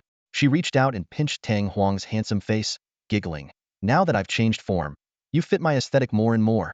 Tang Huang was taken aback, wondering if she was teasing him. He quickly clarified, our friendship is pure. Let's not mix in any other elements, okay? Your friendship is getting a bit tainted. Helpless, Tang Huang decided to switch topics again. All right, enough of that. The fleet is preparing for transport. Once we're ready, we'll set off for the 77th star system. While Tang Huang had been away, the development of the Lingxiao star system had not stalled. In terms of warship production, they had added 4 large Tuyu-class integrated transport ships, 1 Zhenli-class medium attack battleship, 27 Haishan-class heavy firepower destroyers, and 42 Wuchang-class heavy firepower frigates. Meanwhile, a new DUI Z-class large integrated supply mothership was still under construction. This colossal vessel, weighing hundreds of billions of tons, was being built in stages at the giant warship production facilities on Kyongdome Star and would be assembled in space orbit. Tang Huang's fleet had significantly bolstered its strength. Excluding engineering ships, the combat fleet now boasted 2 Zhenli-class medium attack battleships, 1 Hoya-class heavy strike cruiser, 3 Zunfeng-class fast attack cruisers, 13 Tuyu-class large integrated transport ships, 83 Haishan-class heavy firepower destroyers, and 102 Wuchang-class heavy frigates, totaling 204 combat-ready warships. Meanwhile, the fleet had integrated 702 shipgirls who had completed their transformation in the Lingxiao star system. Each shipgirl measured between 600 meters and 1 kilometer in length. Although their weaponry was not yet fully upgraded, they had the advantage of being able to fight without crew and could change weapon models at any time, making them the core of the future rapid response fleet. To quickly bring all the shipgirls to the Lingxiao star system, Tang Huang allocated 10 Tuyu-class large integrated transport ships loaded with tons of warp engines and other transformation equipment to head to the 77th ruined star system. The plan was to install warp engines on the shipgirls there first, then bring them to the safety of the Lingxiao star system for further transformation. Considering the Turan Empire's fleet was still lurking outside the 77th star system, Tang Huang decided to lead his main fleet in a heathen confrontation, also seizing the opportunity to earn some spirit resources. The fleet was soon ready. 1 Zhenli-class medium attack battleship was left to guard the Lingxiao star system, while the Truth Emperor continued to serve as Tang Huang's flagship. 40 Haishan-class heavy firepower destroyers formed the backbone, and all 102 Wuchang-class heavy frigates were deployed to escort the 10 Tuyu-class large integrated transport ships. The ship-girl fleet remained in the Lingxiao star system. This expeditionary force consisted of a total of 153 warships. This formidable interstellar fleet, composed of 153 jet-black warships, majestically passed through the south gate of the Lingxiao star system, activated their warp engines, and commenced a new round of space jumps. This time, Tang Huang was coming in strong. Meanwhile, in the 77th ruined star system, just outside the star system's matrix defense system near the Stargate, the Turan Garrison fleet commander was deep in thought in his office at the spaceport. He had to report the situation to the Imperial Command, but writing the report was giving him a headache. He needed to avoid appearing too incompetent while emphasizing the strength of the unknown fleet, or else his hard-earned position as Garrison fleet commander could be at risk. At that moment, alarms suddenly blared. A subordinate rushed into the office, shouting anxiously, "Commander! General! They're back!" "What? Again?" The Turan garrison fleet commander and the Turan admiral both sprang to their feet. The commander abandoned his report, slamming his fist onto the virtual workboard in front of him and roaring, "This time, we must capture them. We can't let them escape again." The sirens blared throughout the spaceport next to the Stargate, the piercing sound reaching every single warship. Nearly 2,000 warships, including the defensive systems, station fleet, and support fleet around the Stargate, were fully prepared. Their weapon systems were all activated, ready to fire at a moment's notice. The crew members gritted their teeth, their eyes burning with the fire of vengeance, waiting for that pitch-black fleet to reappear. The Turan warships quickly formed a perimeter around the Stargate according to the prearranged plan. This time, they had set up a laser blockadia web-like structure created by high-energy laser devices connected to each other. While not very useful in wide-open space battles, it was extremely effective in the relatively narrow area of the Stargate. Any warship attempting to rush through at high speed would be instantly shredded by this high-energy laser net. The fleet commander stood in the command center, a twisted, sinister smile spreading across his face. He laughed loudly, saying, come on, try breaking through this time." His laughter was filled with the pent-up frustration from previous humiliations and the thrill of upcoming revenge. At that moment, a pitch-black fleet suddenly flashed into existence within the Stargate. As soon as the mech Heavenly Court fleet appeared, countless high-energy laser beams and curvature engine missiles rained down upon them from within a range of hundreds of thousands of kilometers. "Destroy them! Destroy them all!" Lieutenant General Turan roared, issuing the command. "Let them know the consequences of provoking the Turan Empire." Prepared for such a fierce attack, Tang Huang had a plan. The entire fleet instantly activated their inertia-free engines, performing dazzling, unpredictable maneuvers to evade the incoming fire. At a distance of 300,000 kilometers, the Turan Empire's 5 times light speed curvature engine missiles could cross the gap in just a fifth of a second. However, the mech Heavenly Court fleet, with its advanced curvature space monitoring technology, accurately predicted the missile trajectories. They not only successfully evaded most of the attacks, but also launched numerous tenuous light-speed curvature engine missiles in a dispersed formation to intercept. The few missiles that did hit were intercepted by the ship's psionic shields, exploding at a distance of tens of kilometers away and turning into brilliant fireworks, causing no substantial damage. Lieutenant General Turan stared in shock at the scene, muttering in disbelief, "Are these warships relics from ancient times? That evasion technology? It's the inertia-free engine." A terrifying thought flashed through his mind. Could it be that there is an ancient civilization empire, long thought extinct, that has been lying dormant in the unknown relic starfield? Have they suddenly awakened, wanting to reclaim what was once theirs? The more he thought about it, the more plausible it seemed. Fear surged through him like a tidal wave. He realized that they might be facing an enemy far more terrifying than they had ever imagined. They are an ancient civilization empire from a long-dormant relic starfield. Admiral Turan's speculation sent a wave of shock across the face of the fleet commander. But soon, the commander regained his composure and agreed with the assessment. Indeed, only such an explanation could account for the enemy warship's terrifyingly advanced technology. What do we do now? The commander anxiously looked at the battle unfolding in space. They had only gained a slight advantage at the beginning of the conflict. Now, as time passed, the enemy had completely taken control of the battlefield. The curvature missiles launched by Turan's fleet were intercepted by similar enemy weapons or evaded entirely thanks to the opponent's superior maneuverability. The high-energy laser beams scattered across space barely hit their targets, and those that did were effortlessly deflected by the enemy's shields. As for the armor-piercing railgun projectiles, still limited by sublight speeds, they were easily intercepted by the enemy's Closian defense systems. In mere moments, the tide of battle had dramatically shifted. What started as an encirclement by Turan's fleet had turned into a counter-encirclement by the Black Fleet, now pressing them hard. A missile destroyer from the Turan Empire maneuvered at the edge of the battlefield.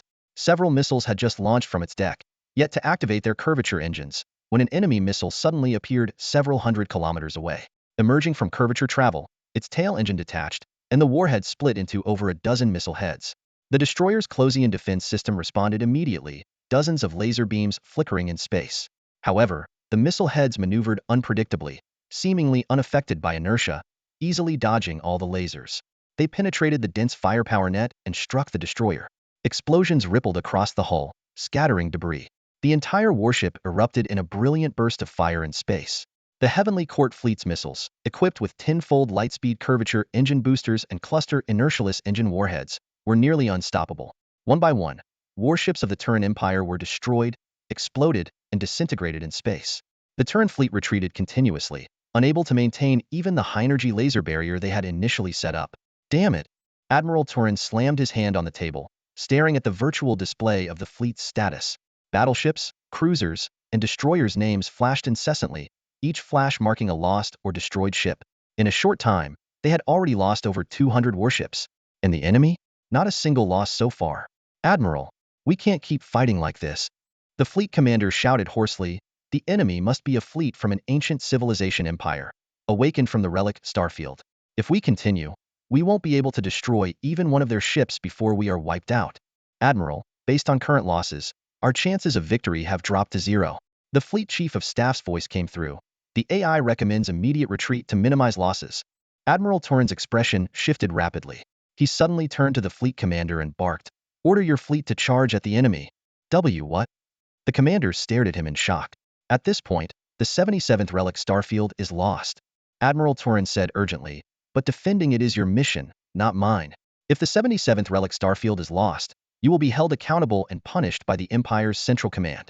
So now, your best option is to cover my retreat and die heroically here." The commander's mind went blank as he trembled. Admiral Turan continued, "My mission is to find the runaway fiancée of the 8th prince, the daughter of Duke Varen. I work for the 8th prince. Rest assured, if you die here, I will report to the 8th prince and secure the title of loyal family for your family. Your descendants will be ennobled. You've worked hard for years, rising from a commoner to this position for your family's future, haven't you? Now, you can accomplish that in one fell swoop. But if you flee with me and lose the 77th relic starfield, the Empire will punish you severely. Can you and your family bear that? Dying here will bring eternal honor to your descendants, while fleeing will bring eternal disgrace. Make your choice." The fleet commander's psychological defenses crumbled entirely.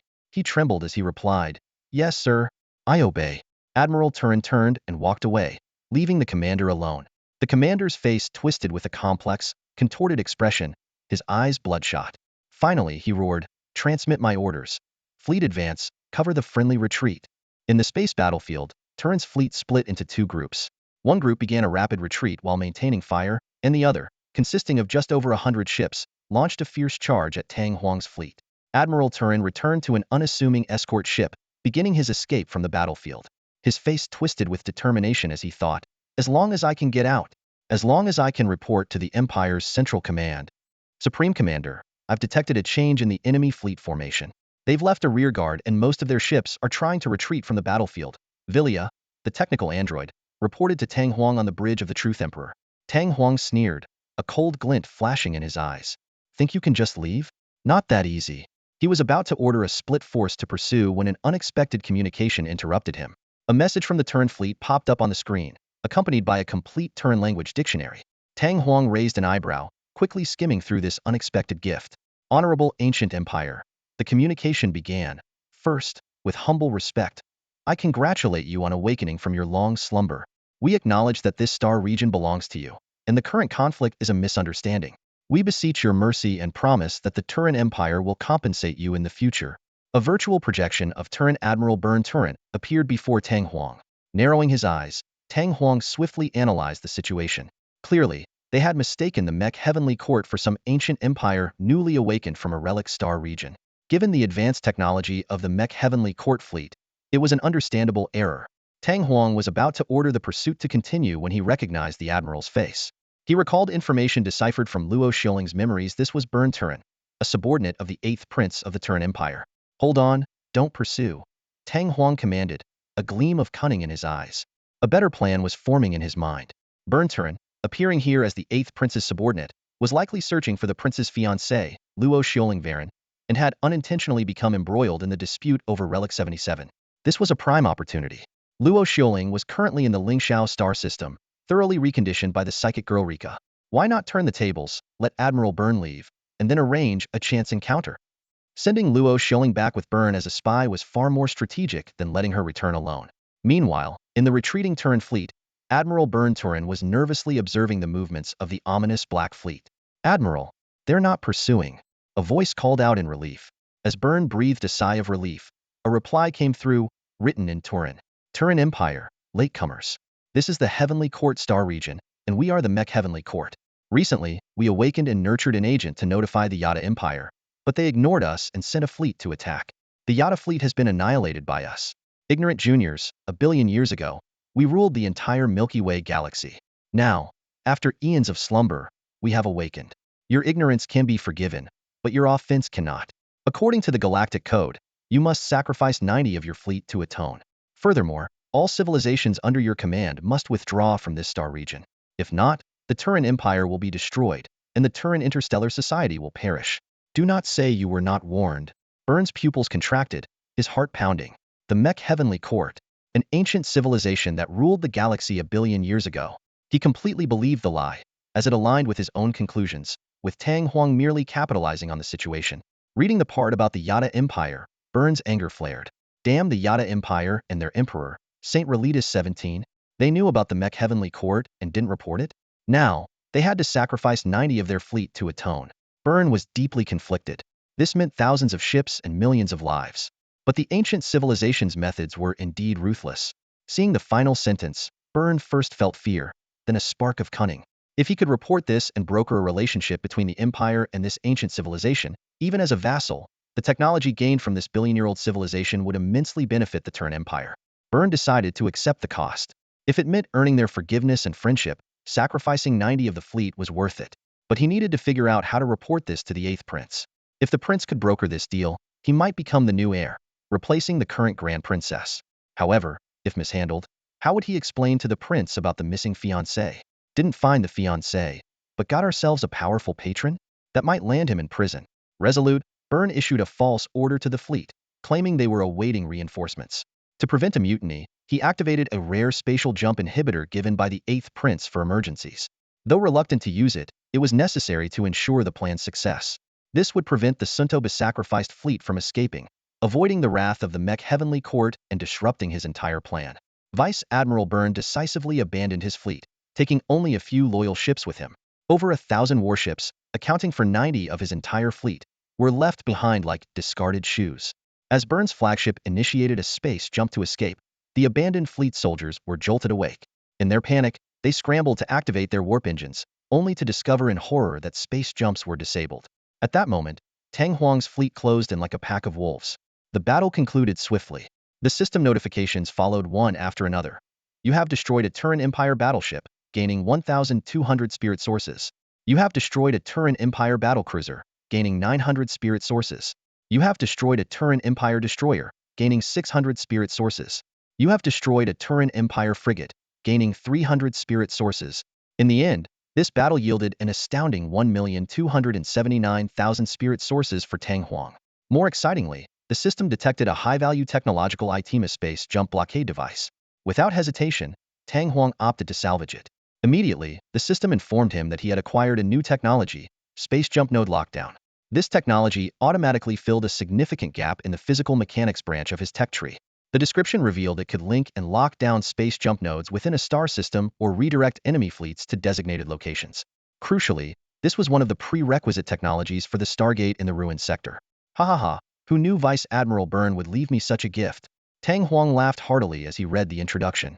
He had only expected to gain spirit sources from this battle, but the unexpected bonus thrilled him.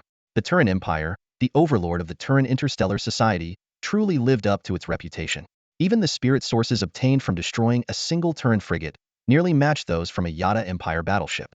This mission was more than worth it just for the space jump node lockdown technology. With the battle over, Tang Huang commanded his fleet to clear the battlefield and prepare to fully occupy Ruins Star System number 77. He planned to relocate the ship Girl Race from here, while keeping a close watch on the space defense station matrix that encircled the system. This defense system ingeniously wrapped the entire Ruins sector like a giant egg. Upon closer inspection, Tang Huang discovered that the control cores of these defense station matrices were not centralized on any single planet, but were distributed among each station. This meant that an enemy couldn't cripple the entire defense system by destroying a single core. They would have to destroy all of them or, like Tang Huang, use curvature wave stealth technology to bypass them. What a perfectly defended star system, Tang Huang mused. If I can fully control the outer defense system, this could become a crucial node for me, maybe even a new base. However, Tang Huang wasn't yet capable of achieving this. He needed to control every single defense station to master the entire system. Missing even one would prevent him from taking full control. But once he successfully reprogrammed these autonomous systems, they would be entirely his. This capability would come once his planetary-level computer matrix array was fully constructed. The 77 star system had a notable drawback. It was too sparse, with almost no asteroid belts and only one planet. Meanwhile, the dome star in the Lingxiao system had been developed quite well and couldn't be abandoned easily. Relocation would only be feasible once the dome star was transformed into a mobile war star. But Tang Huang wasn't in a hurry. He knew he had plenty of time. The immediate priority was to move the future ship girls those space organisms to the Lingxiao system. While Tang Huang's fleet busied itself in the 77 star system, the Pioneer, led by Ade Lin, finally crossed 3 light-years of star paths and entered within 2 light-years of the unknown ruined sector, separated by intense space storms. The Pioneer exited its warp state and anchored in the vastness of space. The onboard system immediately went to work, initiating space monitoring. Scanning for space curvature nodes within 2 light-years. Scan in progress. Detecting space jump nodes in the star system ahead. Data correction in progress. Calculating warp space jump data. Soon, the system reported. Calculation complete. Linking to the target natural space jump node. Initiating jump. In the void of space, every part of the Pioneer began to glow blue. The entire ship was enveloped in blue light, which flashed once before disappearing along with the ship. 2 light-years away, at the edge of the target ruined star system, a flash of blue light appeared and then faded. A 4-kilometer-long black warship materialized out of thin air. The system immediately resumed its tasks, successfully arrived at the target star system. Calculating detailed space node data for this system. Natural space jump node coordinates recorded. Temporarily naming this star system Biling system. Inputting Lingxiao system space jump coordinates into the curvature space engine. Establishing stable space node jump route navigation for this star system. The system continued to report. Curvature space engine cooling down. Stable space node jump route navigation complete. Engine cooldown complete. Reinitiating curvature space engine to jump back to the Lingxiao system. After recording the space node coordinates for this star system, the Pioneer was once again enveloped in blue light and vanished. Next time, it could bring the main fleet directly to this star system. Meanwhile, at the edge of a star system within the Yada Empire's territory, a flash of blue light signaled the sudden appearance of over a dozen battered Turan warships. On the bridge of one of the frigates, Vice Admiral Byrne exhaled in relief. We finally made it out. Although Admiral Byrne lost the majority of his fleet, he believed the gains from this mission were well worth the sacrifice. The awakening of the ancient civilization's AI empire in the ruined sector was of immense importance to the Turan Empire. Outside the portholes of the warship, countless wreckages drifted in the cosmic void, silent witnesses to the lives of millions of Turan citizens. Yet, there was no trace of regret in Admiral Byrne's eyes, only anticipation for the future. He believed these sacrifices at least appeased the wrath of the AI empire for the offense committed. In his view, the loss was insignificant compared to the vastness of the Turan Empire. More importantly, he was about to bring back the astonishing news of the AI empire's awakening. The mere thought of the terrifying force that ruled the galaxy over 100 million years ago sent a shiver down his spine. Despite its rapid development, the Turan Empire was still but a drop in the ocean compared to the AI empire. Admiral Byrne was convinced that even in its newly awakened state, the AI empire possessed unfathomable depths and countless technologies that the Turan Empire had yet to grasp. He began to dream of the future. If he could facilitate an alliance between the two great empires, the Turan Empire would secure a prominent position in the galaxy. By then, not only the neighboring Perseus Interstellar Society, but all interstellar societies in the galaxy would be insignificant in the eyes of the Turan Empire. Suddenly, Admiral Byrne remembered the Yada Empire. The AI Empire had mentioned that they had awakened earlier and had sent an agent to warn the Yada Empire to stay away from the ruined sector. However, the Yada Empire ignored the warning and even sent a fleet to attack. This thought ignited a fury within Admiral Byrne. He gritted his teeth, thinking, the damned Yada Empire knew about this all along and kept it secret, even daring to launch an attack. They are courting death. The realization that the Yada Empire's actions could jeopardize the Turan Empire's grand plan to ally with the AI Empire only fueled his rage. He decided that the Yada Empire must be severely punished, more harshly than 300 years ago. Back then, exterminating an entire planet and executing the Yada Emperor was insufficient. This time, he intended to annihilate an entire star system and demand the execution of 10% of the Yada Empire's population as divine retribution. Admiral Byrne immediately ordered the remaining warships to prepare for a jump to the Stargate, leading to the Yada Empire's core star system, Saint-Trelitas.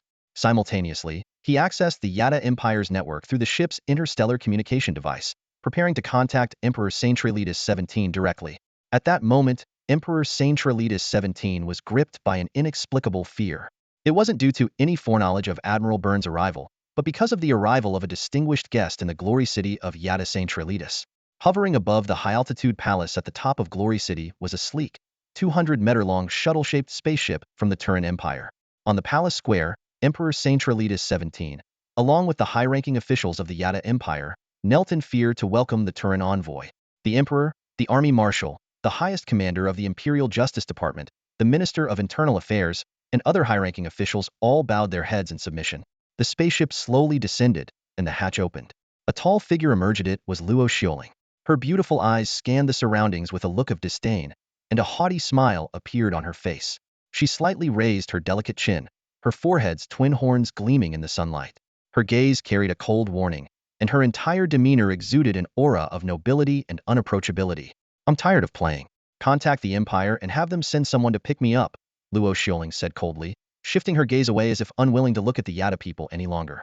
Emperor Saintralides 17, kneeling on one knee, dared only to glance up briefly before speaking in a trembling voice. Your Excellency, the presence of the Turan envoy brings great honor to our empire. We humbly request that you stay a few more days so we may extend our hospitality. Please, Your Excellency, stay a few more days. Yes, yes, we will ensure your every comfort. The Yada officials around the emperor echoed with ingratiating smiles. Stay a few more days? Entertain me? You are not worthy. Luo Xioling sneered, her eyes filled with contempt. I just want to return to the Turan Empire now. Yes, yes. Our land is indeed desolate, and cannot compare to the great Turan Empire. We are ignorant, truly ignorant. Emperor Saintralides 17 could only force a smile. As an emperor of an interstellar empire, he had to humble himself before Luo Xioling. At that moment, the Minister of Internal Affairs approached Emperor Saintralides 17 with a concerned expression, whispering, Your Majesty, we have an urgent communication, also from the Turan Empire. What? Emperor Saintralides 17 was shocked and immediately said, Connected at once. Then he turned to Luo Xioling, smiling apologetically. A message from the Turan Empire. I must respond. I beg your pardon, Your Excellency. Luo Xioling lightly nodded, a soft hum escaping her nose, signifying her approval. Only then did Emperor Saintralides 17 dare to accept the communication. A holographic projection appeared, revealing Admiral Byrne, his eyes blazing with anger. Why was this communication not answered immediately? He demanded. Emperor Saintralides 17 hesitated, not recognizing Admiral Byrne but not daring to offend him. Forgive us, General. We were in the midst of receiving another envoy from the Turan Empire. An envoy? Admiral Byrne, initially poised to reprimand, was taken aback. Then, a flicker of joy crossed his mind. An envoy? Could it be Luo Xioling, the fiancée of the 8th Prince? She's at the Yada Palace? Indeed, Luo Xioling confirmed this when she appeared on the screen. Admiral Byrne's joy was boundless. His mission was complete. Not only had he found the 8th Prince's fiancée, the future princess, but he also had crucial news about the AI Empire to deliver to the Central Command of the Turan Empire. This was a monumental achievement. Immediately, Admiral Byrne suppressed his fury towards the Yada Empire. Now was not the time for retribution. With the future princess still in the Yada Palace, any rash actions could endanger her safety. He needed to ensure her safe return first. Upon connecting the communication, Admiral Byrne immediately addressed Luo Xioling. Your Highness, Princess Consort, please bear with the inconvenience and stay at the Yada Palace for a while. We are en route to the Stargate leading to the Holy Roulette star system, and will come to fetch you soon. With that, he hastily cut off the communication, and the three-dimensional projection vanished. Luo Xioling cast a cold glance at the still dumbfounded Emperor of Yada and his entourage. What are you waiting for? You bunch of fools. Prepare a room for me to rest. Emperor Saint Roletus 17 finally snapped out of his daze and quickly rose to his feet, personally welcoming her. Honored envoy, please follow me. Trembling, he led Luo Xioling to the most luxurious palace in the royal compound, the Imperial Grand Palace. This palace, originally used by his father, had been vacant for 3 centuries. Despite being uninhabited, it had been meticulously maintained in opulent splendor. Once everyone else had withdrawn, Luo Xioling was left alone in the palace. She carefully scanned her surroundings to ensure there were no surveillance or listening devices before closing her eyes. Though she appeared to be resting, her consciousness had entered a virtual space. In this virtual space, a tall figure awaited her. The figure was entirely encased in a magnificently designed power armor. At the sight of him, Luo Xioling immediately shed her cold, aloof demeanor. Her stunning face took on a subservient and fawning expression as she eagerly rushed toward the tall figure. Her pupils gradually changed color, revealing a faint heart shape. Her delicate face flushed, her lips parted slightly, and her tongue tip unconsciously protruded as she repeatedly called out, Supreme, supreme. Even with the long horn on her forehead, Luo Xiaoling's height barely reached the figure's chest. Behind his armored visor, Tang Huang's lips curled slightly as he asked, "How did it go?" With a sickly adoring expression, Luo Xiaoling replied, "Supreme, Admiral Byrne will come to fetch your humble servant soon. I won't be able to see you for a long time." She looked like a pet unwilling to leave its master, filled with reluctance. Tang Huang casually asked, "Don't be in a hurry. You're returning to the Turan Empire with a mission. Will you fulfill the task your master has given you with all your might?" He lifted his hand as if to caress her head but stopped midair. Luo Xiaoling, having been prepared to enjoy Tang Huang's touch, became extremely anxious when he paused. Her exquisite face showed impatience as she desperately stood on tiptoe, like a pet eager for its master's affection. But Tang Huang kept raising his hand higher, and the difference in their heights made it impossible for her to reach. The more she wanted it, the more she couldn't get it, leading her to desperately rub against Tang Huang, pleading anxiously, "Supreme, please, please touch your humble servant, I beg you." Tang Huang chuckled lightly. "Do you want it that much?" "Yes, yes, your humble servant wants it. Your humble servant is your pet, woof woof, forever your pet, woof woof. I will complete the task you've given me." Luo Xiaoling responded eagerly. Hearing this, Tang Huang finally placed his hand on Luo Xiaoling's head. At that moment, her lips curved upward, her tongue extended, and her face flushed with a sickly red hue, as if she had reached the peak of ecstasy. Tang Huang gently stroked her soft hair, inwardly sighing at how effective Lika's conditioning had been. Although Luo Xiaoling was still a virgin, she already acted so wanton. He said, "Your master awaits your good news. Do not disappoint him." With that, he severed the virtual connection. After Tang Huang left, Luo Xiaoling's face showed endless disappointment. As the virtual link was cut off, she opened her eyes, restoring her cold, aloof demeanor, unapproachable. Back in the Skydome star of the Lingxiao star system, within the intelligent machinery palace, Tang Huang exited the virtual space, taking a deep breath. He thought to himself that Lika's conditioning of Luo Xiaoling had been too effective. Just now in the virtual space, he had nearly lost control.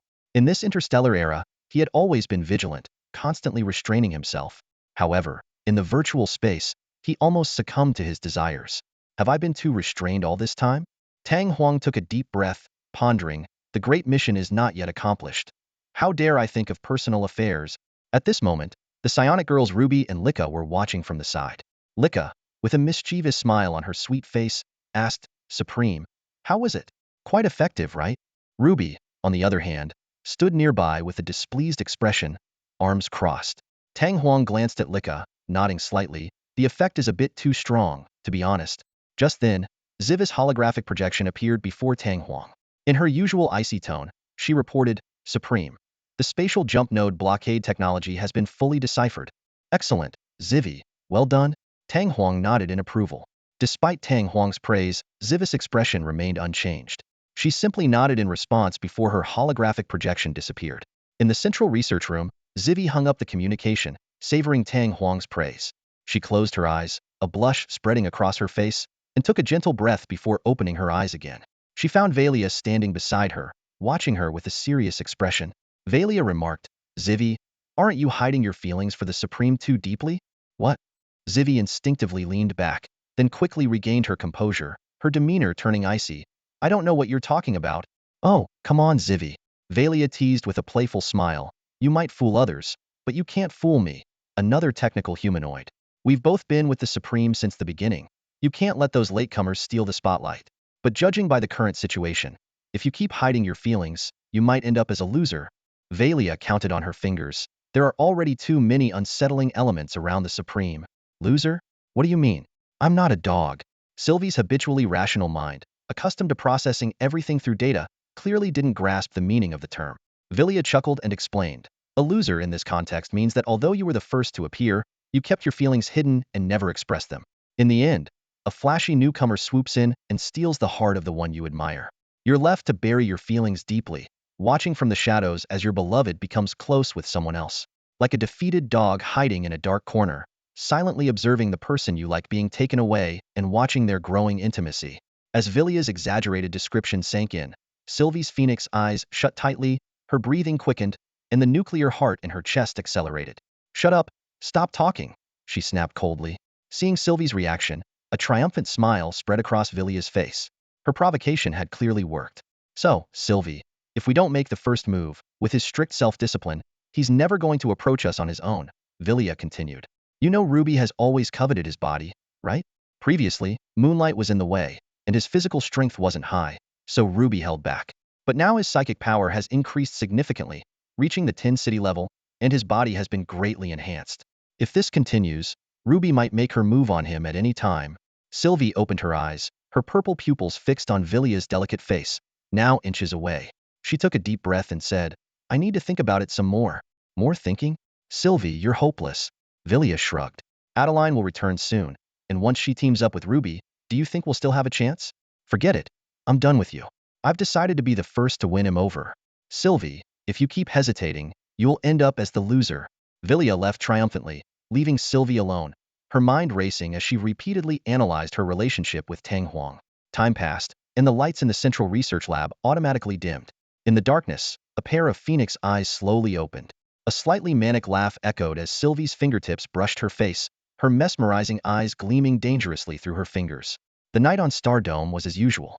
In the heavily industrialized and mechanical Divine Palace, Tang Huang's private quarters housed an Emperor-class power armor suspended on the wall, surrounded by various automated maintenance machines.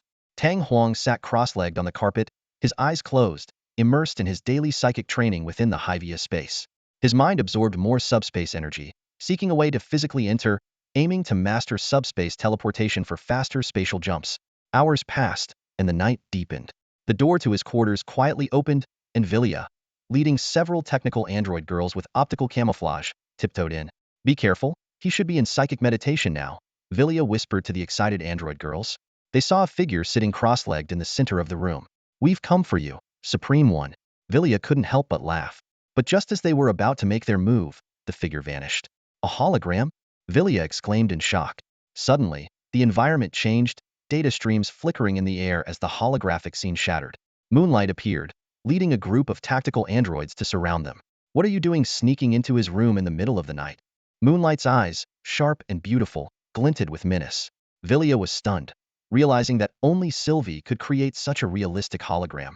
Sylvie, you traitor! She cried out in despair. Meanwhile, in the central research lab, Tang Huang had just entered. Sylvie, did you call me here so late because there's a breakthrough in subspace research? He looked around but didn't see Sylvie. Suddenly, a pair of delicate arms wrapped around his waist from behind, and a warm body pressed against him. Tang Huang froze. Supreme One. A soft voice breathed against the back of his neck. Tang Huang turned around in shock to see Sylvie, her face flushed with a feverish hue. Suddenly, the lights in the research lab went out. Supreme One, you are mine now. In the darkness, Tang Huang could only see the faint glow of Sylvie's phoenix eyes, her face flushed with a manic smile. This is bad, Tang Huang thought to himself. They fought through the night until dawn. The doors of the central research lab slid open, and Tang Huang staggered out, clutching the doorframe and gasping for breath. His face was etched with exhaustion, but also a hint of undeniable excitement. Wow, that was Tang Huang muttered to himself, recalling the wild events of the previous night. Even with his current stamina, it was hard to keep up with Zivi's intense passion. Who would have thought that the usually cold and aloof Zivi could be so fiery in bed? They both let go of their inhibitions and went a bit overboard. Tang Huang took a few deep breaths, forcing himself to focus on the task at hand. Just as he steadied himself, a holographic projection of Moonlit Knight's upper body appeared before him. The elite combat android girl was as serious and composed as ever, her delicate face devoid of any smile. Tang Huang sighed inwardly, thinking that Moonlit Knight's squad was probably the most disciplined among his tactical androids. Send Adeline to see me now, Tang Huang ordered. Understood, Moonlit Knight replied, cutting the communication.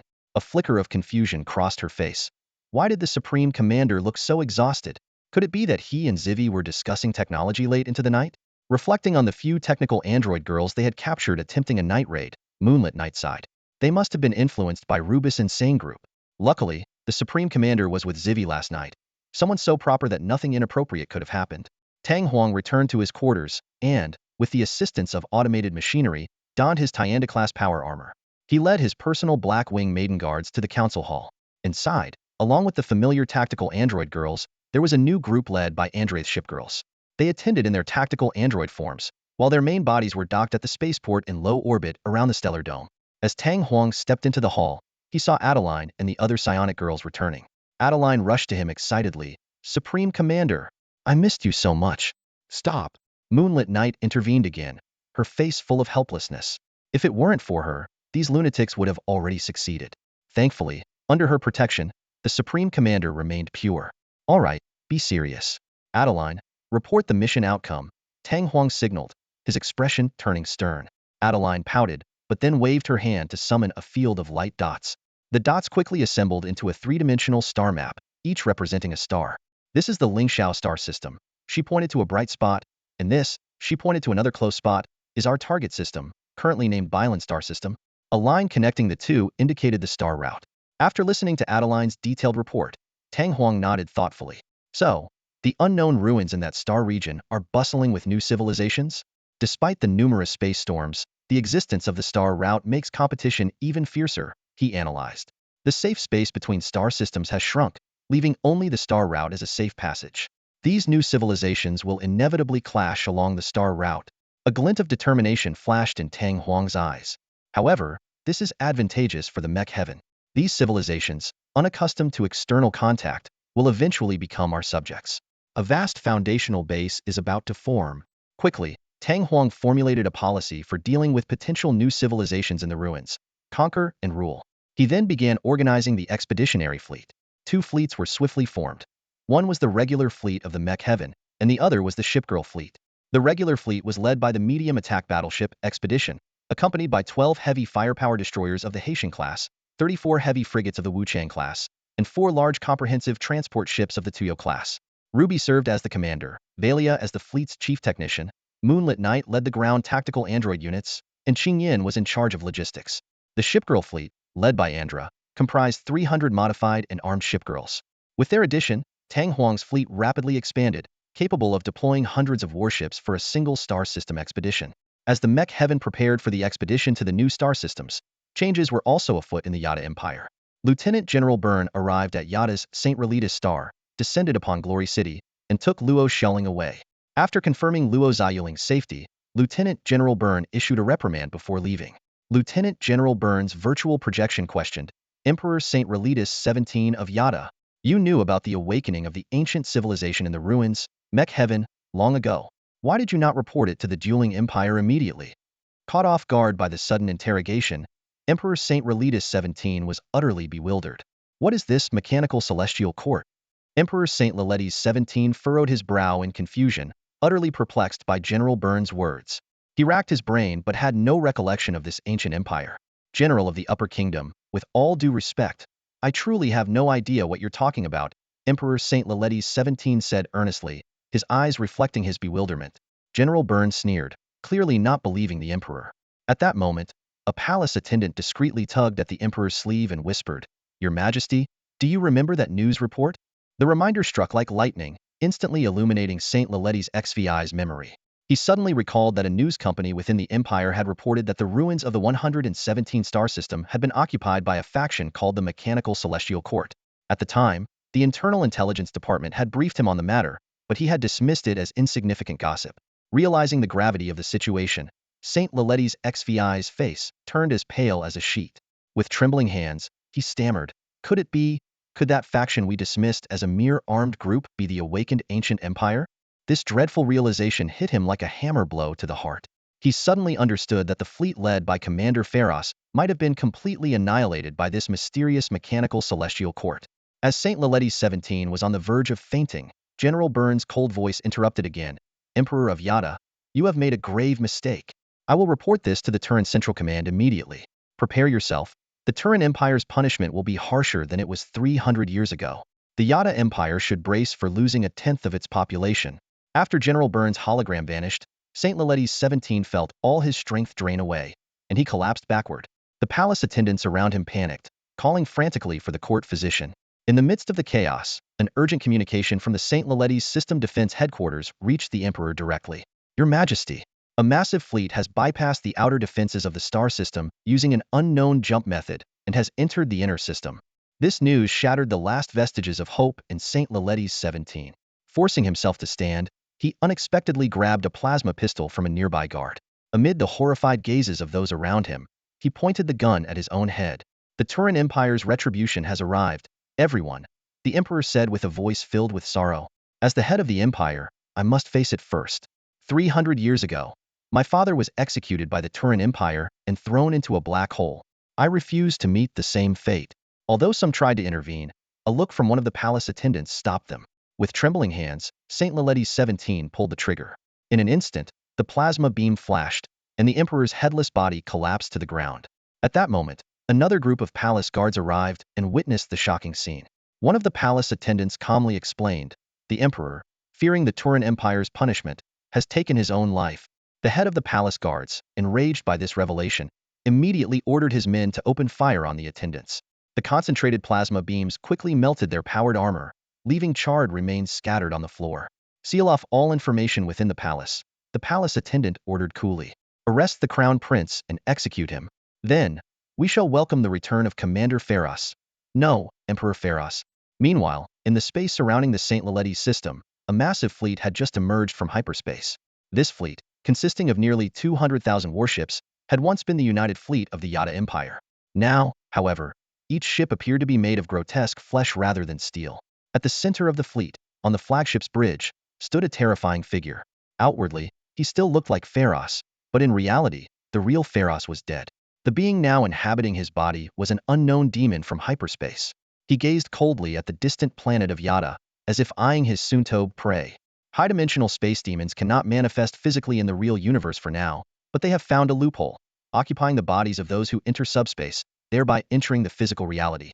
Within the Yada Palace, a tragedy is unfolding.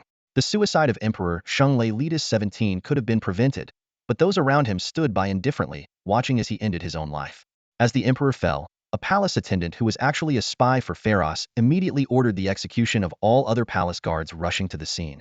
Meanwhile, aboard the flagship of the now chaotic fleet, still under the name of Pharos, a subspace demon was conversing with the palace attendant Array. "Emperor Shang Leletes 17 has taken his own life. We have eliminated the palace guards still loyal to him. Now, our forces are securing the palace," Array reported excitedly. "I am personally leading a team to the Crown Prince's quarters. Once we capture him, he will be executed immediately. After that, you can descend upon the palace and claim the throne." Array had been embedded close to the emperor for years, waiting for this moment. All of Pharos' plans within the palace were finally coming to fruition. However, to his surprise, Pharos rejected his plan. "No, the crown prince must remain alive. We need to install him as the new emperor." Array was taken aback, unable to understand why Pharos would forego the chance to become emperor himself. He did not know that the entity he was speaking with was no longer the original Pharos, but a subspace demon that had taken over Pharos's body. This demon had one goal: to spread the corruption of subspace chaos starting from the Yada Empire. The massive chaotic fleet descended upon Yada Star, and everything happening in the palace was tightly sealed off. False orders kept the Yada Star defense fleet idle in orbit. Diamond Pharos, to differentiate, the name is prefixed with Diamond, easily took control of the entire Yada Star defense fleet, and subsequently the whole planet, cutting off all external communications. In the Crown Prince's palace, young Shang Leletes was engrossed in an ancient military book titled The Art of War. This book, said to be from the feudal era of the Turan Empire 7,500 years ago, was filled with wisdom that amazed him. At that moment, a group of imperial ministers, faces filled with sorrow, burst into the chamber and knelt before him. "Your Highness, His Majesty has taken his own life." Shocked by the sudden news, young Shang Leletes angrily retorted, "What nonsense are you talking about?" The ministers, weeping, explained that due to offending the Turan Empire, the Yada Empire would face a punishment more severe than that of 300 years ago. 100 planets and a trillion pure-blooded Yada people would be executed. The emperor, in a moment of despair, had seized a guard's gun and taken his own life. Young Shang Leletes scoffed, showing no sign of sorrow. I always knew my father was a weakling, but I never expected him to take his own life over something like this. What does the Turan Empire want? 100 planets and a trillion of our people? Then give them what they want. As long as the core of the empire remains, what is there to fear?" He scolded the crying ministers. "Look at you. Is this how the pillars of the empire behave? My father is already dead. What use is crying now?" Young Shang Leletes was nothing like his father, who had been installed by the Turan Empire. He was far more ruthless and cold-hearted, willing to do anything to achieve his goals. In his view, sacrificing 100 planets and a trillion pure-blooded Yada people was worth it to appease the Turan Empire's wrath. At this moment, he felt no sorrow for his father's death. Instead, he felt a subtle thrill. Young Prince Leletes stood atop the royal palace, gazing down at the bustling capital of the Yada Empire, his heart heavy with worry. He yearned to control the empire, but two major obstacles loomed before him. the impending punishment from the Turan Empire, and the potential attacks from 3 other interstellar factions at the upcoming Turan Interstellar Union Conference. Any misstep could spell doom for the Yada Empire. The most pressing issue was the punishment from the Turan Empire. Prince Leonidas resolved to protect the royal family at all costs, even if it meant sacrificing 100 planets and over 10 trillion lives. As long as he could ascend to the throne, any loss could eventually be recovered. Just then, a minister, eyes brimming with tears, asked, "Your Highness, the strength of our imperial fleet has greatly diminished. How can we protect ourselves?" Prince Leonidas nodded slightly, not responding directly. Instead, he took a deep breath and asked, "What exactly did my father do to anger the Turan Empire?" The ministers began explaining, each adding their part to the story. It turned out that an ancient civilization empire called the Intelligent Machine Heaven had awakened in the ruined star region. Prince Leonidas' father had known about this, but failed to report it to the Turan Empire, nearly provoking the Intelligent Machine Heaven. Upon hearing this, Prince Leonidas couldn't help but blame his late father. If his father had discussed it with him earlier, he could have communicated with the Intelligent Machine Heaven before the Turan Empire intervened, and the situation would have been much better. While Prince Leonidas was lost in thought, the Minister of Internal Affairs wiped his eyes and said, "Your Highness, I have received some good news. Commander Pharos and his fleet, who went missing in the frontier star system, have returned." Prince Leonidas felt a jolt of tension but showed joy on his face. "That's wonderful. Commander Pharos has returned at the perfect time. Where is he now? Bring him to me at once." Some ministers exchanged glances quietly. Before long, a warship hundreds of meters long descended above the palace. Diamond Pharos emerged from the ship and made his way to the prince's chambers. "Your Highness, this old servant has failed you and returned late," Diamond Pharos cried as he knelt before the prince. Prince Leonidas hurriedly helped him up. "It's good that you're back. The Empire is in a time of crisis, and your return is a great support for us. Where have you been all this time?" Diamond Pharos explained that their fleet had suddenly entered a higher dimensional space while fighting in the frontier star system and had wandered there for years before finding a way back. He also brought good news. "In that higher dimensional space, I found some technology that can help the Empire overcome its difficulties and even surpass the Turan Empire." Prince Leonidas was overjoyed upon hearing this. That higher dimensional space must have been created by an ancient civilization in the ruined star system. This is a tremendous opportunity for the Empire. Diamond Pharos secretly smirked but maintained a sorrowful facade. "It's a pity that His Majesty did not live to see my return." "Yes, my father." Prince Leonidas began to cry uncontrollably. "Your Highness, I will surely assist you in ascending the throne. You must take care of yourself. The future of the Empire depends on you," Diamond Pharos consoled. Though both harbored their own schemes, this display of deep loyalty between ruler and minister established a new order in the Yada Empire. Prince Leonidas, supported by Diamond Pharos, would ascend the throne as Leonidas 18, while Diamond Pharos would be appointed as the imperial chancellor. Together, these two cunning figures would strive to create an even more glorious Yada Empire. In the Yada Empire, there is an outward show of unity between the benevolent ruler and the loyal ministers, all working together to restore the empire's former glory. Meanwhile, Lieutenant General Byrne of the Turan Empire is escorting Luo Sholing back. The Ifri Interstellar Federation, the Giant Mantis Capital Union, and the Junran Interstellar Empire are actively preparing for the next Turan Interstellar Union Conference, aiming to unite against the Yada Empire. Although the Turan Empire has the authority to unilaterally decide on the punishment for the Yada Empire, they still need to go through the formalities at the conference. Beneath the surface calm, undercurrents are swirling. 5 light-years from the starting point of the Lingxiao star route, near the edge of the Biling Galaxy, a large area of blue light suddenly appeared. As the light faded, a massive fleet of 352 warships emerged. This fleet had one more ship than originally planned by Tang Huang the Pioneer. It did not stay there, but instead passed through the Biling Galaxy, heading towards another star system 6 light-years away for reconnaissance. On the flagship expedition, Fleet Commander Ruby stood on the bridge, gazing at the holographic map of the star system before her. She glanced at the sullen technical humanoid Valia beside her, her pink eyes filled with confusion. At that moment, a long-distance communication from Moonlight came through.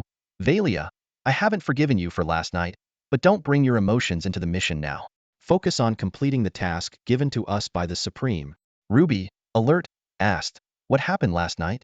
Moonlight replied smugly, "Humph, Valia tried to ambush the Supreme, but I stopped her. As long as I'm here, no one can have improper thoughts about the Supreme. This mission keeps the Supreme away from all unsettling factors. He must be quite comfortable in the Lingxiao star system." Ruby erupted, "Valia, I can't believe someone as serious as you could do something so shameless." Valia snorted, thinking, "You foolish women, do you really think the Supreme is so innocent now? You probably don't know that Sister Zivy succeeded last night." I shouldn't have provoked her. Now I've lost out. But Sister Zivy is the most skilled among the technical humanoids, better than if Ruby, Adeline, or Rilia had succeeded. Andra's mature voice interrupted their exchange. Ladies, what are you discussing? Valia replied curtly, nothing. Let's focus on the mission. She then began operating the equipment, carefully scanning the planetary system ahead. This was an ordinary binary star system with 2 yellow dwarf stars. Using the sun as a unit, one star had a mass of about 1.7 and the other about 1.2. The 2 stars were 1.7 billion kilometers apart, rotating and orbiting each other. Each star had planets orbiting it, totaling 7. 4 planets orbited the larger Biling alpha star, and 3 orbited the smaller Biling beta star. The entire star system appeared calm, with orderly internal operations. Ruby began assigning tasks. Andra, take half the shipgirl units to explore the Biling beta star and its 3 planets. The rest of the fleet will follow the main fleet to explore the Biling alpha star. The 7 planets were named Biling alpha 1 to 4 and Biling beta 1 to 3, according to their primary stars. After the tasks were assigned, the fleet dispersed, heading to their respective exploration areas. While the mech celestial expedition fleet was searching within the Biling star system, 2 distinctly different interstellar fleets were approaching from different directions along the space route outside the star system. If Adeline were present, she would recognize these as the 2 fleets she had encountered before. One fleet's warships were cylindrical with a simple and brutal design, numbering about 2,000 ships. The other fleet's warships were shaped like swords, numbering about 1,500 ships. Both fleets were about to enter the half-light-year range of the Biling star system. Just as Ruby was leading her fleet on a reconnaissance mission in the Biling star system, the curvature space monitoring device on the warship suddenly sounded an alarm. Valia's voice echoed in Ruby's ear, Ruby, 2 interstellar fleets are in warp drive approaching the Biling star system. One fleet is traveling at approximately 3.7 times the speed of light, and the other at about 4.1 times the speed of light. They're closing in from the interstellar routes outside the system and are about to initiate a space jump. Hearing this, Ruby's anger flared. Someone dares to challenge us? She quickly analyzed the situation. The 2 fledgling civilizations in this ruined star region don't seem highly advanced, judging by their travel speeds theory, not even close to the Yada Empire's fleet. But in this unknown ruined star region, they might have acquired high-tech weapons we know nothing about. Looks like we'll have to fight before we can explore this system. Just what I needed to shake off the rust. She immediately ordered, Fleet, assemble and prepare for battle. The fleet, previously scattered in space, swiftly regrouped. From a bird's eye view of the entire star system, the Biling A star, with a mass of 1.7 solar masses, was on the left. About 20 billion kilometers away to its left, a blue glow flickered in space. As the glow faded, approximately 1,500 sword-shaped warships appeared through a space jump. Meanwhile, on the right side of the system, about 20 billion kilometers away from the Biling B star, which has a mass of 1.2 solar masses, another fleet of roughly 2,000 warships with a simple and brutal design also jumped into the system. The 2 fleets emerged on opposite sides of the Biling star system, separated by over 40 billion kilometers. Although these interstellar civilizations' fleets were slower than the Yada Empires, their curvature space engines could link space nodes over much greater distances, allowing them to initiate a space jump from half a light year away. On the flagship of the sword-shaped warship fleet, a peculiar-looking creature stood on the bridge, gazing into the space of the star system. Thin as a reed, with a head and neck fused into a hammer-like structure protruding into the chest cavity, the creature had 4 eyes evenly distributed on either side of the hammerhead-like head. Its re-thin body bore 4 arms. The creature mused, another ruined star system. I hope the war-crazed Geterus Empire hasn't beaten me to it. This commander from the Magan United Kingdom represented a nascent civilization that had only ventured into space for less than 700 home star years. Initially confined to their star system for several hundred years, they discovered safe interstellar routes 200 years ago and began exploring other ruined star systems, quickly boosting their fleet speed to 4.1 times the speed of light. Opposing them, the Geterus Empire had ventured into space much earlier but had explored fewer ruined star systems due to various reasons. Their fleet speed was only 3.7 times the speed of light. However, they had invested almost all their resources into weapon development and military expansion, making their overall strength comparable. On the other side of the star system, aboard the flagship of the Geterus Empire's fleet, a 2-meter-tall lizard-like creature in a military uniform stared into space. Although a bipedal lizard-like being, the Geterus general looked entirely different from the Yada people. The lower part of their face could split open like petals, with cheeks and chin forming 5 petal-like segments, each adorned with fangs. The general was filled with concern. Securing this star system will expand the Empire's territory once again. I hope to find the technology here to resolve our current crisis. The Geterus Empire was entangled in a dual-front conflict. On one hand, they were competing with the Magan United Kingdom for ruined star systems, while on the other, they faced mysterious green-skinned creatures that had suddenly appeared on a critical mineral planet. These green-skinned creatures were vast in number, difficult to eradicate, and had experienced explosive technological growth in just a few decades, now capable of challenging interstellar civilizations like the Geterus Empire. Each fleet, harboring its own ambitions, began to advance deeper from both sides of the star system. Meanwhile, at the system's center, the fully reassembled fleet of the Intelligent Machine Court awaited their arrival.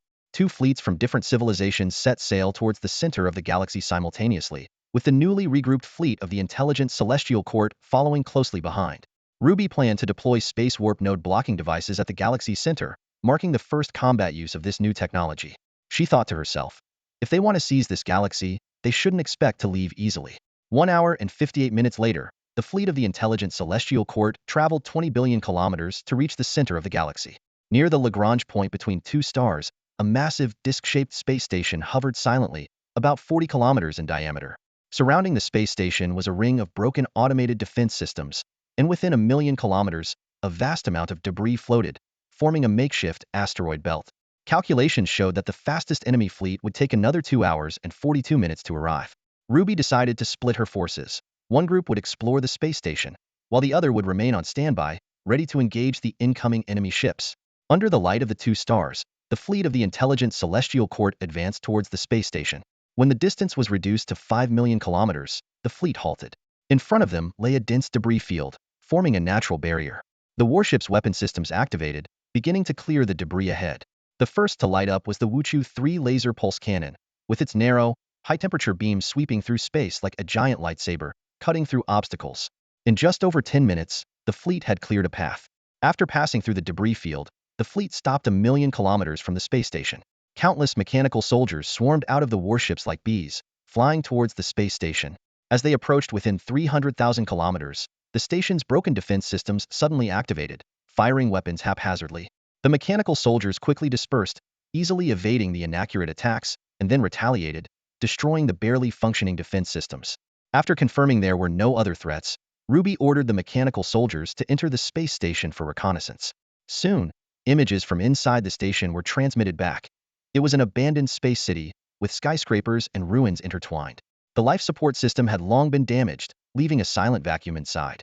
Seeing this, Ruby ordered the fleet to approach and dispatched a landing team to explore the space station. However, looking at the dilapidated scene before her, she doubted whether anything of value could be found. Nonetheless, the exploration proceeded methodically. Although the life support systems within the space station have long been damaged, rendering the interior a vacuum with no air, the gravity system remains operational. The core of this disc-shaped space station is a massive sphere with a diameter of 10 kilometers, resembling a flying saucer. The sphere rotates continuously, with a city built inside it. As long as the space station's structure remains intact and it continues to spin in space, the gravity system can maintain an environment with 2.4 times Earth's gravity within the city. Within the city, swarms of dense mechanical sentinels flit through the steel jungle of buildings. The city is extremely minimalist, with buildings arranged in neat geometric patterns. The sentinels disperse, scan, gather, and transmit data, repeatedly performing these tasks to meticulously search for valuable items within the city. Eventually, they detected a building that appeared to be a research center in the city's core. Upon identifying a high-value target, the mechanical sentinels immediately sent out a signal. Soon, a Zhuge heavy combat transport aircraft arrived from outside, circling above the city before landing steadily at the entrance of the target building. The hatch opened, and hundreds of tactical humanoid girls clad in full power armor filed out. Each had a specific role. Psychic girls probed for subspace reactions, technical humanoids scanned for high-tech items, engineering humanoids opened doors that couldn't be breached, and regular combat humanoids provided security. Suddenly, a psychic girl shouted a warning. Subspace reaction detected. Increase alert level. The combat humanoids immediately moved to protect the technical humanoids as they approached the building. An engineering humanoid used a thermal cutter to forcefully open the door, and the group cautiously entered the pitch-black interior. The tactical humanoids' multifunctional vision systems easily pierced the darkness. They followed the direction indicated by the psychic girl, eventually arriving at a large open room in the middle of the building. On the floor in the center of the room, a peculiar pattern formed by long-decayed unknown objects lay. 2 interlocking rings with 8 arrows of varying sizes protruding outward. This was the symbol of the Chaos 8-pointed star. At the center of the 8-pointed star stood a massive throne constructed from oval objects that appeared to be the skulls of some intelligent species. The throne was 8 meters tall and 8 meters wide, with an shaped emblem at the top. On the throne sat a device still in operation, emitting a blood-red glow. Kneeling before the throne were 8 decayed corpses of unknown intelligent beings. As a psychic girl cautiously approached the throne, the device suddenly flared brightly, resonating with the chaos 8-pointed star on the floor, illuminating the entire room. One of the psychic girls exclaimed, "I sense high-dimensional subspace power. A portal has opened, and 8 high-dimensional entities have descended." Space began to distort, and 8 ethereal blood-red figures emerged, each entering one of the 8 corpses before the throne. The corpses quickly transformed. Horns sprouted from their heads, their bodies swelled, and their skin turned blood-red. In an instant, 8 monstrous beings, each 3 meters tall with bulging muscles, twisted horns, wielding long swords, and standing on hoofed feet, appeared before them. Blood letters of Khorne. A winged mechanical girl cried out, "Those are low-tier demons under the chaos god Khorne." She explained that they had inadvertently triggered an ancient ritual summoning subspace demons. Despite being the most basic of Khorne's demons, they were still extremely dangerous as high-dimensional entities. According to ancient legends, each bloodletter bore Khorne's blessing, rendering them immune to any ranged attacks, and they could only be killed through melee combat. But they are inherently high-dimensional beings and cannot be truly killed. Destroying their physical form only banishes them back to the subspace. These bloodletters of Khorne also possess short-range teleportation abilities, up to 10 meters, which are extremely lethal in close combat. Their blood swords are incredibly sharp, and according to ancient tales of the celestial winged ones, a single cut can drain the victim's soul and blood, leaving them a withered corpse. The bloodletters grow stronger with each kill. The more they slay, the more powerful they become. Each bloodletter that descends into the physical universe is a terrifying presence. This information comes from the records of the celestial winged ones compiled by the mechanized celestial court regarding high-dimensional subspace entities. However, the mechanized celestial court has not yet studied these beings scientifically, as they have never encountered such high-dimensional subspace entities before. Suddenly, a wave of malevolent subspace whispers began to spread around them. "Fight! Fight! Fight! Chop! Chop off heads! Please our God!" This voice did not travel through any medium of the physical universe, but directly dispersed through space. Any sentient being with a weak will that came near them would instantly turn into a mindless killer. As soon as the 8 bloodletters appeared, they naturally formed a tidy formation. The lead bloodletter squad captain held a bloodsword in one hand and a cross-shaped pole with a black banner in the other, emblazoned with a blood-red X, the mark of Khorne. Though Khorne is synonymous with slaughter, he also values discipline intensely. Every squad of true bloodletters enters the battlefield with discipline stricter than any military force in the physical universe. Finally, we have returned to this universe. The bloodletter squad captain laughed loudly, holding the bloodsword and battle flag. This voice did not travel through the air but pierced through space, transmitting directly into the minds of everyone around, understandable without knowing any language. They quickly spotted the tactical dolls unit. Women? No, female warriors. The bloodletter squad captain was surprised to find that these warriors were resolute and unaffected. If that's the case, kill them. Chop off their heads. With a swing of the Khorne battle flag, the 8 bloodletters swiftly formed a charge formation, the space around their bodies beginning to warp and blur. They wielded their blood swords, closing in on the tactical dolls with continuous teleportation. Use melee weapons. The tactical doll squad leader decisively ordered, discarding her 20mm electromagnetic grenade launcher and drawing a chainsword from her waist. The sword emitted a slight hum, only audible to the wielder, through solid conduction along her arm.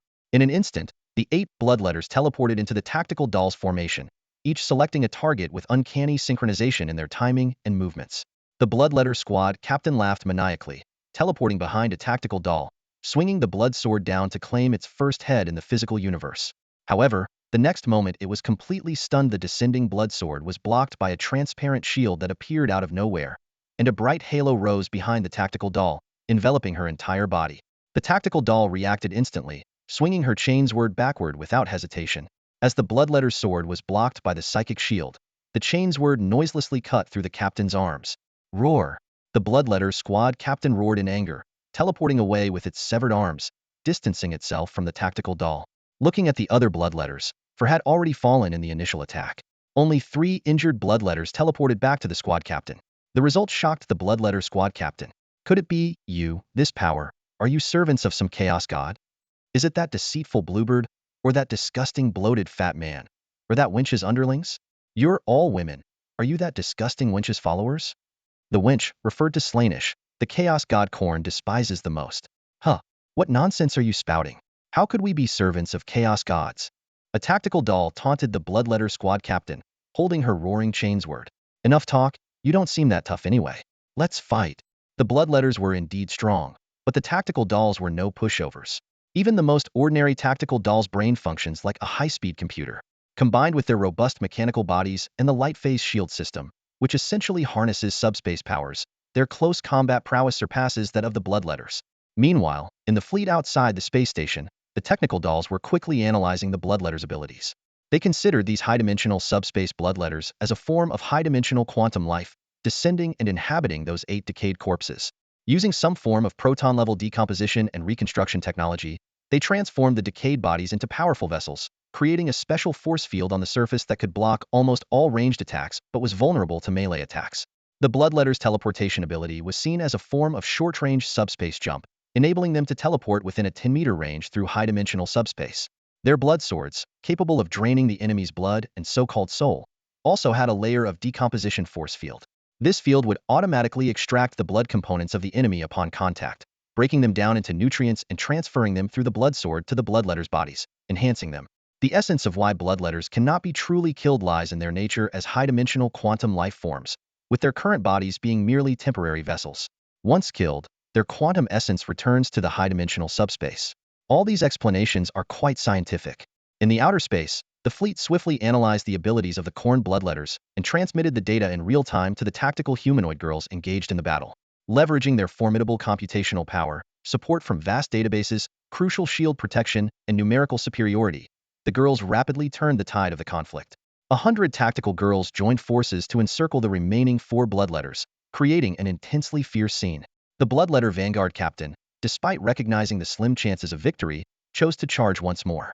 With a roar, its severed arms regenerated instantly, and a blood sword split from its body. It launched a ferocious attack on the tactical girls, its crimson demonic form teleporting within a small range through the warp. The other 3 Bloodletters coordinated their assaults in a similar fashion, but their numerical disadvantage was too great.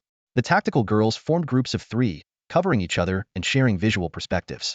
This precise coordination rendered the Bloodletter's short-range teleportation ineffective against their defenses.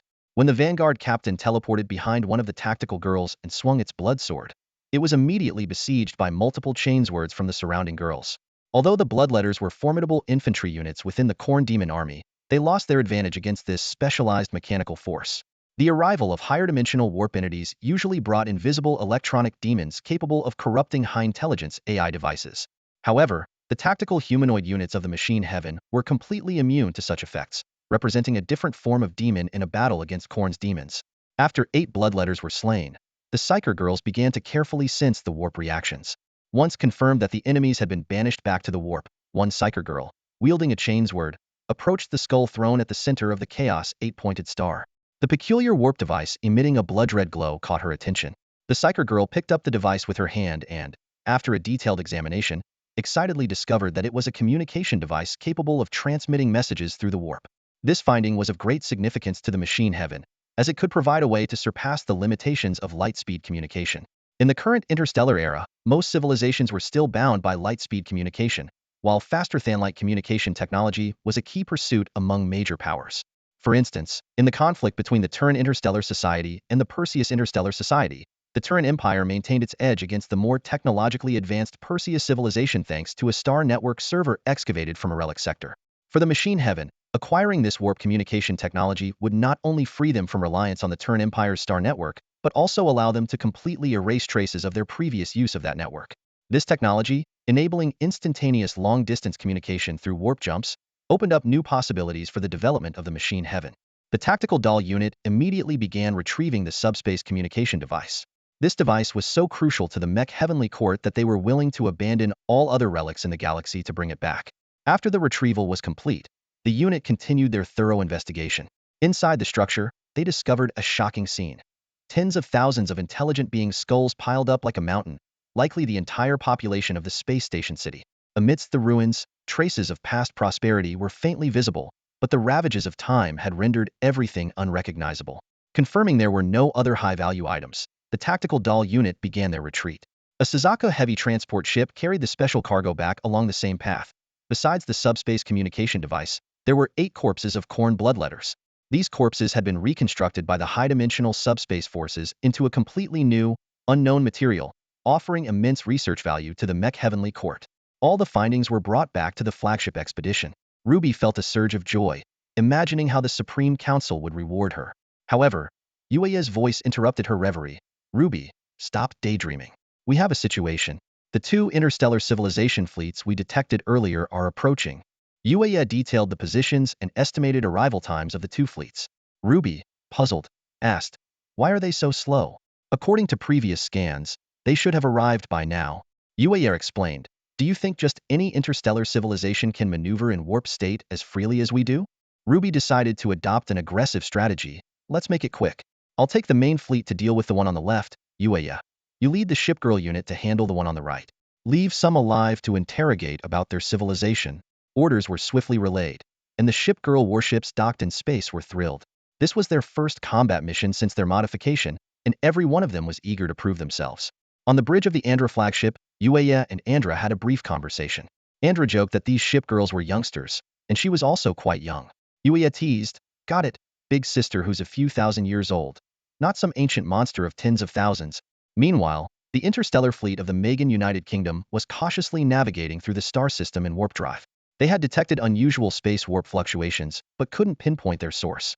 To avoid falling behind any potential competitors, the Megan commander took the risk of ordering the fleet to engage in faster-than-light travel within the system. However, for safety, they had to frequently stop to calculate the orbits of nearby asteroids, either detouring or destroying obstacles. This stop-and-go approach significantly slowed their progress, but given the circumstances, it was their best option. Despite their impatience, the Megan commander could only wait patiently, hoping to reach their destination as soon as possible. In the vast darkness of space, a sudden distortion revealed a massive interstellar fleet. Emerging from the warp, a fleet of 1,500 warships appeared, with a flagship that stretched an impressive 2.7 kilometers standing out prominently. On the bridge of the flagship, the commander-in-chief was intently studying the holographic navigation data. Suddenly, a crew member reported, Commander, there's an asteroid belt 3.2 million kilometers ahead that intersects with our fleet's trajectory. The commander immediately ordered, alter course and recalculate our route to avoid the asteroid belt. Aye, sir. The crew swiftly executed the command. Moments later, the entire fleet had recalibrated its course. After charting a new path through space, the fleet resumed its faster-than-light travel. This stop-and-go method of travel, though inefficient and energy-consuming, was still significantly faster than sublight speeds. However, it didn't ease Commander Ma Gon's anxiety. He felt an incessant unease, as if something was gnawing at him. Ma Gon was desperate to know which interstellar civilization had beaten them to this star system. Could it be the Gretris Imperium? He wondered. Did they get here first? In this expanse of space, the only significant rival to Ma Gon's United Kingdom was indeed the Gretris Imperium. But Ma Gon tried to calm his restless mind. No matter who it is, they can't challenge the might of our United Kingdom in this part of the galaxy. Unbeknownst to Ma Gon's fleet, another warp bubble was traveling parallel to them, just 100,000 kilometers away. The fleet of the Mech Celestial Court, moving at 4.1 times the speed of light, maintained this close distance. The command system of the Mech Celestial Court issued an order, adjust course to match the warp bubble of the opposing fleet. Calculating the spatial values of the opposing warp bubble. Calculation complete. Synchronizing our fleet's warp bubble spatial values. Commencing approach to the opposing warp bubble. In the vast, unobservable expanse of space, the smaller warp bubble of the Mech Celestial Court's fleet began to close in on Ma Gon's larger warp bubble. The distance quickly shrank from 100,000 kilometers to 90,000, 80,000, and eventually to just a few hundred meters. The spatial values of the two warp bubbles began to synchronize, merging like two soap bubbles into one. The Mech Celestial Court's fleet seamlessly entered the opposing fleet's warp bubble. Within this vast million-kilometer-wide warp bubble, all the warships remained relatively stationary. The 1,500 ships of Ma Gon's fleet were evenly distributed, while the smaller fleet of the Mech Celestial Court infiltrated without detection. On Ma Gon's radar scans, the Mech Celestial Court's ships were invisible. Even when a Black Rope Hell heavy assault destroyer came within 10 kilometers of a 12-kilometer-long Ma Gon warship, it went unnoticed. The Black Rope Hell ship boldly began scanning the surrounding Ma Gon warships. Searching for the flagship. Searching for key vessels. Scan complete. Key vessels marked. The flagship of Ma Gon's United Kingdom was locked in. The massive 2.7-kilometer ship maintained a safe distance of about 1,000 kilometers from its surrounding vessels within the warp bubble. An invisible, 15-kilometer-long Mech Celestial Court warship stealthily approached the flagship, closing the distance to just 1 kilometer. The Mech Celestial Court's command system issued a new order: deploy assault pods, board the enemy vessel, and eliminate all resistance. Retrieve the civilization coordinate data from their systems. Yes, sir, came the prompt response. This time, Ruby herself led the boarding party, preparing to execute the operation on Magon's flagship. Their primary objective was to obtain the civilization coordinate data stored in the enemy ship. These coordinates were crucial to the Mech Celestial Court, as Magon's United Kingdom, being a relic star domain civilization, likely possessed numerous relic star system coordinates, including spatial jump coordinates for surrounding systems. The tactical choice was clear. A direct space battle would likely result in the destruction of these valuable data. Thus, a covert infiltration was the ideal approach. Commencing interference with enemy ship systems. Preparing for breach, the Mech Celestial Court's system reported.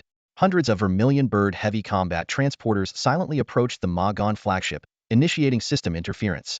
One of the Vermilion Birds even positioned itself next to the flagship's large side hatch. Under remote interference, the hatch silently opened without the Magon ship's system detecting it. Inside the Magon ship's corridors, a hatch silently slid open. Dozens of tactical humanoid units poured out, quickly dispersing through the passageways.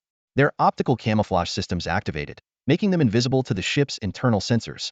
Team 17 has successfully boarded the enemy ship. Team 6 has also successfully boarded. Team 7 is in. One by one, the assault teams infiltrated Magon's flagship, while the commander remained oblivious, still fixated on the warp space data, his unease growing. A familiar technical officer noticed the commander's distress and asked with concern, "Commander, you seem a bit off. Are you all right?" Magon sighed. "Yes, I keep thinking about the spatial warp fluctuations we detected when we first entered this star system. If someone got here before us, we're in trouble." The technical officer tried to reassure him. "What's there to worry about, Commander? In this region of space, only the Gretris Imperium can match us. Even if someone did arrive first, it's probably them. But history has shown that no one in this region can stand against us. So, Commander, what are you worried about? Our United Kingdom is the strongest civilization here." As the technical officer spoke, pride radiated from his face, completely unaware that the real threat had already infiltrated their flagship. Commander Magon's brows were furrowed as his eyes darted across the data flashing on the screen. Despite everything appearing normal, an inexplicable sense of unease lingered in his mind. Finally, he sighed deeply, as if trying to convince himself, "Maybe I'm just overthinking. You're right, our United Kingdom is indeed the most powerful in this star system. My worries are probably unnecessary." At that moment, Ruby and her strike team had silently infiltrated the warship and were now hiding just outside the bridge. A sly smile played on Ruby's lips as she whispered her order: "All teams, get ready. The objective is to simultaneously control every critical position on this ship. It's time to give them a big surprise." As soon as she finished speaking, Ruby raised her plasma fusion cannon and aimed at the bridge door. With a pull of the trigger, a blinding plasma beam shot out. In an instant, the door vaporized under the intense heat, leaving a gaping hole. Inside the bridge, the Magon crew were stunned by the sudden explosion. Before they could react, Ruby and her tactical android strike team stormed in. She shouted, "Heaven's soldiers have arrived. Everyone, get down and surrender." One quick-thinking tech officer reached for his weapon, but Ruby was faster. Her beautiful eyes flashed blue, and in the next second, the officer's head exploded as if crushed by an invisible force, sending blood and brain fragments flying. Commander Magon snapped out of his initial shock and saw the gruesome fate of his officer. He immediately raised all four of his arms in surrender, but his mind raced. Who were these intruders? How had they breached the defenses and entered a fleet traveling at 4.1 times the speed of light? Could the entire fleet have already fallen? Meanwhile, another tactical android unit led by Yu successfully raided the flagship of the Getrez military nation's fleet. They easily captured Admiral Getrez. Admiral Getrez knelt on the ground, his hands bound by special shackles. He struggled to lift his head, his petal-like lower face trembling as he asked, "Who are you?" Yu looked down at him from a height, communicating through the psionic girl beside her. She smiled and had the girl relay her message. "We are the Ji Ting, an ancient civilization that has awakened after millions of years in this relic star region. This star region is our heritage, and now we are taking it all back." Upon hearing this, Admiral Geters's pupils dilated, and his body trembled uncontrollably. To Yu's surprise, he suddenly bowed his head to the ground, shouting in a trembling voice, "Admiral Dal Vadamai of the Getrez military nation's navy greets the divine emissaries." Yu was puzzled and turned to the psionic girl for an explanation. The girl delved into Vadamai's memories and quickly understood the situation. The Getrez military nation originated from a relic planet and revered ancient civilizations as deities. This belief profoundly influenced their entire culture, driving their development of weapon technology and militarization to seek more relic star systems. With this newfound understanding, Yu seemed thoughtful, as if a new plan was forming in her mind. The ambitions of the mech celestial court began to quietly take root. Under the moonlit sky, Yu gazed at the star chart before her thoughts racing. She planned to utilize civilizations far weaker than the mech celestial court to construct a persona of an ancient civilization's empire. This awe-inspiring narrative would pave the way for the mech celestial court's expansion throughout the Ruins galaxy. The Ruins galaxy was vast, spanning over tens of thousands of light years, rivaling the Turan interstellar society. Yu's eyes gleamed with ambition. Although the mech celestial court was but a speck in the grand scale of the Milky Way, laying the groundwork and making an early declaration would eventually prove valuable. Currently, the mech celestial court's understanding of the Milky Way's powers was limited to just two interstellar societies: the Turan Interstellar Society in the Orion Arm and the neighboring Perseus Interstellar Society. Yu reviewed the data on these societies. Despite their seeming vastness, they were insignificant on the scale of the Milky Way. The Turan Interstellar Society occupied the Orion Arm, a minor spur of the galaxy. In contrast, the Perseus Interstellar Society resided in the Perseus Arm, one of the major arms. Yet, even the Perseus Interstellar Society only controlled a portion of the Perseus Arm. Beyond these regions, countless unknown interstellar civilizations and societies thrived. Curiously, despite years of conflict with the Perseus civilization, the Turan Empire knew nothing about other interstellar societies. Yu concluded that the Perseus Interstellar Society had deliberately blocked this information. Every time they launched a fleet to attack the Turan Empire, they erased data on other interstellar societies. The Turan Empire's stellar network, while advantageous in information warfare, formed an invisible wall, isolating the Turan Interstellar Society from the broader Milky Way. For years, they had never ventured beyond the Orion Arm, both unwilling and unable to. Once outside their network's coverage, they would lose all communication advantages. Yu's gaze shifted from the star chart to the Ruins galaxy. This vast region connected the Turan Interstellar Society on one end and must lead to other interstellar societies on the other. If the mech celestial court's fleets could establish a foothold in the Ruins galaxy, they would eventually encounter other interstellar societies. To compete with the vast interstellar societies spanning tens of thousands of light years, the mech celestial court must grow in size. After quick deliberation, Yi decided to prepare and start constructing a grand blueprint for the Celestial Society. First, she would begin with the Ruins galaxy. According to data decoded from the Jurder's military fleet, there were at least 50 known intelligent civilizations within the Ruins galaxy, most of them either weak or newly spacefaring. These civilizations would form the foundation of the Celestial Society. Yi shared this plan with Ruby, then, along with some personnel and newly acquired subspace communication devices, boarded the Andra battleship to lift the space jump blockade and return to the Lingxiao system. Such a significant decision required Tang Huang's approval. In the outer orbit of the Dome Star in the Lingxiao system, the Andra battleship slowly docked at the space station. Tang Huang, already informed of their arrival, was promptly contacted by Yu, who detailed her plan. After a brief contemplation, Tang Huang nodded in agreement. Yu, your idea is excellent. The newborn civilizations in the Ruins galaxy can indeed be of use to us. However, we must carefully select only those with outstanding potential, not wasting resources on the mediocre. Pausing, he continued, as for the subspace communication device you brought back, it's of immense significance to us. Yu, you have done a great service. The unexpected praise made Yu's heart race, and her cheeks flushed with a rare shyness. It's nothing. I just proposed the idea. Ruba's team actually found the device. Tang Huang, focused on the fleet list, did not notice Yu's unusual demeanor. We must deploy more fleets along the star routes, he mused, eyes still on the list, oblivious to Yu's expression. The usually decisive and valiant short-haired girl stood there, blushing, her hand on her chest, feeling the flutter of her fusion heart, momentarily at a loss for words. Under the moonlit night, Yi forced herself to focus, trying to calm her inner turmoil. Her gaze returned to the three-dimensional projection of Tang Huang. It was then that she noticed his attire was different from usual. Normally, Tang Huang was always clad in power armor, ready to lead the fleet into battle. But now, he was simply wearing a sleeveless top, revealing his well-defined biceps as he raised his arm. Yu suddenly felt her mouth go dry and her heart race. However, the next scene left her stunned. A pair of slender, fair arms wrapped around Tang Huang from behind. Yu's mind went blank as she stood frozen, unable to believe what she was seeing. A woman was with the Supreme One, and they were so intimate. Who was she? Which vixen had seduced the Supreme One in her absence? Yu felt her fusion heart racing, as if it could explode like a nuclear bomb at any moment. The Supreme One she had always protected was being defiled by an unknown woman. Due to the limitations of the three-dimensional projection, Yu could only see those delicate, fair arms, but couldn't make out the woman behind Tang Huang. She quickly ran through the possibilities of every tactical android girl around Tang Huang in her mind. She ruled out Ruby, Adeline, and Valia, who were not in the Lingxiao star system, and it couldn't be Sister Zivi. Dong Xiu was also unlikely. Finally, her suspicions settled on Ruilia, the leader of the mechanical winged girls. Yu Yi, hold on, Tang Huang said, temporarily cutting off the communication. Yu Yi stared blankly at the air, unable to say a word. In the Supreme Palace within the Dome Star's Intelligent Machine Palace, Tang Huang reluctantly removed Ruilia's arms and said, Ruilia, behave. I was just discussing serious matters with Yu Yi.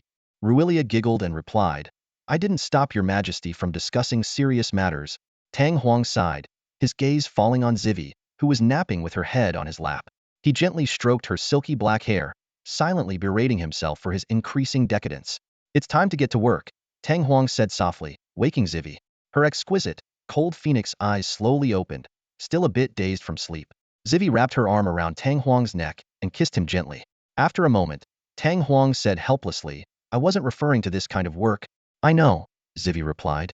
That was just a new data transmission technique I developed. Her phoenix eyes sparkled with data light. Yu Yi brought back a subspace device, right? I should get to work too. With that, Zivi put on her research uniform and left. Tang Huang watched her leave and sighed slightly. With Ruilia's assistance, he donned his Emperor-class power armor, instantly regaining his composed demeanor. Reopening the communication with Yu Yi, Tang Huang found her still standing in a daze. He frowned and said, Yu Yi, prepare for action. Deploy the fleet en masse into the Biling star system. After the boarding invasion of the two interstellar civilizations fleets in the Biling star system, we should have obtained many star system coordinates. Yu Yi, after several calls, Yu Yi finally snapped back to reality and responded, Yes, Supreme One. Despite her overwhelming anger, she managed to keep her composure, understanding the importance of the situation. Tang Huang continued, This time, I will personally lead the expedition, aiming to conquer the nascent civilizations in the relic star regions along the star route. He detailed the fleet composition for this campaign, including the flagship, the medium attack battleship Truth Emperor, supported by several heavy firepower destroyers of the Black Rope Hell class, heavy escort ships of the Unyielding class, large integrated transport ships of the Earth Yao class, and space biowarships of the Fleet Girl type. He also outlined the defensive forces remaining in the Lingxiao star system and the latest status of fleet logistics and transport ships. He emphasized that the 500 space biowarships of the Fleet Girl type were the fastest to become combat-ready among their kind, while other Fleet Girl warships still undergoing transformation needed more time to be equipped with carrier-based weapons. In the vast expanse of the Bilan star system, two interstellar fleets drifted like a belt of wandering asteroids, with a combined total of 3,500 warships hovering silently. Between these two fleets, a smaller but exceptionally massive fleet stood vigil the main fleet of the intelligent machinery empire. On the bridge of the flagship Emperor of Truth, two figures knelt before Tang Huang. The commander-in-chief of the Megan fleet bowed his head to the ground, while Admiral Watami of the Getres military nation lay prostrate, his forehead pressed firmly against the floor. Tang Huang looked down at these beings from different intelligent civilizations and nodded slightly. He quickly compared various data of the two civilizations in his mind and formed a preliminary conclusion on how to deal with them. Do you two know your crimes? Tang Huang spoke in a completely unfamiliar language. However, the words seemed to possess divine power, with their meaning directly conveyed into the minds of the two. Their reactions were starkly different. The Megan commander-in-chief was initially shocked by the advanced language technology and then attempted to lift his head to look at Tang Huang. In contrast, Admiral Watami remained with his forehead to the ground, trembling as he responded, We entered and occupied this star system without permission. We await your divine punishment. Tang Huang responded softly, causing Watami to shudder. Your name is Watami, correct? Tang Huang continued. Yes, Your Excellency. The humble Watami pays you the highest respect. Watami's voice was filled with reverence. Tang Huang was pleased with Watami's attitude. Very well, raise your head. Watami seemed to struggle before slowly lifting his hands to shield his face, revealing only his eyes. He quickly glanced at Tang Huang, and then returned to his original position. That brief glance left Watami deeply shaken.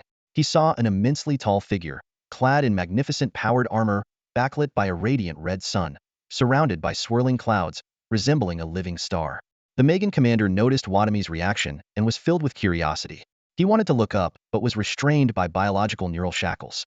He could only speculate about the imposing figure of this legendary ancient civilization. Tang Huang continued, The intelligent machinery empire has recently awakened from a long slumber and has resumed its dominion over the galaxy. I intend to make your civilizations subordinate to ours and re-establish order in the galaxy. What do you think? Watami, having grown up in an environment that deified the ancient civilization, was now completely submissive. He hurriedly responded, "The Getres civilization would be honored to welcome your arrival." As he spoke, he offered the spatial coordinates of the Getres home star system. Watami's actions were driven not only by religious reverence, but also by practical considerations. The Getres civilization was on the brink of collapse, facing internal strife and external threats. Becoming a vassal to a powerful ancient empire would at least ensure the survival of their species. However, the situation for the Megan civilization was entirely different. As a burgeoning interstellar civilization, their circumstances were far better than those of the Getres military nation. The Megan fleet commander suddenly changed his demeanor, no longer fearing the technological disparity. He raised his head to face the radiant figure and declared firmly, "We Megan are born free. In this vast space, no civilization can make us submit. Even if you are from an ancient civilization, your technological prowess akin to godhood, it won't work on us."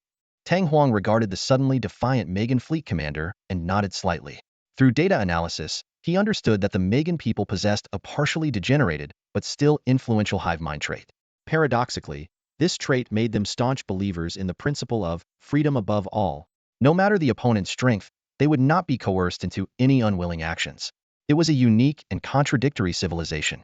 Tang Huang held a certain respect for these frail, yet resolute beings. However, he knew that in this dark universe, merely shouting, "Give me liberty" or "Give me death" would not ensure survival.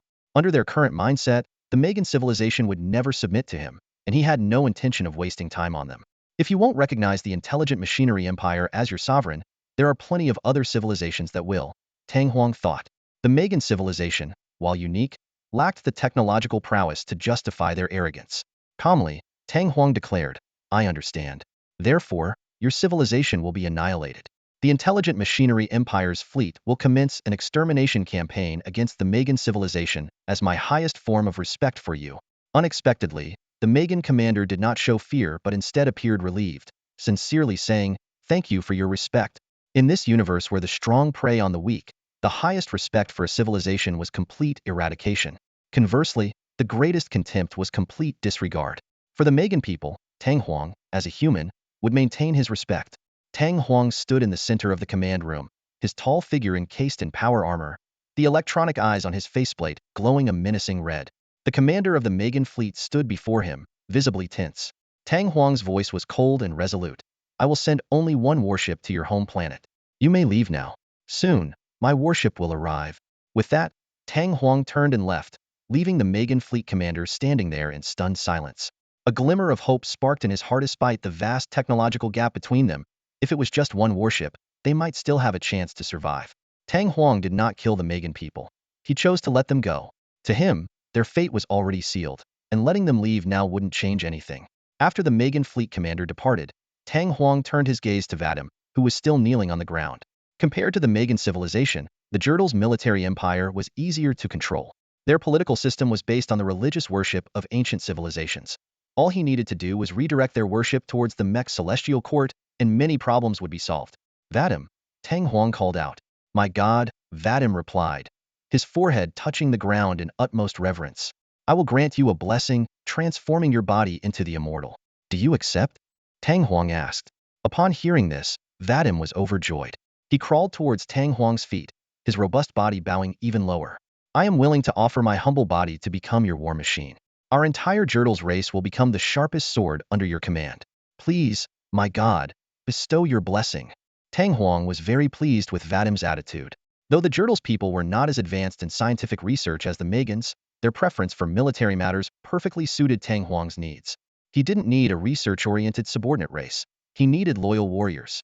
With a wave of Tang Huang's hand, a large number of prepared materials were brought in. He summoned a seed of power from the higher dimensional space, resembling a black star. The power from this higher dimension descended, enveloping Vadim's body and the surrounding materials. Vadim's body began to reconstruct, with various alloy materials integrating into it. His physique became taller, nearly 3 meters in height, and more slender. His once ferocious face gradually took on a more human-like appearance, akin to a meticulously crafted piece of art. After the transformation, Vadim's appearance was entirely renewed. His face resembled a delicate porcelain doll, with 2 mechanical lines running from the corners of his mouth to his jaws on each side. 2 more lines extended straight down from the corners of his mouth, bypassing his chin. This was a unique feature of the Jurtals race's mouth structure. When closed, Vadim's face was strikingly beautiful. But when opened, the lower half of his face, along with his chin, would split open like 5 petals, revealing a small thermal cannon hidden within. The upper half of his face was exquisite, while the lower half was terrifying, creating a stark contrast divided by the philtrum. Vadim's body structure also underwent significant changes. He had narrow shoulders, a slim waist, broad hips, long slender arms, and backward-bending knee joints.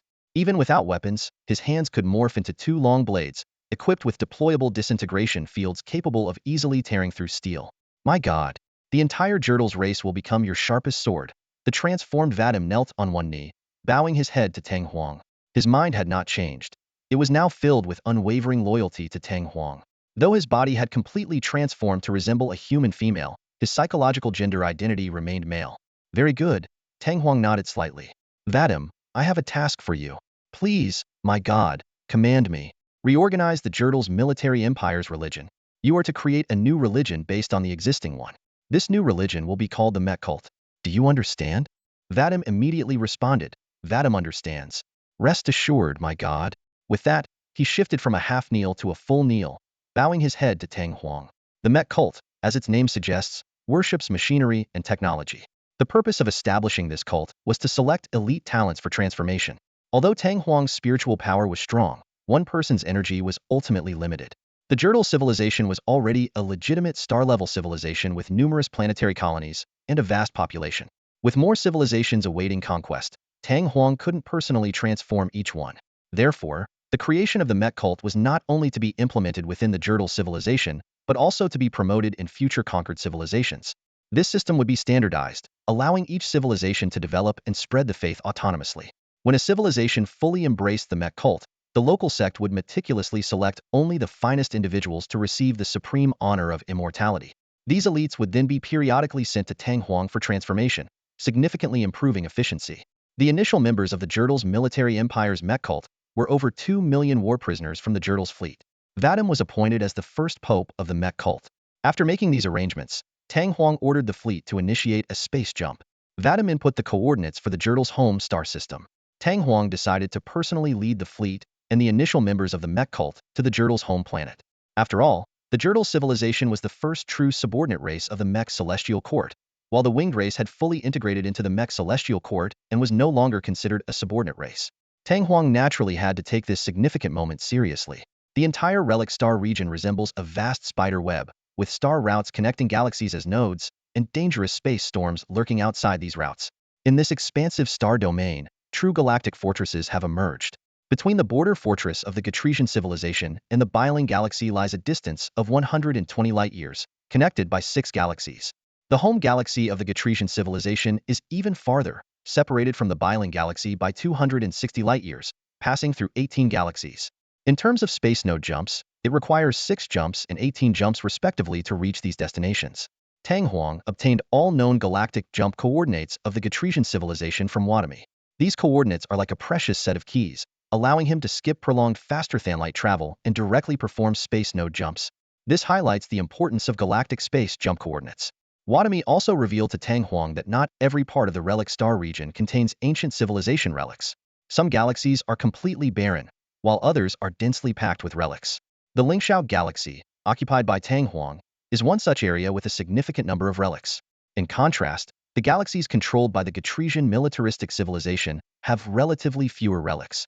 Nevertheless, the Gatresian state still holds many technological artifacts from these relics that they do not fully understand. Once the Gatresian state submits to the Mech Heavenly Court, these valuable resources will fall into Tang Huang's hands. 10 days later, on the planet Japhetus in the Gatresian home galaxy, the current pope of the ancient god-worshipping sect was conducting daily prayers in a magnificent cathedral. Suddenly, a member of the Holy Guard hurried in, knelt on one knee, and reported, "Your Holiness, Watami has returned." The pope was overjoyed. Watami has finally returned? Where is he now? The fleet led by Watami has jumped out of the space node and is now anchored 40 million kilometers away from Japhetus in space. The pope's joy turned to displeasure. He has returned. So why not dock directly in the outer orbit of Japhetus? Why stay so far away? Never mind. I will contact Watami myself. At this time, in space 40 million kilometers away from Japhetus, a fleet of 2,000 warships, now reorganized into the Mech God cult, was quietly anchored. On the bridge of the flagship Revelation of Truth, The voice of the current Pope of Gatresian civilization came through the communication channel. Watami, you have finally returned. What did you gain from this pilgrimage? Did you receive any enlightenment from the ancient gods? Watami, with a look of fervor, excitedly replied, Your Holiness, I have received true enlightenment. The voice on the other end of the communication channel paused in surprise, then responded excitedly, What happened? Tell me immediately. Watami continued, I saw the ancient gods themselves. The ancient civilization empire that created this relic star region millions of years ago has now awakened. I saw the very civilization we Gatresians have worshipped for thousands of years, the Mech Heavenly Court. Moreover, I have been blessed by the Mech Heavenly Court and have become immortal. Your Holiness, the true God of the Mech Heavenly Court is generous with his blessings. As long as we submit to him and reorganize the ancient god sect into the Mech god cult, our Gatresian civilization will achieve true ascension. The current Pope of Gatresian civilization was left in shock and fear by these fervent words. He was shocked by the existence of an ancient civilization empire and terrified that his long-standing rule over Gatresian might come to an end. For thousands of years, Gatresians lived in an environment of worshipping ancient civilizations, with rulers positioning themselves as representatives of the gods, exploiting the civilization's resources. Now, with the awakening of the true ancient civilization empire, all Gatresian faith would shift from the Pope, the god's representative, to the genuine ancient civilization empire. Watami's voice continued, Your Holiness, the Magan United Kingdom, which has been our enemy, will soon be annihilated for refusing to submit. Our Gatresian. The Pope could no longer listen. He was unwilling to relinquish the power that allowed him to wield life and death over the entire Gatresian civilization. At this moment, alarms suddenly blared throughout the Mech god cult fleet. They observed that the defensive fleet in Japhetus outer orbit had been mobilized. Watami's expression darkened instantly. She had long known that the high-ranking members of the Gatresian religious sect were a group of corrupt, warmongering parasites. Footsteps approached. Watami quickly turned aside and knelt on one knee. From beneath the power armor, Tang Huang's voice emerged, My God. As I expected, the current Pope of Gatresian will not relinquish his power. Such a foolish man. Watami, proceed as planned. You are now the first Pope of the Mech god cult. Do not disappoint me. Although she couldn't see Tang Huang's face, Watami felt the gaze of the true god upon her. She fervently responded, Yes. As the Mech Heavenly Court prepared to subjugate the Gatresian militaristic civilization, hundreds of light years away, the mother galaxy of the Magan United Kingdom was also undergoing a massive military mobilization. Upon the return of the Magan fleet's commander, the entire Magan United Kingdom was ready to muster all their strength and resist the Mech Heavenly Court to the death. The Magan United Kingdom's home star system has mobilized on an unprecedented scale. Every day, hundreds of fleets jump in from various parts of space. Among them are not only the regular military fleets, but also a large number of hastily armed civilian ships. Currently, the entire star system has amassed over 70,000 regular warships and 150,000 armed civilian vessels, spread around 11 planets of varying sizes. On the ground, billions of regular army troops and tens of billions of militia are on high alert, positioned in every corner of each planet. This is a war of extinction, one that concerns the survival of their race. The speech of the Prime Minister of the Magan United Kingdom reverberates through every corner of the star system. Fellow citizens, we will defend every line with our bodies. Even if our entire star system is filled with our corpses and the wreckage of our fleets, we will never retreat. They can destroy our bodies, but they will never enslave our free spirits. Give me liberty, or give me death. Long live the free people of Magan. Long live the great Magan United Kingdom. Under the faint influence of the hive mind, every Magan citizen is filled with fervor, vowing to resist to the last moment. The Prime Minister of Magan personally oversees the battle from the bridge of the flagship of the Home Defense Fleet, commanding this life and death struggle. According to the report from the returning fleet commander, the arrogant Mech Heaven has sent only one warship. Flames of anger burn in the Prime Minister's 4 eyes on either side of his broad head, but he also sees a glimmer of hope he will make the arrogant enemy witness the unyielding spirit of the Magan people. Just then, an urgent report interrupts the Prime Minister's thoughts. Prime Minister, the messenger ship from the 1st Defensive Fleet has arrived. 1 hour and 7 minutes ago, the 1st Defensive Fleet around the outermost planet, Metekalan, detected the enemy's space warp signatures. More detailed reports follow. The enemy ship appeared 10 million kilometers from the 1st Defensive Fleet and is traveling at 99 the speed of light. Due to the limitations of light-speed communication, all information is delayed. The Prime Minister is shocked by the enemy's near-light-speed travel, but also feels a spark of hope. If the enemy ship maintains this speed, they might still have a chance to win. Home Defense Fleet, stay on standby. All other defensive fleets, immediately support Metekalan. The Prime Minister orders decisively, then anxiously waits for further news from the front lines. However, in the following time, all the frontline fleets seem to have collectively gone silent, with no battle reports coming in. The Prime Minister grows increasingly uneasy, sending out multiple batches of messenger ships, but all to no avail. Finally, an urgent report breaks the silence.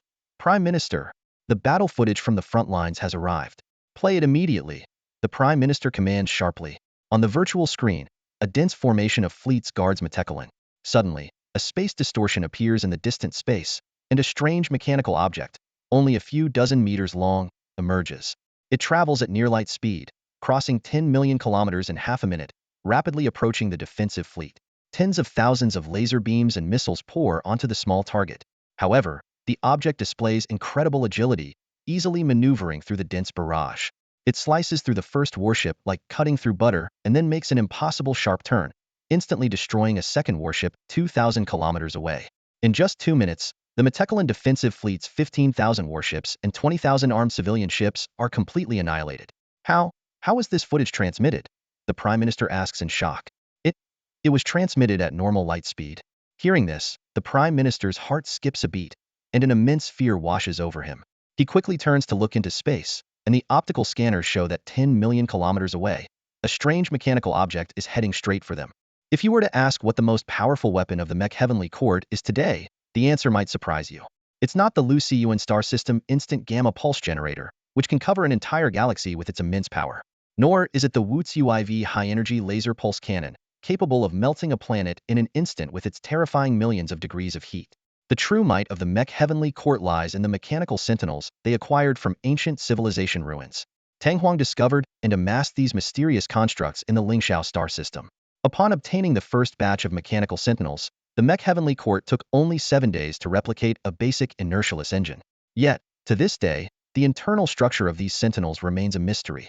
Their energy source is unknown, but they have guarded the ruins for billions of years, operating on basic logic AI. Astonishingly, the internal security level of these AIs is extraordinarily high. The Mech Heavenly Court can only control these sentinels using methods obtained from the ruins. The energy beams they are equipped with are not particularly powerful, and their outer shell is merely a high-strength alloy comparable to the Mech Heavenly Court's new Wutsu alloy. For this reason, Tang Huang had not utilized them extensively. However, not long ago, Shiwei, with the assistance of the newly constructed planet-sized computer matrix, managed to rewrite the underlying logic AI of one mechanical sentinel, incorporating the collision attack method. This seemingly simple modification awakened a staggering function within the sentinel, the directional kinetic nullification field. This field completely defies the basic physical principle that force is mutual. When a mechanical sentinel collides with a target at sublight speed, all the impact force is exerted on the target, leaving the sentinel itself unscathed. This means that even an ordinary wooden stick, equipped with this field, could withstand the terrifying energy of a sublight speed collision. Though the principle behind this field remains incomprehensible, the Mech Heavenly Court recognized its value. With 14,299 sentinels in storage, they finally found a use for them. A single mechanical sentinel is enough to destroy the Makan civilization. In space, over 100,000 laser beams formed an impenetrable web of firepower. The Makan civilization's home defense fleet had precisely calculated all possible evasion points and launched a saturation attack. Yet, faced with such dense fire, the terrifying construct seemed to weave through the void, easily navigating the laser beams at nearly 300,000 kilometers per second. The Makan civilization had not yet developed faster-than light weapons and relied solely on light-speed laser weapons. Amid the continuous barrage, a few beams grazed the mechanical sentinel, but the damage was so minuscule it left no trace. The mechanical sentinel rapidly approached a detachment of several hundred ships from the Makan fleet. In just 1 second, it changed direction multiple times, carving an erratic yet straight path through space, linking all the ships together. As it flew towards the next fleet, the previous detachment of hundreds of ships erupted into brilliant fireballs in the silent void. Attack! Attack! Stop it! It's no use. Nothing works. It's coming straight at us. Space was filled with the chaotic electromagnetic signals of the Makan warships. The mechanical sentinel rampaged through the fleet, smashing through one ship after another. Not even a star could halt its advance. On the flagship of the Makan civilization's home defense fleet, reports of terror poured in continuously. Your Excellency, the 3rd, 4th, 7th, 11th, and 12th detachments, totaling 10,071 ships, have all been destroyed. The enemy is unscathed. Listening to these reports, the Makan Prime Minister finally realized his arrogance. They had overestimated their resolve, believing no challenge was insurmountable. But this realization came too late. A beam of light pierced through the several kilometer-long flagship as effortlessly as passing through a vacuum. The entire ship disintegrated and exploded in space, reduced to nothingness. With mere collisions, the mechanical sentinel annihilated 70,000 warships and 150,000 armed vessels of the Makan civilization. After completing this destruction, it veered away from the Makan home planet at the last moment, heading towards the blazing central star of the star system. With the formidable support of the Mecha Celestial Fleet, the Mechanist cult fleet led by Watami effortlessly unified all forces on the planet Jephitis. With control of their home planet secured, the entire star system of the Getrez civilization fell under the dominion of the Mechanist cult. At this moment, Tang Huang brought forth a shocking piece of news. The Megan civilization had been completely annihilated. Upon hearing this, Watami felt a deep sense of loyalty to Tang Huang and joyfully announced the news to the entire planet without a hint of doubt. Jephitis erupted in celebration as hundreds of billions of Getresians roared in excitement and festivities broke out everywhere. They rejoiced at the complete eradication of their centuries-old nemesis by the power of the true God and celebrated the arrival of the Mecha Celestial Fleet. However, as the leader, Watami did not partake in the planet-wide revelry. Jephitis had already been transformed into the grand capital cathedral of the Mechanist cult. 10 kilometers beneath the cathedral, there was an underground warehouse storing various ancient artifacts, which was itself a relic of an ancient civilization. Watami stood in this mysterious underground space, reporting in detail to Tang Huang the number of ancient artifacts the Getrez civilization had collected over centuries. While the Getresians had limited understanding of these artifacts, Tang Huang could easily comprehend and mentally categorize them. First were the numerous automated mechanical cores, useful for establishing mining bases, totaling 4,697 units. Next were 676 ordinary subspace devices that could generate psionic shields without causing pollution. Tang Huang felt a sense of relief seeing the mountain of subspace devices, knowing they were the safe, ordinary kind. Otherwise, the Getrez civilization would have long descended into chaos. The rarest were the 21 automated warship production cores, obtained at the cost of millions of lives from a single relic star system. However, they couldn't understand their structure or use them, leaving these precious artifacts to gather dust in the underground warehouse. The Getresians' blind veneration of ancient artifacts led them to persist in their pursuits, even when the gains were useless, a near-obsessive dedication. This fervent faith allowed Tang Huang to easily control the entire Getrez civilization. A thought struck him, and he summoned a three-dimensional projection of a mechanical guardian, asking, Watami, have you encountered this during your explorations of other relic star systems? Watami immediately recognized the projection and respectfully replied, My lord, you speak of the Divine Guard? He then detailed their encounter with the mechanical guardians in that relic star system. The Getresians, with overwhelming numbers, suffered millions of casualties to finally seize those 21 automated warship production cores. Surprisingly, once they took the cores, all mechanical guardians in the relic star system ceased functioning and disintegrated at the atomic level. Tang Huang nodded slightly, understanding that these mechanical guardians self-destructed to prevent capture once their protection targets were removed. This characteristic was evident in the relic star systems explored by the Turan Interstellar Society. Only Tang Huang, with his system's power, could successfully control these mechanical guardians for his use. From Watami's account, Tang Huang also learned that the Getrez civilization had never encountered chaos subspace forces during their years of relic exploration.